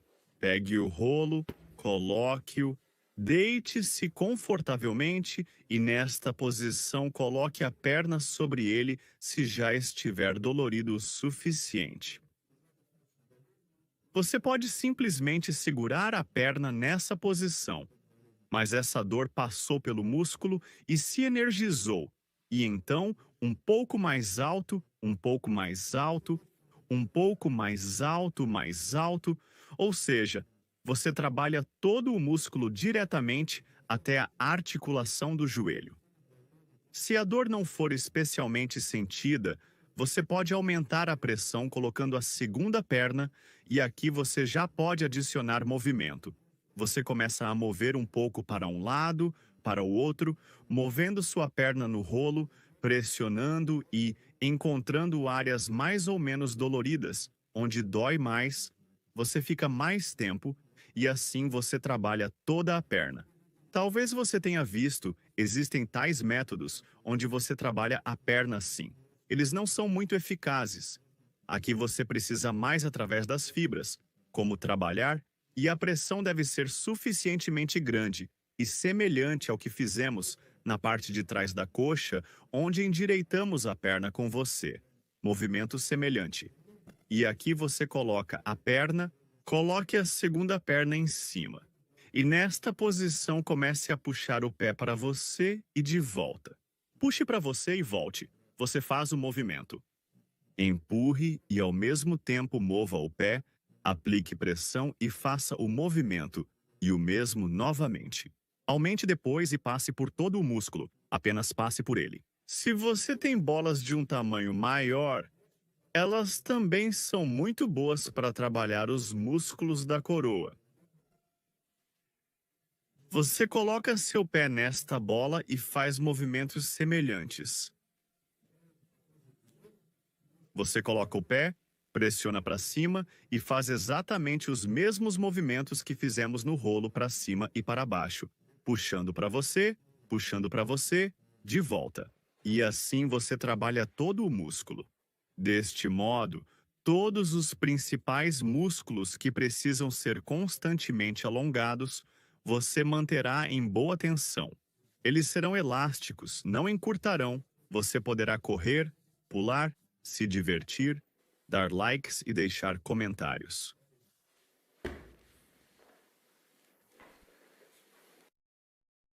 Boa noite, queridos amigos.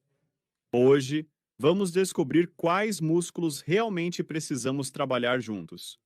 E quais, sob nenhuma circunstância e em qualquer condição, mesmo por qualquer quantia de dinheiro, você não deve esticar de jeito nenhum. Então, vamos nos acomodar confortavelmente diante dos nossos dispositivos do YouTube. Preferencialmente não nessas posições, mas em outras, como deitado ou em pé, pode-se assistir.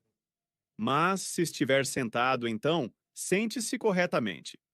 Nossa vida moderna é organizada de tal maneira que passamos muito tempo sentados. Precisamos sentar no trabalho, precisamos sentar.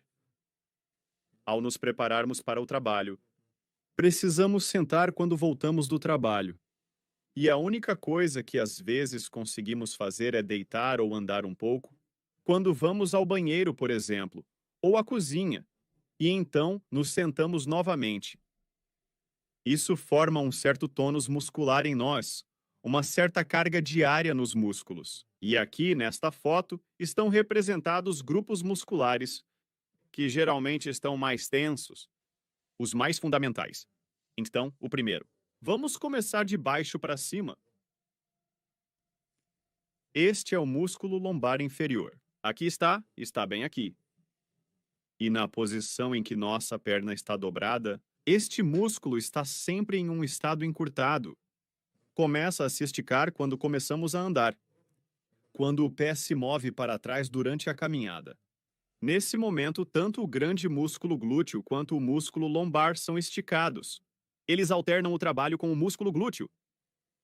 Mas, como podemos observar, se passarmos grande parte do tempo sentados, nossa coxa fica dobrada nesta posição, e o músculo iliopsoas permanece sempre num determinado comprimento.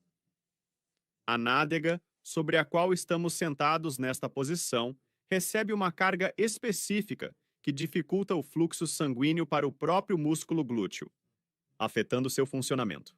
Além disso, quando estamos sentados, a carga é bastante intensa, pressionando a parte de trás da coxa. Aqui temos 3 músculos principais: o bíceps femoral, o semitendinoso e o semimembranoso. Eles formam toda a superfície traseira da coxa. Quando sentamos, estamos apoiados neles e no músculo glúteo, aplicando pressão nessa região.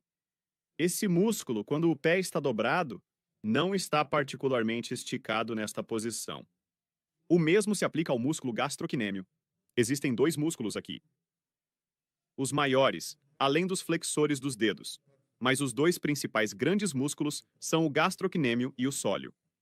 O músculo gastrocnêmio também atua na flexão do pé. Portanto, se o pé permanecer nessa posição flexionada por muito tempo, o músculo se acostuma a essa posição e depois fica difícil para ele se esticar. E acima da cintura, temos o nosso músculo abdominal reto.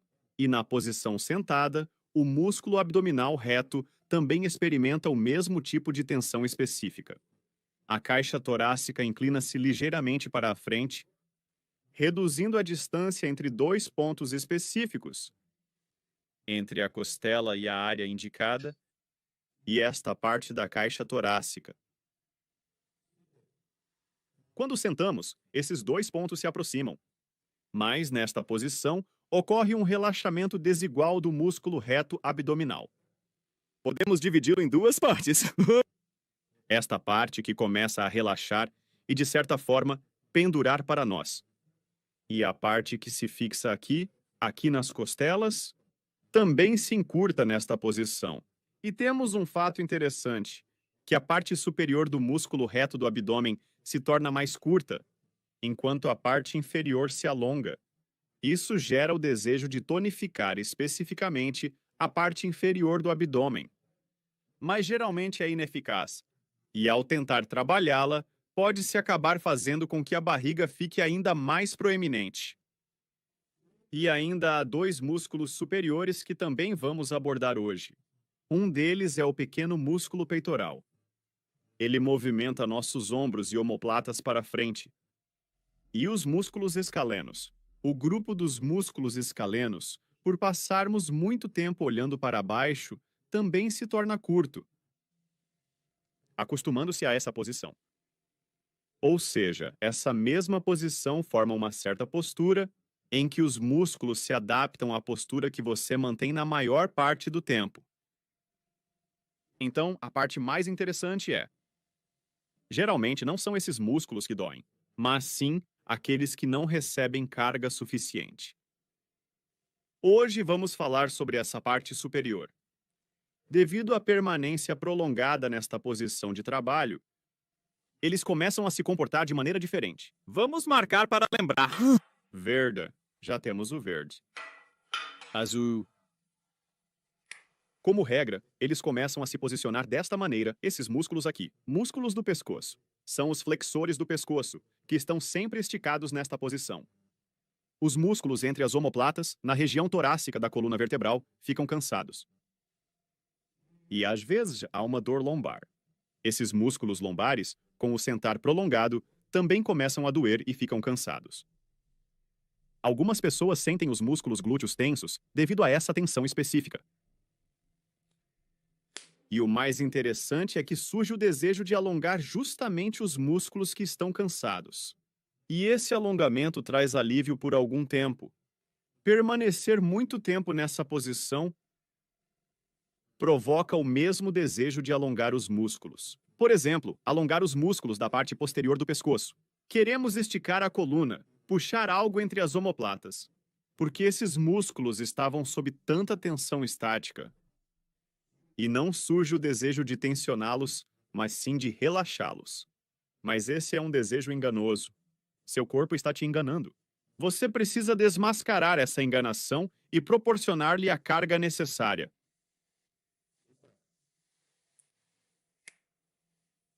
Então, nossos primeiros músculos a serem abordados são os escalenos. O segundo é o pequeno músculo peitoral. E o terceiro é o músculo reto do abdômen. Vamos começar com estes. O que precisamos fazer para o pescoço? Quais músculos precisamos alongar? De maneira alguma, você deve alongar os músculos da parte posterior do pescoço. Exercícios com a cabeça inclinada para frente, embora possam aliviar sua condição temporariamente, aliviando a tensão, é melhor não utilizá-los. Mas se seu trabalho exige que você mantenha a cabeça nessa posição, digamos, por exemplo, que você seja um astrônomo, ou talvez você estude pássaros, ou qualquer outra atividade que exija que você olhe constantemente para cima, você precisa alongar a parte posterior do pescoço. Caso contrário, se sua cabeça normalmente fica inclinada para frente, você precisa, ao contrário, exercer pressão nos músculos posteriores e alongar os músculos frontais. Como fazer isso? Primeiro, aqui você pode alongar toda a superfície frontal do pescoço de uma só vez. Isso vai alongar um pouco o peito, a clavícula e o músculo esternocleidomastoideu, a fáscia frontal do pescoço, e esses músculos que estão entre a parte inferior da mandíbula e a clavícula. Para isso, você faz um movimento que normalmente não ocorre no seu dia a dia. Você olha para cima e começa a elevar o queixo também. E avança um pouco o maxilar.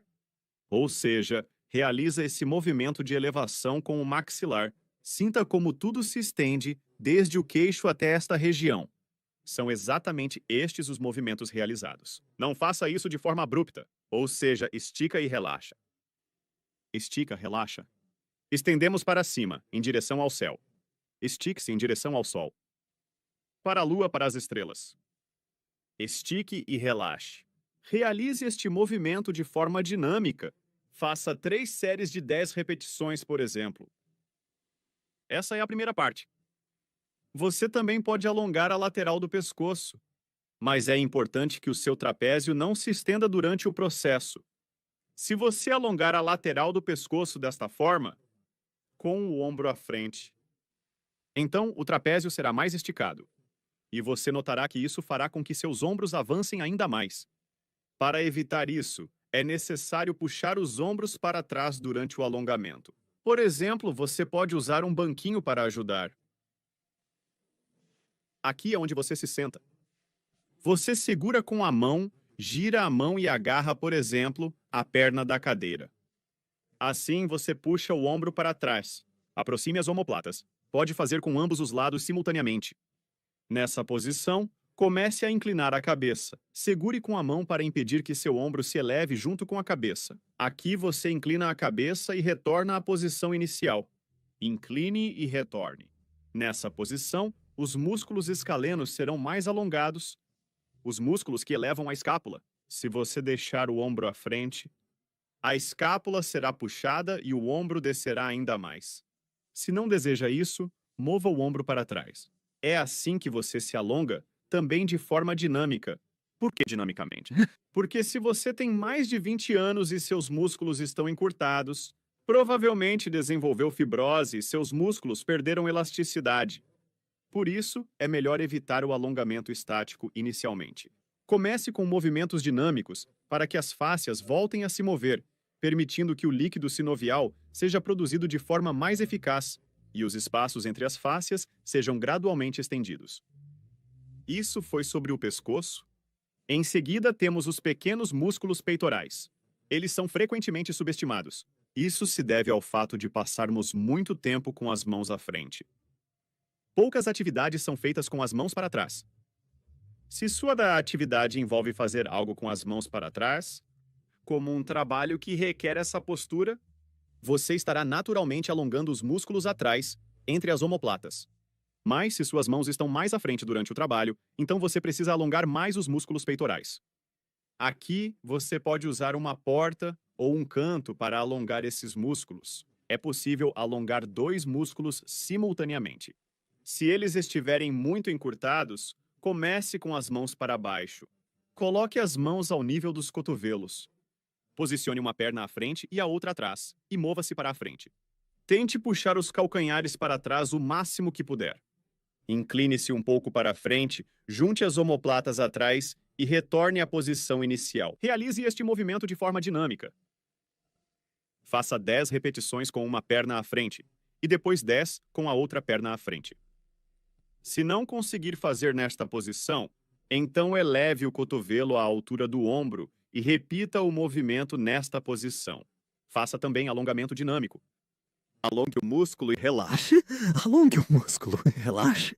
E a terceira posição, se você já pratica esse exercício há algum tempo, eleve o cotovelo até o nível da orelha ou do olho e estique nesta posição.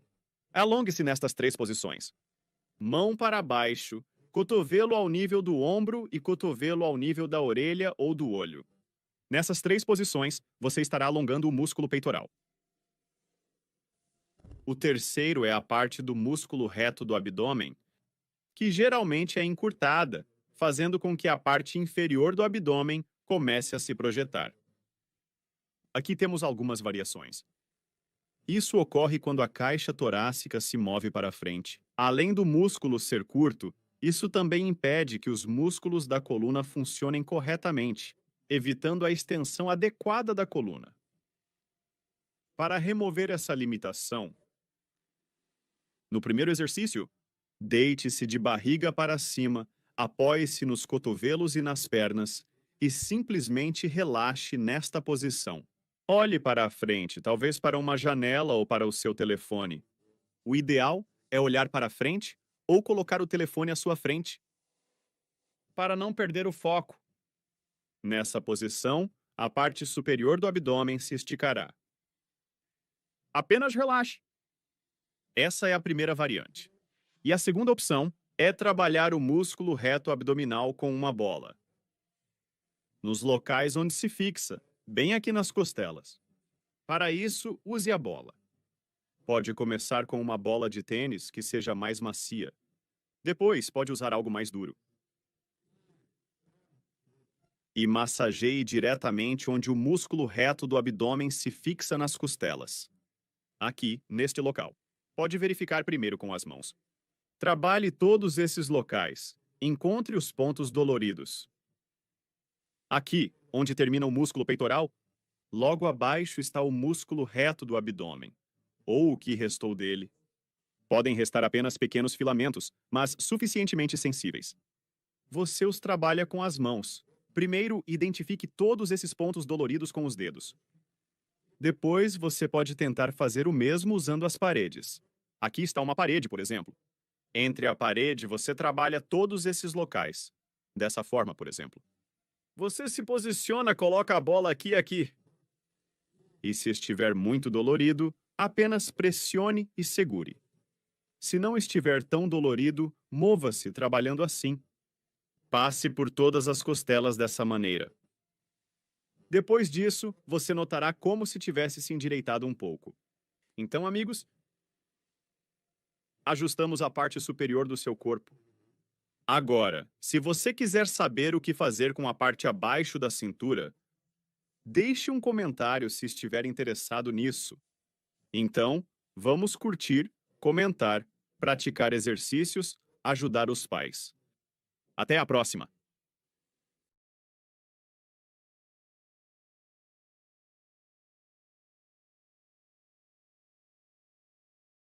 Boa noite, queridos amigos. Hoje temos um tema interessante. Dou as boas-vindas a vocês que me assistem pelo YouTube.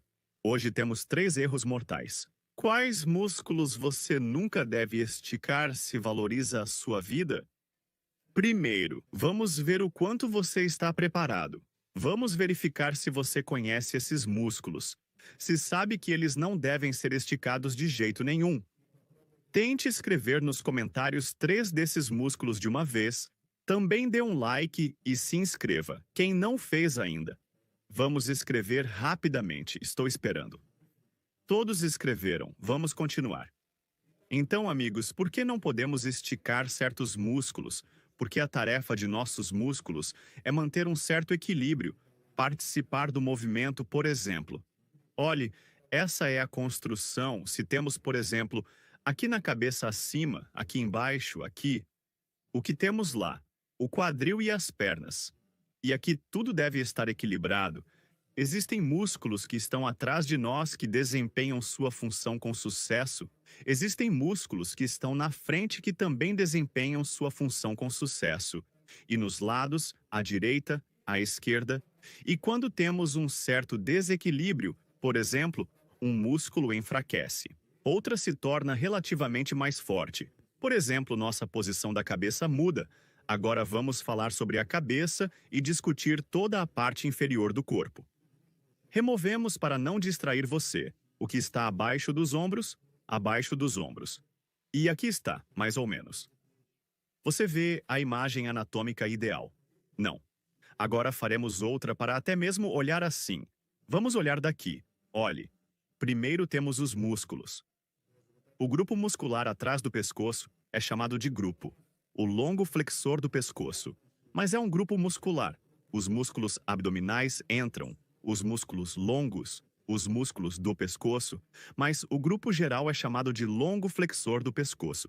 Os músculos são poderosos. Começam aqui a partir de 4 a 5 vértebras cervicais. E todo este lugar cobre. Mas geralmente pode estar completamente ausente. Você pode tocar assim, o dedo através desta consistência gelatinosa que o músculo se tornou, até tocar, até essas articulações, embora o músculo deva ser dessa espessura, a espessura deste músculo é aproximadamente para descobrir como é uma salsicha, que tipo de queijo defumado, essa espessura deve ser deste músculo, à direita e à esquerda, assim, mas de jeito nenhum, ou aproximadamente como isso. Assim como uma moeda de 5 rublos ou 10 rublos. Como 10 rublos em geral, a espessura deve ser como uma sardinha, não. Aliás, como a de uma salsicha, se a espessura deste músculo for assim, então isso, em princípio, será suficiente para segurar o peso da cabeça. E aqui na frente temos o músculo esternocleidomastoideu. E deve haver um equilíbrio entre esses músculos. Aqui temos a cabeça, o nariz. Aqui, como você sabe, está o olho, a boca e, corretamente, aqui está a orelha. Tudo é anatomicamente correto.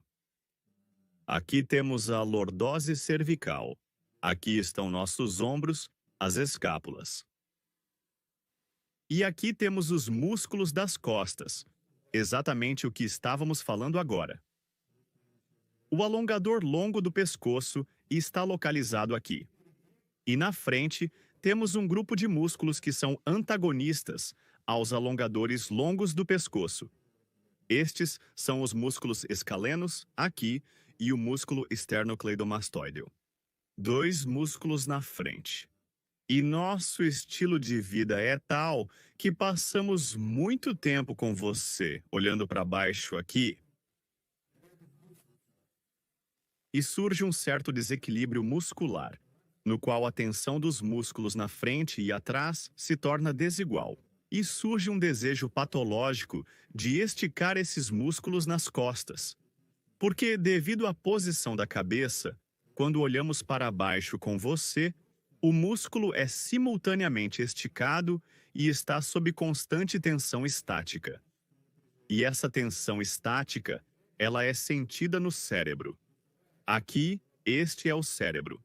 Aqui está a tensão estática. Ela é sentida, certo? E o cérebro fica assim, tic-tac, tic-tac, tic-tac, com esse impulso. E no cérebro surge o desejo de esticar, esticar, esticar. Ele envia para cá, é assim que essas transmissões nervosas acontecem. Mas esse desejo é patológico. Ele te machuca. Ele destrói seu músculo, porque se você começar a esticar esse músculo, se você começar a aumentar seu comprimento, então essa lordose no pescoço que existe, ela vai lentamente se endireitar.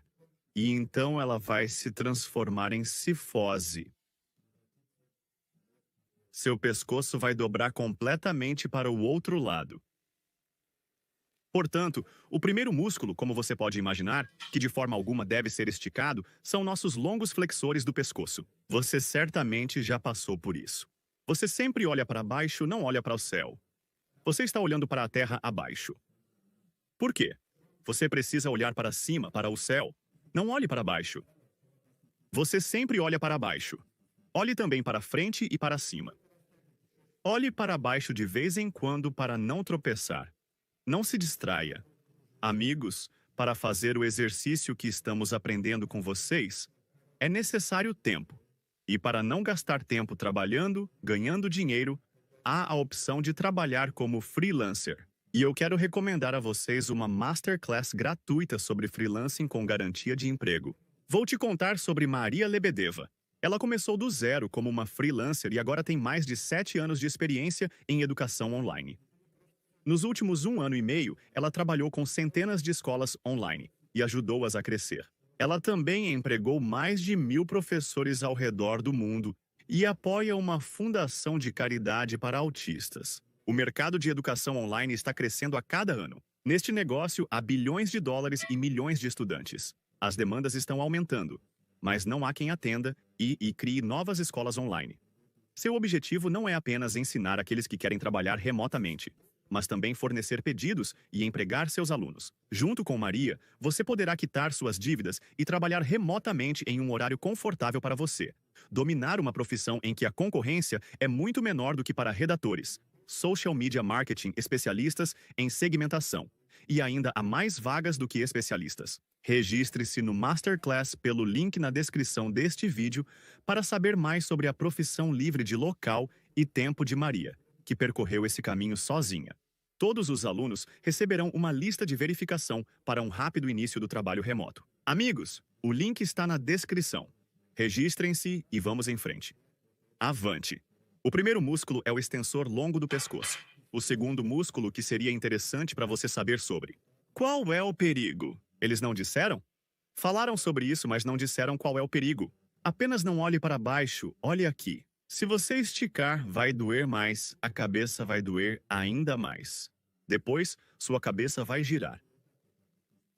Aqui, um espasmo dos flexores curtos do pescoço aparecerá porque eles estão frequentemente tensos. E quando esticamos ainda mais esse músculo, ele fica ainda mais tenso. E o que mais? Bem, no pior dos casos, danos ao tronco cerebral. Mas isso é extremo, você teria que se esforçar. Então, amigos, esse foi o primeiro músculo que vimos. Mas isso não é tudo por hoje. Vou te contar o que não deve ser esticado. Ainda teremos que mostrar o que, no final, precisa ser esticado. Quais músculos são melhores do que esses? O primeiro, então, é o alongador longo do pescoço. Qual é o segundo músculo? A segunda situação muscular é essa. Muitas vezes surge para nós. Vemos, por exemplo, no espelho, vemos um homem assim, quando um ombro está acima do outro, o que significa que este ombro está acima, e agora precisamos abaixar este ombro, imediatamente surge o desejo de abaixar este ombro, porque parece que está levantado. Então precisamos começar a esticar esses músculos, fazer este músculo mais longo para que ele permita que o ombro desça. Mas, geralmente, a situação é inversa. Se vemos com você que este ombro está acima e este abaixo, precisamos com você não tentar abaixar este ombro que subiu, mas levantar o ombro que desceu, porque com a idade, gradualmente, começa a descer. E acontece que um ombro simplesmente faz isso antes do outro, e depois o outro também desce. Então, se um ombro desceu, não se apresse para abaixar o outro. Eles vão descer com o tempo. Espere, é melhor levantar o que desceu. Esses músculos que seguram ambos os ombros para cima são os músculos que levantam a escápula. Eles seguram a escápula no nível necessário e não a deixam descer. Se começarmos a esticar esses músculos laterais, geralmente a tensão na trapézio sentimos com você e queremos esticá-la. Quando esticamos ao mesmo tempo também fica mais fácil. A sensação de tensão desaparece, mas depois vai embora ainda mais forte. 10 vezes mais, 5 vezes mais e a dor retorna aqui. Portanto, aqui também é necessário treinamento. Aqui é necessário treinar esses dois músculos, o trapézio superior e o músculo que levanta a escápula. Agora vamos prosseguir com você. Então, eu queria mostrar 3 músculos que não podem ser esticados, mas já mostrei 2. Isso é suficiente por agora. Agora vou mostrar como treinar, o que fazer para que isso não aconteça. Esses músculos. Por isso, porque eles não precisam ser esticados, você entendeu?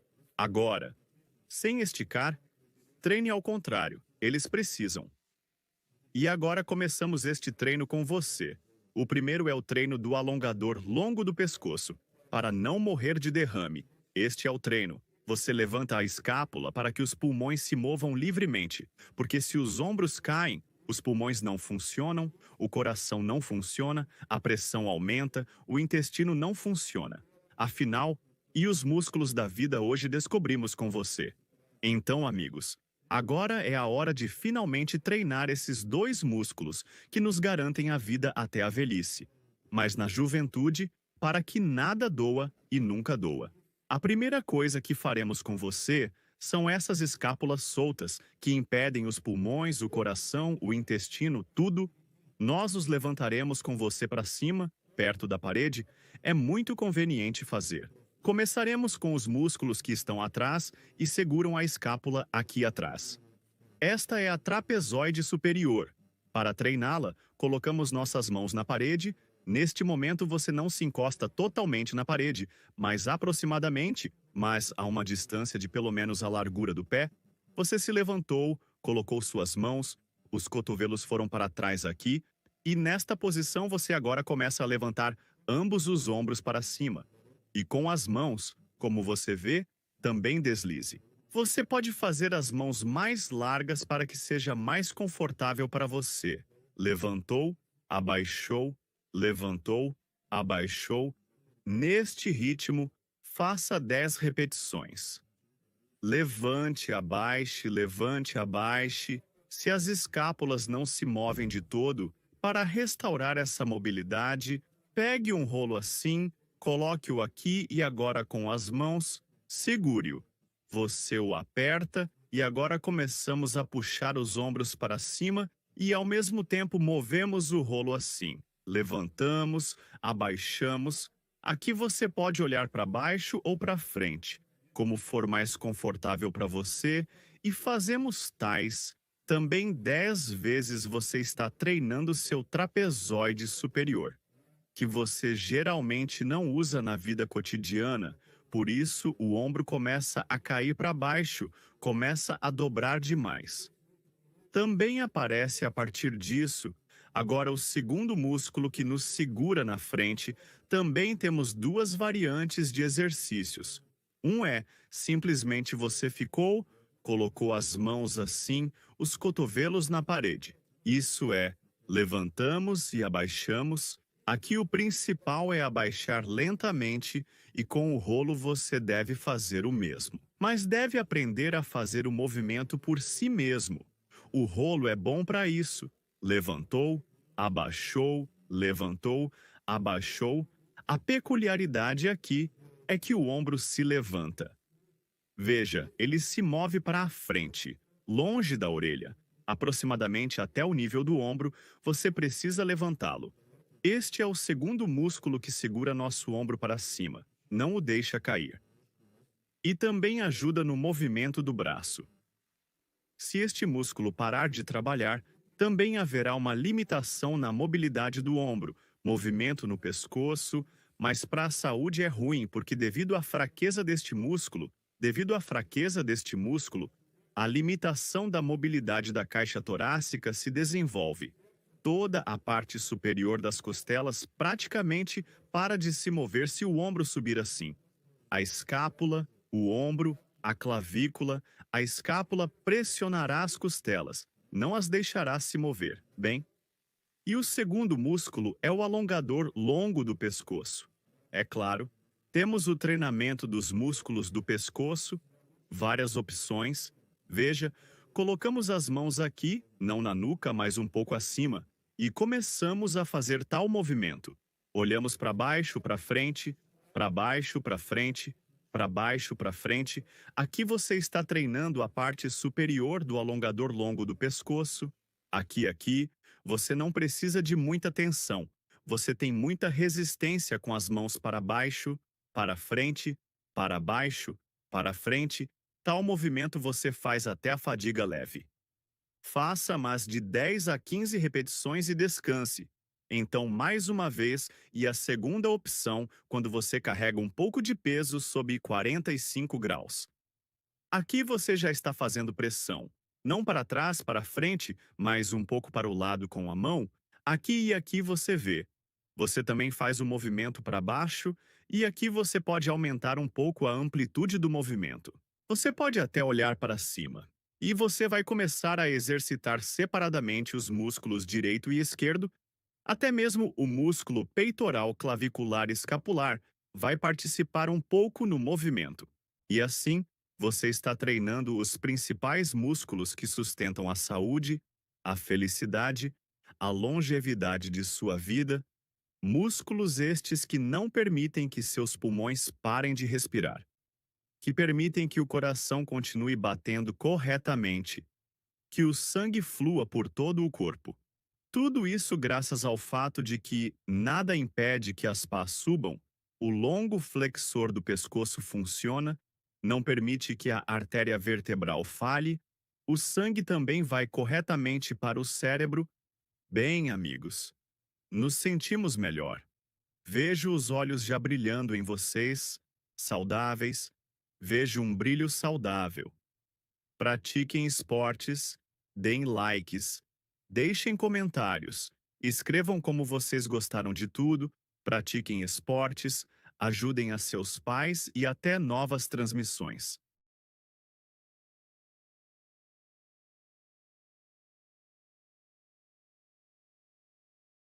Boa noite, queridos amigos. Saudamos vocês através das telas do seu YouTube. Estou sinceramente feliz por aqueles que estão assistindo a este vídeo, pois nele vamos descobrir juntos a causa da nossa velhice, por que ela começa e como podemos superá-la. além de aprendermos como receber integralmente a parte de seguro e acumulada da pensão, pois pagamos por ela durante toda a nossa vida e queremos recebê-la de volta.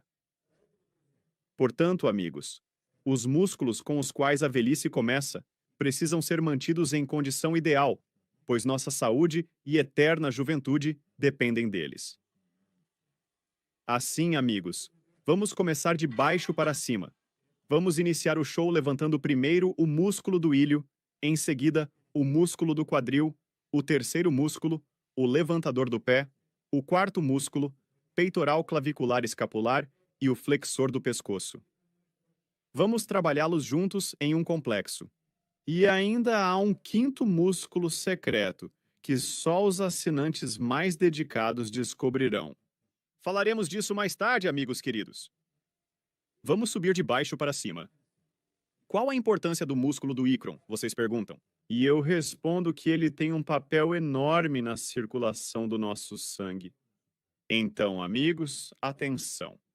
Temos um músculo cardíaco que, com seu trabalho, possibilita a circulação do nosso sangue pelo corpo. A aorta sai do nosso coração, depois se divide em artérias, arteríolas, capilares, e cada célula do nosso corpo é abastecida com sangue arterial, rico em oxigênio. Depois que o sangue cumpre sua função, ele é coletado no sistema venoso. E aqui surge um problema. O ponto mais distante, vejam, é onde a força da gravidade ainda atua sobre nós. O lugar mais difícil de onde o sangue recua são nossos pés. E aqui está algo tão interessante conosco. O sangue flui através das veias, e essas veias possuem um sistema específico para prevenir o refluxo e a estagnação, conhecido como sistema de válvulas venosas. Aqui vai o sangue, aqui está a veia, sim, a válvula, ops, abriu. Aqui ela passou, sim, e a válvula, uma vez, fechou. De volta para que ela não caia. Mas tudo isso só funcionará sob a condição de que a circulação sanguínea ajude o músculo, o trabalho do músculo. Aqui é exatamente o músculo do ilho que desempenha essa função. O músculo da panturrilha, ele funciona como uma bomba, ou seja, durante a sua contração, as veias são comprimidas, e o sangue é impulsionado novamente para cima pelo músculo da panturrilha. Infelizmente, esse músculo tende a ser fraco, e em seu lugar, o músculo de combolóvida começa a funcionar, que é uma camada mais interna do músculo. Abaixo dele estão os flexores dos dedos, e sob ele está o músculo traseiro do grande dedo do pé, que também fortalece a membrana interóssea, impedindo que o pequeno osso do dedo do pé se mova. O trabalho do músculo da panturrilha está diretamente ligado à circulação sanguínea. Se tivermos algum problema com isso, ou seja, se houver uma violação do fluxo venoso devido à fraqueza do músculo da panturrilha, a consequência mais desagradável é a doença varicosa. Nesse caso, o sangue não consegue subir completamente pelas veias, pois a carga do músculo da panturrilha, durante a caminhada, é transferida para os músculos mais profundos, tornando difícil para eles realizarem essa função, ao contrário da panturrilha. A panturrilha está tensa, ela relaxou a tempo com a combolóvida. E os músculos mais profundos, como os flexores dos dedos do pé e o músculo traseiro do grande dedo do pé, parcialmente também o músculo combolóvida, são forçados a manter constantemente sua tensão. Por causa disso, os espasmos apertam as veias profundas, e o sangue é forçado a recuar através das veias superficiais da pele. Isso causa sua expansão, o que resulta na doença varicosa, como veremos aqui juntos. Mas isso não é o pior. Vamos supor que temos um sistema como este, semelhante a um sistema de aquecimento. Aqui temos uma caldeira com uma bomba. A caldeira aquece a água, e essa água quente é comparável ao sangue arterial. Através de todos os tubos, com a ajuda da bomba, essa água quente é distribuída. E este é o ponto mais distante, o lugar mais difícil de alcançar. E se ainda tivermos, nesse lugar de difícil acesso, mais um tubo, e ele estiver obstruído por algo, como um tubo muito estreito, ou qualquer outra coisa que esteja impedindo o fluxo de saída daqui, então o sistema, com a bomba aqui na caldeira, é forçado a criar mais pressão para empurrar esse sangue. E temos o mesmo sistema em nosso organismo. Ou seja, para devolver o sangue do ponto mais distante, é necessário aumentar a pressão aqui. Precisamos aumentar a pressão aqui. Por isso, essa é uma das causas do desenvolvimento da doença hipertensiva. Uma das razões para o aumento da pressão no sistema geral é para retornar o sangue do ponto mais distante e acessível, porque o sistema que pode ajudar esse sangue a retornar não está funcionando. Então, amigos, percebemos toda a importância do músculo cardíaco. Vamos prosseguir? O músculo glúteo. O músculo glúteo é necessário não apenas para a beleza, não apenas para poder sentar confortavelmente em cadeiras duras. Ela também tem grande importância nos seguintes casos. Primeiro, suporta a posição correta da pelve, mantém a postura correta. Quando está fraco, a pelve gira assim conosco, não se sustenta. Quando o músculo glúteo está fraco, durante a caminhada, toda a carga é transferida para o músculo quadrado do lombo. Durante cada passo, ocorre um movimento excessivo como este. Esse movimento causa a compressão das articulações intervertebrais, que é onde os nervos são comprimidos, resultando em dor, artrite e comprometimento da mobilidade na região lombar da coluna. Ao mudar a posição do sacro, ocorre uma reflexiva alteração na posição, e toda a coluna vertebral, na parte superior, muda sua posição. Isso pode parecer uma razão óbvia, mas há uma função ainda mais importante do músculo piriforme. Sob o músculo piriforme, além do nervo ciático, que também pode causar dor se for irritado pela contração do músculo piriforme, existem vasos sanguíneos e nervos que inervam os órgãos do sacro, os órgãos reprodutivos e o sistema urinário. Com um músculo piriforme tenso, ocorre estagnação venosa e linfática na área do sacro, o que pode resultar em diversos distúrbios associados à reprodução e ao sistema reprodutivo, tanto em homens quanto em mulheres. Então, se você quiser continuar a sua linhagem, aumentar a população, você precisa ter bons músculos glúteos, não apenas para atrair parceiros para a reprodução, mas também para que seus órgãos reprodutivos funcionem como um relógio. Subimos mais alto, aqui nos encontramos com os músculos do pescoço. Este é o músculo esternocleidomastoideo e o flexor do pescoço. Esses dois músculos têm uma enorme importância na circulação sanguínea do nosso cérebro, porque sob o músculo esternocleidomastoideo passa a nossa artéria carótida. A artéria carótida comum, externa e interna, ramifica-se. Sob o alongador longo do pescoço, os alongadores curtos do pescoço, aqui influenciam a condição da nossa artéria vertebral. Os alongadores do pescoço longos não funcionam e os curtos sobrecarregam, comprimindo a artéria vertebral. A primeira vértebra, o atlas, tornou-se muito popular para ser ajustada por vários charlatões cerca de 5 a 6 anos atrás. Eles afirmavam que ajustar o atlas faria com que todas as doenças desaparecessem. No entanto, o atlas não precisa ser ajustado dessa forma. Se o seu atlas estiver fixo, nada de bom acontecerá. Você não será capaz de mover ou girar a cabeça. O atlas deve ser móvel, ou seja, a própria vértebra deve ser capaz de se mover nas direções que a estrutura permite. Para isso, o alongador longo e o alongador curto do pescoço devem estar em boas condições e não devem comprimir nada durante seus movimentos, nem a artéria vertebral, nem o nervo occipital. Se os músculos posteriores não funcionam bem, isso significa que os alongadores do pescoço, longos e curtos, têm problemas. Problemas de equilíbrio, dores de cabeça, tonturas, perda de audição e problemas de coordenação. Vou repetir sobre a tontura. Se eu já mencionei 2 vezes, vou dizer uma terceira vez. O músculo esternocleidomastoideu. Sob ele está a artéria carótida. Vocês entendem, não é? Sabem que se o músculo esternocleidomastoideu estiver fraco, vocês sempre querem dormir. Isso significa que está afetando o estado da artéria carótida. A artéria carótida Sabem por que é chamada assim? Se apertar, você vai adormecer. Se pressionado por muito tempo, pode ocorrer um acidente vascular cerebral isquêmico, hemorrágico ou um vaso pode estourar. Por isso, a condição dos músculos do pescoço influencia diretamente o estado do nosso cérebro, dos órgãos da visão, dos órgãos do olfato, de todos os órgãos sensoriais. Até mesmo na regulação do funcionamento de todos os órgãos internos. Porque tudo isso está ligado ao funcionamento do cérebro.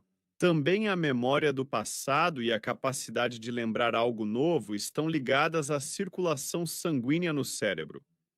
E o próximo músculo é o músculo que levanta a pálpebra. O músculo que levanta da escápula, infelizmente, também se desgasta bastante rápido. É necessário mantê-lo constantemente em bom estado, porque é também um músculo que tende a envelhecer rapidamente. Como se manifesta o término do seu trabalho? Os ombros se movem para frente e para baixo. A função deste músculo mantém o ombro a uma certa altura quando fazemos algum movimento com as mãos. 2 músculos estão envolvidos nesse processo, o trapézio e o músculo levantador da escápula. No entanto, como a maioria dos nossos movimentos são para frente, raramente fazemos algo para trás. As mãos estão principalmente voltadas para frente. Portanto, a maior carga deve estar no músculo levantador da escápula, que deve estar em condições ideais. Quando ele enfraquece, ocorre uma pressão excessiva na clavícula superior, afetando a mobilidade e causando uma redução no volume pulmonar, o que prejudica a nossa capacidade respiratória. Isso também afeta a mobilidade do pescoço e, claro, o suprimento de sangue para o cérebro, incluindo a função pulmonar. A estagnação nos pulmões resulta em diminuição do nível de oxigênio e do suprimento de sangue para o cérebro, reduzindo assim nossa qualidade de vida. Portanto, é crucial manter todos esses músculos em boas condições. Agora, vamos começar a trazer todos esses músculos de volta à ordem. Eles devem estar em ótimas condições para nós. Vamos começar com o músculo trapézio, sobre a importância da qual você já está ciente, portanto, você a tratará com respeito. Agora, para trabalhar conosco no músculo da panturrilha, pegue um rolo de espuma como este, especialmente para massagem, e deite-se. Nossa tarefa é trabalhar junto com você todo o músculo da panturrilha. Se você já viu diferentes métodos de liberação miofacial, onde o músculo é rolado para frente e para trás, saiba que isso é inútil. É necessário começar a trabalhar o músculo a partir do tendão de Aquiles, seguindo exatamente essa linha.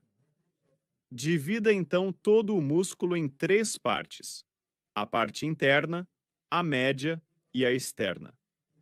Você deve se concentrar em cada uma delas, agindo ao longo da linha central do seu músculo da panturrilha. Se encontrar uma parte dolorida, permaneça nela por até 5 minutos. Se estiver muito dolorido, simplesmente segure a perna, mas se a dor for tolerável, continue movendo-se e trabalhando essa parte do músculo até finalizá-la. Até o joelho, faça isso em todas as 3 linhas. Isso precisa ser feito. Você também pode fazer isso simultaneamente em ambas as pernas, mas é melhor fazê-lo em uma perna de cada vez, ou seja, direita e esquerda, separadamente. Se você não sente mais dor, seu músculo está em boa forma. Você pode colocar a perna de forma a pressionar a outra, aumentando assim a pressão. Dessa forma, você trabalha o músculo da panturrilha. Cada ponto, cada fibra deste músculo deve estar em perfeitas condições, pois você já sabe o quanto ele influencia fortemente e poderosamente o sistema circulatório, o sistema de circulação sanguínea. Ou seja, cada ponto doente deve parar de doer, porque isso depende exatamente da circulação sanguínea das pernas, do estado do músculo da panturrilha. Em seguida, a próxima etapa. Se você já não sente nada do rolo, você passa para bolas de diferentes tamanhos. Comece pegando uma maior, pois quanto menor, mais doloroso. E a mesma coisa, você colocou aqui, a ação será mais precisa. Encontrou o ponto doente e trabalhou da mesma forma em todas as direções. Você estende o seu músculo da panturrilha, depois você também pode usar a outra perna assim. Ou seja, a bola ela dá uma ação mais precisa. Então, trabalhamos o músculo da panturrilha, agora precisamos preenchê-lo com sangue, colocar pressão sobre ele. Para isso, temos este exercício. Nós já sabemos que o músculo da panturrilha é composto por várias partes, e por isso precisamos colocar pressão tanto na parte externa quanto na interna deste músculo. Na posição em que você vai realizar este exercício, para que não seja todo o peso do corpo que esteja pressionando este músculo, você se inclina para a frente, para fazer mais repetições, porque neste exercício é precisamente a quantidade de repetições que importa. Ou seja, você se inclina, transfere o peso para a frente, e o próprio movimento será assim para nós. Vamos colocar os narizes para cima, mas haverá algumas posições. Primeiro, colocamos os pés juntos e começamos a levantar os narizes nesta posição. Ou seja, eu faço isso para mostrar a vocês, e vocês farão isso nesta posição. Porque aqui é importante que o músculo não trabalhe completamente sob o peso do corpo. E um pouco aliviado. E aqui você precisa, veja, você precisa que o seu calcanhar não desça completamente, para que o músculo esteja sob tensão durante o movimento. E aqui você faz de 10 a 30 repetições até que o músculo esteja cansado. Depois, você descansa por cerca de 15 a 20 segundos. E a próxima repetição, você faz com as pernas um pouco mais abertas, na largura dos ombros. E você faz a mesma coisa. Você se abaixa, se levanta na ponta dos pés, mas não coloca o pé inteiro no chão. Ou seja, estamos enchendo o músculo de sangue. Próxima posição. Pés assim, calcanhares juntos, dedos para os lados. E a mesma coisa. Aqui você se levanta nas pontas dos pés e não solta o calcanhar até o final. E a próxima posição é na largura dos ombros. Também levantamos e abaixamos nesta posição. Por que usamos diferentes posições? Porque, veja, quando colocamos os pés juntos, a carga é mais distribuída por toda a parte do pé e um pouco mais próxima do calcanhar. Se colocarmos os pés bem abertos, vamos apoiar mais na parte do pé que fica perto do dedão. Dessa forma, colocamos carga na parte interna do músculo da panturrilha. Então, amigos, nós desmontamos com você um dos primeiros músculos que nos impedem de envelhecer. Se ele não está funcionando, então o envelhecimento se aproxima. Ainda temos alguns músculos para lidar. Frutinha, músculos do pescoço, extensor longo, peitoral, chave, coxígea.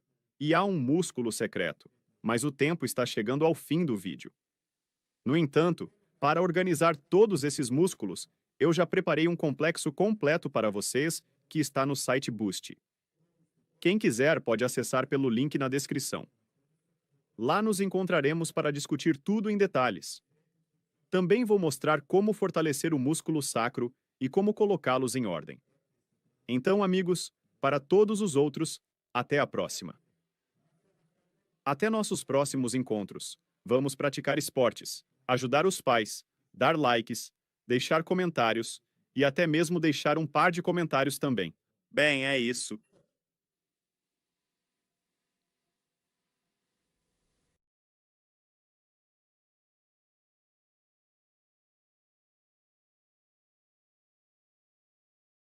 Boa noite, queridos amigos.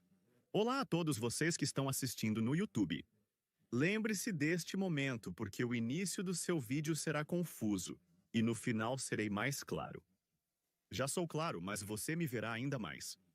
Com estes exercícios, restaurei minha visão. Eu tive uma situação em que lia muitos livros na escola, provavelmente não os certos, por isso minha visão piorou.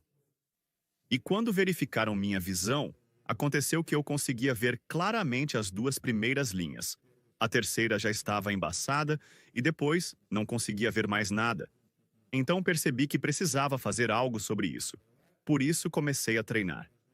Mas os exercícios que eram padrão não deram resultados significativos. Pelo contrário, Depois deles, senti certo tipo de tensão nos olhos. Por isso comecei a escolher outros exercícios para mim, a modificá-los, e eles deram tal resultado que na última verificação da visão, que foi há 1 ou 2 anos atrás, quando eles mudam a carteira de motorista, eles verificam a visão. Aconteceu que eu não só vi a linha de baixo, que é uma unidade, mas também a linha abaixo dela. Ou seja, essa visão é ainda melhor do que uma unidade. Com a ajuda desses exercícios, eu fiz isso. Eu fiz esses exercícios, parece que também há 10 anos, não importa quanto, mas quando me descuidei, minha visão começou a piorar. E até agora, minha visão se mantém assim. Periodicamente, é claro, preciso fazer os exercícios, especialmente quando percebo que a visão está ficando embaçada novamente. Preparei para vocês um conjunto completo de exercícios, passo a passo.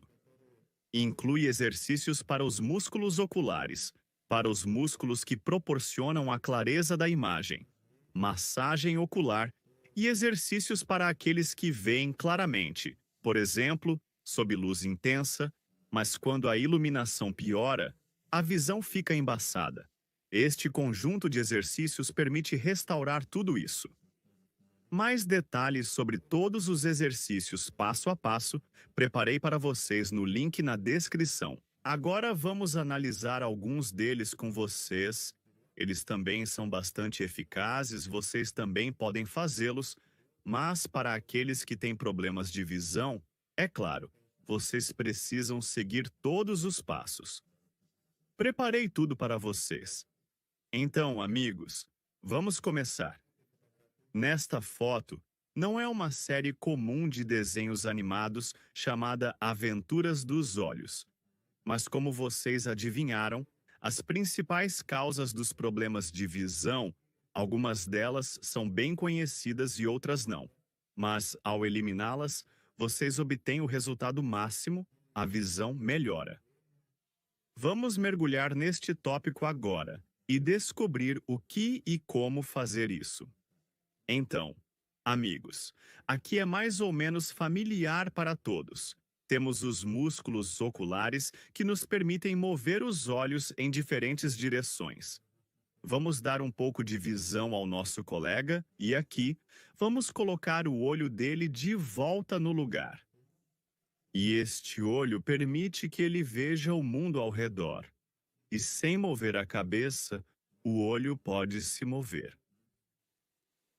Para a direita e para a esquerda, sob diferentes ângulos, porque existem 6 principais. 6 músculos oculares, aqui representados esquematicamente, também existem 2 que vão um pouco em ângulo. Agora só precisamos de um esquema. Então é difícil desenhá-los. Não vamos desenhar. Apenas imagine que eles também existem. Esses músculos também permitem que a visão seja focada durante o trabalho simultâneo. Temos principalmente 2 olhos, e eles nos dão a capacidade de focar nossa visão, fazer pequenos ajustes, para a direita, para a esquerda, convergir, divergir. Então, o segundo grupo de músculos, ele muda a curvatura da lente. A função desses músculos é ajustar a imagem dependendo de se o objeto é maior ou menor, mais distante ou mais próximo de nós. E aqui começa a parte mais interessante, mas graças a isso, a visão melhora independentemente de qual é o campo de visão. Ele também pode se estreitar. E a visão, esse campo de visão, também pode se estreitar. E às vezes acontece que a imagem clara, ou seja, o que você vê claramente, este campo, pode se estreitar. Ou seja, você vê um ponto específico e tudo que é um pouco mais amplo já não é percebido pelo olho. Ou seja, é a restrição dos campos de visão. Isso é a percepção volumétrica dos objetos. A questão é que, no nosso mundo moderno, por passarmos muito tempo, por exemplo, lendo livros, olhando para o telefone, para a tela da televisão ou do computador, nossos olhos estão perdendo gradualmente a capacidade de perceber imagens volumétricas. Porque o que vemos na tela é uma planicidade. E o próximo também interessante, o mais interessante, é o nervo óptico e a artéria central da retina. Aqui, anatomicamente, ele está localizado de tal maneira que passa através dos tendões de todos os músculos oculomotores que se juntam e formam um tendão comum, um anel. E é através dele que passam o nervo óptico e as artérias que vão, e as veias que vão para a retina. E devido à alteração da função dos músculos oculomotores durante a sua contração, durante o espasmo, ou vice-versa durante o relaxamento, ou seja, durante o desequilíbrio destes músculos, este anel pode se contrair. E assim, em primeiro lugar, com uma contração não muito forte, começará a ocorrer uma perturbação do fluxo venoso do próprio olho. E mais adiante, o fluxo sanguíneo também pode ser afetado, prejudicando a função do próprio nervo ocular. Existem muitos exercícios que deveriam ter efeito, mas eles não produzem esse efeito. Ou seja, existem exercícios para desenvolver os músculos oculomotores, para restaurar o seu tônus, mas eles não são feitos corretamente. Hoje vamos aprender a fazê-los da maneira certa.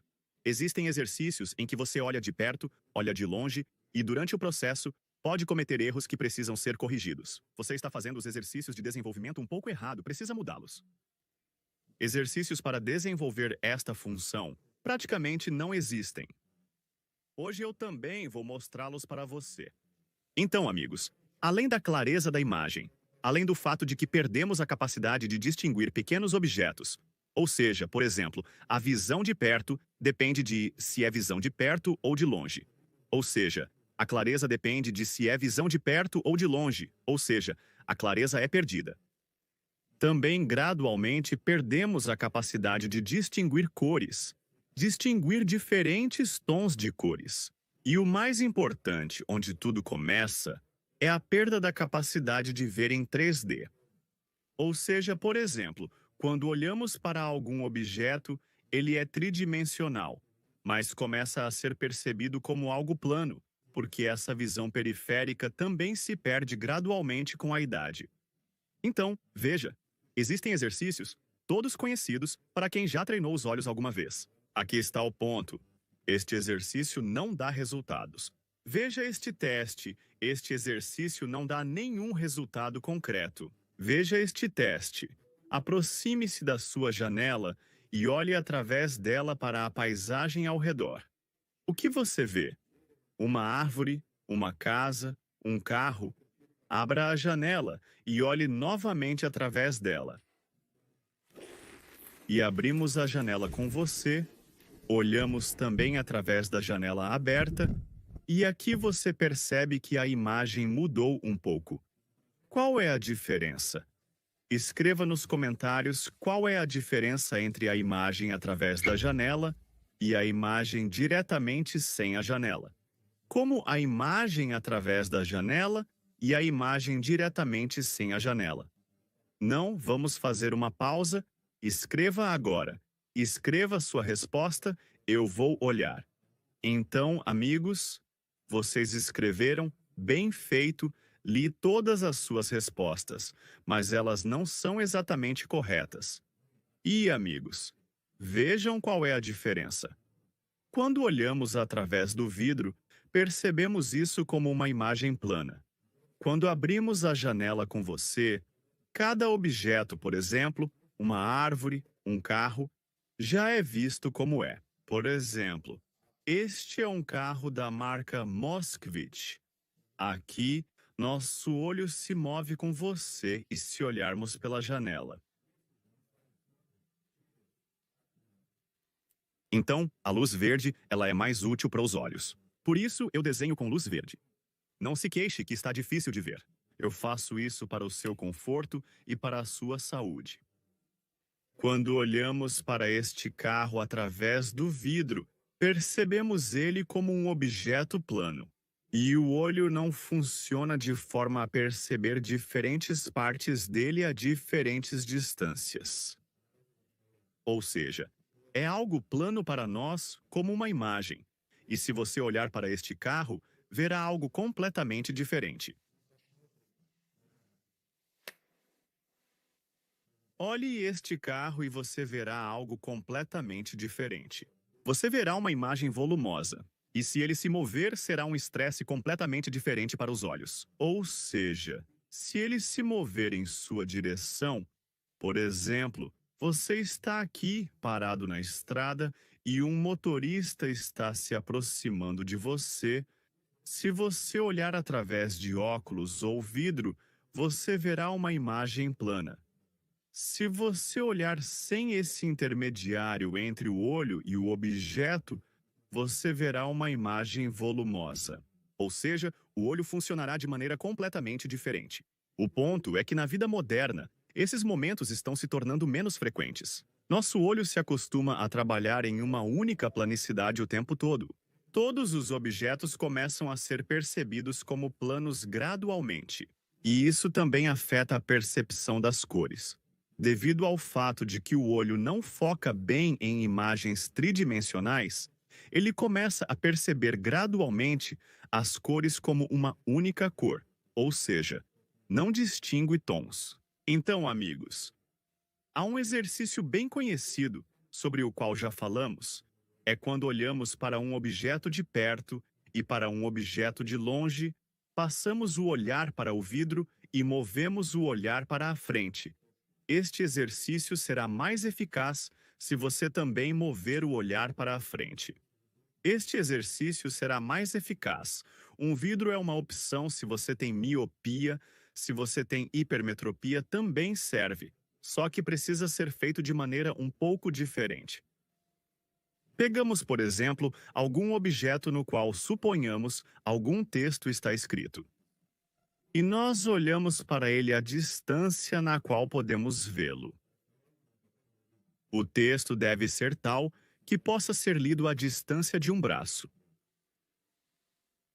O texto deve ser tal que, a uma distância de um braço, mal conseguimos ver este texto. Ou seja, pequeno o suficiente para ser lido. Este é o ponto de partida, mas é para aqueles que não têm uma visão muito boa. Então, dessa forma, começamos a treinar este músculo com você. O próprio músculo que muda a curvatura do cristalino. Por que esses exercícios, onde você rapidamente muda o olhar do objeto próximo para o objeto distante, ainda são ineficazes? Porque o tom deste músculo muda drasticamente quando, por exemplo, treinamos o bíceps com você, de modo que no ponto mais baixo temos um haltere. E imediatamente no topo, ou seja, gradualmente fazemos este movimento, o movimento de dobrar o braço e gradualmente desdobrar aqui, a mesma coisa acontece aqui. Ou seja, você treina este músculo, faz um movimento para cá, faz um movimento de volta. Dessa forma, não apenas os músculos dentro do olho começam a trabalhar, mas também aqueles que movem o próprio olho. Aqueles que têm visão de longo alcance, ou seja, veem objetos distantes mais ou menos bem, mas veem mal de perto, têm problemas com os próprios músculos oculomotores, ou seja, eles se ajustam mal quando precisam olhar para algo de perto. Aqui, nossos olhos devem se mover um pouco em direção ao centro, as pupilas na direção do nariz, elas devem se mover um pouco para nós. Então você também está se exercitando assim. Depois você começa a aumentar essa distância. Pegamos um texto com você. Gostaria que ele fosse escrito em cores diferentes. E aqui você vai notar que cores diferentes serão percebidas de maneira diferente. Uma cor é clara, outra cor já não será tão clara. E começamos a olhar para ele e nos afastar. Cada vez mais, mais, mais, mais. Não fique embaçado. E começamos a voltar. Para frente, voltamos novamente. Novamente voltamos. Não fique embaçado. E começamos a voltar. Para frente, voltamos novamente. Voltamos ao ponto onde é mais claro. E então também damos um passo para trás. Você precisa usar cores diferentes para determinar qual cor você vê melhor, qual você vê pior. E então, você vai usar isso em seus treinos também. E assim, você treina esse músculo à distância. Então, amigos, este é o primeiro exercício. O segundo exercício é para o músculo ocular. Para isso, você escolhe um ponto. Pode ser qualquer texto ou objeto. Por exemplo, com cores diferentes, você também se exercita. Por exemplo, você escolhe a cor azul, qualquer letra para começar, e se posiciona a uma distância onde você pode ver a letra, mas não muito claramente, ainda distinguindo seus contornos. Pode ser uma palavra, ou seja, uma palavra específica, por exemplo, ou uma letra. Você se posiciona contra ela, olha para ela e começa a mover sua cabeça, sem tirar os olhos dessa palavra ou letra. Escreva sua letra favorita ou sua palavra favorita, a que você mais gosta quando lê. Seu humor melhora. E você começa a mover a cabeça para a direita e para a esquerda, para cima e para baixo, e faz esses movimentos de 10 a 15 vezes. Depois de algum tempo, a imagem se torna mais clara. Então você aumenta a distância, se afasta um pouco mais. Você faz a mesma coisa. Faça alguns movimentos para a direita e para a esquerda, para cima e para baixo, e gradualmente comece a aumentar essa distância. Note que ao usar diferentes cores em diferentes distâncias, você verá as imagens de maneira diferente. Dessa forma, você restaura o funcionamento dos músculos oculares e reduz a tensão deste anel escleral, que irá aliviar o seu nervo óptico. Quando você treina com diferentes cores, também está treinando o seu nervo óptico. Porque na retina estão localizados os bastonetes e cones, cuja função é a percepção de luz e cor. Então, amigos, o próximo exercício é para a visão volumétrica. Isso é um fator muito importante, porque gradualmente nosso ângulo de visão diminui. E esse ponto que vemos claramente começa a ficar cada vez menor para nós. A visão periférica está se perdendo. E existem exercícios especiais para treinar a visão periférica. Um deles é assim. Você pega uma letra ou palavra novamente e ao lado dessa letra, você também escreve letras acima, abaixo, à direita e à esquerda.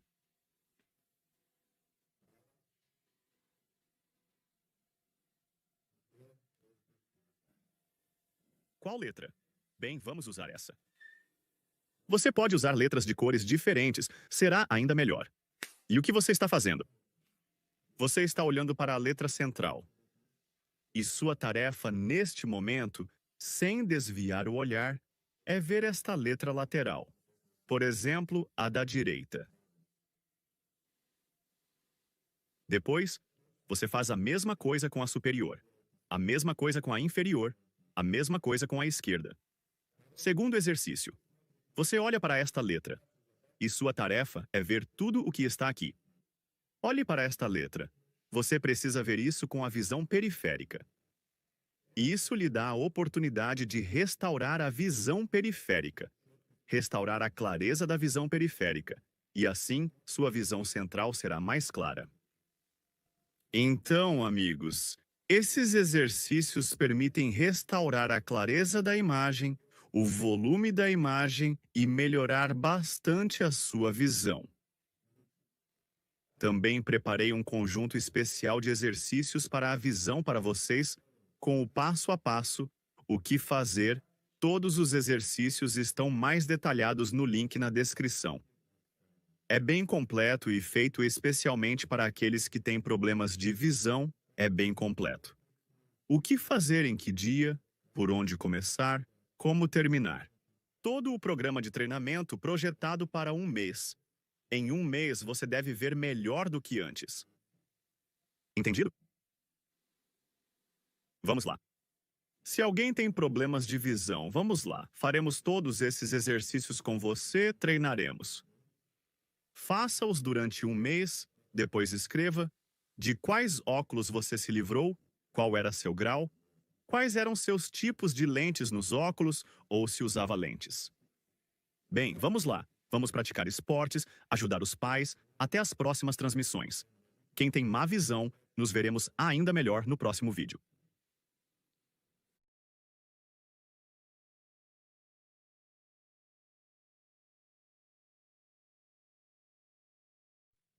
Boa noite, queridos amigos.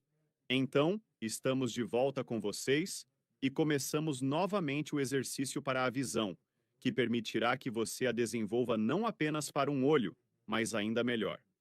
Lembro aos que estão assistindo pela primeira vez que já tivemos vários exercícios de visão, onde tudo começou. A história é a seguinte. Então, uma vez eu estava praticando minha visão e percebi que não só vejo aquela linha única, sim, mas também vejo abaixo dela. E também vejo a editora, a tipografia, a tiragem de 500 mil exemplares ex-maestre. Bem, em geral, não é tão simples assim. Tive essa visão desde que nasci. Não. Eu a desenvolvi com a ajuda de treinamento. Eu te contei tudo em detalhes. Há alguns vídeos, se quiser, procure lá. Talvez eu coloque um link abaixo. Se eu não fizer isso, encontre nos comentários e escreva também. Aí está. E o problema é que eu tinha problemas de visão. Também estava em algum lugar lá, -1,5, talvez -2. Ou seja, eu não via claramente. Aqui onde eles verificam as letras, eu via claramente uma linha no meio, depois piorou. E eu prometi te contar como eu corrigi minha visão. Parte dos exercícios eu já mostrei.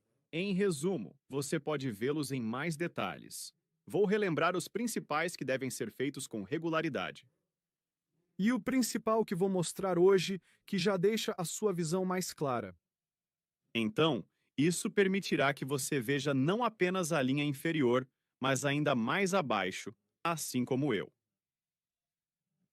Então, basicamente, temos dois grupos principais de exercícios. Nós dividimos os músculos do olho em dois grupos com você. O primeiro grupo são os músculos que movem o olho. Precisamos treiná-los. E o segundo, eles se movem em direções variadas, para cima, baixo, direita, esquerda. E o segundo grupo de músculos são aqueles que estão dentro do olho.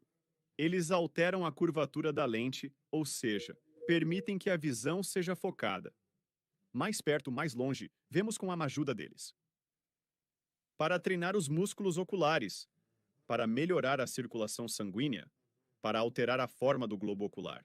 Todos conhecem os exercícios clássicos que ajudam poucas pessoas, onde, por exemplo, movemos o olhar para cima e para baixo, para a direita e para a cor à esquerda. É difícil fazer isso, depois disso os olhos doem, os músculos dos olhos doem, não queremos fazer isso e paramos. A opção que analisamos juntos, que dá resultado, tem um vídeo detalhado com este exercício. Este é o primeiro vídeo sobre visão, mas em resumo eu lembro. Encontramos algum ponto à frente, olhamos para ele e começamos a girar a cabeça de um lado para o outro. Ou seja, dessa forma, também conseguimos o mesmo trabalho dos olhos, como se estivéssemos movendo de um lado para o outro. Mas um trabalho mais suave dos músculos ocorre, que não causa saltos bruscos, mudanças bruscas no comprimento dos músculos, nem tensão brusca. Isso permite, por exemplo, quando você está malhando, treinando o bíceps, praticamente o mesmo efeito sobre esse músculo. A mesma coisa. Em vez de mover os olhos para cima e para baixo, você olha para um ponto e move a cabeça. Dessa forma, seus olhos em relação à sua cabeça, em relação às suas pálpebras, fazem o mesmo que se você estivesse movendo para cima e para baixo.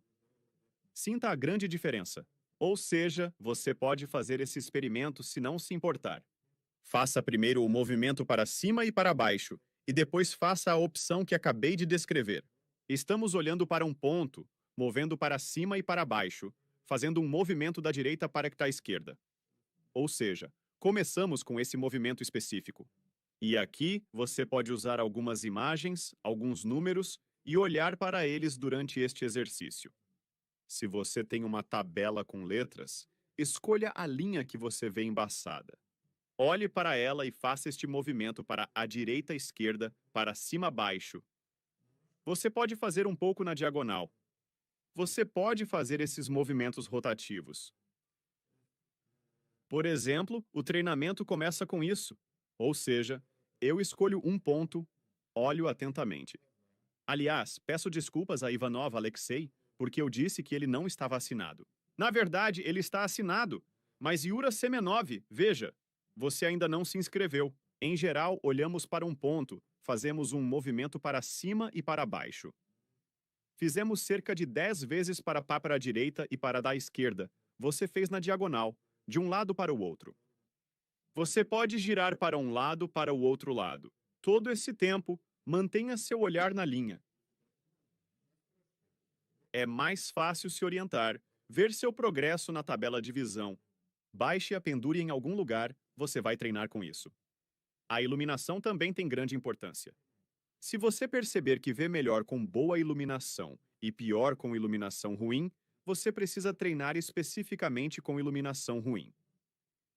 E então, quando a iluminação melhorar, a visão será ainda melhor. Será mais fácil para os olhos trabalhar se você treiná-los um pouco em iluminação ruim. Ou seja, a luz deve ser fraca durante os treinos. Eu te lembrei disso. E o segundo grupo de exercícios são exercícios especificamente para acomodação. Qual variante fizemos com você? Nós pegamos algum objeto com você e o movemos um pouco para frente, um pouco para trás, também com diferentes posições dos olhos. Ou seja, é necessário que o olho se acostume a trabalhar não apenas quando está no centro, mas também em diferentes ângulos. Nós também fizemos isso com você, também há um vídeo detalhado. Isso é, em vez de exercícios, quando você, por exemplo, move o olhar, o ponto clássico na janela e além. Isso também é ruim para os olhos, porque ocorre uma mudança brusca do objeto que está perto para o objeto que está longe. E este exercício não é adequado para treinamento. Portanto, o músculo precisa de treino igual a qualquer outro para funcionar suavemente, não abruptamente. E quando movemos lentamente o olhar para frente e para trás, é aqui que surge uma tensão lenta, relaxamento, alongamento do músculo e bombeamento do músculo, enchimento de sangue. Sinta isso quando for fazer. Vai ficar bem dentro dos olhos. Mas isso é como se fosse a uma pequena distância. Agora, o que devemos fazer para melhorar a clareza da visão é trocar nossos óculos pelos de sol, com esse tipo de lente que vocês tinham. A próxima etapa de todos os exercícios. Então, olhe. Aqui está o número do cartão. Aqui está a data até a qual ele é válido. E aqui está o CVC. CVV, o que é? 3 dígitos no verso do cartão. Então, agora é a minha tarefa. Se eu descobrir esses números, todo o grande dinheiro que está lá será meu. E eu preciso entender tudo isso? O que eu estou fazendo? Então, vamos começar com isso, por exemplo. Ou seja, agora precisamos fortalecer um pouco o músculo que vai mudar a curvatura do cristalino para nós. Suponha que eu esteja a essa distância. E a essa distância, eu vejo tudo perfeitamente. Todas as 3 linhas. Você pode fazer mais. E essa distância não é adequada para o meu treinamento. Eu começo a recuar, recuar, recuar, recuar. E em alguma distância, digamos, eu paro de ver a linha de baixo. Aqui está. Ou seja, eu já não enxergo a partir desta distância. E agora, o que eu faço? Eu olho para essa linha inferior e fico preso de alguma forma. Faço uma marca lá, insiro uma vara. Em suma, eu desenho uma linha aqui no meio, marco uma certa distância, e eu começo a me aproximar. Olho para este ponto, me aproximo. Olho novamente. Olho e começo a me afastar, me afastar, me afastar, me afastar. Agora não vejo. Melhor o mínimo. Encontrar essa distância onde já não consigo mais ver. Para não dar muitos passos. Ou seja, dei um passo, agora eu vejo. Dei um passo para trás, não vejo mais. E eu começo a fazer esse movimento. Um pouco para frente, um pouco para trás. Como se estivesse fazendo um movimento. E depois de algum tempo, percebo que já consigo ver. Não onde eu marquei, mas um pouco mais adiante. Pronto. E é assim que começo a treinar. Mas eu estou me aproximando. Eu estou me aproximando. Aqui estou eu dando alguns passos à frente. Começo a ver essa fila. 8, 3, 1, por exemplo, vejo. Não paro, ainda vou um pouco mais à frente. E então continuo indo mais longe, mais longe, mais longe, mais longe, mais longe. Depois avanço novamente. Sempre observo este ponto. Como isso parece? Vai parecer estranho do lado de fora. Então eu me aproximo, me aproximo, me aproximo, me aproximo. Pronto! Agora estou saindo daqui. Mas estou sempre olhando para este ponto. Estou sempre olhando. E você descobrirá que a distância da qual você já pode ver esses números, letras, imagens, está aumentando. Tudo o que você quer? Aí está. Como você complica mais? Depois você começa a fazer isso na curva. Ou seja, você vira a cabeça para um lado e faz a mesma coisa. A mesma coisa. Aqui você se aproximou, aqui você se afastou. Para um lado, para o outro lado. E você descobre que, ao virar para um lado, você pode ver mais claramente. Ao virar para o outro lado, menos claramente. Pode haver tal diferença? Aí está. Isso é um treino.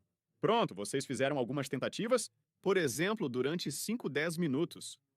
Mas não precisa de mais de 10 minutos. Máximo de 10 minutos. O ideal é fazer de 5 a 10 minutos. E a iluminação não deve ser muito brilhante. Deve ser um pouca, suave.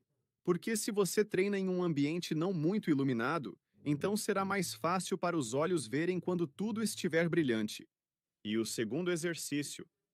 Por exemplo, em uma sessão de treinamento, aumente essa distância que você vê, por exemplo, em meio metro, um pouco mais. Nas primeiras sessões de treino pode ser mais. E você começa o próximo. Você se levanta, olha para este ponto que você vê vagamente e faz o que discutimos com você. Você faz essas voltas para a direita, para a esquerda, para cima, para baixo. Começaram a ver mais claramente. E faça um pouco mais também com este movimento, para frente e para trás. Porque isso é mais eficaz do que simplesmente mover o olhar de um ponto para outro. Vou repetir novamente para aqueles que ainda não entenderam. É mais eficaz porque o músculo começa a trabalhar de maneira mais suave quando você lhe dá a oportunidade de se mover suavemente de um objeto para outro, que estão localizados a uma grande distância um do outro. Ele não tem um momento em que perde contato com o objeto. Seu trabalho progride devagar. Em resumo, este exercício realmente ajuda a restaurar a visão. Este é o conjunto completo, se você for fazer. E até mesmo conduza um treino e escreva qual foi a diferença para você, até que ponto você conseguiu aumentar. Vamos, em geral, isso. Deixe seus likes, faça seus comentários. Vejo você por aí. Assista várias vezes. Você pode assistir, não é proibido. Não dê 2 likes seguidos. Inscreva-se uma vez, caso não esteja inscrito. Isso é tudo.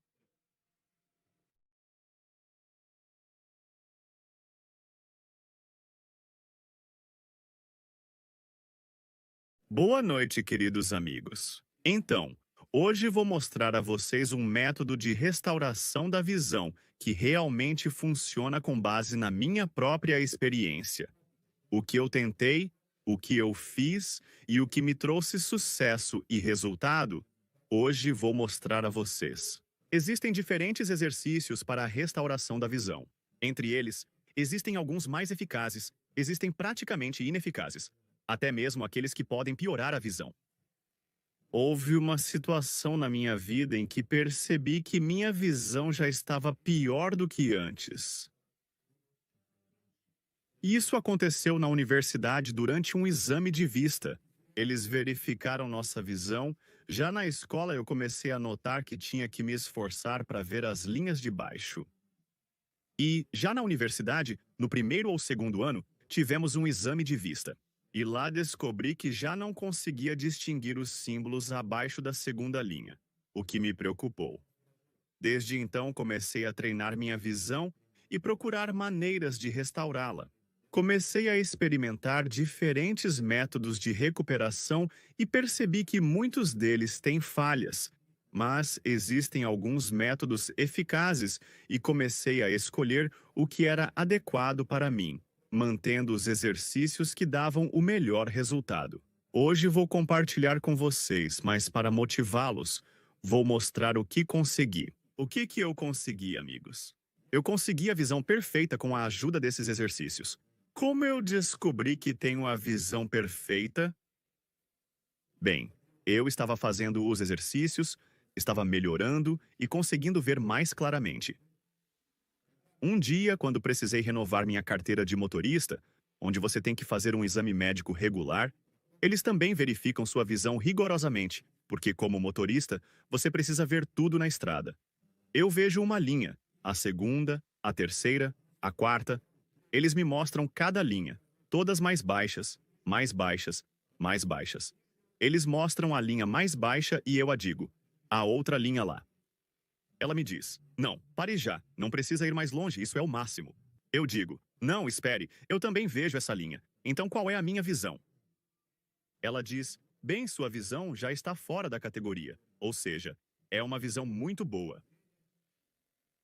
Até mesmo a impressão e a tiragem eu também consegui distinguir.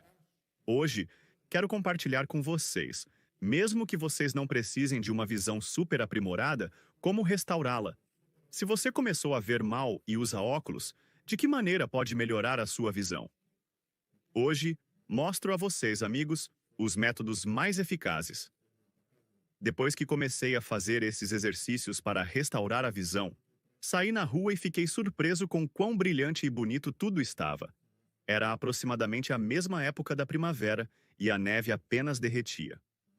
A nitidez da imagem melhorou muitas vezes, e eu, com admiração e surpresa, olhava para cada folha de grama e vi uma formiga sentada nela, que sorria amigavelmente para mim.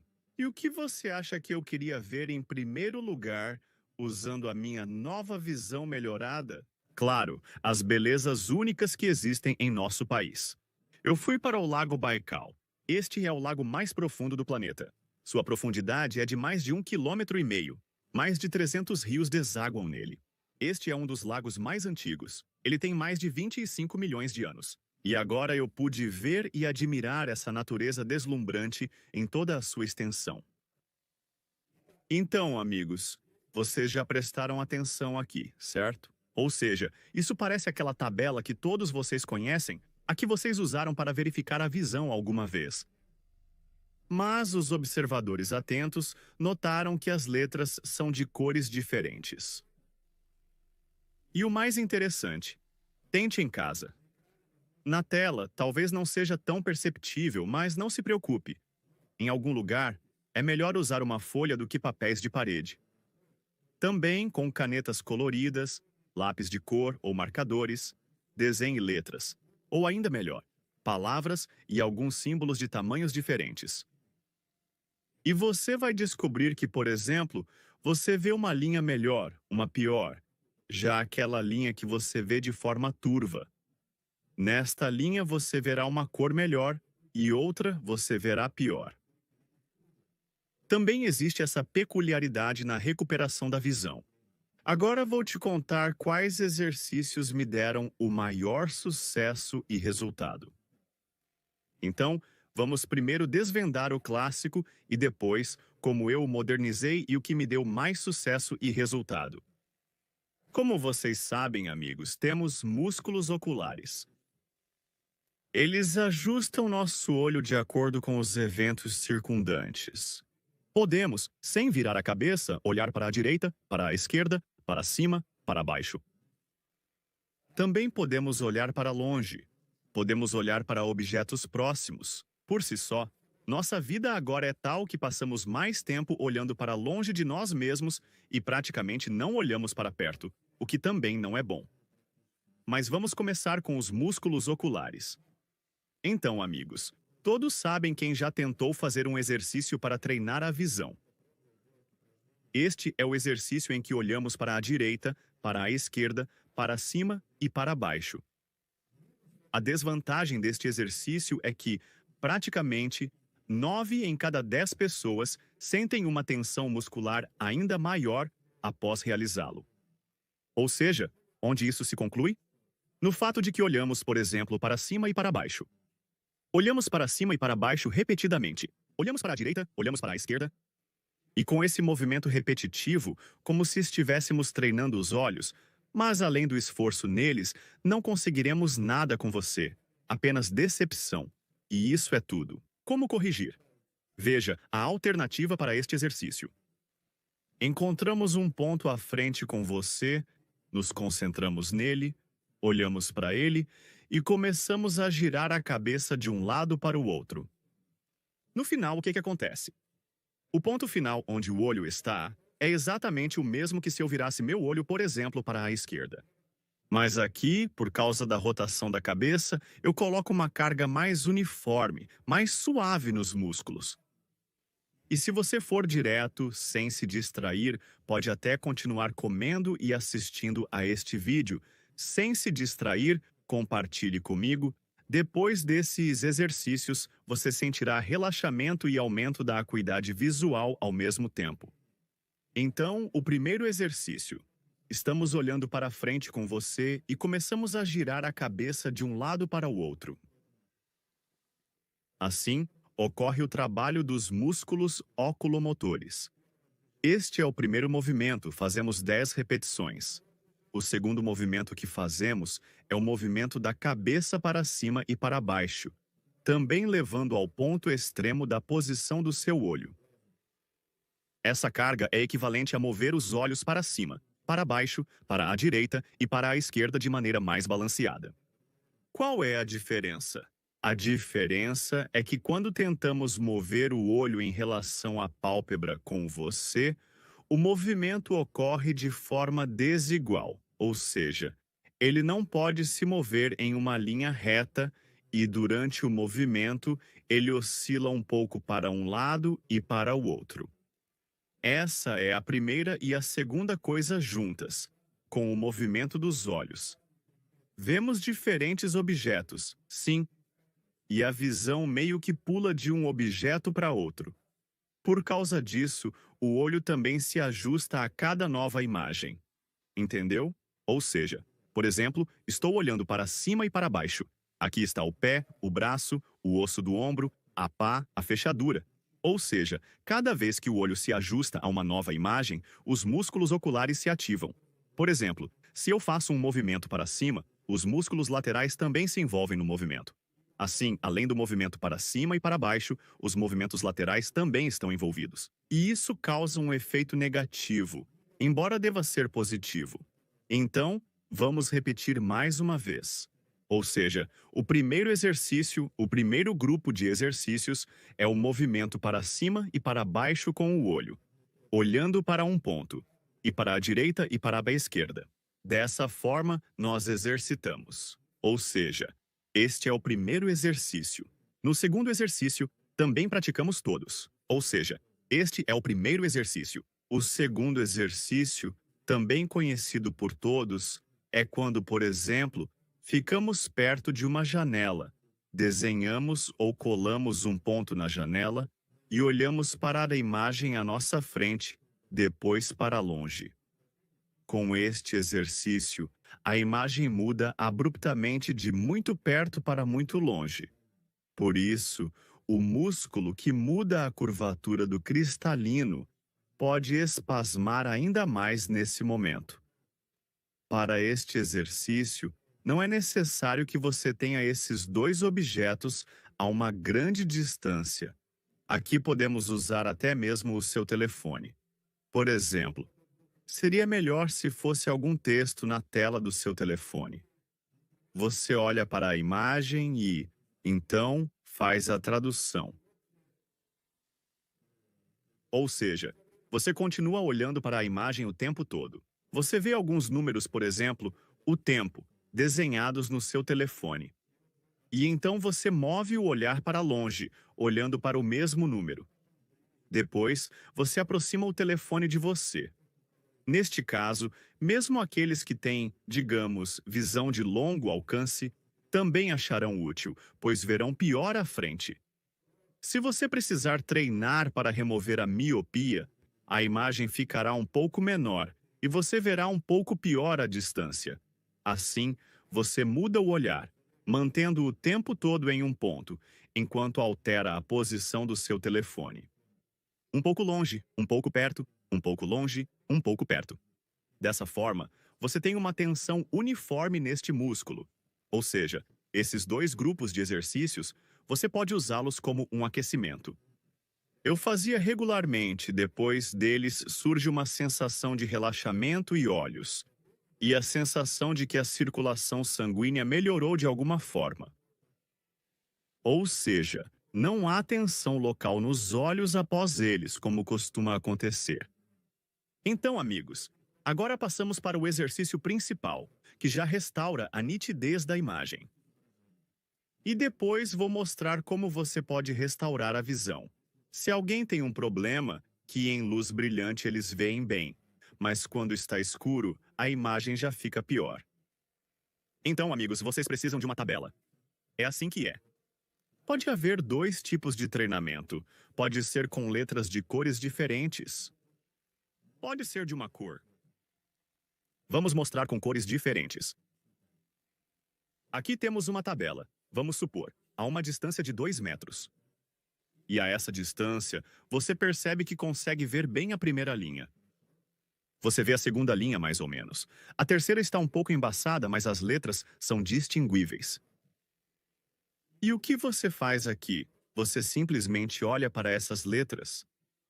E aqui você pode perceber que, por exemplo, você distingue as letras de uma cor melhor do que de outra.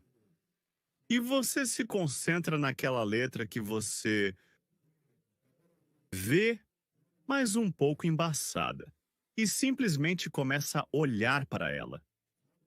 Olhamos para essa letra, por exemplo, como se eu visse a essa distância. Eu vejo a essa distância cada letra, mas digamos que eu vejo pior na cor verde. Eu olho para ela e começo a fazer esse movimento que fizemos juntos primeiro. Essas rotações de um lado para o outro. Primeiro, faço para a direita, depois para a esquerda. Faço também para cima e para baixo. Depois, simplesmente começo a olhar para ela e, aproximadamente após 30 segundos a 1 minuto, o olho começa a se ajustar. E eu já começo a distinguir essa letra mais claramente. Quando começo a vê-la melhor, mudo meu olhar para outra letra que ainda não vejo tão bem. Faço o mesmo procedimento com ela. Se já vi todas as letras nesta linha, eu passo para a linha abaixo. E aqui está, amigos, há mais um segredo. Para acelerar o processo, se treinarmos tudo isso sob luz intensa, o mais interessante é que a visão se recuperará mais lentamente. Para acelerar o processo, é necessário fazer tudo isso em um ambiente semi-escuro, ou seja, deve haver menos luz. E quando você aprende a distinguir, por exemplo, a terceira linha em uma semi-escuridão, você descobrirá que sob luz brilhante, você já vê a quarta. Amigos, este é o nosso segundo exercício. E o terceiro exercício, que também é muito eficaz, já envolve um pouco de movimento. Ou seja, eu também começo, por exemplo, a uma distância em que vejo mal a letra V, verde, por exemplo, certo? E eu começo a me aproximar. Começo a me aproximar lentamente, olhando para ela o tempo todo. Começo a vê-la e aqui começo a me afastar. A imagem fica embaçada. Volto a me aproximar. Bem, aqui você vai descobrir que só precisa dar 2 ou 3 passos. Vi novamente. Agora estou me afastando de novo. Admito. Primeiro eu precisava dar 2 passos para vê-la mal. Após alguns movimentos, após alguns minutos, após alguns treinos, você descobrirá que já pode aprender a distinguir. Mais perto novamente, aí você a viu. Agora vá mais para longe. Aprenda a distinguir novamente. Mais perto novamente, aí você a viu. Agora vá mais longe. E gradualmente, essa distância também aumentará. Então, amigos, esses são os exercícios. Eles, apesar de não parecerem tão complicados, são precisamente essa diferença em relação aos exercícios clássicos. E dão resultado. Um resultado que você poderá ver. Aqui, veja esta linha inferior. Escreva nos comentários quem tentou, quais foram seus resultados e como você gostou. E claro, bom apetite a todos que estão comendo. Pratiquem esportes e ajudem aos pais. Até as próximas transmissões.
Fala, gente! Muito boa noite a todos e todas. Noite de segunda-feira, dia 6 de janeiro de 2025. Você é mais do que bem-vindo, mais do que bem-vinda a deixar a sua mensagem e, por obséquio, o seu like em nossa transmissão. Com o seu like, você ajuda a levar o Olhar Digital adiante para as plataformas digitais, reconhecerem o nosso trabalho e espalharem informação muito valiosa sobre tecnologia e inovação ao redor do mundo. E abrimos a edição de hoje falando de uma grande notícia para o Brasil. O Globo de Ouro, uma das maiores premiações do cinema no mundo, foi entregue na noite deste domingo e, como vocês sabem, Fernanda Torres levou o prêmio de melhor atriz em drama pelo papel de Eunice Paiva no filme Ainda Estou Aqui. Ela concorria com grandes nomes de Hollywood, como Kate Winslet, Tilda Swinton e Angelina Jolie.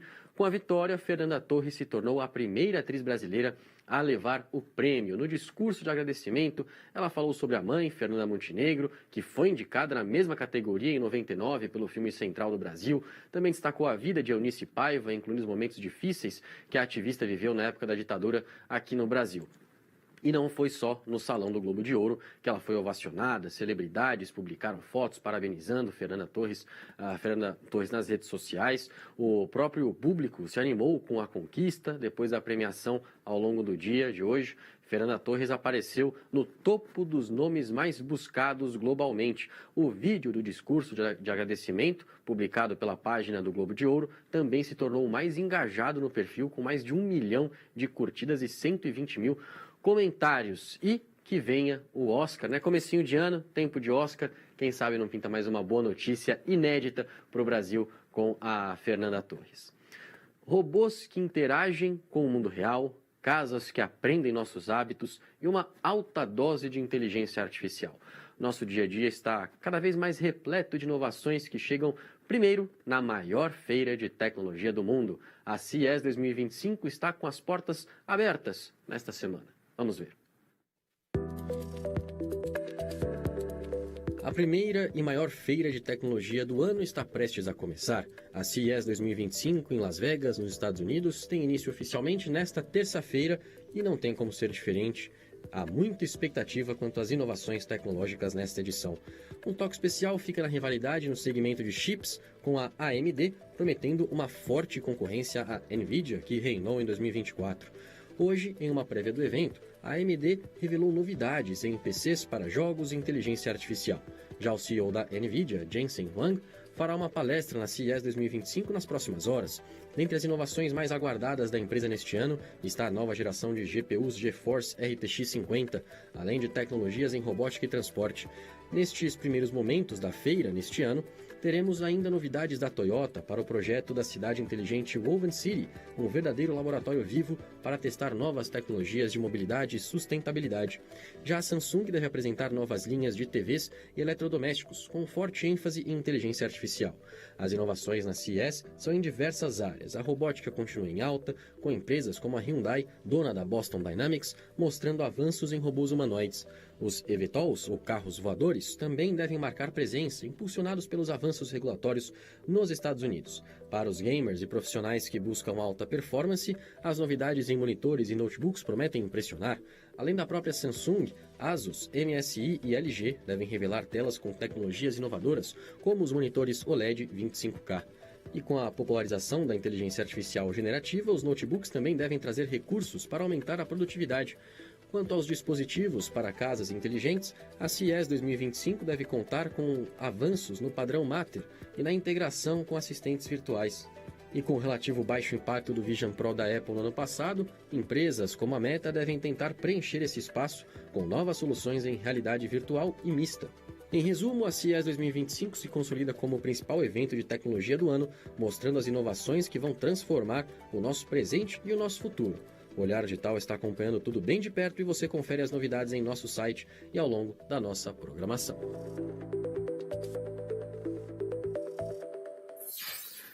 Amanhã teremos Marisa Silva por aqui não, né? Em Las Vegas, mas aqui no Olhar Digital News, para trazer as primeiras informações, né, nesse primeiro dia de feira. Sempre tem um esquenta da feira, né, em Las Vegas, e aí depois sempre um dia que marca de fato a abertura dos portões, mas já tem muita coisa acontecendo em Las Vegas, nos hotéis, nos cassinos, enfim. Tecnologia não falta por lá, tem um baita esquenta sempre para essa feira, não é diferente, acompanhou aí alguns destaques, mas amanhã a feira começa oficialmente, a Marisa Silva aparece por aqui a partir das 7h da noite para dividir um pouco da apresentação do Olhar Digital News comigo, aqui em São Paulo, ela lá em Las Vegas. E vamos ver ainda hoje, existe uma ameaça espacial em órbita, estamos falando do lixo despejado pelo homem que está ao redor do planeta. Segundo os cientistas, esses detritos podem ter consequências catastróficas. Uma nova forma de criar oxigênio pode mudar a busca por vida fora da Terra. Vamos entender daqui a pouco. O Brasil agora tem uma empresa estatal para explorar o lançamento de foguetes. Estamos falando da Alada, que pode alavancar o papel do Brasil na exploração do espaço. A guerra dos chips ficou mais acirrada do que nunca em 2024 e a tendência para esse ano não é diferente. Fizemos uma matéria especial sobre o assunto. Ainda falando sobre 2025, você verá que o 6G é uma tecnologia que pode marcar os próximos meses. Fique conosco porque a segunda-feira tem muito mais.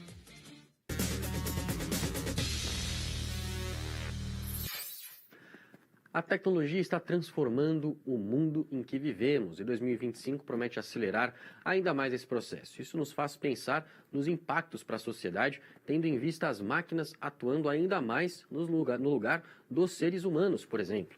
Mas as previsões para este ano vão além disso, como você agora confere na reportagem. Nos últimos 40 anos, vimos uma evolução tecnológica impressionante. O que antes era impensável, agora faz parte do nosso cotidiano. Nos anos 1980, programar um computador podia levar semanas, com o uso de cartões perfurados e linguagens de programação bem mais complexas, como o COBOL. Hoje, um simples smartphone é capaz de traduzir idiomas em tempo real, realizar tarefas complexas e armazenar dados em quantidades antes inimagináveis. De certa forma, nas últimas décadas, vimos grandes inovações surgindo a cada ano. E diante disso, o que será que podemos esperar para 2025? Em um artigo publicado no site The Conversation, o professor Lewis Andler, da Keele University, no Reino Unido, trouxe previsões sobre os avanços que, provavelmente, veremos nos próximos meses. De acordo com o especialista em tecnologias emergentes, neste ano, os agentes de inteligência artificial mostrarão um salto significativo na capacidade de realizar tarefas complexas sem qualquer intervenção humana. Isso inclui escrever códigos, gerenciar projetos ou até operar fábricas inteiras, como tem sido a meta dos desenvolvedores. Um exemplo promissor é o robô Optimus, da Tesla, programado para atuar nas instalações da própria montadora em 2025 e para ser comercializado para outras empresas no ano que vem. Os agentes não se limitam aos humanoides. Eles também podem substituir aplicativos em smartphones funcionando como interfaces multitarefas. Nessa pegada, a consultoria internacional Gartner prevê que até 2030, cerca de 80% das atividades de gestão de projetos serão realizadas pela inteligência artificial, trazendo eficiência e reduzindo custos. Além disso, a inteligência artificial também pode revolucionar a educação e os serviços, criando soluções personalizadas. Já há universidades nos Estados Unidos testando programas que ajustam o conteúdo educacional conforme as necessidades do aluno, considerando até fatores como a qualidade do sono. A computação quântica, que promete resolver problemas impossíveis para os computadores tradicionais, também deverá dar um grande passo em 2025, com sistemas mais confiáveis e práticos para simulações e otimizações de alto nível. As fronteiras entre o mundo físico e o digital também devem se estreitar neste ano, com o aprimoramento de tecnologias como realidade virtual, aumentada e mista. Dispositivos como o Vision Pro, da Apple, e os headsets Quest, da Meta, vão abrir novas possibilidades para o entretenimento, o treinamento e o design. Outra grande inovação será a expansão do blockchain, que não se limita mais às criptomoedas. A tecnologia será fundamental para garantir a rastreabilidade e a segurança de dados em setores como saúde, finanças e logística. Em paralelo, a internet 6G começará a ser padronizada globalmente, oferecendo conexões ainda mais rápidas e estáveis que o já poderoso 5G. Essa nova rede pode transformar setores como veículos autônomos, dispositivos inteligentes e muito mais, criando um futuro ainda mais conectado. Por falar em veículos autônomos, em 2025, espera-se que os carros que se dirigem sozinhos estejam ainda mais avançados, com a promessa de modelos que possam trafegar totalmente sem motoristas humanos. Com esses avanços, este ano tem tudo para ser o marco de uma nova era, onde as máquinas assumem tarefas antes impensáveis.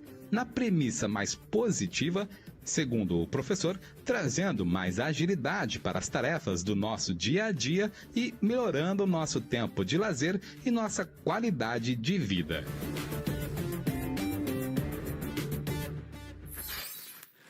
Com esse avançar constante das novas tecnologias, cada ano vai ser mais promissor que o outro, né? 2025 é mais promissor do que foi 2024. 2024 já foi muito mais, com tecnologias muito mais avançadas, né? Tivemos uma corrida tecnológica muito mais intensa do que 2023 e assim sucessivamente. Depois 2026 vai ser mais intenso que 2025. Então, é muito legal acompanhar esse noticiário, esse desenrolar tecnológico e de inovação e trazer tudo aqui no Olhar Digital News. Será que uma guerra fria moderna está em andamento? Para especialistas em tecnologia, sim. China e Estados Unidos buscam assumir as rédeas globais dos avanços tecnológicos e neste ano as coisas podem ficar ainda mais intensas nesse conflito silencioso, como vamos ver agora na reportagem. Uma verdadeira batalha silenciosa tem avançado nos bastidores do poder mundial envolvendo China e Estados Unidos. Na chamada Guerra dos Chips, as duas potências lutam pelo domínio do mercado de semicondutores, peças essenciais na fabricação de tudo o que é tecnológico, indo desde smartphones até a armamentos. Em 2024, essa guerra se intensificou bastante, sendo um ano crucial no aumento das tensões. Esse embate entre os dois países vem de longa data, mas é em 2018 que podemos apontar o início de uma escalada. Foi quando o então presidente dos Estados Unidos, Donald Trump, impôs tarifas sobre produtos chineses, começando um ciclo de retaliações que resultou em uma guerra comercial. A Covid-19 aprofundou ainda mais a crise, com a pandemia revelando a fragilidade das cadeias globais de suprimentos. Em outras palavras, expôs a dependência mundial da produção de chips, com destaque para Taiwan, onde se encontra a maior fabricante do mundo, a TSMC. Com a escassez de semicondutores, a China acelerou os investimentos para tentar se tornar autossuficiente e, ao mesmo tempo, desafiar a hegemonia dos Estados Unidos. Já os norte-americanos responderam com sanções, restrições e investimentos bilionários para impulsionar a produção interna, usando como justificativa a segurança nacional, alegando que a China utiliza tecnologia avançada para fins militares e espionagem. Mas em 2024 as tensões chegaram a novos patamares. O governo Biden anunciou restrições mais duras à exportação de chips avançados para a China, afetando diretamente 140 empresas chinesas e impondo barreiras ainda maiores ao acesso a tecnologias cruciais. A reação do governo chinês veio em seguida, que proibiu a exportação de minerais essenciais para a produção de chips e abriu investigações antitruste contra empresas dos Estados Unidos, como a Nvidia. O Olhar Digital conversou com especialistas de tecnologia que deram uma visão clara sobre o que está em jogo. A disputa se transformou em uma espécie de Guerra Fria moderna. O embate reduz a colaboração global, ameaçando frear a inovação. Mas o contrário também não está descartado, com a guerra podendo acelerar o desenvolvimento, principalmente as áreas de inteligência artificial e computação quântica. Mas o que de fato vai acontecer, só o tempo dirá. Nesse conflito, com duas potências protagonistas, um papel especial acaba sendo dado ao Brasil, que é parceiro comercial tanto da China quanto dos Estados Unidos. A posição do nosso país é delicada, como se estivesse numa guarda compartilhada entre os dois gigantes rivais. Para os especialistas ouvidos pela reportagem, isso pode ser vantajoso, já que o Brasil tem espaço para ganhar com a disputa se souber navegar entre os interesses de ambas as potências. O futuro da guerra dos chips deve enfrentar ainda um aumento nas tensões, o que deve moldar não apenas o futuro das relações entre China e Estados Unidos, mas também o desenvolvimento tecnológico global. E ao que tudo indica, por enquanto, essa guerra ainda está longe de ser resolvida. No site do Olhar Digital, você encontra a matéria na íntegra, com mais detalhes sobre as análises dos especialistas que ouvimos, além do acompanhamento dos próximos desdobramentos dessa disputa. Acesse e confira.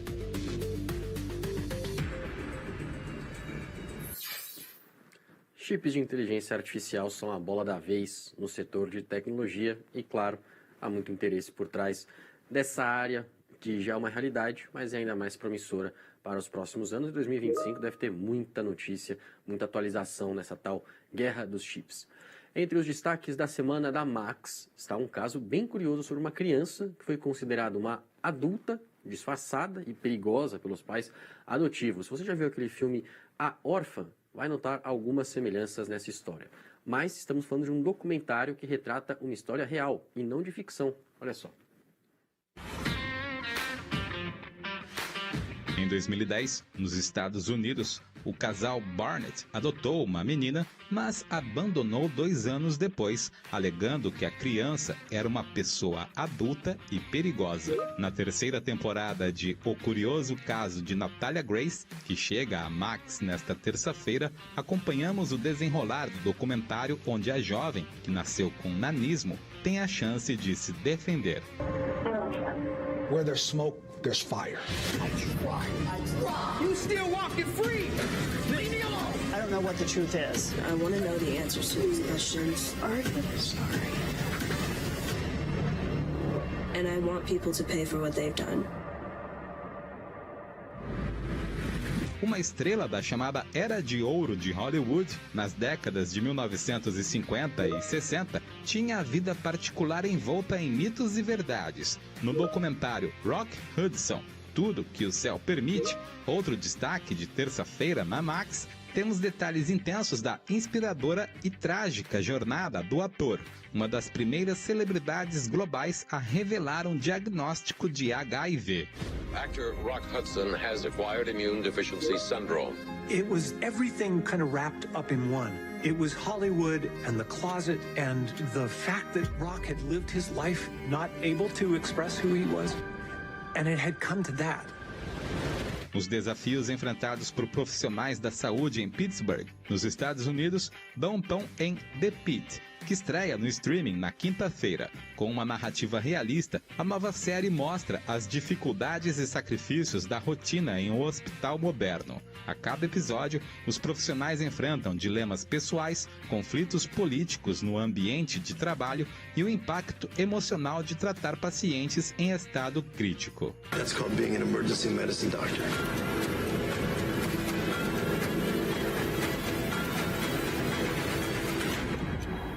Welcome to the pit. Let's go save some lives. Uma família é selecionada para testar um novo e revolucionário assistente de inteligência artificial para o lar. A tecnologia consegue aprender a fundo o comportamento das pessoas e permite que a casa faça de tudo por elas. Ao mesmo tempo, garante que nada nem ninguém interfira nessa rotina. Mas isso acaba indo longe demais. O terror diabólica é o destaque de sexta-feira na Max.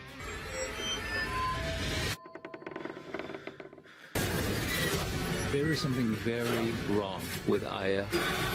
Get out of the house, now.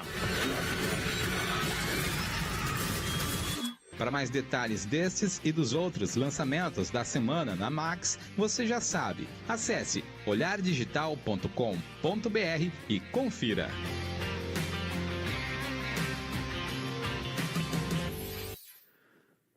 Um especial ao vivo semanal que está estreando nesta noite traz a luta livre para a Netflix, que também conta com lançamentos cheios de ação e mistério. Dá uma olhada.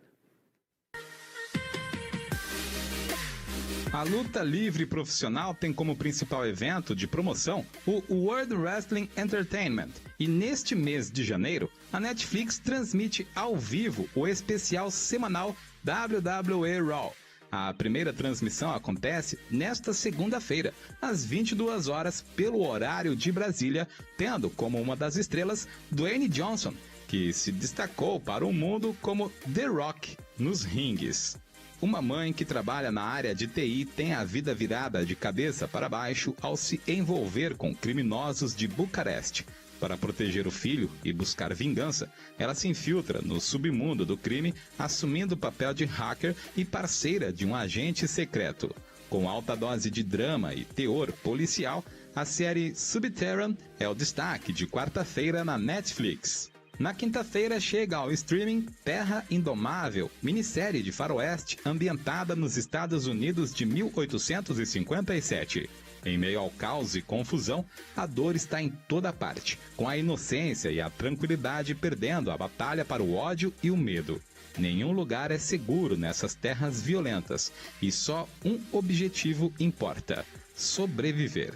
Suspense e mistério se misturam no filme Ad Vitam, outro destaque de quinta-feira no streaming. Após escapar de uma tentativa de assassinato, um homem precisa encontrar a esposa grávida que foi sequestrada por um bando misterioso de homens armados.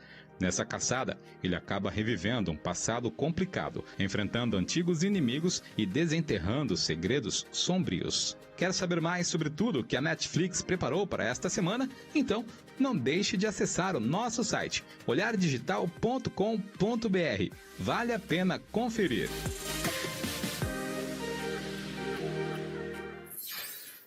Muita gente ainda de recesso, né? Férias escolares, dá para aproveitar essas dicas e curtir um pouquinho o cinema em casa.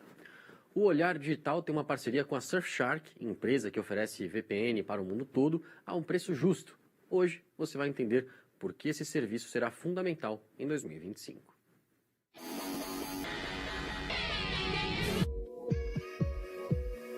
A internet é parte essencial das nossas vidas, seja para trabalhar, estudar ou se distrair com filmes e séries. Com isso, cresceu também a quantidade de ameaças digitais, como ataques de hackers e esquemas de roubo de dados que se aproveitam da nossa dependência da rede.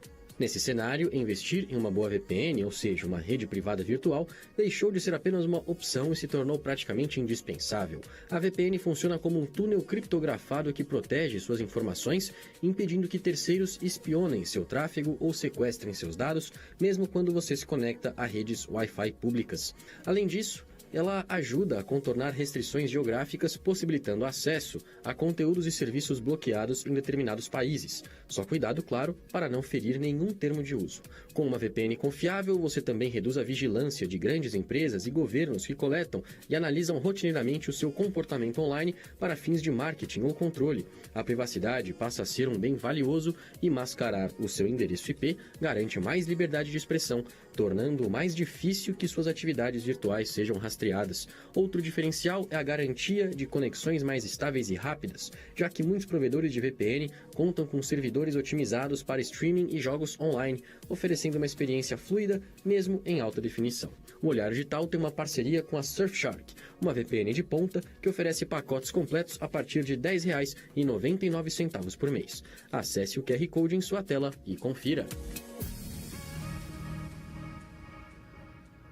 Dica valiosa para você começar 2025 com mais segurança digital.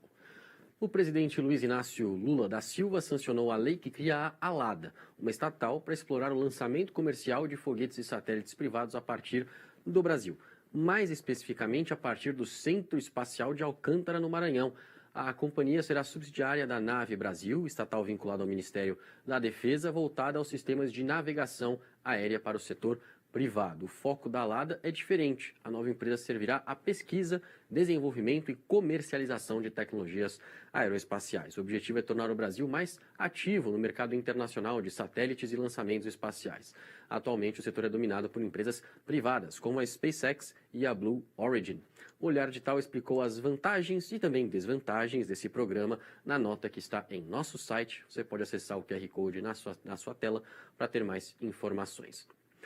Será que estamos procurando vida alienígena nos lugares errados? A resposta pode ser muito mais complexa do que imaginamos, como mostra uma nova pesquisa que você confere agora. A descoberta de uma nova forma de produção do oxigênio em atmosferas ricas em dióxido de carbono pode mudar completamente o jogo na busca por vida extraterrestre. Afinal de contas, isso significa que a presença de oxigênio em um planeta não é mais uma prova definitiva de que nele também exista vida. No estudo publicado na revista Nature, os pesquisadores tomaram como base a Terra primitiva, de mais de 2 bilhões de anos atrás, antes de ocorrer o aumento maciço de oxigênio atmosférico por aqui. Nosso planeta tinha a atmosfera dominada por dióxido de carbono, o CO2. As raras moléculas de oxigênio daquela época na atmosfera, segundo os cientistas da Universidade de Ciência e Tecnologia da China, eram produzidas exclusivamente por meio de processos não biológicos. A nova pesquisa descreve um mecanismo específico de produção de oxigênio atmosférico nos primórdios do nosso planeta, a partir da reação de íons de hélio com dióxido de carbono. Os pesquisadores apontam que em planetas com muita poeira e gás, como Marte, o vento solar também pode interagir com CO2 e criar oxigênio, já que na composição do vento solar existem íons de hélio, enquanto o dióxido de carbono representa 95% da atmosfera marciana. Ainda não temos evidências de que esse mecanismo produz oxigênio em Marte. Porém, a descoberta nos obriga a repensar como procuramos por vida em outros planetas. Para a ciência, um mundo onde há oxigênio na atmosfera tem grande potencial de ser habitável, tendo em vista que, na Terra, a maioria do oxigênio é produzida por organismos vivos. Acontece que, se o oxigênio não for mais um sinal certo de vida, precisamos encontrar outras formas de identificar seres vivos em outros planetas. Ou até mesmo, pode ser que existam formas de vida que não precisam de oxigênio para existir. De qualquer modo, a pesquisa também abre novos horizontes para a ciência entender melhor como os planetas se formam e evoluem.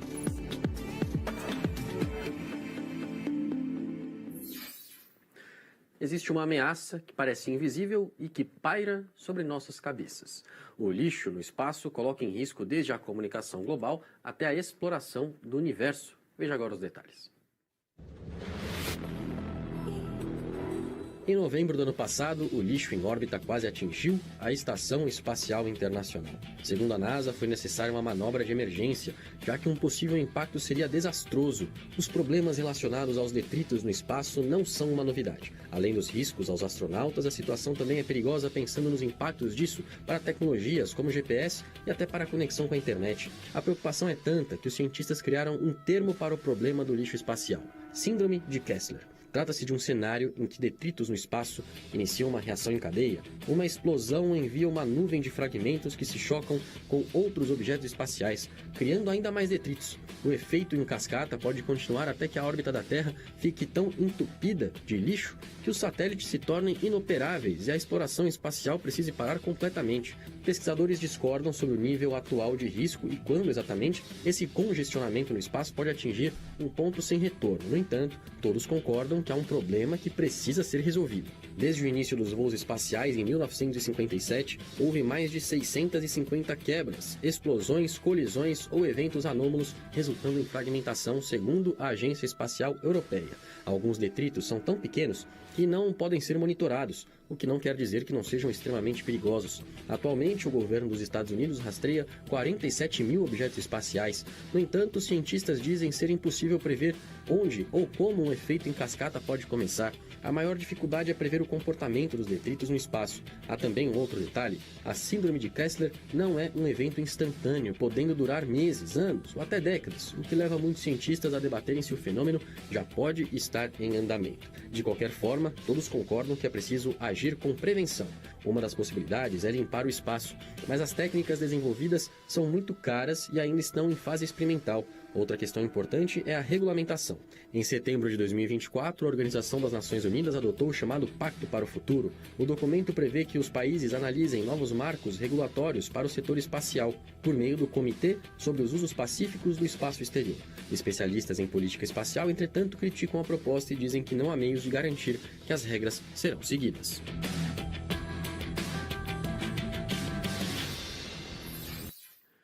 Já poluímos as cidades, o campo, os mares, oceanos e agora também estamos poluindo o espaço. E como a gente viu na reportagem, essa é uma discussão que precisa ser feita. A gente tem cada vez mais satélites sendo lançados, uma aposta muito grande em internet via satélite para o mundo inteiro, né, como está fazendo a Starlink, por exemplo, tem outras empresas concorrentes surgindo. Mas é importante debater a segurança dessa tecnologia para que as hipóteses mais catastróficas, né, não de fato aconteçam ou se tornem realidade, como apontou aí a reportagem que você acabou de acompanhar.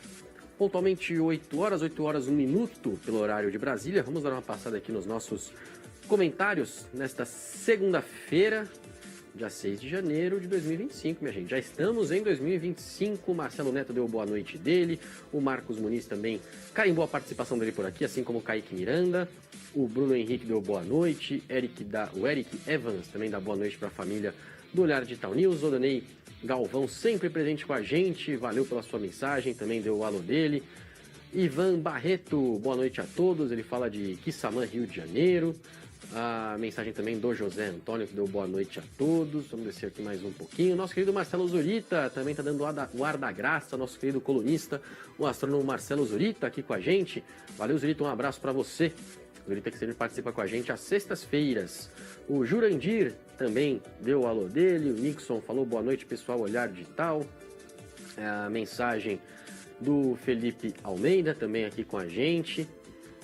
Mensagem que também chega do Marciano Goulart, também aqui conosco. A Cristiane Vasconcelos também participando do nosso chat.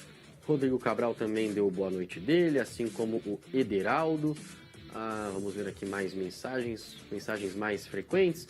O Marcelo Zurita indicou para todo mundo uma edição do programa Olhar Espacial, que sempre vai ao ar ao vivo às 9 horas pelo horário de Brasília, às sextas-feiras, aqui no nosso canal. Ele indicou aqui uma participação do Rui Botelho, que é ex-servidor da Agência Espacial Brasileira, e ele não está colocando muita fé, né, essa fonte do Zurita, com quem ele conversou, não está colocando muita fé na Alada. O Zurita aqui está indicando essa participação, esse programa, para quem quiser saber mais sobre a Alada, empresa aeroespacial anunciada pelo governo brasileiro. Mensagem também aqui do Kleber, está dando o alô dele. Deixa eu ver aqui as últimas mensagens que chegaram. O Sérgio Vicente disse: galera da ciência alucinada procurando vida por aí, não vai achar não, muita ilusão.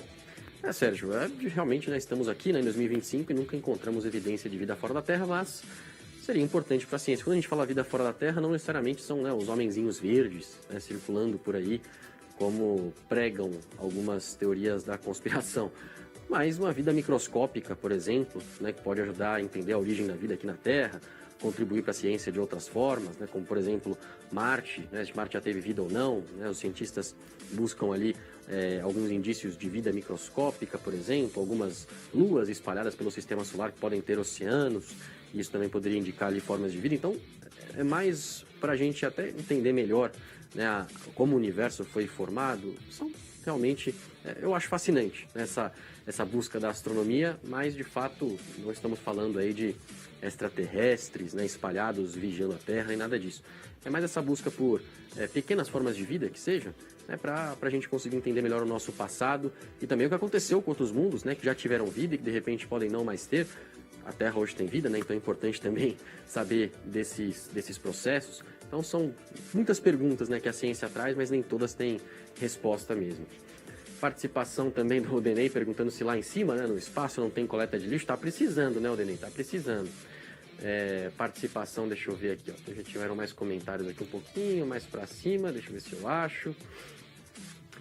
O Eduardo Conceição também tá aqui com a gente, dando o alô dele. Obrigado pela participação. A Alessi tá perguntando se a Marisa está de férias. A Marisa teve um recesso merecido agora no final do ano, mas agora ela está em Las Vegas, se preparando para a cobertura da CES, maior feira de tecnologia do mundo, e começa amanhã. E você acompanha tudo aqui no Olhar Digital News com a participação da Marisa ao vivo. Sei que tá todo mundo com saudade dela. Obrigado aqui pela sua participação. Maravilha, então, pessoal. Já chegamos, então, ao final da edição de hoje, às 8h05, pelo horário de Brasília. Agradeço demais o seu carinho, agradeço demais a sua audiência. Voltamos amanhã, 7h da noite, pelo horário de Brasília, com transmissão ao vivo também de Las Vegas. Ó que chique, hein? Marisa Silva, direto de Las Vegas, que se transforma por causa da CES na capital mundial da tecnologia todo mês de janeiro. Há muitas décadas, né? Muito tradicional essa feira, a primeira, mais importante e maior feira de tecnologia do mundo. Um beijo a todos, obrigado pela companhia. Olhar Digital, o futuro passa primeiro aqui.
Olá, pessoal, boa noite, tudo bom com vocês? Começando mais uma semana aqui juntos. Segunda-feira, dia 17 de fevereiro de 2025. Começando agora mais uma edição do Olhar Digital News. Participem com os comentários nas redes sociais, aquele like na nossa transmissão e também, é claro, compartilhem para mais pessoas se juntarem aqui à nossa live. Combinado? Começando.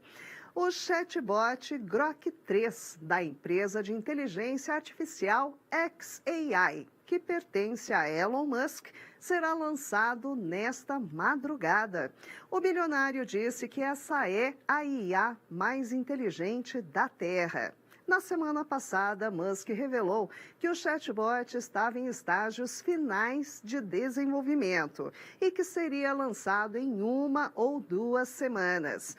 No entanto, o lançamento veio mais rápido ainda.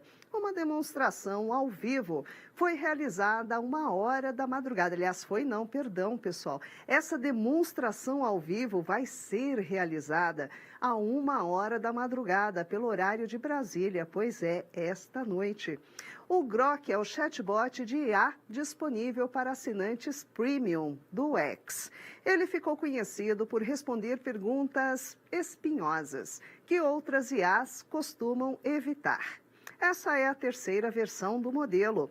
Nós conversamos com o especialista em tecnologia e inovação, Arthur Igreja, que explicou como a novidade da XAI pode apimentar a corrida das inteligências artificiais. Vamos acompanhar. Expectativa bastante grande com esse lançamento, especialmente depois que o Elon Musk publicou que o Grok 3 será a IA mais capaz, mais inteligente, estaria à frente dos seus principais concorrentes, especialmente o ChatGPT da OpenAI e a nova estrela do mercado, DeepSeek. Então, esse modelo ele foi treinado com mais de 200 milhões de horas, então é um treinamento bastante pesado e envolveu o uso de mais de 100 mil GPUs da NVIDIA. Então, a NVIDIA também vem adotando, por exemplo, no treinamento dos robôs, já que muitas empresas começam a reclamar a respeito da escassez dos dados, das informações geradas, por exemplo, por humanos, e agora nós entramos numa era em que a IA cria dados sintéticos que são usados justamente para treinar os modelos de IA, acelerando e potencializando esse treinamento. Então, com isso, Elon Musk fala que justamente por essa mudança na estratégia de treinamento, o Grok 3 seria capaz de raciocínios menos enviesados e mais poderosos. Então, é por isso que desperta muita curiosidade pelo tamanho do investimento, tamanho do treinamento. Claro, todo o barulho que isso gera a partir da hora que o Elon Musk, inclusive, antecipa o lançamento, que ele previa que aconteceria na próxima 1 ou 2 semanas. Ele falou isso durante um fórum que aconteceu em Dubai na última semana, em que ele participa remotamente, e a partir de agora nós vamos ver tudo isso na prática.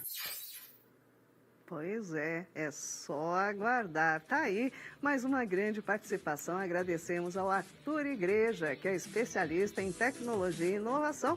Agradecemos pela participação novamente. Bom, e já nesta madrugada, a nossa equipe vai monitorar o anúncio do Grok 3 e, claro, trazer todas as informações em nosso site.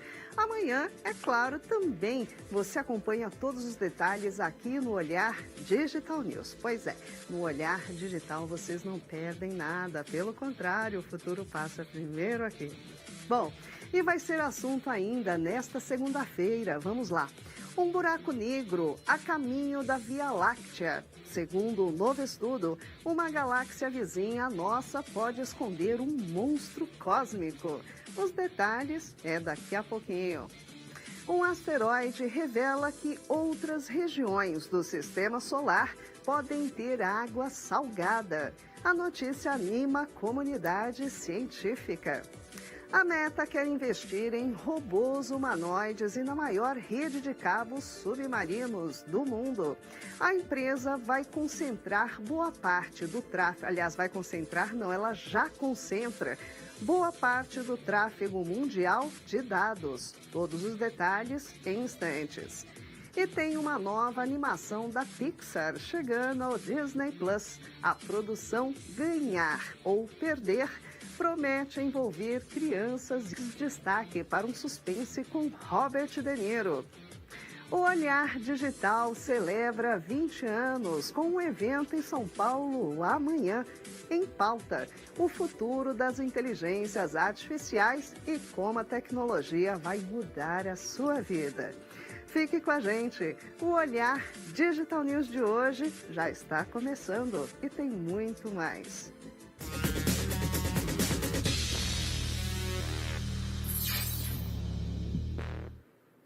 A tecnologia é fundamental para deixar os carros cada vez mais seguros. Mas confundir essas tecnologias com autonomia é bastante perigoso. Vamos entender agora na reportagem.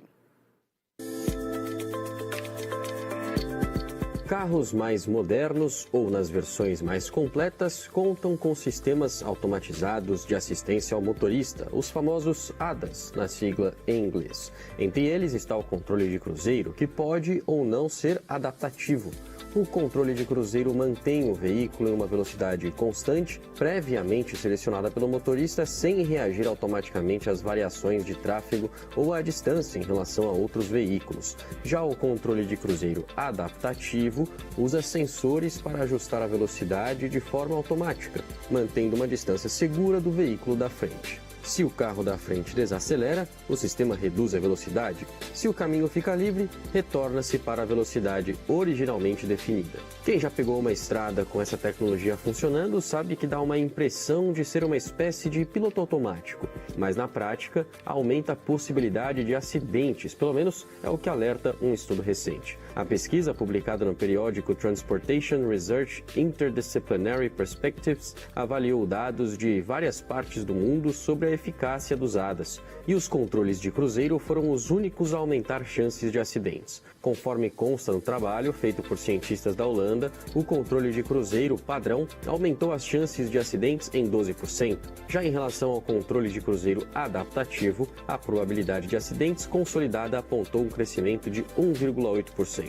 Traduzindo esses dados, ao aumentar o conforto do motorista, esses sistemas ampliam a margem para a diminuição da atenção. Na teoria, os sistemas servem para auxiliar a direção. Na prática, muitos motoristas confiam demais neles. Ao abdicarem de parte considerável da direção, eles ficam mais suscetíveis a distrações. Além disso, a pesquisa faz um alerta importante sobre o controle de cruzeiro adaptativo. Por meio dele, o carro acelera e freia automaticamente com base nos arredores. Mas o estudo aponta que nem todos os sistemas desse tipo detectam objetos lentos ou parados de maneira adequada. Essa tecnologia acaba induzindo motoristas a terem uma falsa sensação de segurança. Isso porque eles pensam que numa situação de emergência, o carro vai frear sozinho. Na prática, não é bem assim, segundo o estudo. Daí, o aumento das chances de acidentes. No fim, a moral da história é simples. Quando você está atrás do volante, todo cuidado é pouco. E o mesmo vale para a atenção. Mesmo se o veículo tiver sistemas de controle de cruzeiro, eles podem ser úteis como auxiliares de motoristas, não como os motoristas. Nisso, os humanos ainda são insuperáveis.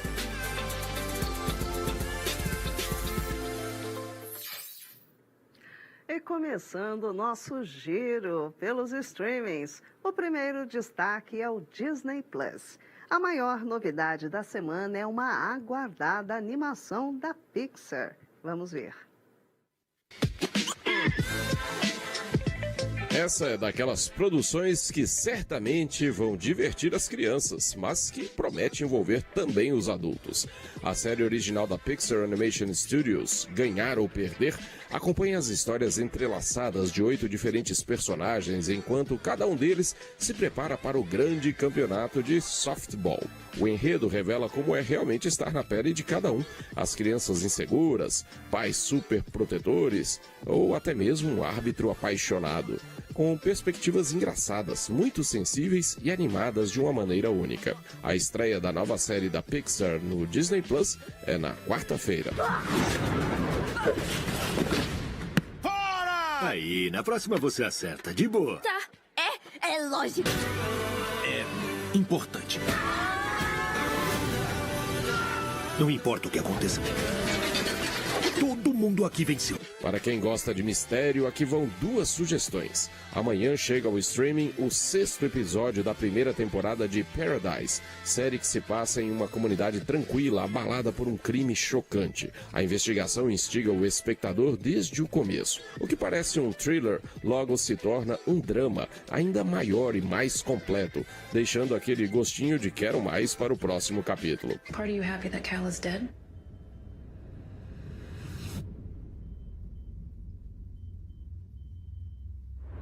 Na quinta-feira, estreia um novo episódio de Uma Mente Excepcional, que está na primeira temporada. O enredo acompanha uma mãe solteira com uma inteligência fora do comum. O dom da protagonista a coloca no caminho de um experiente detetive, dando origem a um drama policial intenso. Quem mexeu no quadro? Quem fez isso? Quem é essa figura? O Disney Plus ainda traz futebol europeu, Taça Libertadores e muito mais do esporte nesse mês de fevereiro. Fique ligado nas agendas diárias que o olhardigital.com.br leva ao ar todas as manhãs.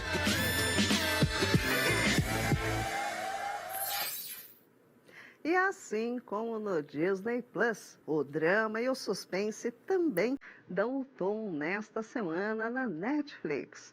Vamos conferir. Estrelada por Robert De Niro e Angela Bassett, a minissérie original Netflix Dia Zero mistura política, mistério e teorias da conspiração num cenário global. A dupla interpreta um ex-presidente e a presidente dos Estados Unidos. A trama começa quando um ataque cibernético terrorista tira a vida de milhares de pessoas. O trailer não traz tantos detalhes, mas mostra um cenário de destruição e indica ataques coordenados em diversos setores, além da promessa: vai acontecer de novo. Os protagonistas precisam buscar os culpados e a verdade, antes que mais uma ação criminosa se repita. Outro desafio é entender quem são os verdadeiros aliados e se a ameaça vem dos próprios Estados Unidos ou de outros países. No enredo, forças incontroláveis parecem conspirar contra a ordem mundial. O roteiro trabalha muito com a ideia de manipulação e com certeza você vai acabar sendo manipulado e induzido a falsas respostas também. Ficou curioso? A estreia é nesta quinta-feira. Terror absoluto em todo o país. Sistemas computacionais completamente hackeados, números de vítimas significativos. Todos os celulares no país mostraram a mesma mensagem assustadora. Isso vai acontecer outra vez. O cardápio completo da semana da Netflix está em nosso site. Acesse o QR Code em sua tela e confira.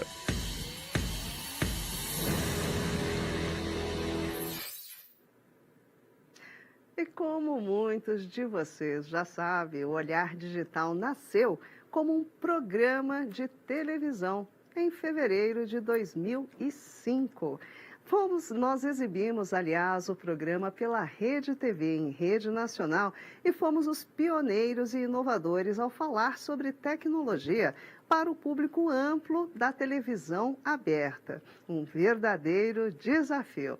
E com linguagem acessível e temas inéditos, nos transformamos, aliás, em referência em todos os níveis. Sempre na vanguarda, inovamos, trazendo vídeos para as telas dos computadores, o que, acreditem, não era nada comum. E temos o orgulho de ser o principal portal de tecnologia do país. E para celebrar esses 20 anos dessa história tão bacana, a gente vem divulgando aqui o evento Spotlight. E finalmente chegou a hora. É amanhã. As discussões estarão focadas nos impactos da inteligência artificial nas áreas de economia criativa, comunicação e publicidade. Será como uma espiadinha no futuro para saber como a tecnologia vai mudar ainda mais a sua vida.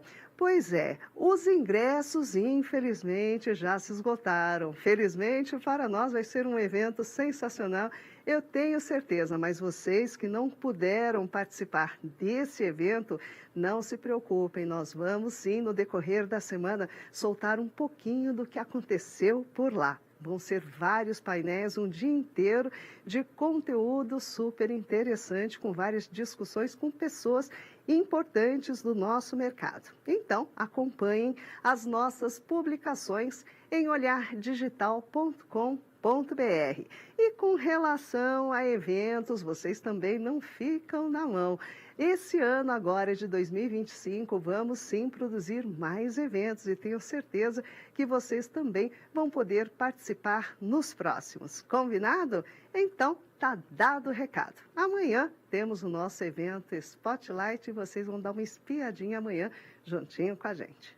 Bom, E algumas das principais inteligências artificiais começaram totalmente gratuitas, como o ChatGPT, por exemplo. Hoje ainda é possível acessar a IA sem pagar nada, mas as versões mais completas são pagas, né? As mais completas são pagas e o preço não é baixo. Mas essa lógica precisou ser revista depois que um turbilhão chacoalhou o mercado. Vejam só. O lançamento do DeepSeek, modelo de inteligência artificial desenvolvido na China, continua tendo efeitos no mundo todo. Rivais da empresa estão anunciando mudanças importantes para se manter na corrida pela tecnologia. E aí, quem acaba ganhando com isso tudo é o usuário. Uma das novidades diz respeito ao valor pago para essas plataformas. A chinesa Baidu, por exemplo, informou que tornará o Ernie Bot gratuito a partir do dia 1º de abril deste ano. O anúncio foi feito em comunicado divulgado pela gigante chinesa no WeChat.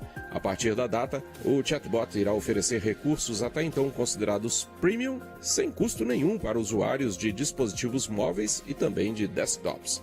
O Baidu ainda disse que planeja lançar a próxima geração do modelo de IA até o final de junho. A companhia informou ainda que pode lançar a ferramenta em código aberto. As novidades são uma clara resposta ao sucesso do DeepSeek. Quem também está de olho na disputa pelo mercado de inteligência artificial é a OpenAI, criadora do ChatGPT. Como mostramos na semana passada, a empresa anunciou que os usuários poderão ter acesso ilimitado e gratuito ao futuro modelo GPT-5. Quem pagar pelo serviço, no entanto, deve poder acessar um nível mais alto de inteligência, de acordo com a companhia. O DeepSeek, lembrando, chegou como um furacão à corrida das IAs. A tecnologia foi projetada para lidar com tarefas complexas de raciocínio e tem apresentado resultados que vêm surpreendendo o mercado. O grande diferencial é o baixo custo, que pode ameaçar a posição dominante dos principais players do momento. Além disso, o modelo é parcialmente aberto, permitindo que os algoritmos sejam acessados. Isso, de certa maneira, democratiza o acesso à inteligência artificial avançada e promove maior colaboração na comunidade global de pesquisa.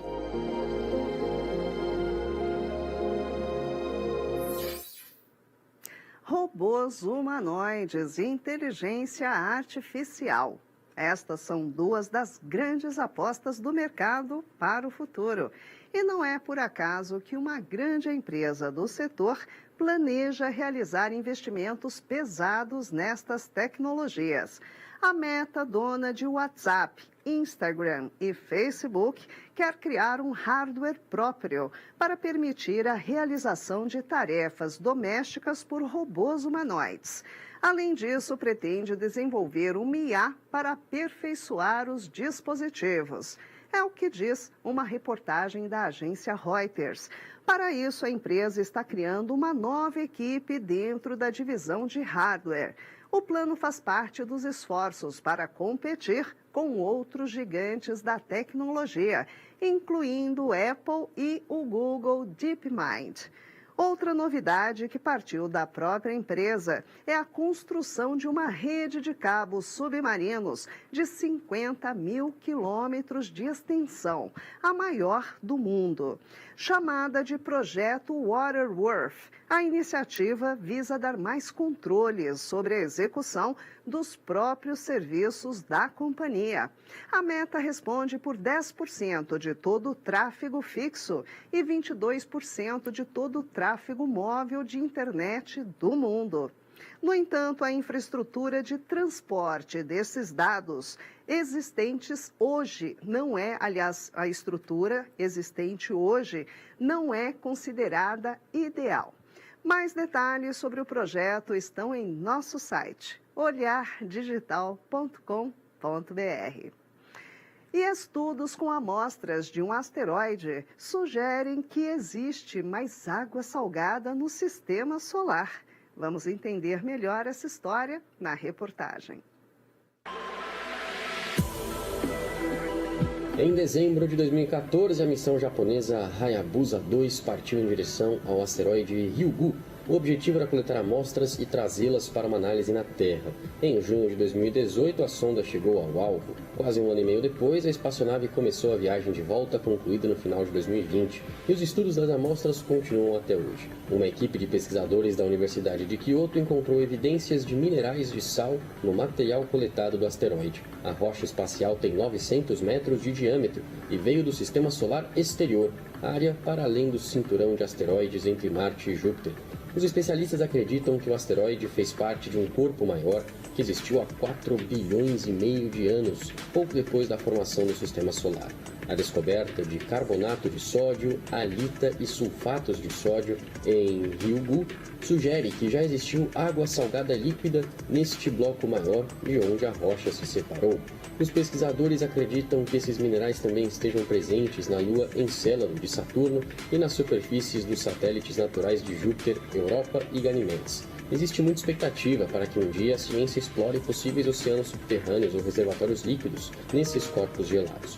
O descobrimento de sais de sódio nas amostras de Ryugu fornece aos pesquisadores novas perspectivas sobre o papel da água na formação dos planetas e luas em nossa vizinhança aqui na Via Láctea.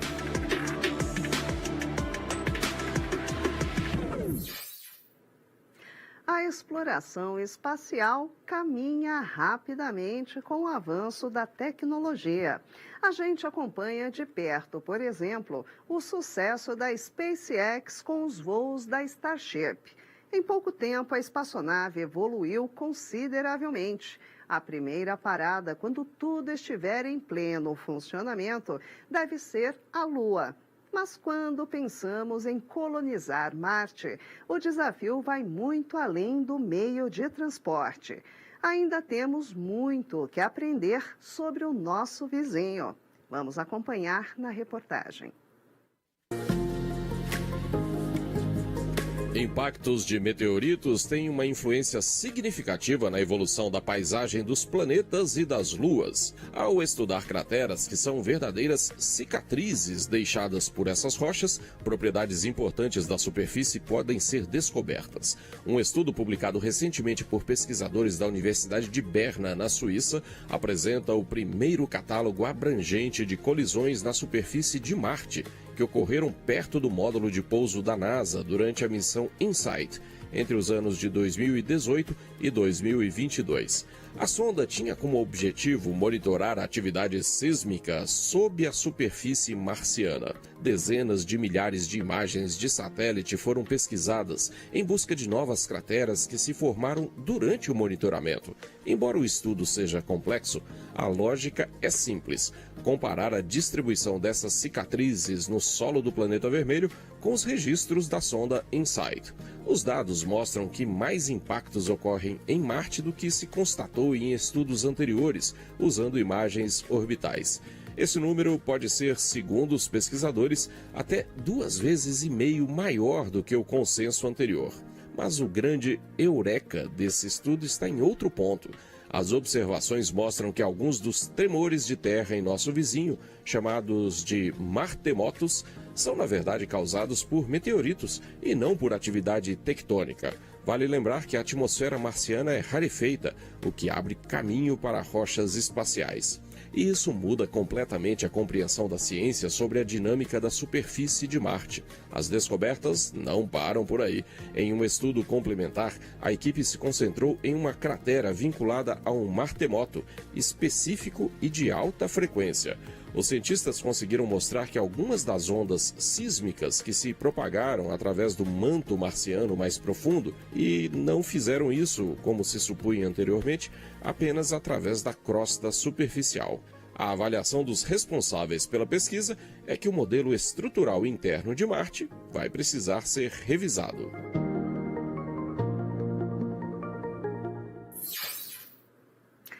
E olha só as imagens que nós vamos colocar na sua tela agora. Esses são os registros do tão falado asteroide 2024 YR4. Como a gente noticiou e repercutiu ao longo das últimas semanas, essa rocha espacial tem potencial destrutivo suficiente para arrasar uma cidade ou se ela se chocar contra a Terra em 22 de dezembro de 2032. O tamanho do asteroide é estimado em 55 metros, o que equivale a um prédio de 18 andares. A chance de impacto está em 2,2%, segundo a NASA. As imagens são do telescópio Gemini do Sul, no Chile, e foram registradas neste mês. Na ocasião, ele estava a cerca de 59 milhões de quilômetros da Terra. Curioso, não? E uma galáxia vizinha nossa esconde um segredo que está intrigando os cientistas. A resposta pode ajudar a entender a evolução dos buracos negros. Vamos acompanhar. Astrônomos identificaram estrelas em alta velocidade na Via Láctea que parecem ter vindo da grande nuvem de Magalhães, uma galáxia satélite que orbita nosso lar universo. Por trás dessa descoberta há algo um pouco assustador. Uma das possibilidades para esse estilingue cósmico é a existência de um buraco negro supermassivo escondido com uma força gravitacional grande o suficiente para arremessar essas estrelas. Até aí, até que tudo bem. Agora é que vem a parte mais tensa para nossa vizinhança. Previsões indicam que a grande nuvem de Magalhães um dia vai se fundir com a Via Láctea.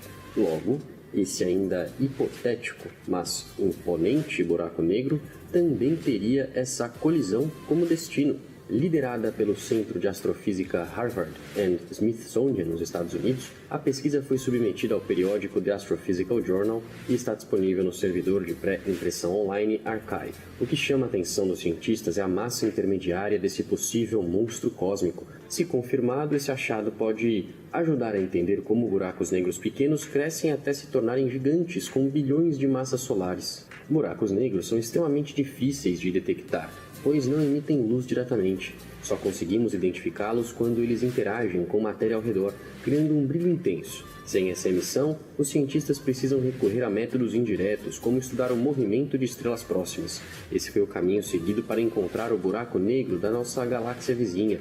Em vez de procurar órbitas alteradas pela influência gravitacional, os astrônomos analisaram estrelas chamadas hipervelozes. Elas viajam muito mais rápido do que o normal, podendo até escapar das galáxias onde estão. Esse fenômeno pode ser causado pelo chamado mecanismo de Hills. O processo ocorre quando um buraco negro interage com duas estrelas. Durante esse encontro, a interação gravitacional pode desfazer o par. Uma das estrelas é arremessada em alta velocidade para o espaço, enquanto a outra é capturada pelo buraco negro. Esse efeito já foi observado no centro da Via Láctea, onde Sagitário A estrela, o buraco negro supermassivo da nossa galáxia, foi responsável por ejetar estrelas hipervelozes. Para investigar a origem dessas viajantes super rápidas, os pesquisadores usaram dados do telescópio Gaia, da Agência Espacial Europeia. Mas não precisa se preocupar com nenhum monstro cósmico fazendo um strike em nossa Via Láctea por enquanto. Atualmente, a grande nuvem de Magalhães orbita nossa galáxia a 160 mil anos-luz de distância. O movimento dela não é uma simples queda, mas um processo gradual e complexo. Estudos indicam que a colisão deve acontecer em cerca de 2,5 bilhões de anos. A equipe responsável pelo trabalho espera que novas pesquisas confirmem a descoberta e revelem mais detalhes sobre esse possível buraco negro oculto. Se comprovado, ele será um elo fundamental para entender a evolução desses gigantes cósmicos.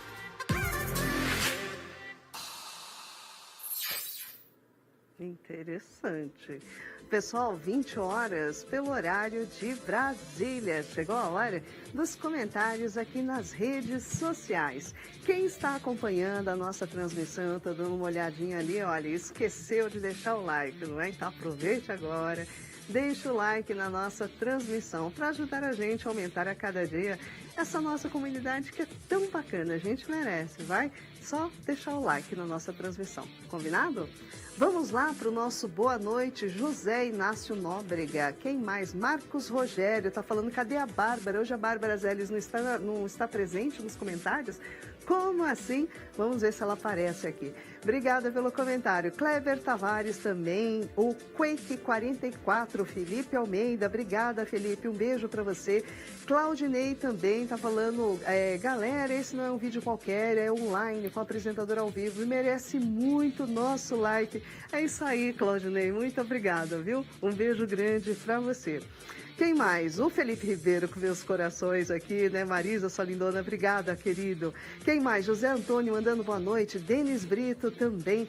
Wendel Figueiredo, um beijo, Marisa. Vários, Wendel, obrigada. E a Luci, super querida, Marisa, uma excelente noite, ótima semana. E vamos que vamos, porque o calor tá demais. Pois é, eu vi vários comentários aqui, o pessoal tá sofrendo com calor. Realmente tá abafado, não é, pessoal? Um beijo, viu, Luci? Gustavo Schroeder, Sapelli, boa noite, Marisa, excelente semana para você também, Gustavo. Marcelino também mandando boa noite, Rafaela Aline Correia Marques, uma boa noite, amada e a todos, obrigada, Rafaela. Denis Brito aqui, Odenei Soares Galvão, batendo papo com Marcos Rogério, Cleber Tavares também. Vamos lá, olha os corações do Quake 44, obrigada. E o Fernando Gomes de Chapecó. Alan Barreto, boa noite, Marisa, rainha dos nerds, Gaibu, Cabo de Santo Agostinho, Pernambuco, obrigada, viu, Alan? Beijão pra você. Lúcia Cristina também. E o Antônio Carlos da Silva de Cambuí, Minas Gerais. Facebook, Reinaldo Machado, ótima programação, obrigada, viu, Reinaldo? Beijão pra você. Valcir Cons, mandando boa noite. Vladimir Pucci, olá, Vladimir. Danilo Alves, por mais notícias sobre astronomia. E o Kleber Lobo.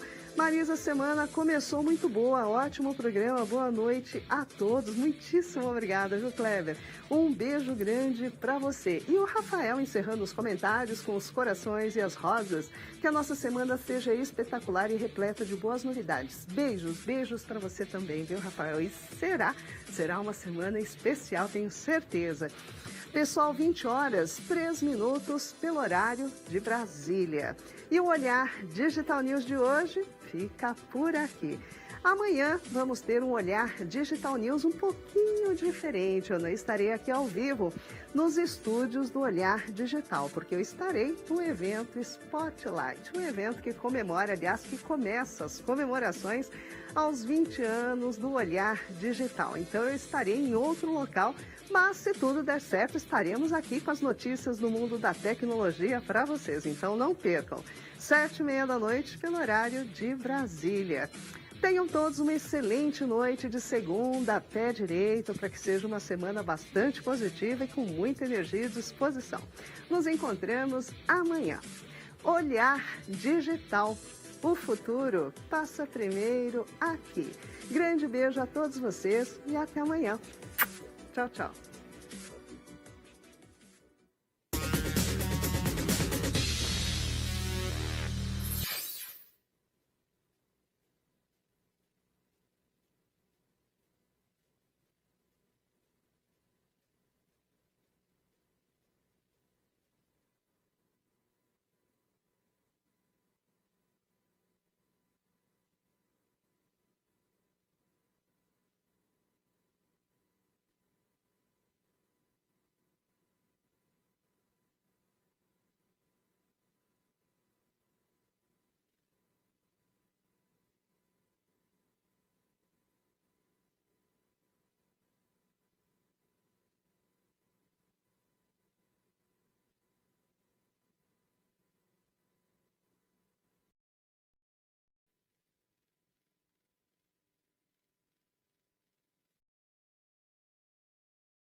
Olá, pessoal. Boa noite.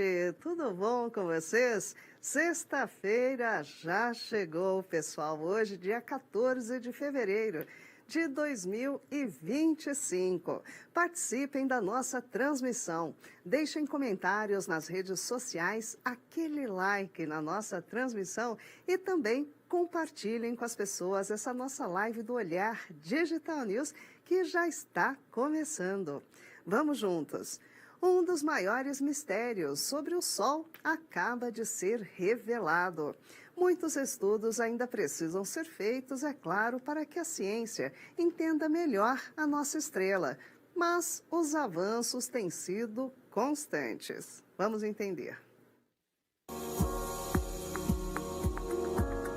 Vento solar é o contínuo fluxo de partículas carregadas que o Sol emite para o espaço. Essas partículas podem viajar a velocidades extremas e, ao interagir com a atmosfera da Terra, são capazes de produzir as famosas auroras, aquelas luzes coloridas que vemos perto dos polos. No entanto, esse mesmo fluxo pode causar interferências em satélites, sinais de GPS e comunicações de rádio, além de oferecer riscos ao trabalho dos astronautas. Mas como exatamente esse vento solar se forma? Essa pergunta intriga especialistas há anos. Um dos maiores desafios é que ao longo do caminho entre o Sol e a Terra, as partículas vão perdendo as pegadas originais, o que dificulta a identificação de onde elas vieram. Mesmo assim, alguns estudos já sugeriam que jatos minúsculos de plasma, chamados picoflares, poderiam ser a chave para entender esse fenômeno. Agora, um estudo publicado na revista Astronomy and Astrophysics trouxe novas pistas. Segundo os pesquisadores, esses pequenos jatos de energia, que têm mais ou menos 100 quilômetros de extensão, são os principais responsáveis pela formação, tanto do vento solar rápido quanto do mais lento. Uma descoberta que contraria a ideia anterior de que processos diferentes seriam responsáveis por cada tipo.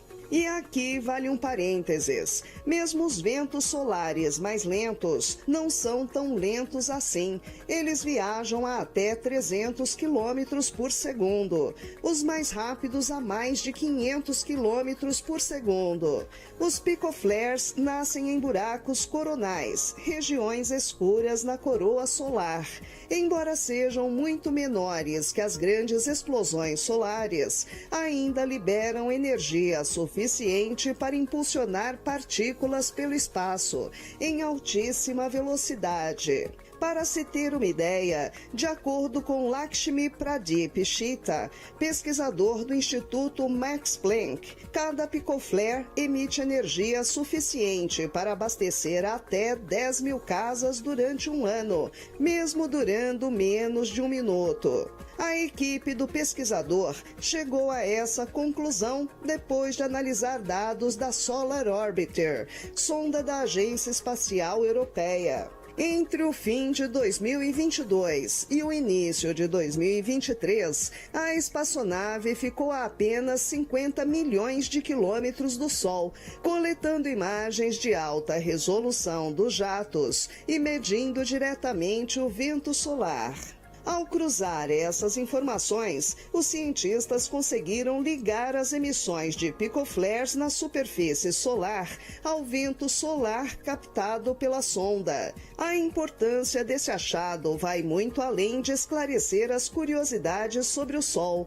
Compreender a origem do vento solar ajuda a aprimorar as previsões sobre tempestades solares que podem afetar nossa tecnologia e o trabalho de astronautas em órbita. E as descobertas podem ir ainda mais longe. A cada 6 meses, a Solar Orbiter faz novas aproximações em direção ao Sol, o que deve trazer mais detalhes sobre a dinâmica desses jatos e o comportamento da nossa estrela.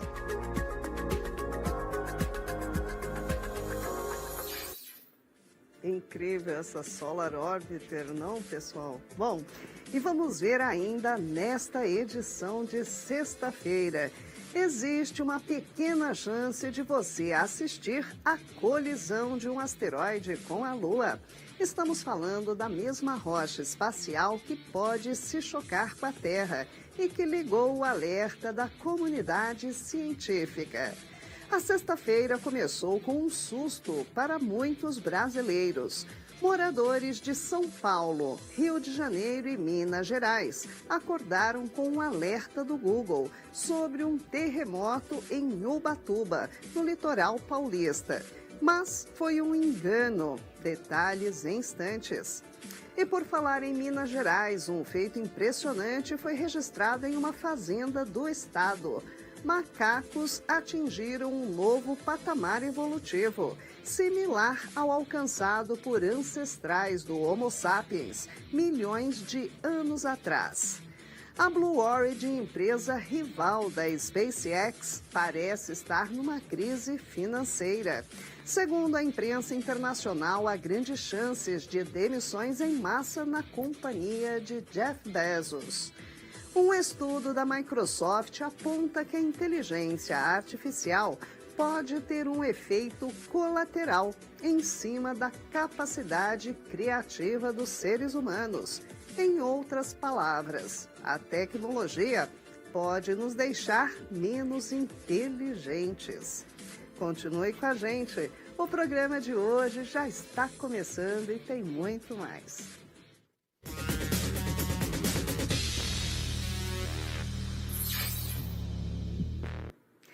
Olhar para o céu é como viajar no tempo. A luz que chega até a gente percorreu distâncias inimagináveis até a Terra. E como a tecnologia, aliás, e com a tecnologia atual, é possível voltar até o começo de tudo. Vamos ver os detalhes. Astrônomos detectaram um jato de buraco negro que se formou quando o universo tinha menos de 1 bilhão e 200 milhões de anos, ou seja, nenhum décimo da idade atual. Estendendo-se por incríveis 200 mil anos-luz, o dobro da largura da Via Láctea, o jato é o maior já observado em uma época tão remota. A descoberta foi publicada no periódico científico The Astrophysical Journal Letters. Os buracos negros centrais das galáxias acumulam gás e poeira em um disco giratório. À medida que o material é puxado, ele gera grandes quantidades de energia devido ao atrito, o que resulta na emissão de poderosos jatos. Embora centenas deles já tenham sido identificados, nenhum foi detectado em uma época tão distante do universo. O canhão cósmico recém-encontrado sai de ambos os lados de um buraco negro ativo, que possui 450 milhões de vezes a massa do Sol e está localizado em uma galáxia que fica a mais de 10 bilhões de anos-luz da Terra. Avanços como esse podem ajudar a esclarecer o papel dos buracos negros na formação e evolução das galáxias ao longo da história cósmica.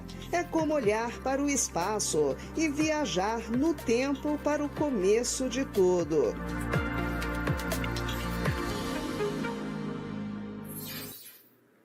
E como hoje é sexta-feira, tem Olhares Facial. A gente vai dar início a uma série alinhada com ações internacionais que visa reconhecer o papel das mulheres na ciência e incentivar jovens pesquisadoras. O tema de hoje foi até assunto no Olhar Digital News de ontem, a misteriosa partícula fantasma que cruzou o nosso planeta. Marcelo Zurita vai trazer atualizações e se aprofundar no assunto, junto com duas convidadas. Vamos dar uma olhada. A União Astronômica Internacional desenvolveu o projeto Mulheres e Meninas na Astronomia, que apoia eventos que reconhecem o papel das mulheres no avanço da ciência e incentiva todas elas a considerar carreiras voltadas ao espaço. Esse projeto está ativo ao longo de todo o ano, com foco especial entre duas jornadas internacionais adotadas pela Organização das Nações Unidas. O Dia Internacional das Mulheres e Meninas na Ciência, em 11 de fevereiro, que completou 10 anos em 2025, e o Dia Internacional da Mulher, em 8 de março.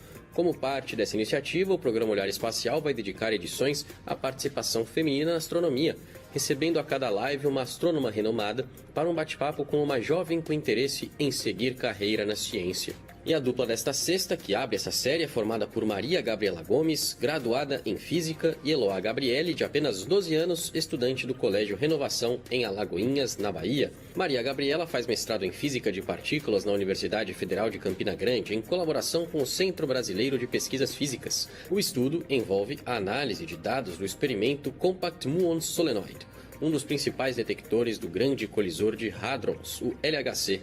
Já Eloá, embora muito jovem, é apaixonada por astronomia e tudo o que envolve o espaço sideral.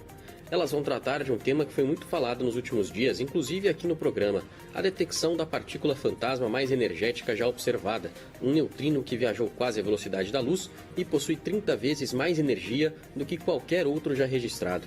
O Olhar Espacial é apresentado pelo astrônomo e colunista do Olhar Digital, Marcelo Zurita. A live começa logo mais, às 9 horas da noite, pelo horário de Brasília.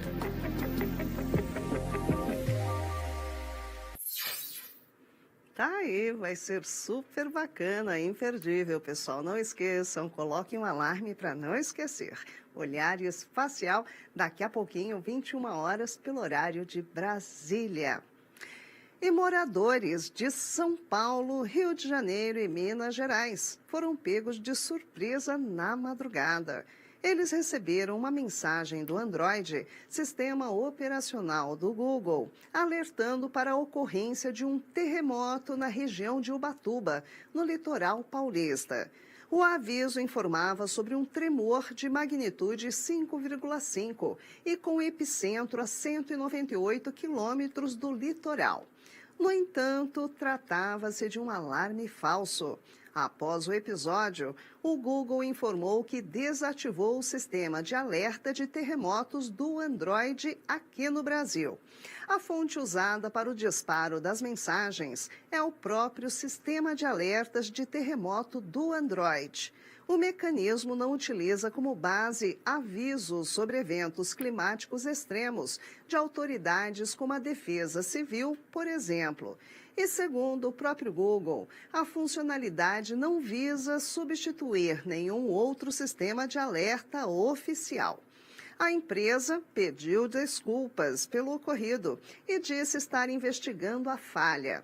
A companhia ainda explicou que os próprios celulares dos usuários usam sensores de aceleração para detectar vibrações e velocidade, o que pode indicar a ocorrência de um terremoto.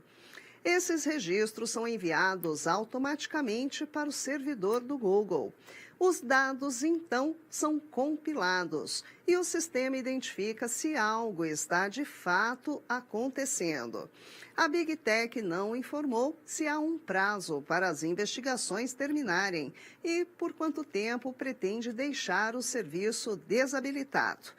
Em nota, a empresa garantiu que vai usar o episódio para aprimorar as ferramentas disponibilizadas para os usuários. Pois é, imagina o susto. E uma incrível descoberta acaba de chegar de Minas Gerais. Vejam só, uma espécie de macaco alcançou um novo patamar evolutivo. Vamos ver agora os curiosos detalhes. Há quase 3 milhões e 300 mil anos, ancestrais do Homo sapiens desenvolveram um comportamento que marcou a chamada Idade da Pedra Lascada. Eles produziram lascas de pedra, dando início às primeiras ferramentas na África. Agora, cientistas observaram o mesmo ato em um grupo local de macacos prego dentro de uma fazenda em Montes Claros, Minas Gerais. A descoberta foi publicada nesta semana na revista PNAS da Academia Nacional de Ciências dos Estados Unidos. Os macacos da Fazenda Matos quebraram nozes em uma posição bípede ereta, ereta, segurando um martelo de pedra com as duas mãos. Para atacar, eles se estendem até a altura máxima, levantando a pedra até o nível da cabeça e então trazem a pedra com força para baixo sobre a nós, em um movimento descontrolado. Em alguns casos, eles até saltam levemente durante o movimento ascendente, possivelmente para aumentar o impulso. Os pesquisadores também compararam as pedras dos macacos de Minas Gerais com um conjunto de materiais produzidos por macacos de cauda longa na Tailândia. Assim, foi possível concluir que o comportamento é compartilhado por espécies separadas por milhões de anos e que ocupam ambientes diferentes. Segundo o artigo, o desenvolvimento da tecnologia de ferramentas de pedra representou um momento crucial na evolução humana, permitindo que os hominídeos modificassem os ambientes em que viviam. Entender as origens dessa tecnologia é fundamental para desvendar a evolução do comportamento da cultura humana. A reportagem completa sobre esse estudo fascinante está em nosso site. Acesse o QR Code em sua tela e confira.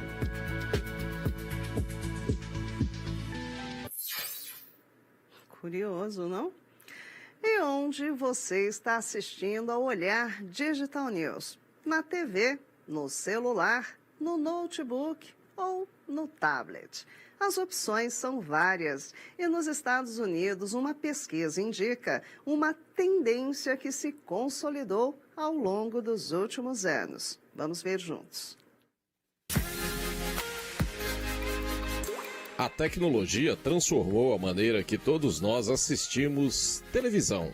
E na carta do YouTube, com as suas apostas para 2025, há uma confirmação desse cenário. É claro que puxando um pouco a sardinha para a brasa deles. De qualquer maneira, os dados parecem confirmar as ideias colocadas no papel pelo YouTube. Os dados a seguir falam apenas sobre os Estados Unidos, mas refletem uma tendência global sobre o consumo de conteúdo em vídeo. Vamos ao contexto. A plataforma de vídeos, no caso o YouTube, é a grande protagonista dessa nova fase.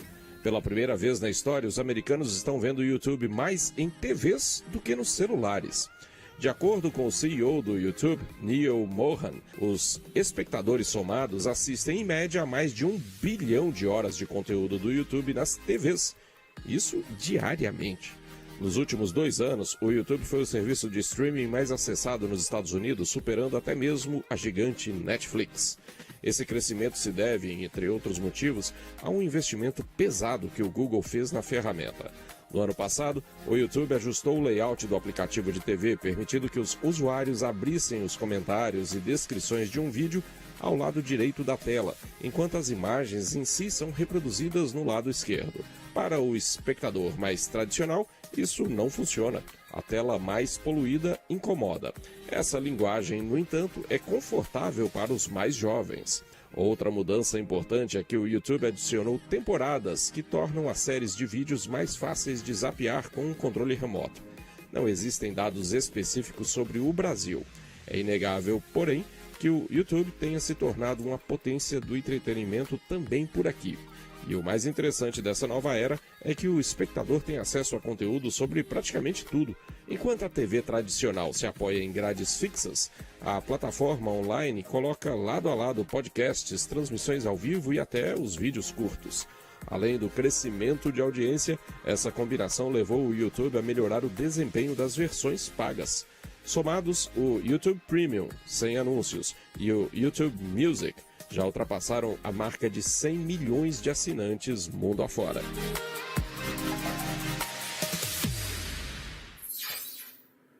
Uma das promessas da tecnologia é automatizar tarefas mais mecânicas para que possamos focar no que realmente importa. Mas será que essa mudança seria mesmo produtiva? Algumas pesquisas tentam encontrar essa resposta. Vamos ver juntos. Pode parecer irônico, mas a Microsoft divulgou um estudo que nos faz repensar alguns supostos benefícios da inteligência artificial. E sim, estamos falando da mesma empresa que investiu nada mais que 14 bilhões de dólares na OpenAI, a empresa que criou o ChatGPT. De maneira geral, a pesquisa da Microsoft foi realizada em conjunto com a Universidade Carnegie Mellon, da Pensilvânia. E, de modo geral, ela mostra que o uso de inteligência artificial pode atrofiar as habilidades dos seres humanos, no que tange a desenvolvimento do pensamento crítico. Esse uso pode também minar nossa criatividade. O raciocínio dos autores do trabalho é o seguinte: a automação mecaniza tarefas de rotina e deixa o tratamento de exceções para nós humanos. Isso nos priva das oportunidades que o dia a dia oferece de praticar o julgamento e fortalecer a nossa musculatura cognitiva. O resultado é uma atrofia, um despreparo quando as exceções surgem. Uma maior confiança na inteligência artificial generativa estaria associada a um menor pensamento crítico, enquanto uma maior autoconfiança está associada a mais pensamento crítico. Em termos qualitativos, as IAs alteram a forma como nós verificamos informações, como elaboramos respostas e como administramos tarefas. No ano passado, o Olhar Digital reportou um estudo experimental da Universidade de Toronto que mediu o impacto do uso de inteligência artificial na criatividade humana. Os pesquisadores observaram que há, sim, uma tendência de homogeneização de ideias, ou seja, mais ideias, mas todas parecidas entre elas. Se realmente formos seguir esse caminho de automação, portanto, parece fundamental manter o cérebro ocupado com outras tarefas produtivas e criativas.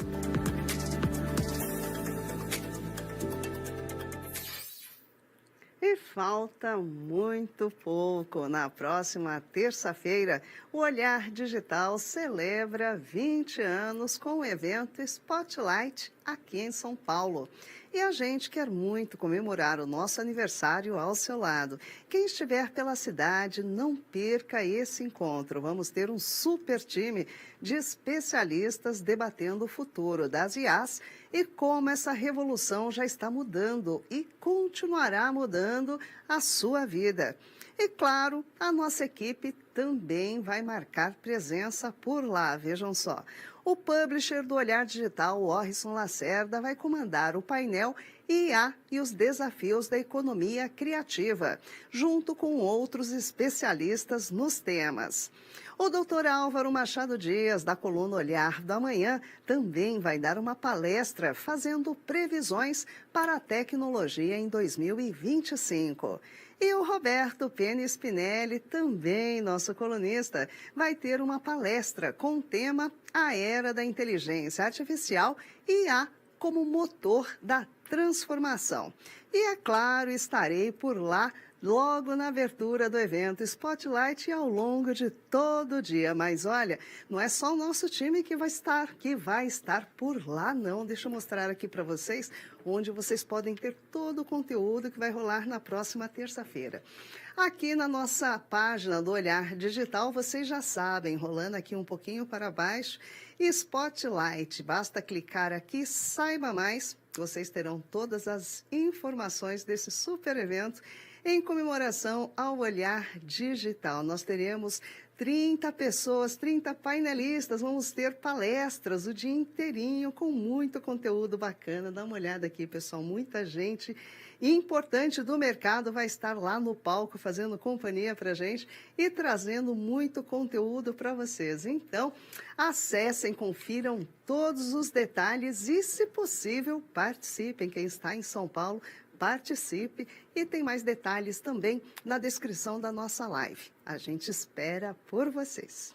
Bom, e a corrida espacial concentra boa parte dos investimentos do setor de tecnologia atualmente. Basta notar que o homem mais rico do mundo, Elon Musk, avança a passos largos com a SpaceX. Mas a principal concorrente da empresa parece estar com desafios financeiros. Vamos ver.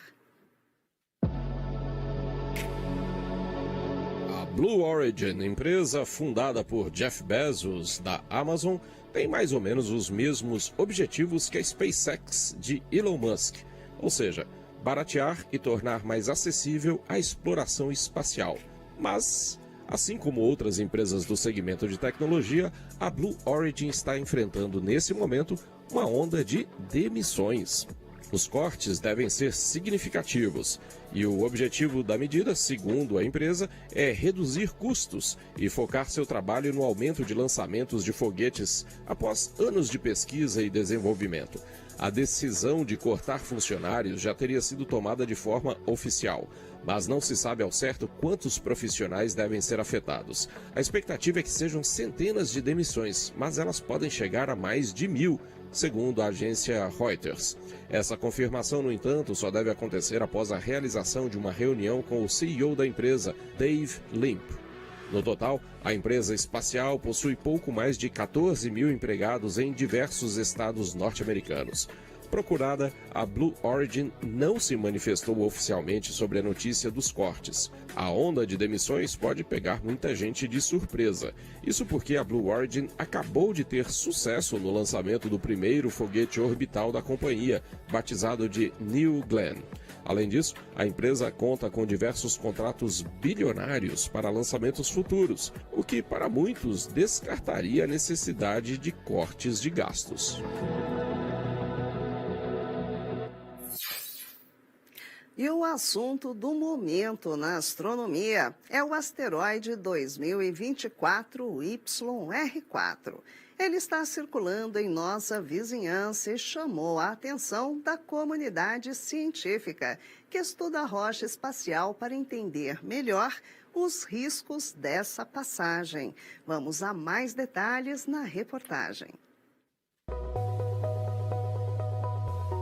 Você já viu aqui no Olhar Digital que temos uma pequena chance de que um asteroide se choque contra a Terra no dia 22 de dezembro de 2032. A chance, para ser mais preciso, é de 2,1%. Pelos cálculos feitos até agora, o asteroide tem 55 metros de diâmetro, o que equivale a um prédio de 18 andares. Ele viaja pelo espaço a quase 48 mil quilômetros por hora e, se colidir com a Terra, poderá liberar cerca de 8 megatons de energia, mais de 500 vezes a potência da bomba atômica que devastou Hiroshima na Segunda Guerra Mundial. Embora não tenha força suficiente para causar um evento global, a destruição seria catastrófica para qualquer grande cidade atingida.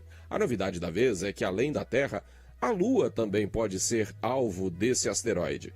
A informação partiu do engenheiro David Rankin, do Catalina Sky Survey, programa de monitoramento gerenciado pela NASA, juntamente com a Universidade do Arizona.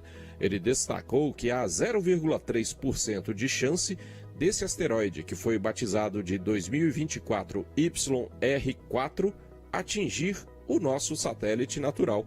Em entrevista ao site New Scientist, ele disse que, se isso acontecer, o impacto poderá ser visível aqui da Terra. A energia liberada também seria de centenas de bombas de Hiroshima, mas sem grandes consequências para nós, pelo menos teoricamente. Rankin explicou que a colisão com a Lua poderia lançar fragmentos ao espaço, e alguns desses detritos poderiam cair aqui na Terra. No entanto, ele afirma que a maior parte desse material queimaria ao entrar na atmosfera sem representar perigo significativo.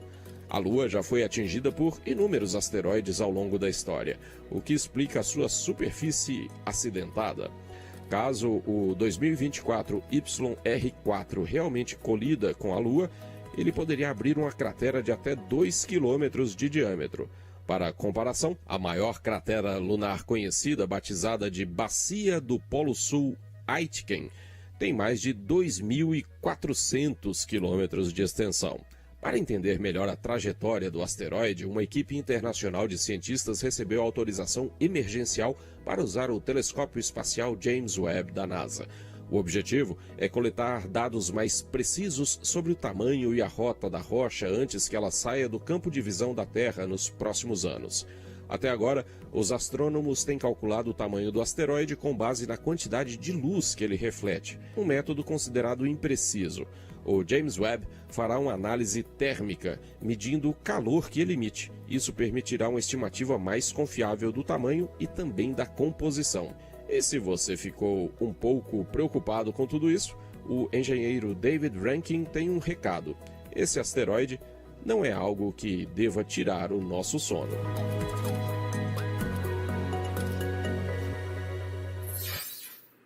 Esperamos que não. E como não poderia ser diferente, Marcelo Zurita encerra nossa semana falando mais sobre o asteroide 2024 YR4. Ele vai explicar como são feitos os estudos para prever a rota dessas rochas espaciais. Então, vamos com ele.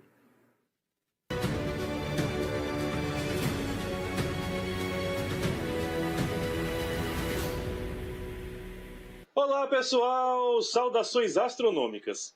Imagine um pedregulho do tamanho de um prédio de 20 andares viajando pelo espaço a uma velocidade de dezenas de quilômetros por segundo em rota de colisão com a Terra. Parece cena de ficção, mas o asteroide 2024 YR4 tem chamado a atenção do público e da mídia por uma razão preocupante. Há de fato uma pequena chance de impacto no futuro em dezembro de 2032. Diante disso, muita gente se pergunta: estamos realmente em risco? Como a ciência consegue prever esses eventos? A resposta está nos números, nas observações e em cálculos astronômicos precisos edificados desde o século XVII. O método de cálculo de órbitas a partir de observações astronômicas tem sua origem há mais de 400 anos, com um dos grandes gênios da humanidade. Antes mesmo da invenção do telescópio, Johannes Kepler decifrou a mecânica do movimento planetário a partir de observações precisas de Marte feitas por Tycho Brahe. Kepler percebeu que os planetas do Sistema Solar descrevem órbitas elípticas com o Sol em um dos focos da elipse. Pouco tempo depois, Isaac Newton expandiu e formalizou o trabalho de Kepler ao elaborar as leis da gravitação universal, que forneceram as ferramentas matemáticas para calcular essas órbitas com precisão. A formulação de Newton permitiu aos astrônomos, a partir das posições registradas de um planeta ou asteroide, em pelo menos 3 momentos distintos, calcular a única elipse possível em que um objeto em órbita do Sol poderia passar naquelas posições nos horários medidos. A partir disso, é possível determinar onde o objeto esteve ou estará em qualquer momento do tempo.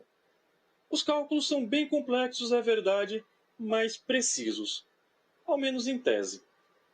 A computação e os processos cada vez mais automatizados facilitaram bastante esses cálculos, mas há um problema. Nenhuma medição é perfeita. Sempre há uma margem de erro e essa incerteza acumulada ao longo do tempo pode significar a diferença entre um impacto certeiro e uma passagem segura a milhões de quilômetros de distância. Imagine, por exemplo, que um asteroide está se aproximando da Terra em linha reta. Queremos determinar se ele vai atingir ou não o nosso planeta a partir de 2 observações. Bom, tendo 2 pontos, podemos traçar uma reta, e se essa reta cruzar o nosso planeta, significa que um impacto irá ocorrer. Parece fácil, mas se, em vez de pontos bem definidos, feitos com uma lapiseira 05, nós tivermos pontos feitos com um marcador de quadro branco. Por mais precisos e modernos que sejam, nossos telescópios enxergam os asteroides se movendo entre as estrelas como pontinhos borrados de luz, da mesma forma que os pontos feitos pelo marcador. O tamanho desse ponto é o tamanho da imprecisão da medida. Mesmo que ele ocupasse um único pixel na imagem, o tamanho desse pixel, a alguns milhões de quilômetros de distância, poderia representar uma imprecisão de vários quilômetros. Essa falta de precisão nos pontos medidos não nos permite traçar uma trajetória exata para o asteroide, mas sim um feixe de trajetórias possíveis que passam por esses pontos. E se alguma linha desse feixe passar pelo nosso planeta, então temos uma possibilidade de impacto. Para determinar qual a chance disso acontecer, sistemas automatizados calculam milhares de órbitas possíveis para os asteroides observados próximos à Terra, considerando as medições enviadas e suas margens de erro, e verificam quantas dessas órbitas cruzam o nosso planeta. Se, por exemplo, para cada 1000 órbitas calculadas, 21 atingem a Terra, então as chances de impacto serão de 2,1%, como é o caso do 2024 YR4 já há alguns dias. Inclusive, devido a chances superiores a 1% e o tamanho estimado em torno de 55 metros, o asteroide 2024 YR4 está desde 26 de janeiro classificado com o nível 3 na escala de Turing, o maior nível já alcançado por um asteroide desde o Apophis, que causou alvoroço em 2004. A escala de Turing classifica o risco de impacto com base na probabilidade de colisão e no potencial destrutivo do asteroide. Essa escala é dividida em níveis de 0 a 10, onde 0 indica que o asteroide não oferece nenhum risco significativo e 10 significa que a colisão é certa e que tem potencial para causar uma destruição a nível global, podendo comprometer o futuro da humanidade. O nível 3, alcançado pelo 2024 YR4, significa que esse asteroide tem possibilidade de impacto superior a 1% e potencial para causar uma destruição localizada. Se atingisse a Terra sobre uma cidade, por exemplo, poderia causar muitas mortes e sérios prejuízos para a infraestrutura urbana. E agora? Quem poderá nos defender? Palma, palma, não priemos cânico. A matemática continua sendo nossa melhor aliada. E antes de qualquer atitude precipitada, os cientistas buscam refinar a trajetória do asteroide da única forma possível, rastreando o objeto e adicionando mais dados observacionais aos cálculos. Usando o nosso exemplo anterior, se adicionarmos mais pontos ao nosso gráfico, mais estreito ficará o feixe de possibilidades, aumentando a precisão da trajetória. Para a imensa maioria dos casos, o refinamento da órbita leva à eliminação das chances de impacto.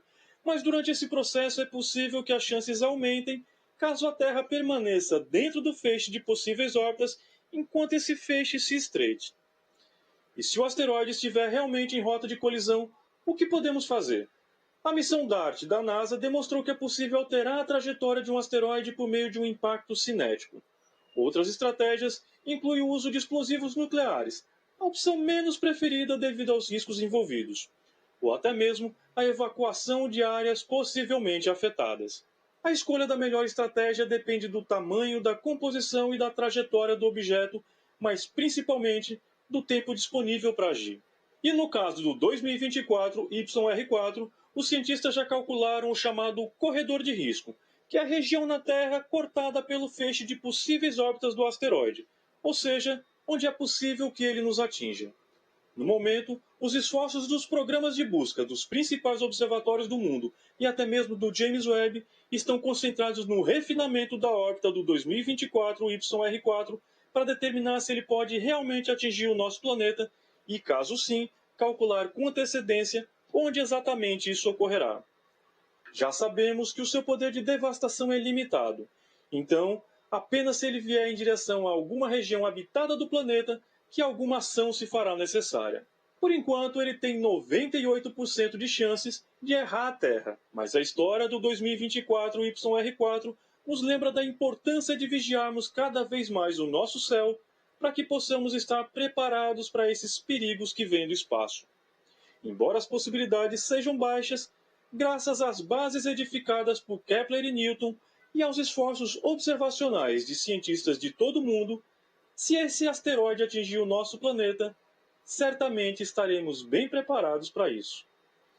Bons céus a todos e até a próxima. Tá aí, tomara, não, Marcelo Zurita? Mais uma, muito bacana, viu? Olhar espacial, interessantíssimo. Muita informação para vocês. Marcelo Zurita, um beijo para você, adorei. Pessoal, 20 horas, 8 minutos, pelo horário de Brasília. E já chegou a hora aqui dos comentários nas redes sociais. E vejam só quem eu encontrei por aqui no YouTube. A nossa querida Bárbara Zeles. Bárbara, você andou sumida. Sentimos muito a sua falta. Conta depois o que aconteceu que você deu essa sumida. Estava estudando, estava sem tempo de acompanhar aqui com a gente. O que aconteceu? Ou estava assistindo quietinha aí desse lado? Depois conta pra gente, tá bom? Bom, quem ainda não deixou o like na nossa transmissão, aproveite agora, pessoal, enquanto eu bato papo com o pessoal por aqui, ao vivo. Vamos lá, quem está no YouTube? O Ederaldo, ao menos desviar, pois é. Felipe Almeida, Odenei Soares Galvão também, o Adalto Rezende, está falando que o Tony Stark diria, ou melhor, cadê ele? Perdi. Dizia isso, criar uma armadura no planeta. Quem mais? Felipe Almeida, ela vai vir para os comentários. Ó, o Felipe Almeida só olhando meus passos aqui, né, Felipe? Beijo grande para você, viu? O Denis Brito também comentando, excelente explicação, Zurita. Pois é, Marcelo Zurita sempre arrasa por aqui. Denis Brito mandando boa noite a todos. A Bárbara Zeles falando também do Marcelo Zurita. O Renato Barão, o bom é que a IA... Opa, deixa eu voltar ali. Cadê o Barão com os girassóis? O bom é que a IA vai nos salvar, Marisa. Pois é, temos mais alguns anos aí pela frente. Vamos acompanhando. Aparecida mandando boa noite, Douglas Feitosa, Edson da Cib, Marcelo Zurita está por aqui também, participando dos comentários com o pessoal no YouTube. Beijo, Marcelo Zurita. E a Bárbara Zélis Marisa, sua bonita, eu vi você aqui agitadíssima, já toda animada com essa sua alegria de sempre, né, Bárbara? Bom ter você de volta, viu? Beijão. Quem mais? Felipe Almeida também tá aqui. A Bárbara tá famosa, sim, sempre esteve conosco. E a nossa comunidade é assim, né? Super bacana. São sempre aqueles fiéis muito bacanas que estão sempre conosco. Por isso que a gente fala. Compartilhem até o nosso trabalho para mais gente se juntar aqui, porque é uma comunidade tão bacana. Então, não custa, deixem o like e compartilhem também. Denise Brito de Parintins, Amazônias, Antônio Carlos da Silva de Cambuí, Minas Gerais, As Minhas Rosas, do Rafael Oliveira. Boa noite, Marisa, que o nosso final de semana seja tudo de ótimo. Beijos para você, outros beijos para você, Rafael. Obrigadão. Tirso Pascoalon também desejando bom fim de semana e boa noite lá direto de Bariri, São Paulo. E o Marcelo Zurito comentando, torcendo para o web dar uma trajetória mais definitiva, se não só em 2028. Vamos acompanhando, Marcelo, você avisa aqui pra gente. Marcelo Goulart Costa Júnior Costa está aqui batendo papo também. Deixa eu ver quem mais está conosco. Lindomar de Faria, muitos likes. É isso aí, pessoal. Flávio Jesus de Oliveira também. Facebook, Reinaldo Machado. Boa noite para todos aqui de São Paulo e também para Marisa Olhar Digital. Obrigada, Reinaldo. Beijo, viu? Obrigada por participar nos comentários aqui. Kleber Lobo também, quem viver verá o asteroide destruir metade da Terra. Ô Kleber, tomara que não. Danilo Alves, não é tão preocupante assim. Quem mais? Reinaldo Machado. Tirso Pascoalon, boa noite, Marisa. Tá aqui também o Tirso, além do YouTube. E o Kleber Lobo, Marisa sempre elegante e brilhante. Obrigada. Boa noite a todos, ótimo final de semana. Obrigada, beijão, Kleber. Obrigada por participar aqui. Pessoal, fim de semana, vamos passar na home do nosso Olhar Digital. Tá aqui, olha, Google desativa sistema de alerta após notificação falsa de terremoto. Gente, já pensou o susto? Bem de madrugada. Imagem espetacular revela a berçária de estrelas próximo da Terra. Mundo oculto esconde segredo milenar sobre o gelo da Antártica e produtos e reviews, ofertas do dia. Olha só, tem smartphone com promoção, pessoal. 26% off. Aproveitem, confiram e também não esqueçam do nosso evento Spotlight. Acessem, confiram e, claro, quem ainda não se inscreveu, aproveite, se inscreva e participe com a gente desse evento que vai comemorar os 20 anos do Olhar Digital.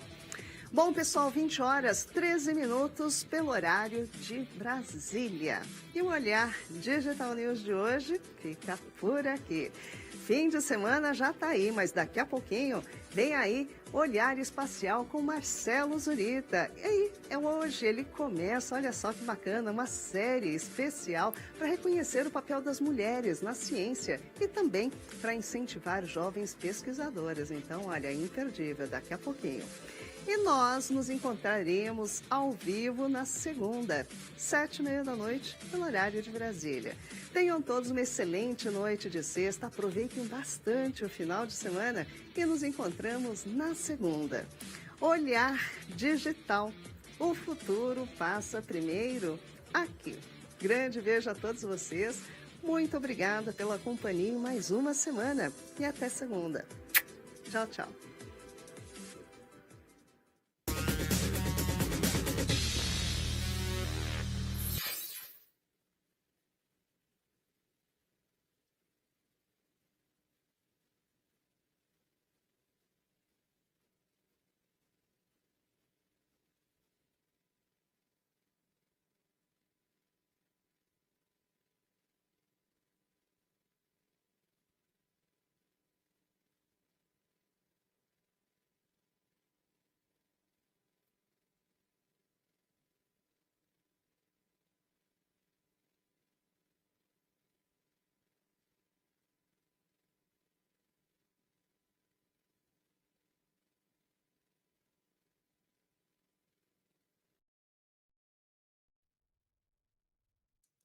Bom dia, estamos dando início a mais uma edição do programa 20 Minutos.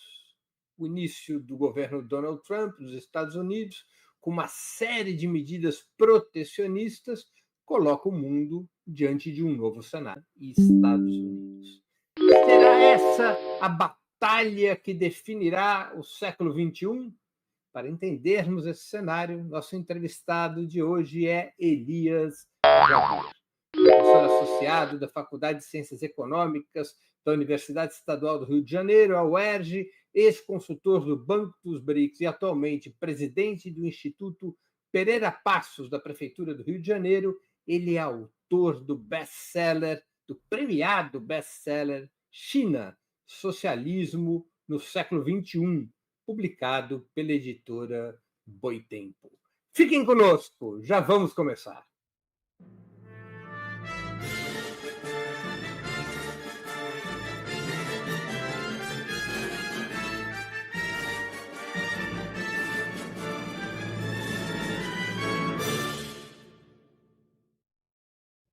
Bom dia, Elias. Muito obrigado por aceitar nosso convite. Uma honra ter novamente sua presença no 20 Minutos. Não, a honra é minha de ter você como meu entrevistador, né? Talvez o mais capaz jornalista do campo progressista no Brasil e na América Latina hoje, né? Para mim é uma honra muito grande, né? Obrigado, Elias. Elias, como é que você caracterizaria o conflito entre China e Estados Unidos? Essa disputa poderia ser comparada com o confronto que marcou o século XX entre União Soviética e Estados Unidos, que era a representação no plano estatal da luta entre um campo socialista e outro capitalista? Ou se trataria, como afirmam algumas vozes, até mesmo dentro da esquerda, de um choque entre dois imperialismos, um novo e outro velho?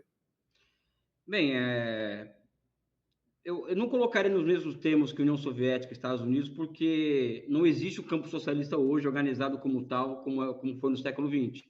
Mas eu colocaria, sim, a batalha do ponto de vista estratégico e existencial entre capitalismo e socialismo, ou seja, a economia chinesa era uma economia socialista, sob vários aspectos, a gente pode desenvolver isso mais adiante, contra uma economia que representa o grau máximo de uma economia capitalista hoje, que é a financiarização, né? Então, acho que o capitalismo financiarizado contra o socialismo que hoje está em embate no mundo.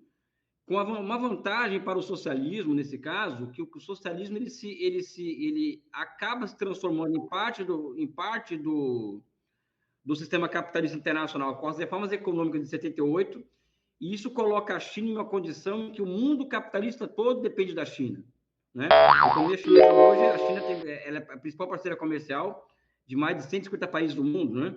A China hoje tem investimentos diretos de suas empresas em quase todos os países do mundo. Então, as condições do embate hoje são muito melhores para o socialismo do que era no século XX. E que foi muito fácil isolar a União Soviética e muito fácil acionar mecanismos econômicos de fora para dentro para poder destruir com a experiência, né? Agora é outro nível de batalha, onde o socialismo se coloca em vantagem em relação ao capitalismo por uma série de motivos, né?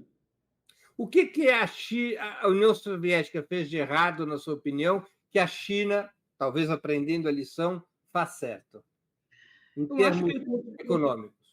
Em termos econômicos, eu acredito que a União Soviética não conseguiu sair da armadilha que chamam de inovação, mas para mim é a armadilha do fato da economia soviética não ter mecanismos de planificação da destruição criativa jupiteriana, ou seja, trocar o velho pelo novo em termos tecnológicos, tem um custo social que os soviéticos não quiserem encarar.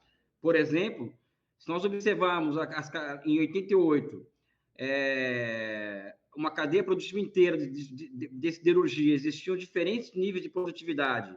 Por exemplo, o lingotamento sintético, que havia de mais avançado em termos de siderurgia, e que é por onde surge a terceira revolução industrial, não é? No final da década de 80, somente 20% da economia soviética, da siderurgia soviética era baseada nessa tecnologia, enquanto que a japonesa era quase na sua totalidade. Então, existiam diferenças de produtividade dentro da mesma cadeia produtiva, que quando você vai observar no conjunto, coloca o socialismo soviético com um nível de produtividade menor que a capitalista, né? Então, existiam nichos de produtividade altíssimos na economia soviética e nichos em que a produtividade era muito baixa. Então, eu acho que isso foi um problema muito sério que a União Soviética não soube enfrentar, não conseguiu enfrentar. As questões de ordem política por detrás disso São muitas, inclusive a formação da transformação do Partido Comunista da União Soviética em uma máfia, né? Que é cá entre nós, né? Não houve uma renovação no Partido Comunista da União Soviética, como há no Partido Comunista da China, até porque os herdeiros de Stalin são muito piores do que os herdeiros de Mao Tse-tung, ou seja, a comparação entre os herdeiros de Mao e de Stalin coloca a China em vantagem em relação à União Soviética também, né? Então, são muitas coisas. Na economia, basicamente, na minha opinião, é isso. Agora, né? Desculpe-me te interromper. Esse problema que você alerta da produtividade soviética é um problema intrínseco da economia planificada, ou pelo menos daquele tipo de economia planificada que existia na União Soviética? E a China, ao adotar as reformas que adotou e se libertando daquele tipo de economia planificada, a China conseguiu avançar nesse terreno? Por que esse problema de produtividade num país que teve taxas de crescimento tão elevadas, pelo menos durante as suas primeiras décadas? Porque o modelo soviético, não gosto de falar modelo que dá uma noção de estática, não de dinâmica, né? A dinâmica soviética de acumulação, ela é baseada em relações desiguais entre campo e cidade, né? Ou seja, não existia condições de haver um excedente extraído a partir de relações com o mundo exterior. Então, a União Soviética teve que encontrar uma forma de gerar excedentes para o processo de industrialização típicas de um estado de exceção, né? Só que isso gerou uma tensão com os camponeses muito grande. Você pode perceber que a agricultura soviética ela vai caindo em produtividade, né? Vai caindo o tamanho das safras soviéticas, e isso reflete diretamente na indústria, porque a indústria depende dos excedentes gerados na economia camponesa, né? Então, é típico do modelo em si, e não típico do socialismo, um problema do socialismo, né? Um problema que demonstra que o socialismo é equivocado, não. É que a União Soviética ela era um estado de exceção e tinha uma dinâmica de acumulação que espelhava esse estado de exceção e que se esgotou ao longo do tempo. E mais do que isso, diferentemente da China, a União Soviética, quando ela entra na divisão internacional do trabalho, ela não entra como exportadora de tecnologia, ela não entra como exportadora de bens manufaturados, ela entra como quê? Como provedora de gás para a Europa Ocidental, por exemplo. Ela entra vendendo petróleo, né? Então, existem grandes diferenças entre China e União Soviética nesse aspecto, devem ser lembradas, mas a raiz, na minha opinião, é o cerco mesmo, sabe? Não tem... Assim como Cuba hoje tergiversar sobre o bloqueio é um crime de análise histórica, a mesma coisa na União Soviética, tratar a União Soviética como um case de algo que deu errado por incompetência do sistema. Não, acho que existem condicionantes externas, por exemplo, que amplificam internamente, né? Nós não fazemos isso. A União Soviética não teve acesso ao capital e à tecnologia norte-americana e ocidental, e a China pôde ter com as reformas dos anos 70. Seria essa uma diferença importante. Exatamente. O acesso ao capital e à tecnologia do Ocidente. Porque e não é nem por incompetência dos soviéticos, não, porque o Ocidente não queria mesmo. O Lenin fez tudo possível para ter esse acesso. O Stalin é a mesma coisa. Então, o modelo soviético, a coletivização forçada, não foi uma escolha soviética essa. Foi uma imposição de fora para dentro. Isso que as pessoas têm que ter, na minha opinião, devem compreender melhor, sabe? Fala, a União Soviética fez uma coletivização da agricultura com enormes prejuízos, guerra civil, mas não foi uma escolha soviética. O programa soviético era NEP, na minha opinião. Assim como o programa do Mao Tse-tung da Nova Democracia foi aplicado a partir de 78, né? Quando o mundo deu um pouco de folga para o socialismo, né? Elias, uma curiosidade, eu estava assistindo a exposição do garoto que comanda o DeepSeek, esse aplicativo de inteligência artificial, e eu me surpreendi porque ele disse que todos os parâmetros que eles usaram foram parâmetros soviéticos, da tecnologia soviética desenvolvida nos anos 50 e 60. Isso não é uma contradição com essa sua avaliação sobre a produtividade da economia soviética e seu problema com a inovação? Não é contraditório, porque, primeiro, como eu coloquei aqui mais adiante, né? Um pouco atrás. Pouca gente sabe, você sabe porque você é um estudioso do tema, que a terceira revolução industrial começou na União Soviética, não foi no Japão. Matemática computadorizada e siderurgia, foi ali que é o fulcro da terceira revolução industrial.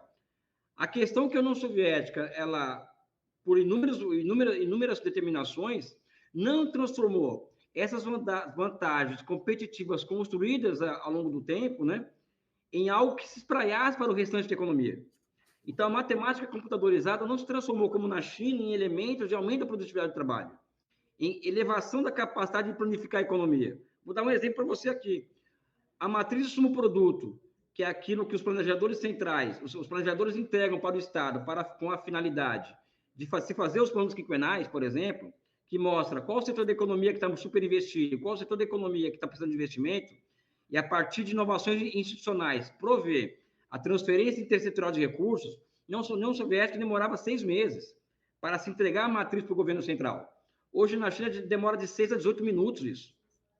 Por quê? Porque a China construiu, a partir desse aparato todo que você está colocando, ela construiu uma capacidade de previsão, Breno, que foge à inteligência humana, à compreensão dessa capacidade.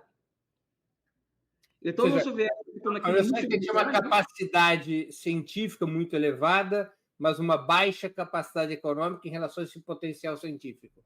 Uma baixa capacidade de absorção e espraiamento dessas tecnologias novas. Né? Acho que esse que é o ponto. Ficou muito no setor militar, né? como muitos pesquisadores dizem. Né? A China não. A China, rapidamente, surge uma inovação tecnológica disruptiva, o Estado absorve, não pode falar Estado, né? porque eu acho que a China é um modelo de desenvolvimento capitaneado pelo partido, e não pelo Estado. Né? A China não é um Estado desenvolvimentista clássico, como muitos heterodoxos gostam de colocar. Isso é uma outra discussão. Mas o Partido Comunista absorve essas inovações tecnológicas e aplica como instrumento de planificação econômica.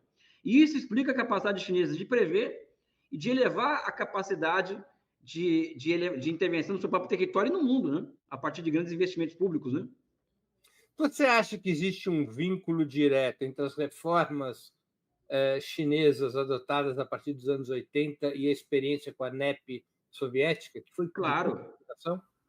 A própria filha do Deng Xiaoping disse para mim em 2004, que foi a primeira vez que eu entrevistei para o meu mestrado, ela falou, olha, o meu pai, durante o seu exílio interno, leu e releu o Lenin muito, né?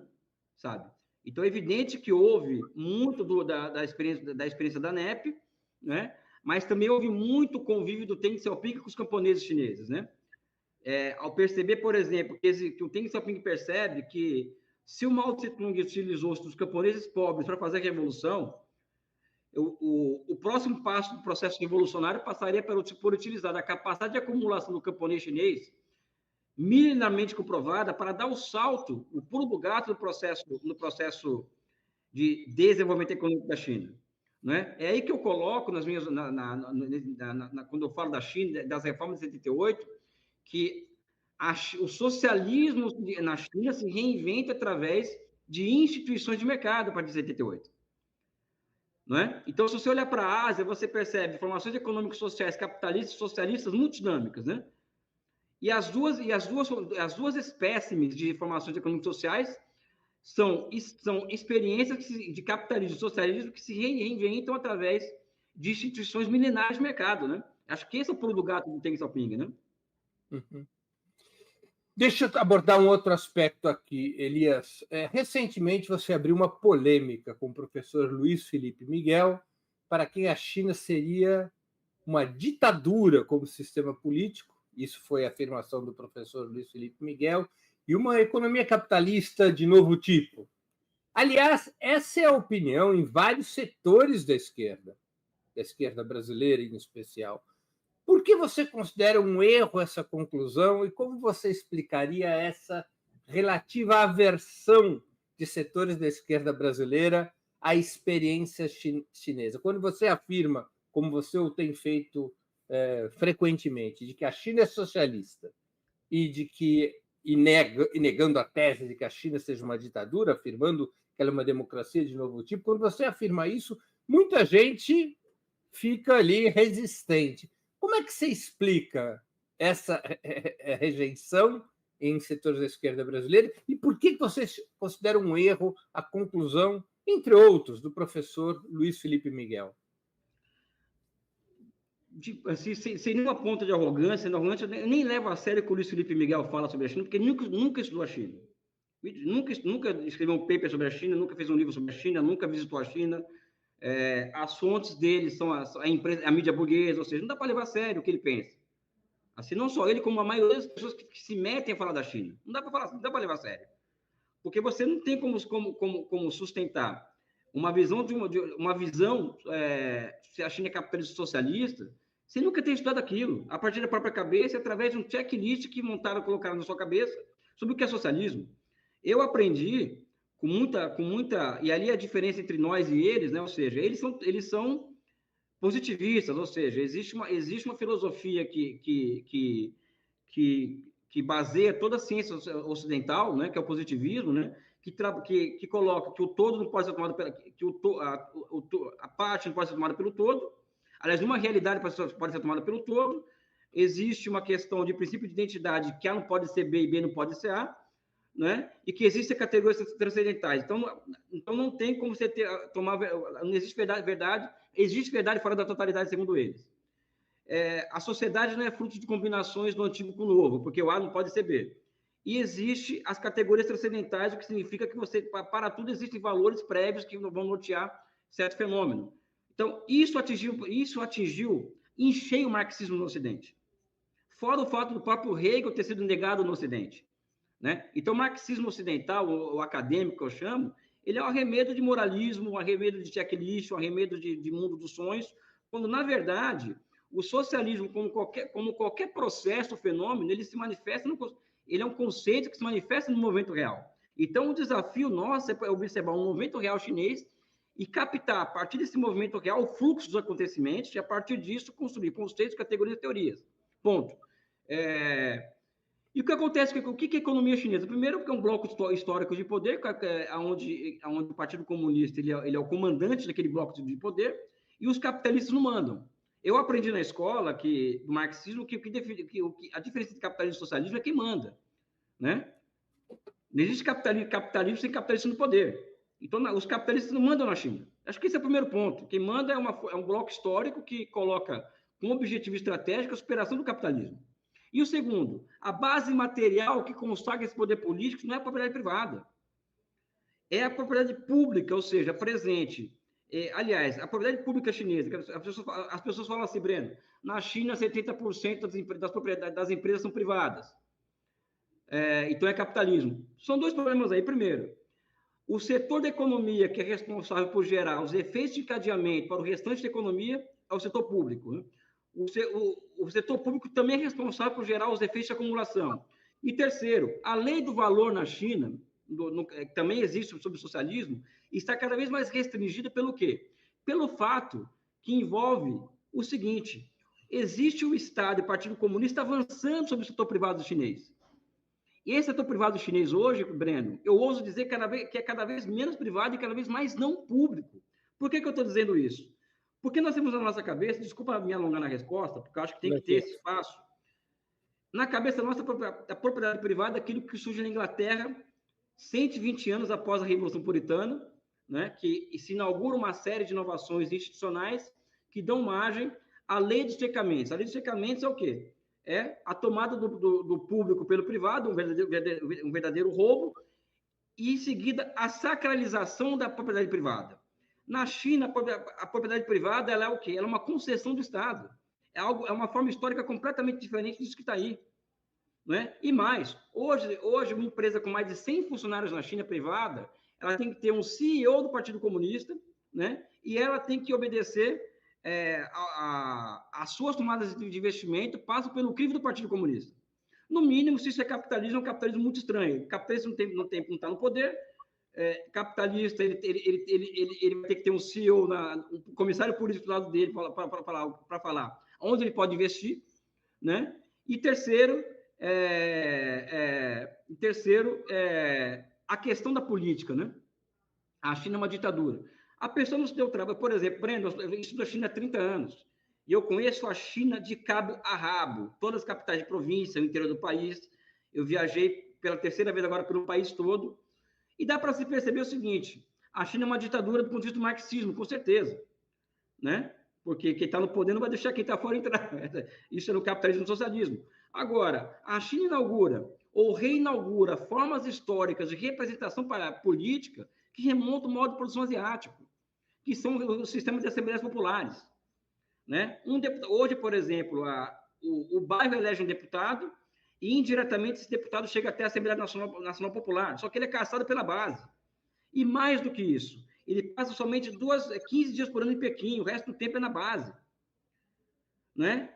E porrada o tempo inteiro. E uma grande rotatividade entre os deputados. Né? Tanto é que na China hoje, 40% dos deputados chineses são operários camponeses ou operários especializados, coisa que não existe no capitalismo.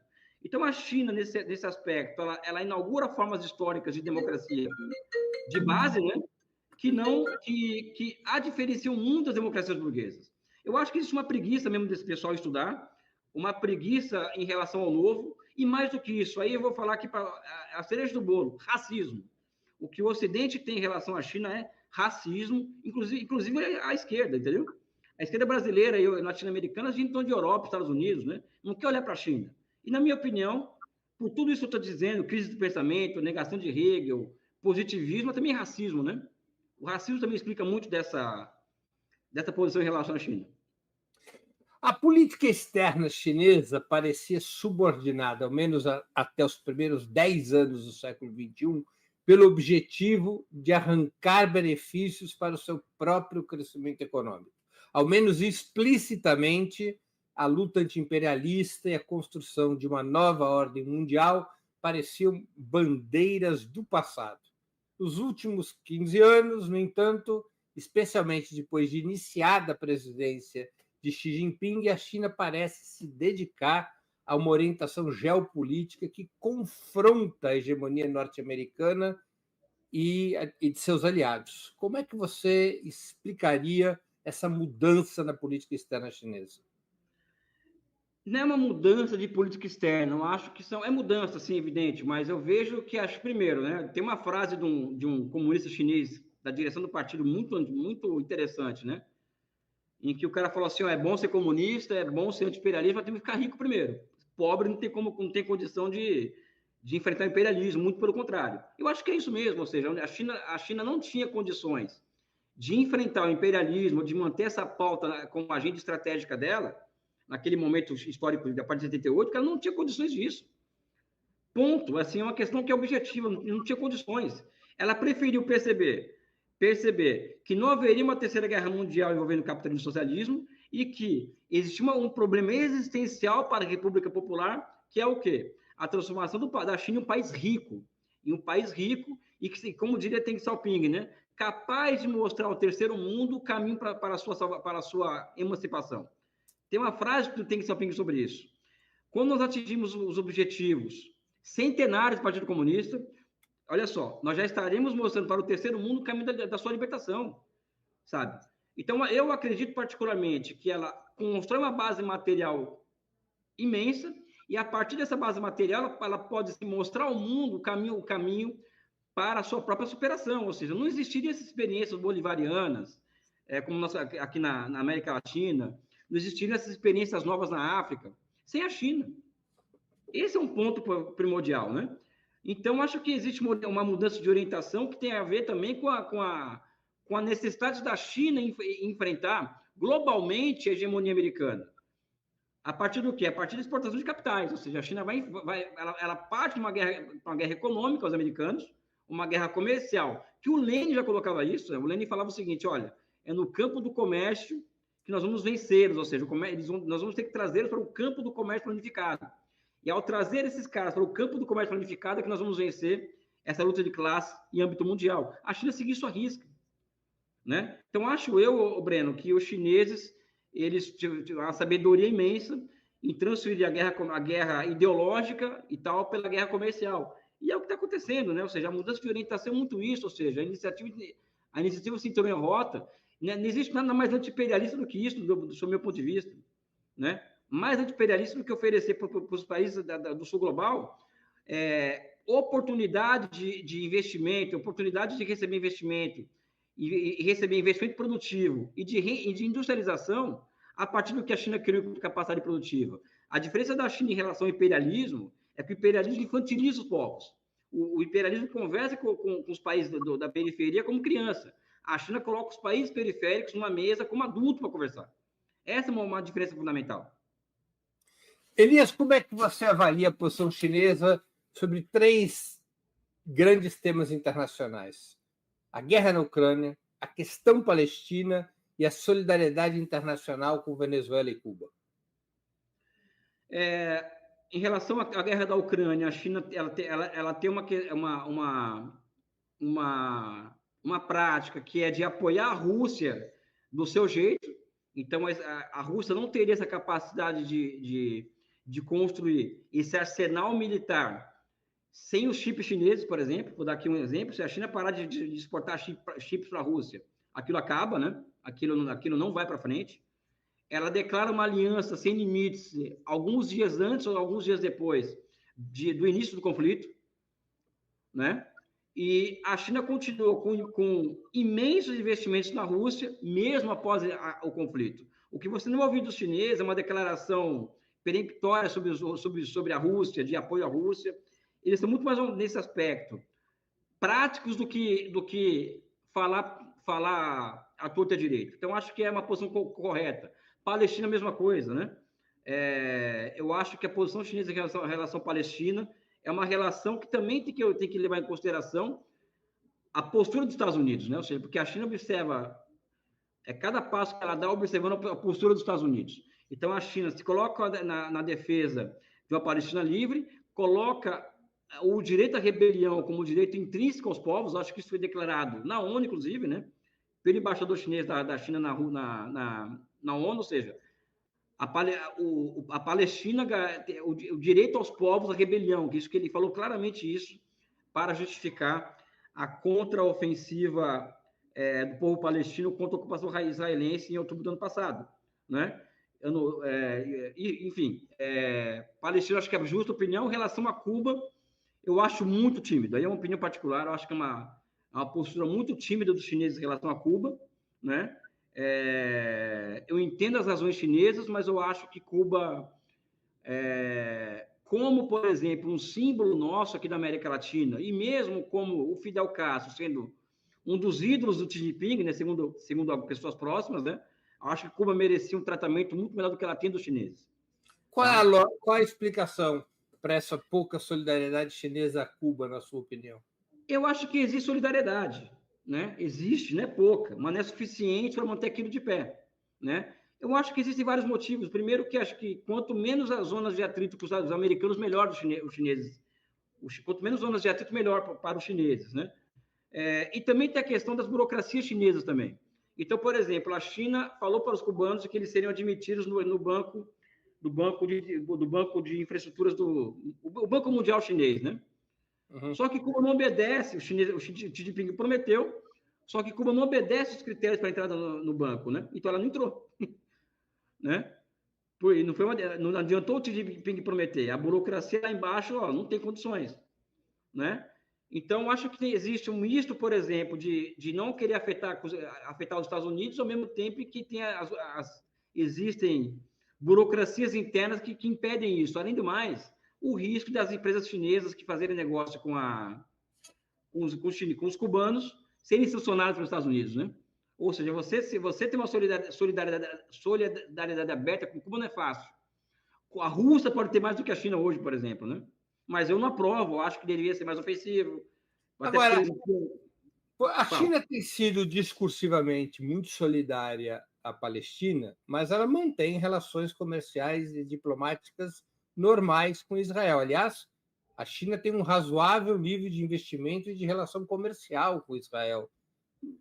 Como é que você explica essa aparente dubiedade?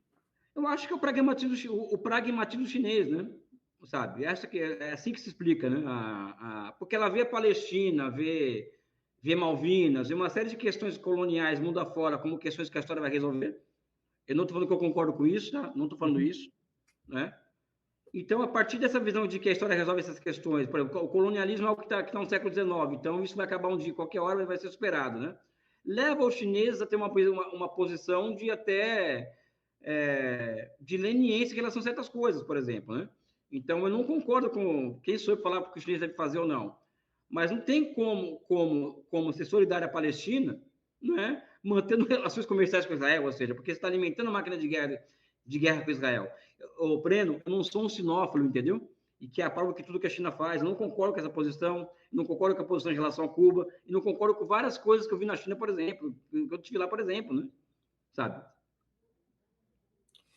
Muitos analistas internacionais, Elias, apostavam que a China teria uma barreira intransponível com a suposta nova etapa da revolução técnico-científica, a da inteligência artificial.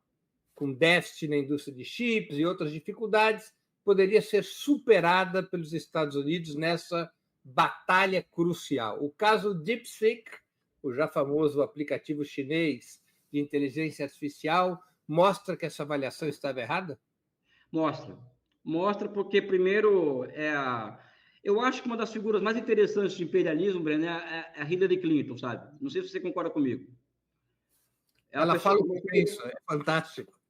Como que é? Ela fala o que pensa.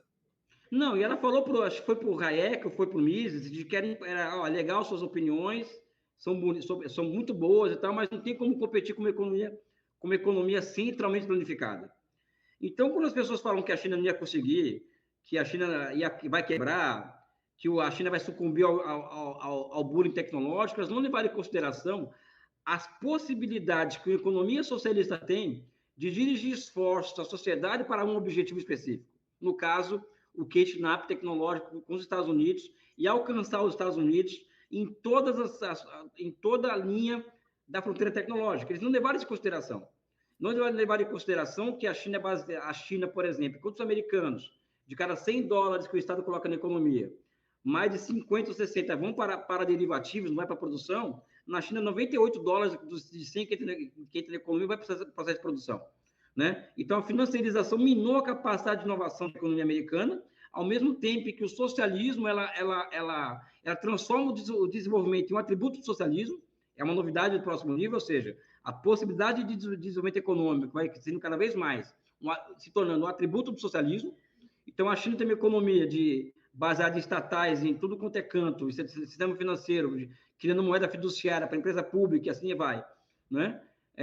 Então, ela criou condições institucionais e produtivas e financeiras para enfrentar qualquer barreira. Enfrentaram, venceram, e agora a situação é que é o seguinte, os chineses só estão esperando, Breno, isso, as minhas fontes, elas são de pessoas que trabalham no Conselho de Estado, os americanos se afundarem dentro das suas próprias tarifas que eles estão criando. Né? Essa economia que o Trump está criando para ele mesmo, uma economia baseada em sanções, tarifas, etc., né? Isso vai criar problemas para os Estados Unidos, não para a China. Hoje a China depende muito pouco de importação de tecnologia americana, como dependia há 7 anos atrás. Ela se preparou para isso. Né? Então é isso, acho que falta estudar a China, falta estudar a fundo a economia chinesa. Né? O Marco Rubio, nesse aspecto, é muito mais interessante. Tem uma visão muito mais pé no chão sobre a China do que aquele bando de maluco lá, fundamentalista religioso que governa os Estados Unidos hoje. Né? Elias, eu quero fazer aqui uma pergunta de um espectador nosso, ele foi dividindo em etapas, eu vou lê-la de uma vez só, é do Rafael Eduardo Monteiro da Silva, que contribuiu com o Superchat. Ele diz assim: o capital britânico atingiu seu teto de realização de lucro e perdeu espaço para os Estados Unidos. O capital soviético não conseguiu competir em lucratividade com o capital ocidental e ruiu. O capital norte-americano, o capital do EUA, caminha para atingir seu teto de reprodução de lucro. Após a China atingir seu teto de reprodução do capital, o que virá? Cara, aquela velha história que eu não sei se foi o Lenin que falava, que depois do monopólio vem o socialismo, né? Eu acho que depois que a China atingiu o seu teto de reprodução do capital, que vai vir um nível de socialização maior, né? Por quê? Porque a socialização ela é uma resposta histórica a esse tipo de problema, né? Sabe? Esse que é o X da questão. A socialização do meio de produção, a superação da propriedade privada, ela é uma resposta histórica para esse tipo de questão que ele está levantando.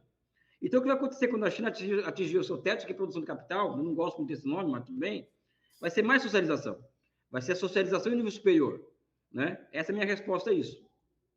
Antes de continuarmos, eu queria lembrar a vocês que a Opera Mundi continua sob ataque cerrado do lobby sionista, desde que se iniciou a cobertura da ofensiva de Israel contra o povo palestino, que provoca sensíveis problemas financeiros. Nós seguimos lutando para levar informação gratuita e independente a todas e a todos, mas nós precisamos de ajuda para manter e ampliar nosso trabalho jornalístico. Essa ajuda pode ser feita de várias formas. A primeira delas, fazendo uma assinatura solidária em nosso site, no endereço operamundi.com.br/apoio. Vou repetir o endereço do nosso site para fazer a assinatura, operamundi.com.br/apoio. Segunda forma de contribuição, tornando-se membro de nosso canal no YouTube. Basta clicar em Seja Membro e escolher um valor no cardápio de opções. Terceira forma de contribuição, através do Super Chat ou do Super Sticker durante nossos programas ao vivo, como o de hoje, ou da opção Valeu, valeu demais em nossos programas gravados. Quarta forma de colaboração, enviando um Pix através da chave apoie@operamundi.com.br. Eu vou repetir, apoie@operamundi.com.br é nossa chave no Pix. A solidariedade ativa e generosa de todas e todos é decisiva para o avanço e a qualidade do nosso trabalho. Quero, portanto, pedir a vocês, eu sempre faço isso meio constrangido, mas é que a imprensa independente depende dos seus leitores e dos seus espectadores. Mesmo constrangido, eu queria pedir a vocês generosas contribuições para que a gente possa avançar no trabalho jornalístico que a Operamundi realiza.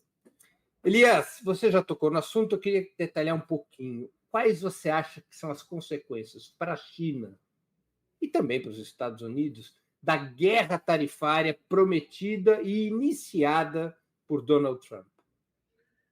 Para a China, é evidente que a China não tem condições de responder à altura. Acho que esse é o primeiro ponto aqui.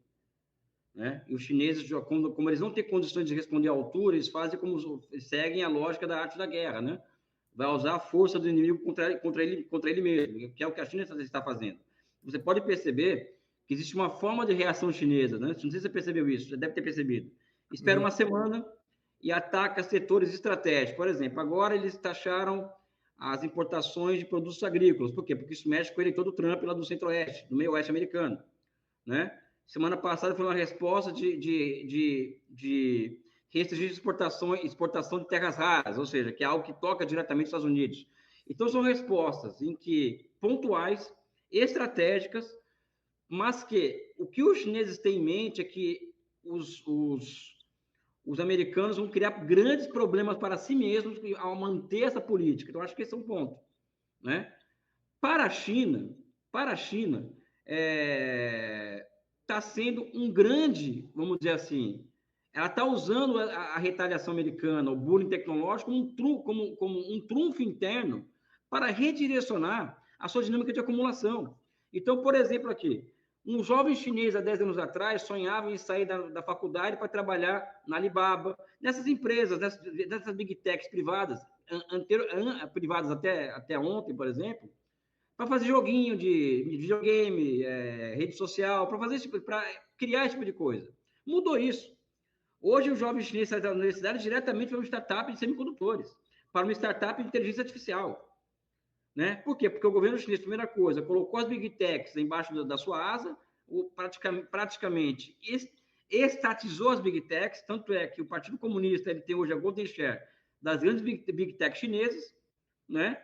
E isso criou condições para direcionar a sociedade para o esforço de guerra tecnológica, né? Então, o DeepSeek é isso. É uma startup, dentro de 2.000 startups que surgiram a partir de um amplo apoio governamental para enfrentar essa tentativa de seca e aniquilamento por parte dos Estados Unidos. Então, a China está usando isso muito, transformando limão em limonada. Agora, para os Estados Unidos, isso aí, eu acredito que vai ser um problema muito grande.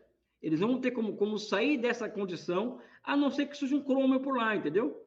Ou seja, alguém que corte a cabeça do rei, porque o rei ele passa a ser um impeditivo ao progresso americano e se inaugura uma nova forma histórica de acumulação. Então, por exemplo, enquanto não aparecer alguém para cortar a cabeça de Wall Street, do complexo industrial militar, aquela sociedade não tem futuro.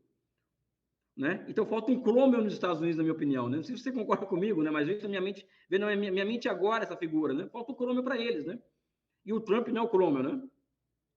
Claro.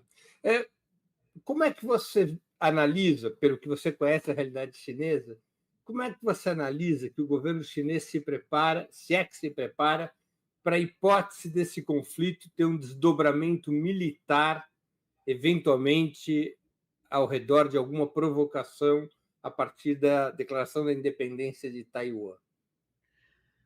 Eles já estão dando Perdão, deixa eu completar a pergunta com uma brincadeira, com uma provocação. No passado, Mao Tse-tung considerava inevitável a guerra contra o imperialismo. Os chineses voltaram a considerar inevitável essa guerra? É o tipo de conversa que eles têm muita boca pequena na China, entre a liderança chinesa, né? Sabe? O que eles fazem à China é lá Stalin quando o Stalin percebe que ninguém quis fazer acordo com a União Soviética, né? Da Inglaterra, França, ninguém quis fazer acordo com ele. Antes da guerra, né?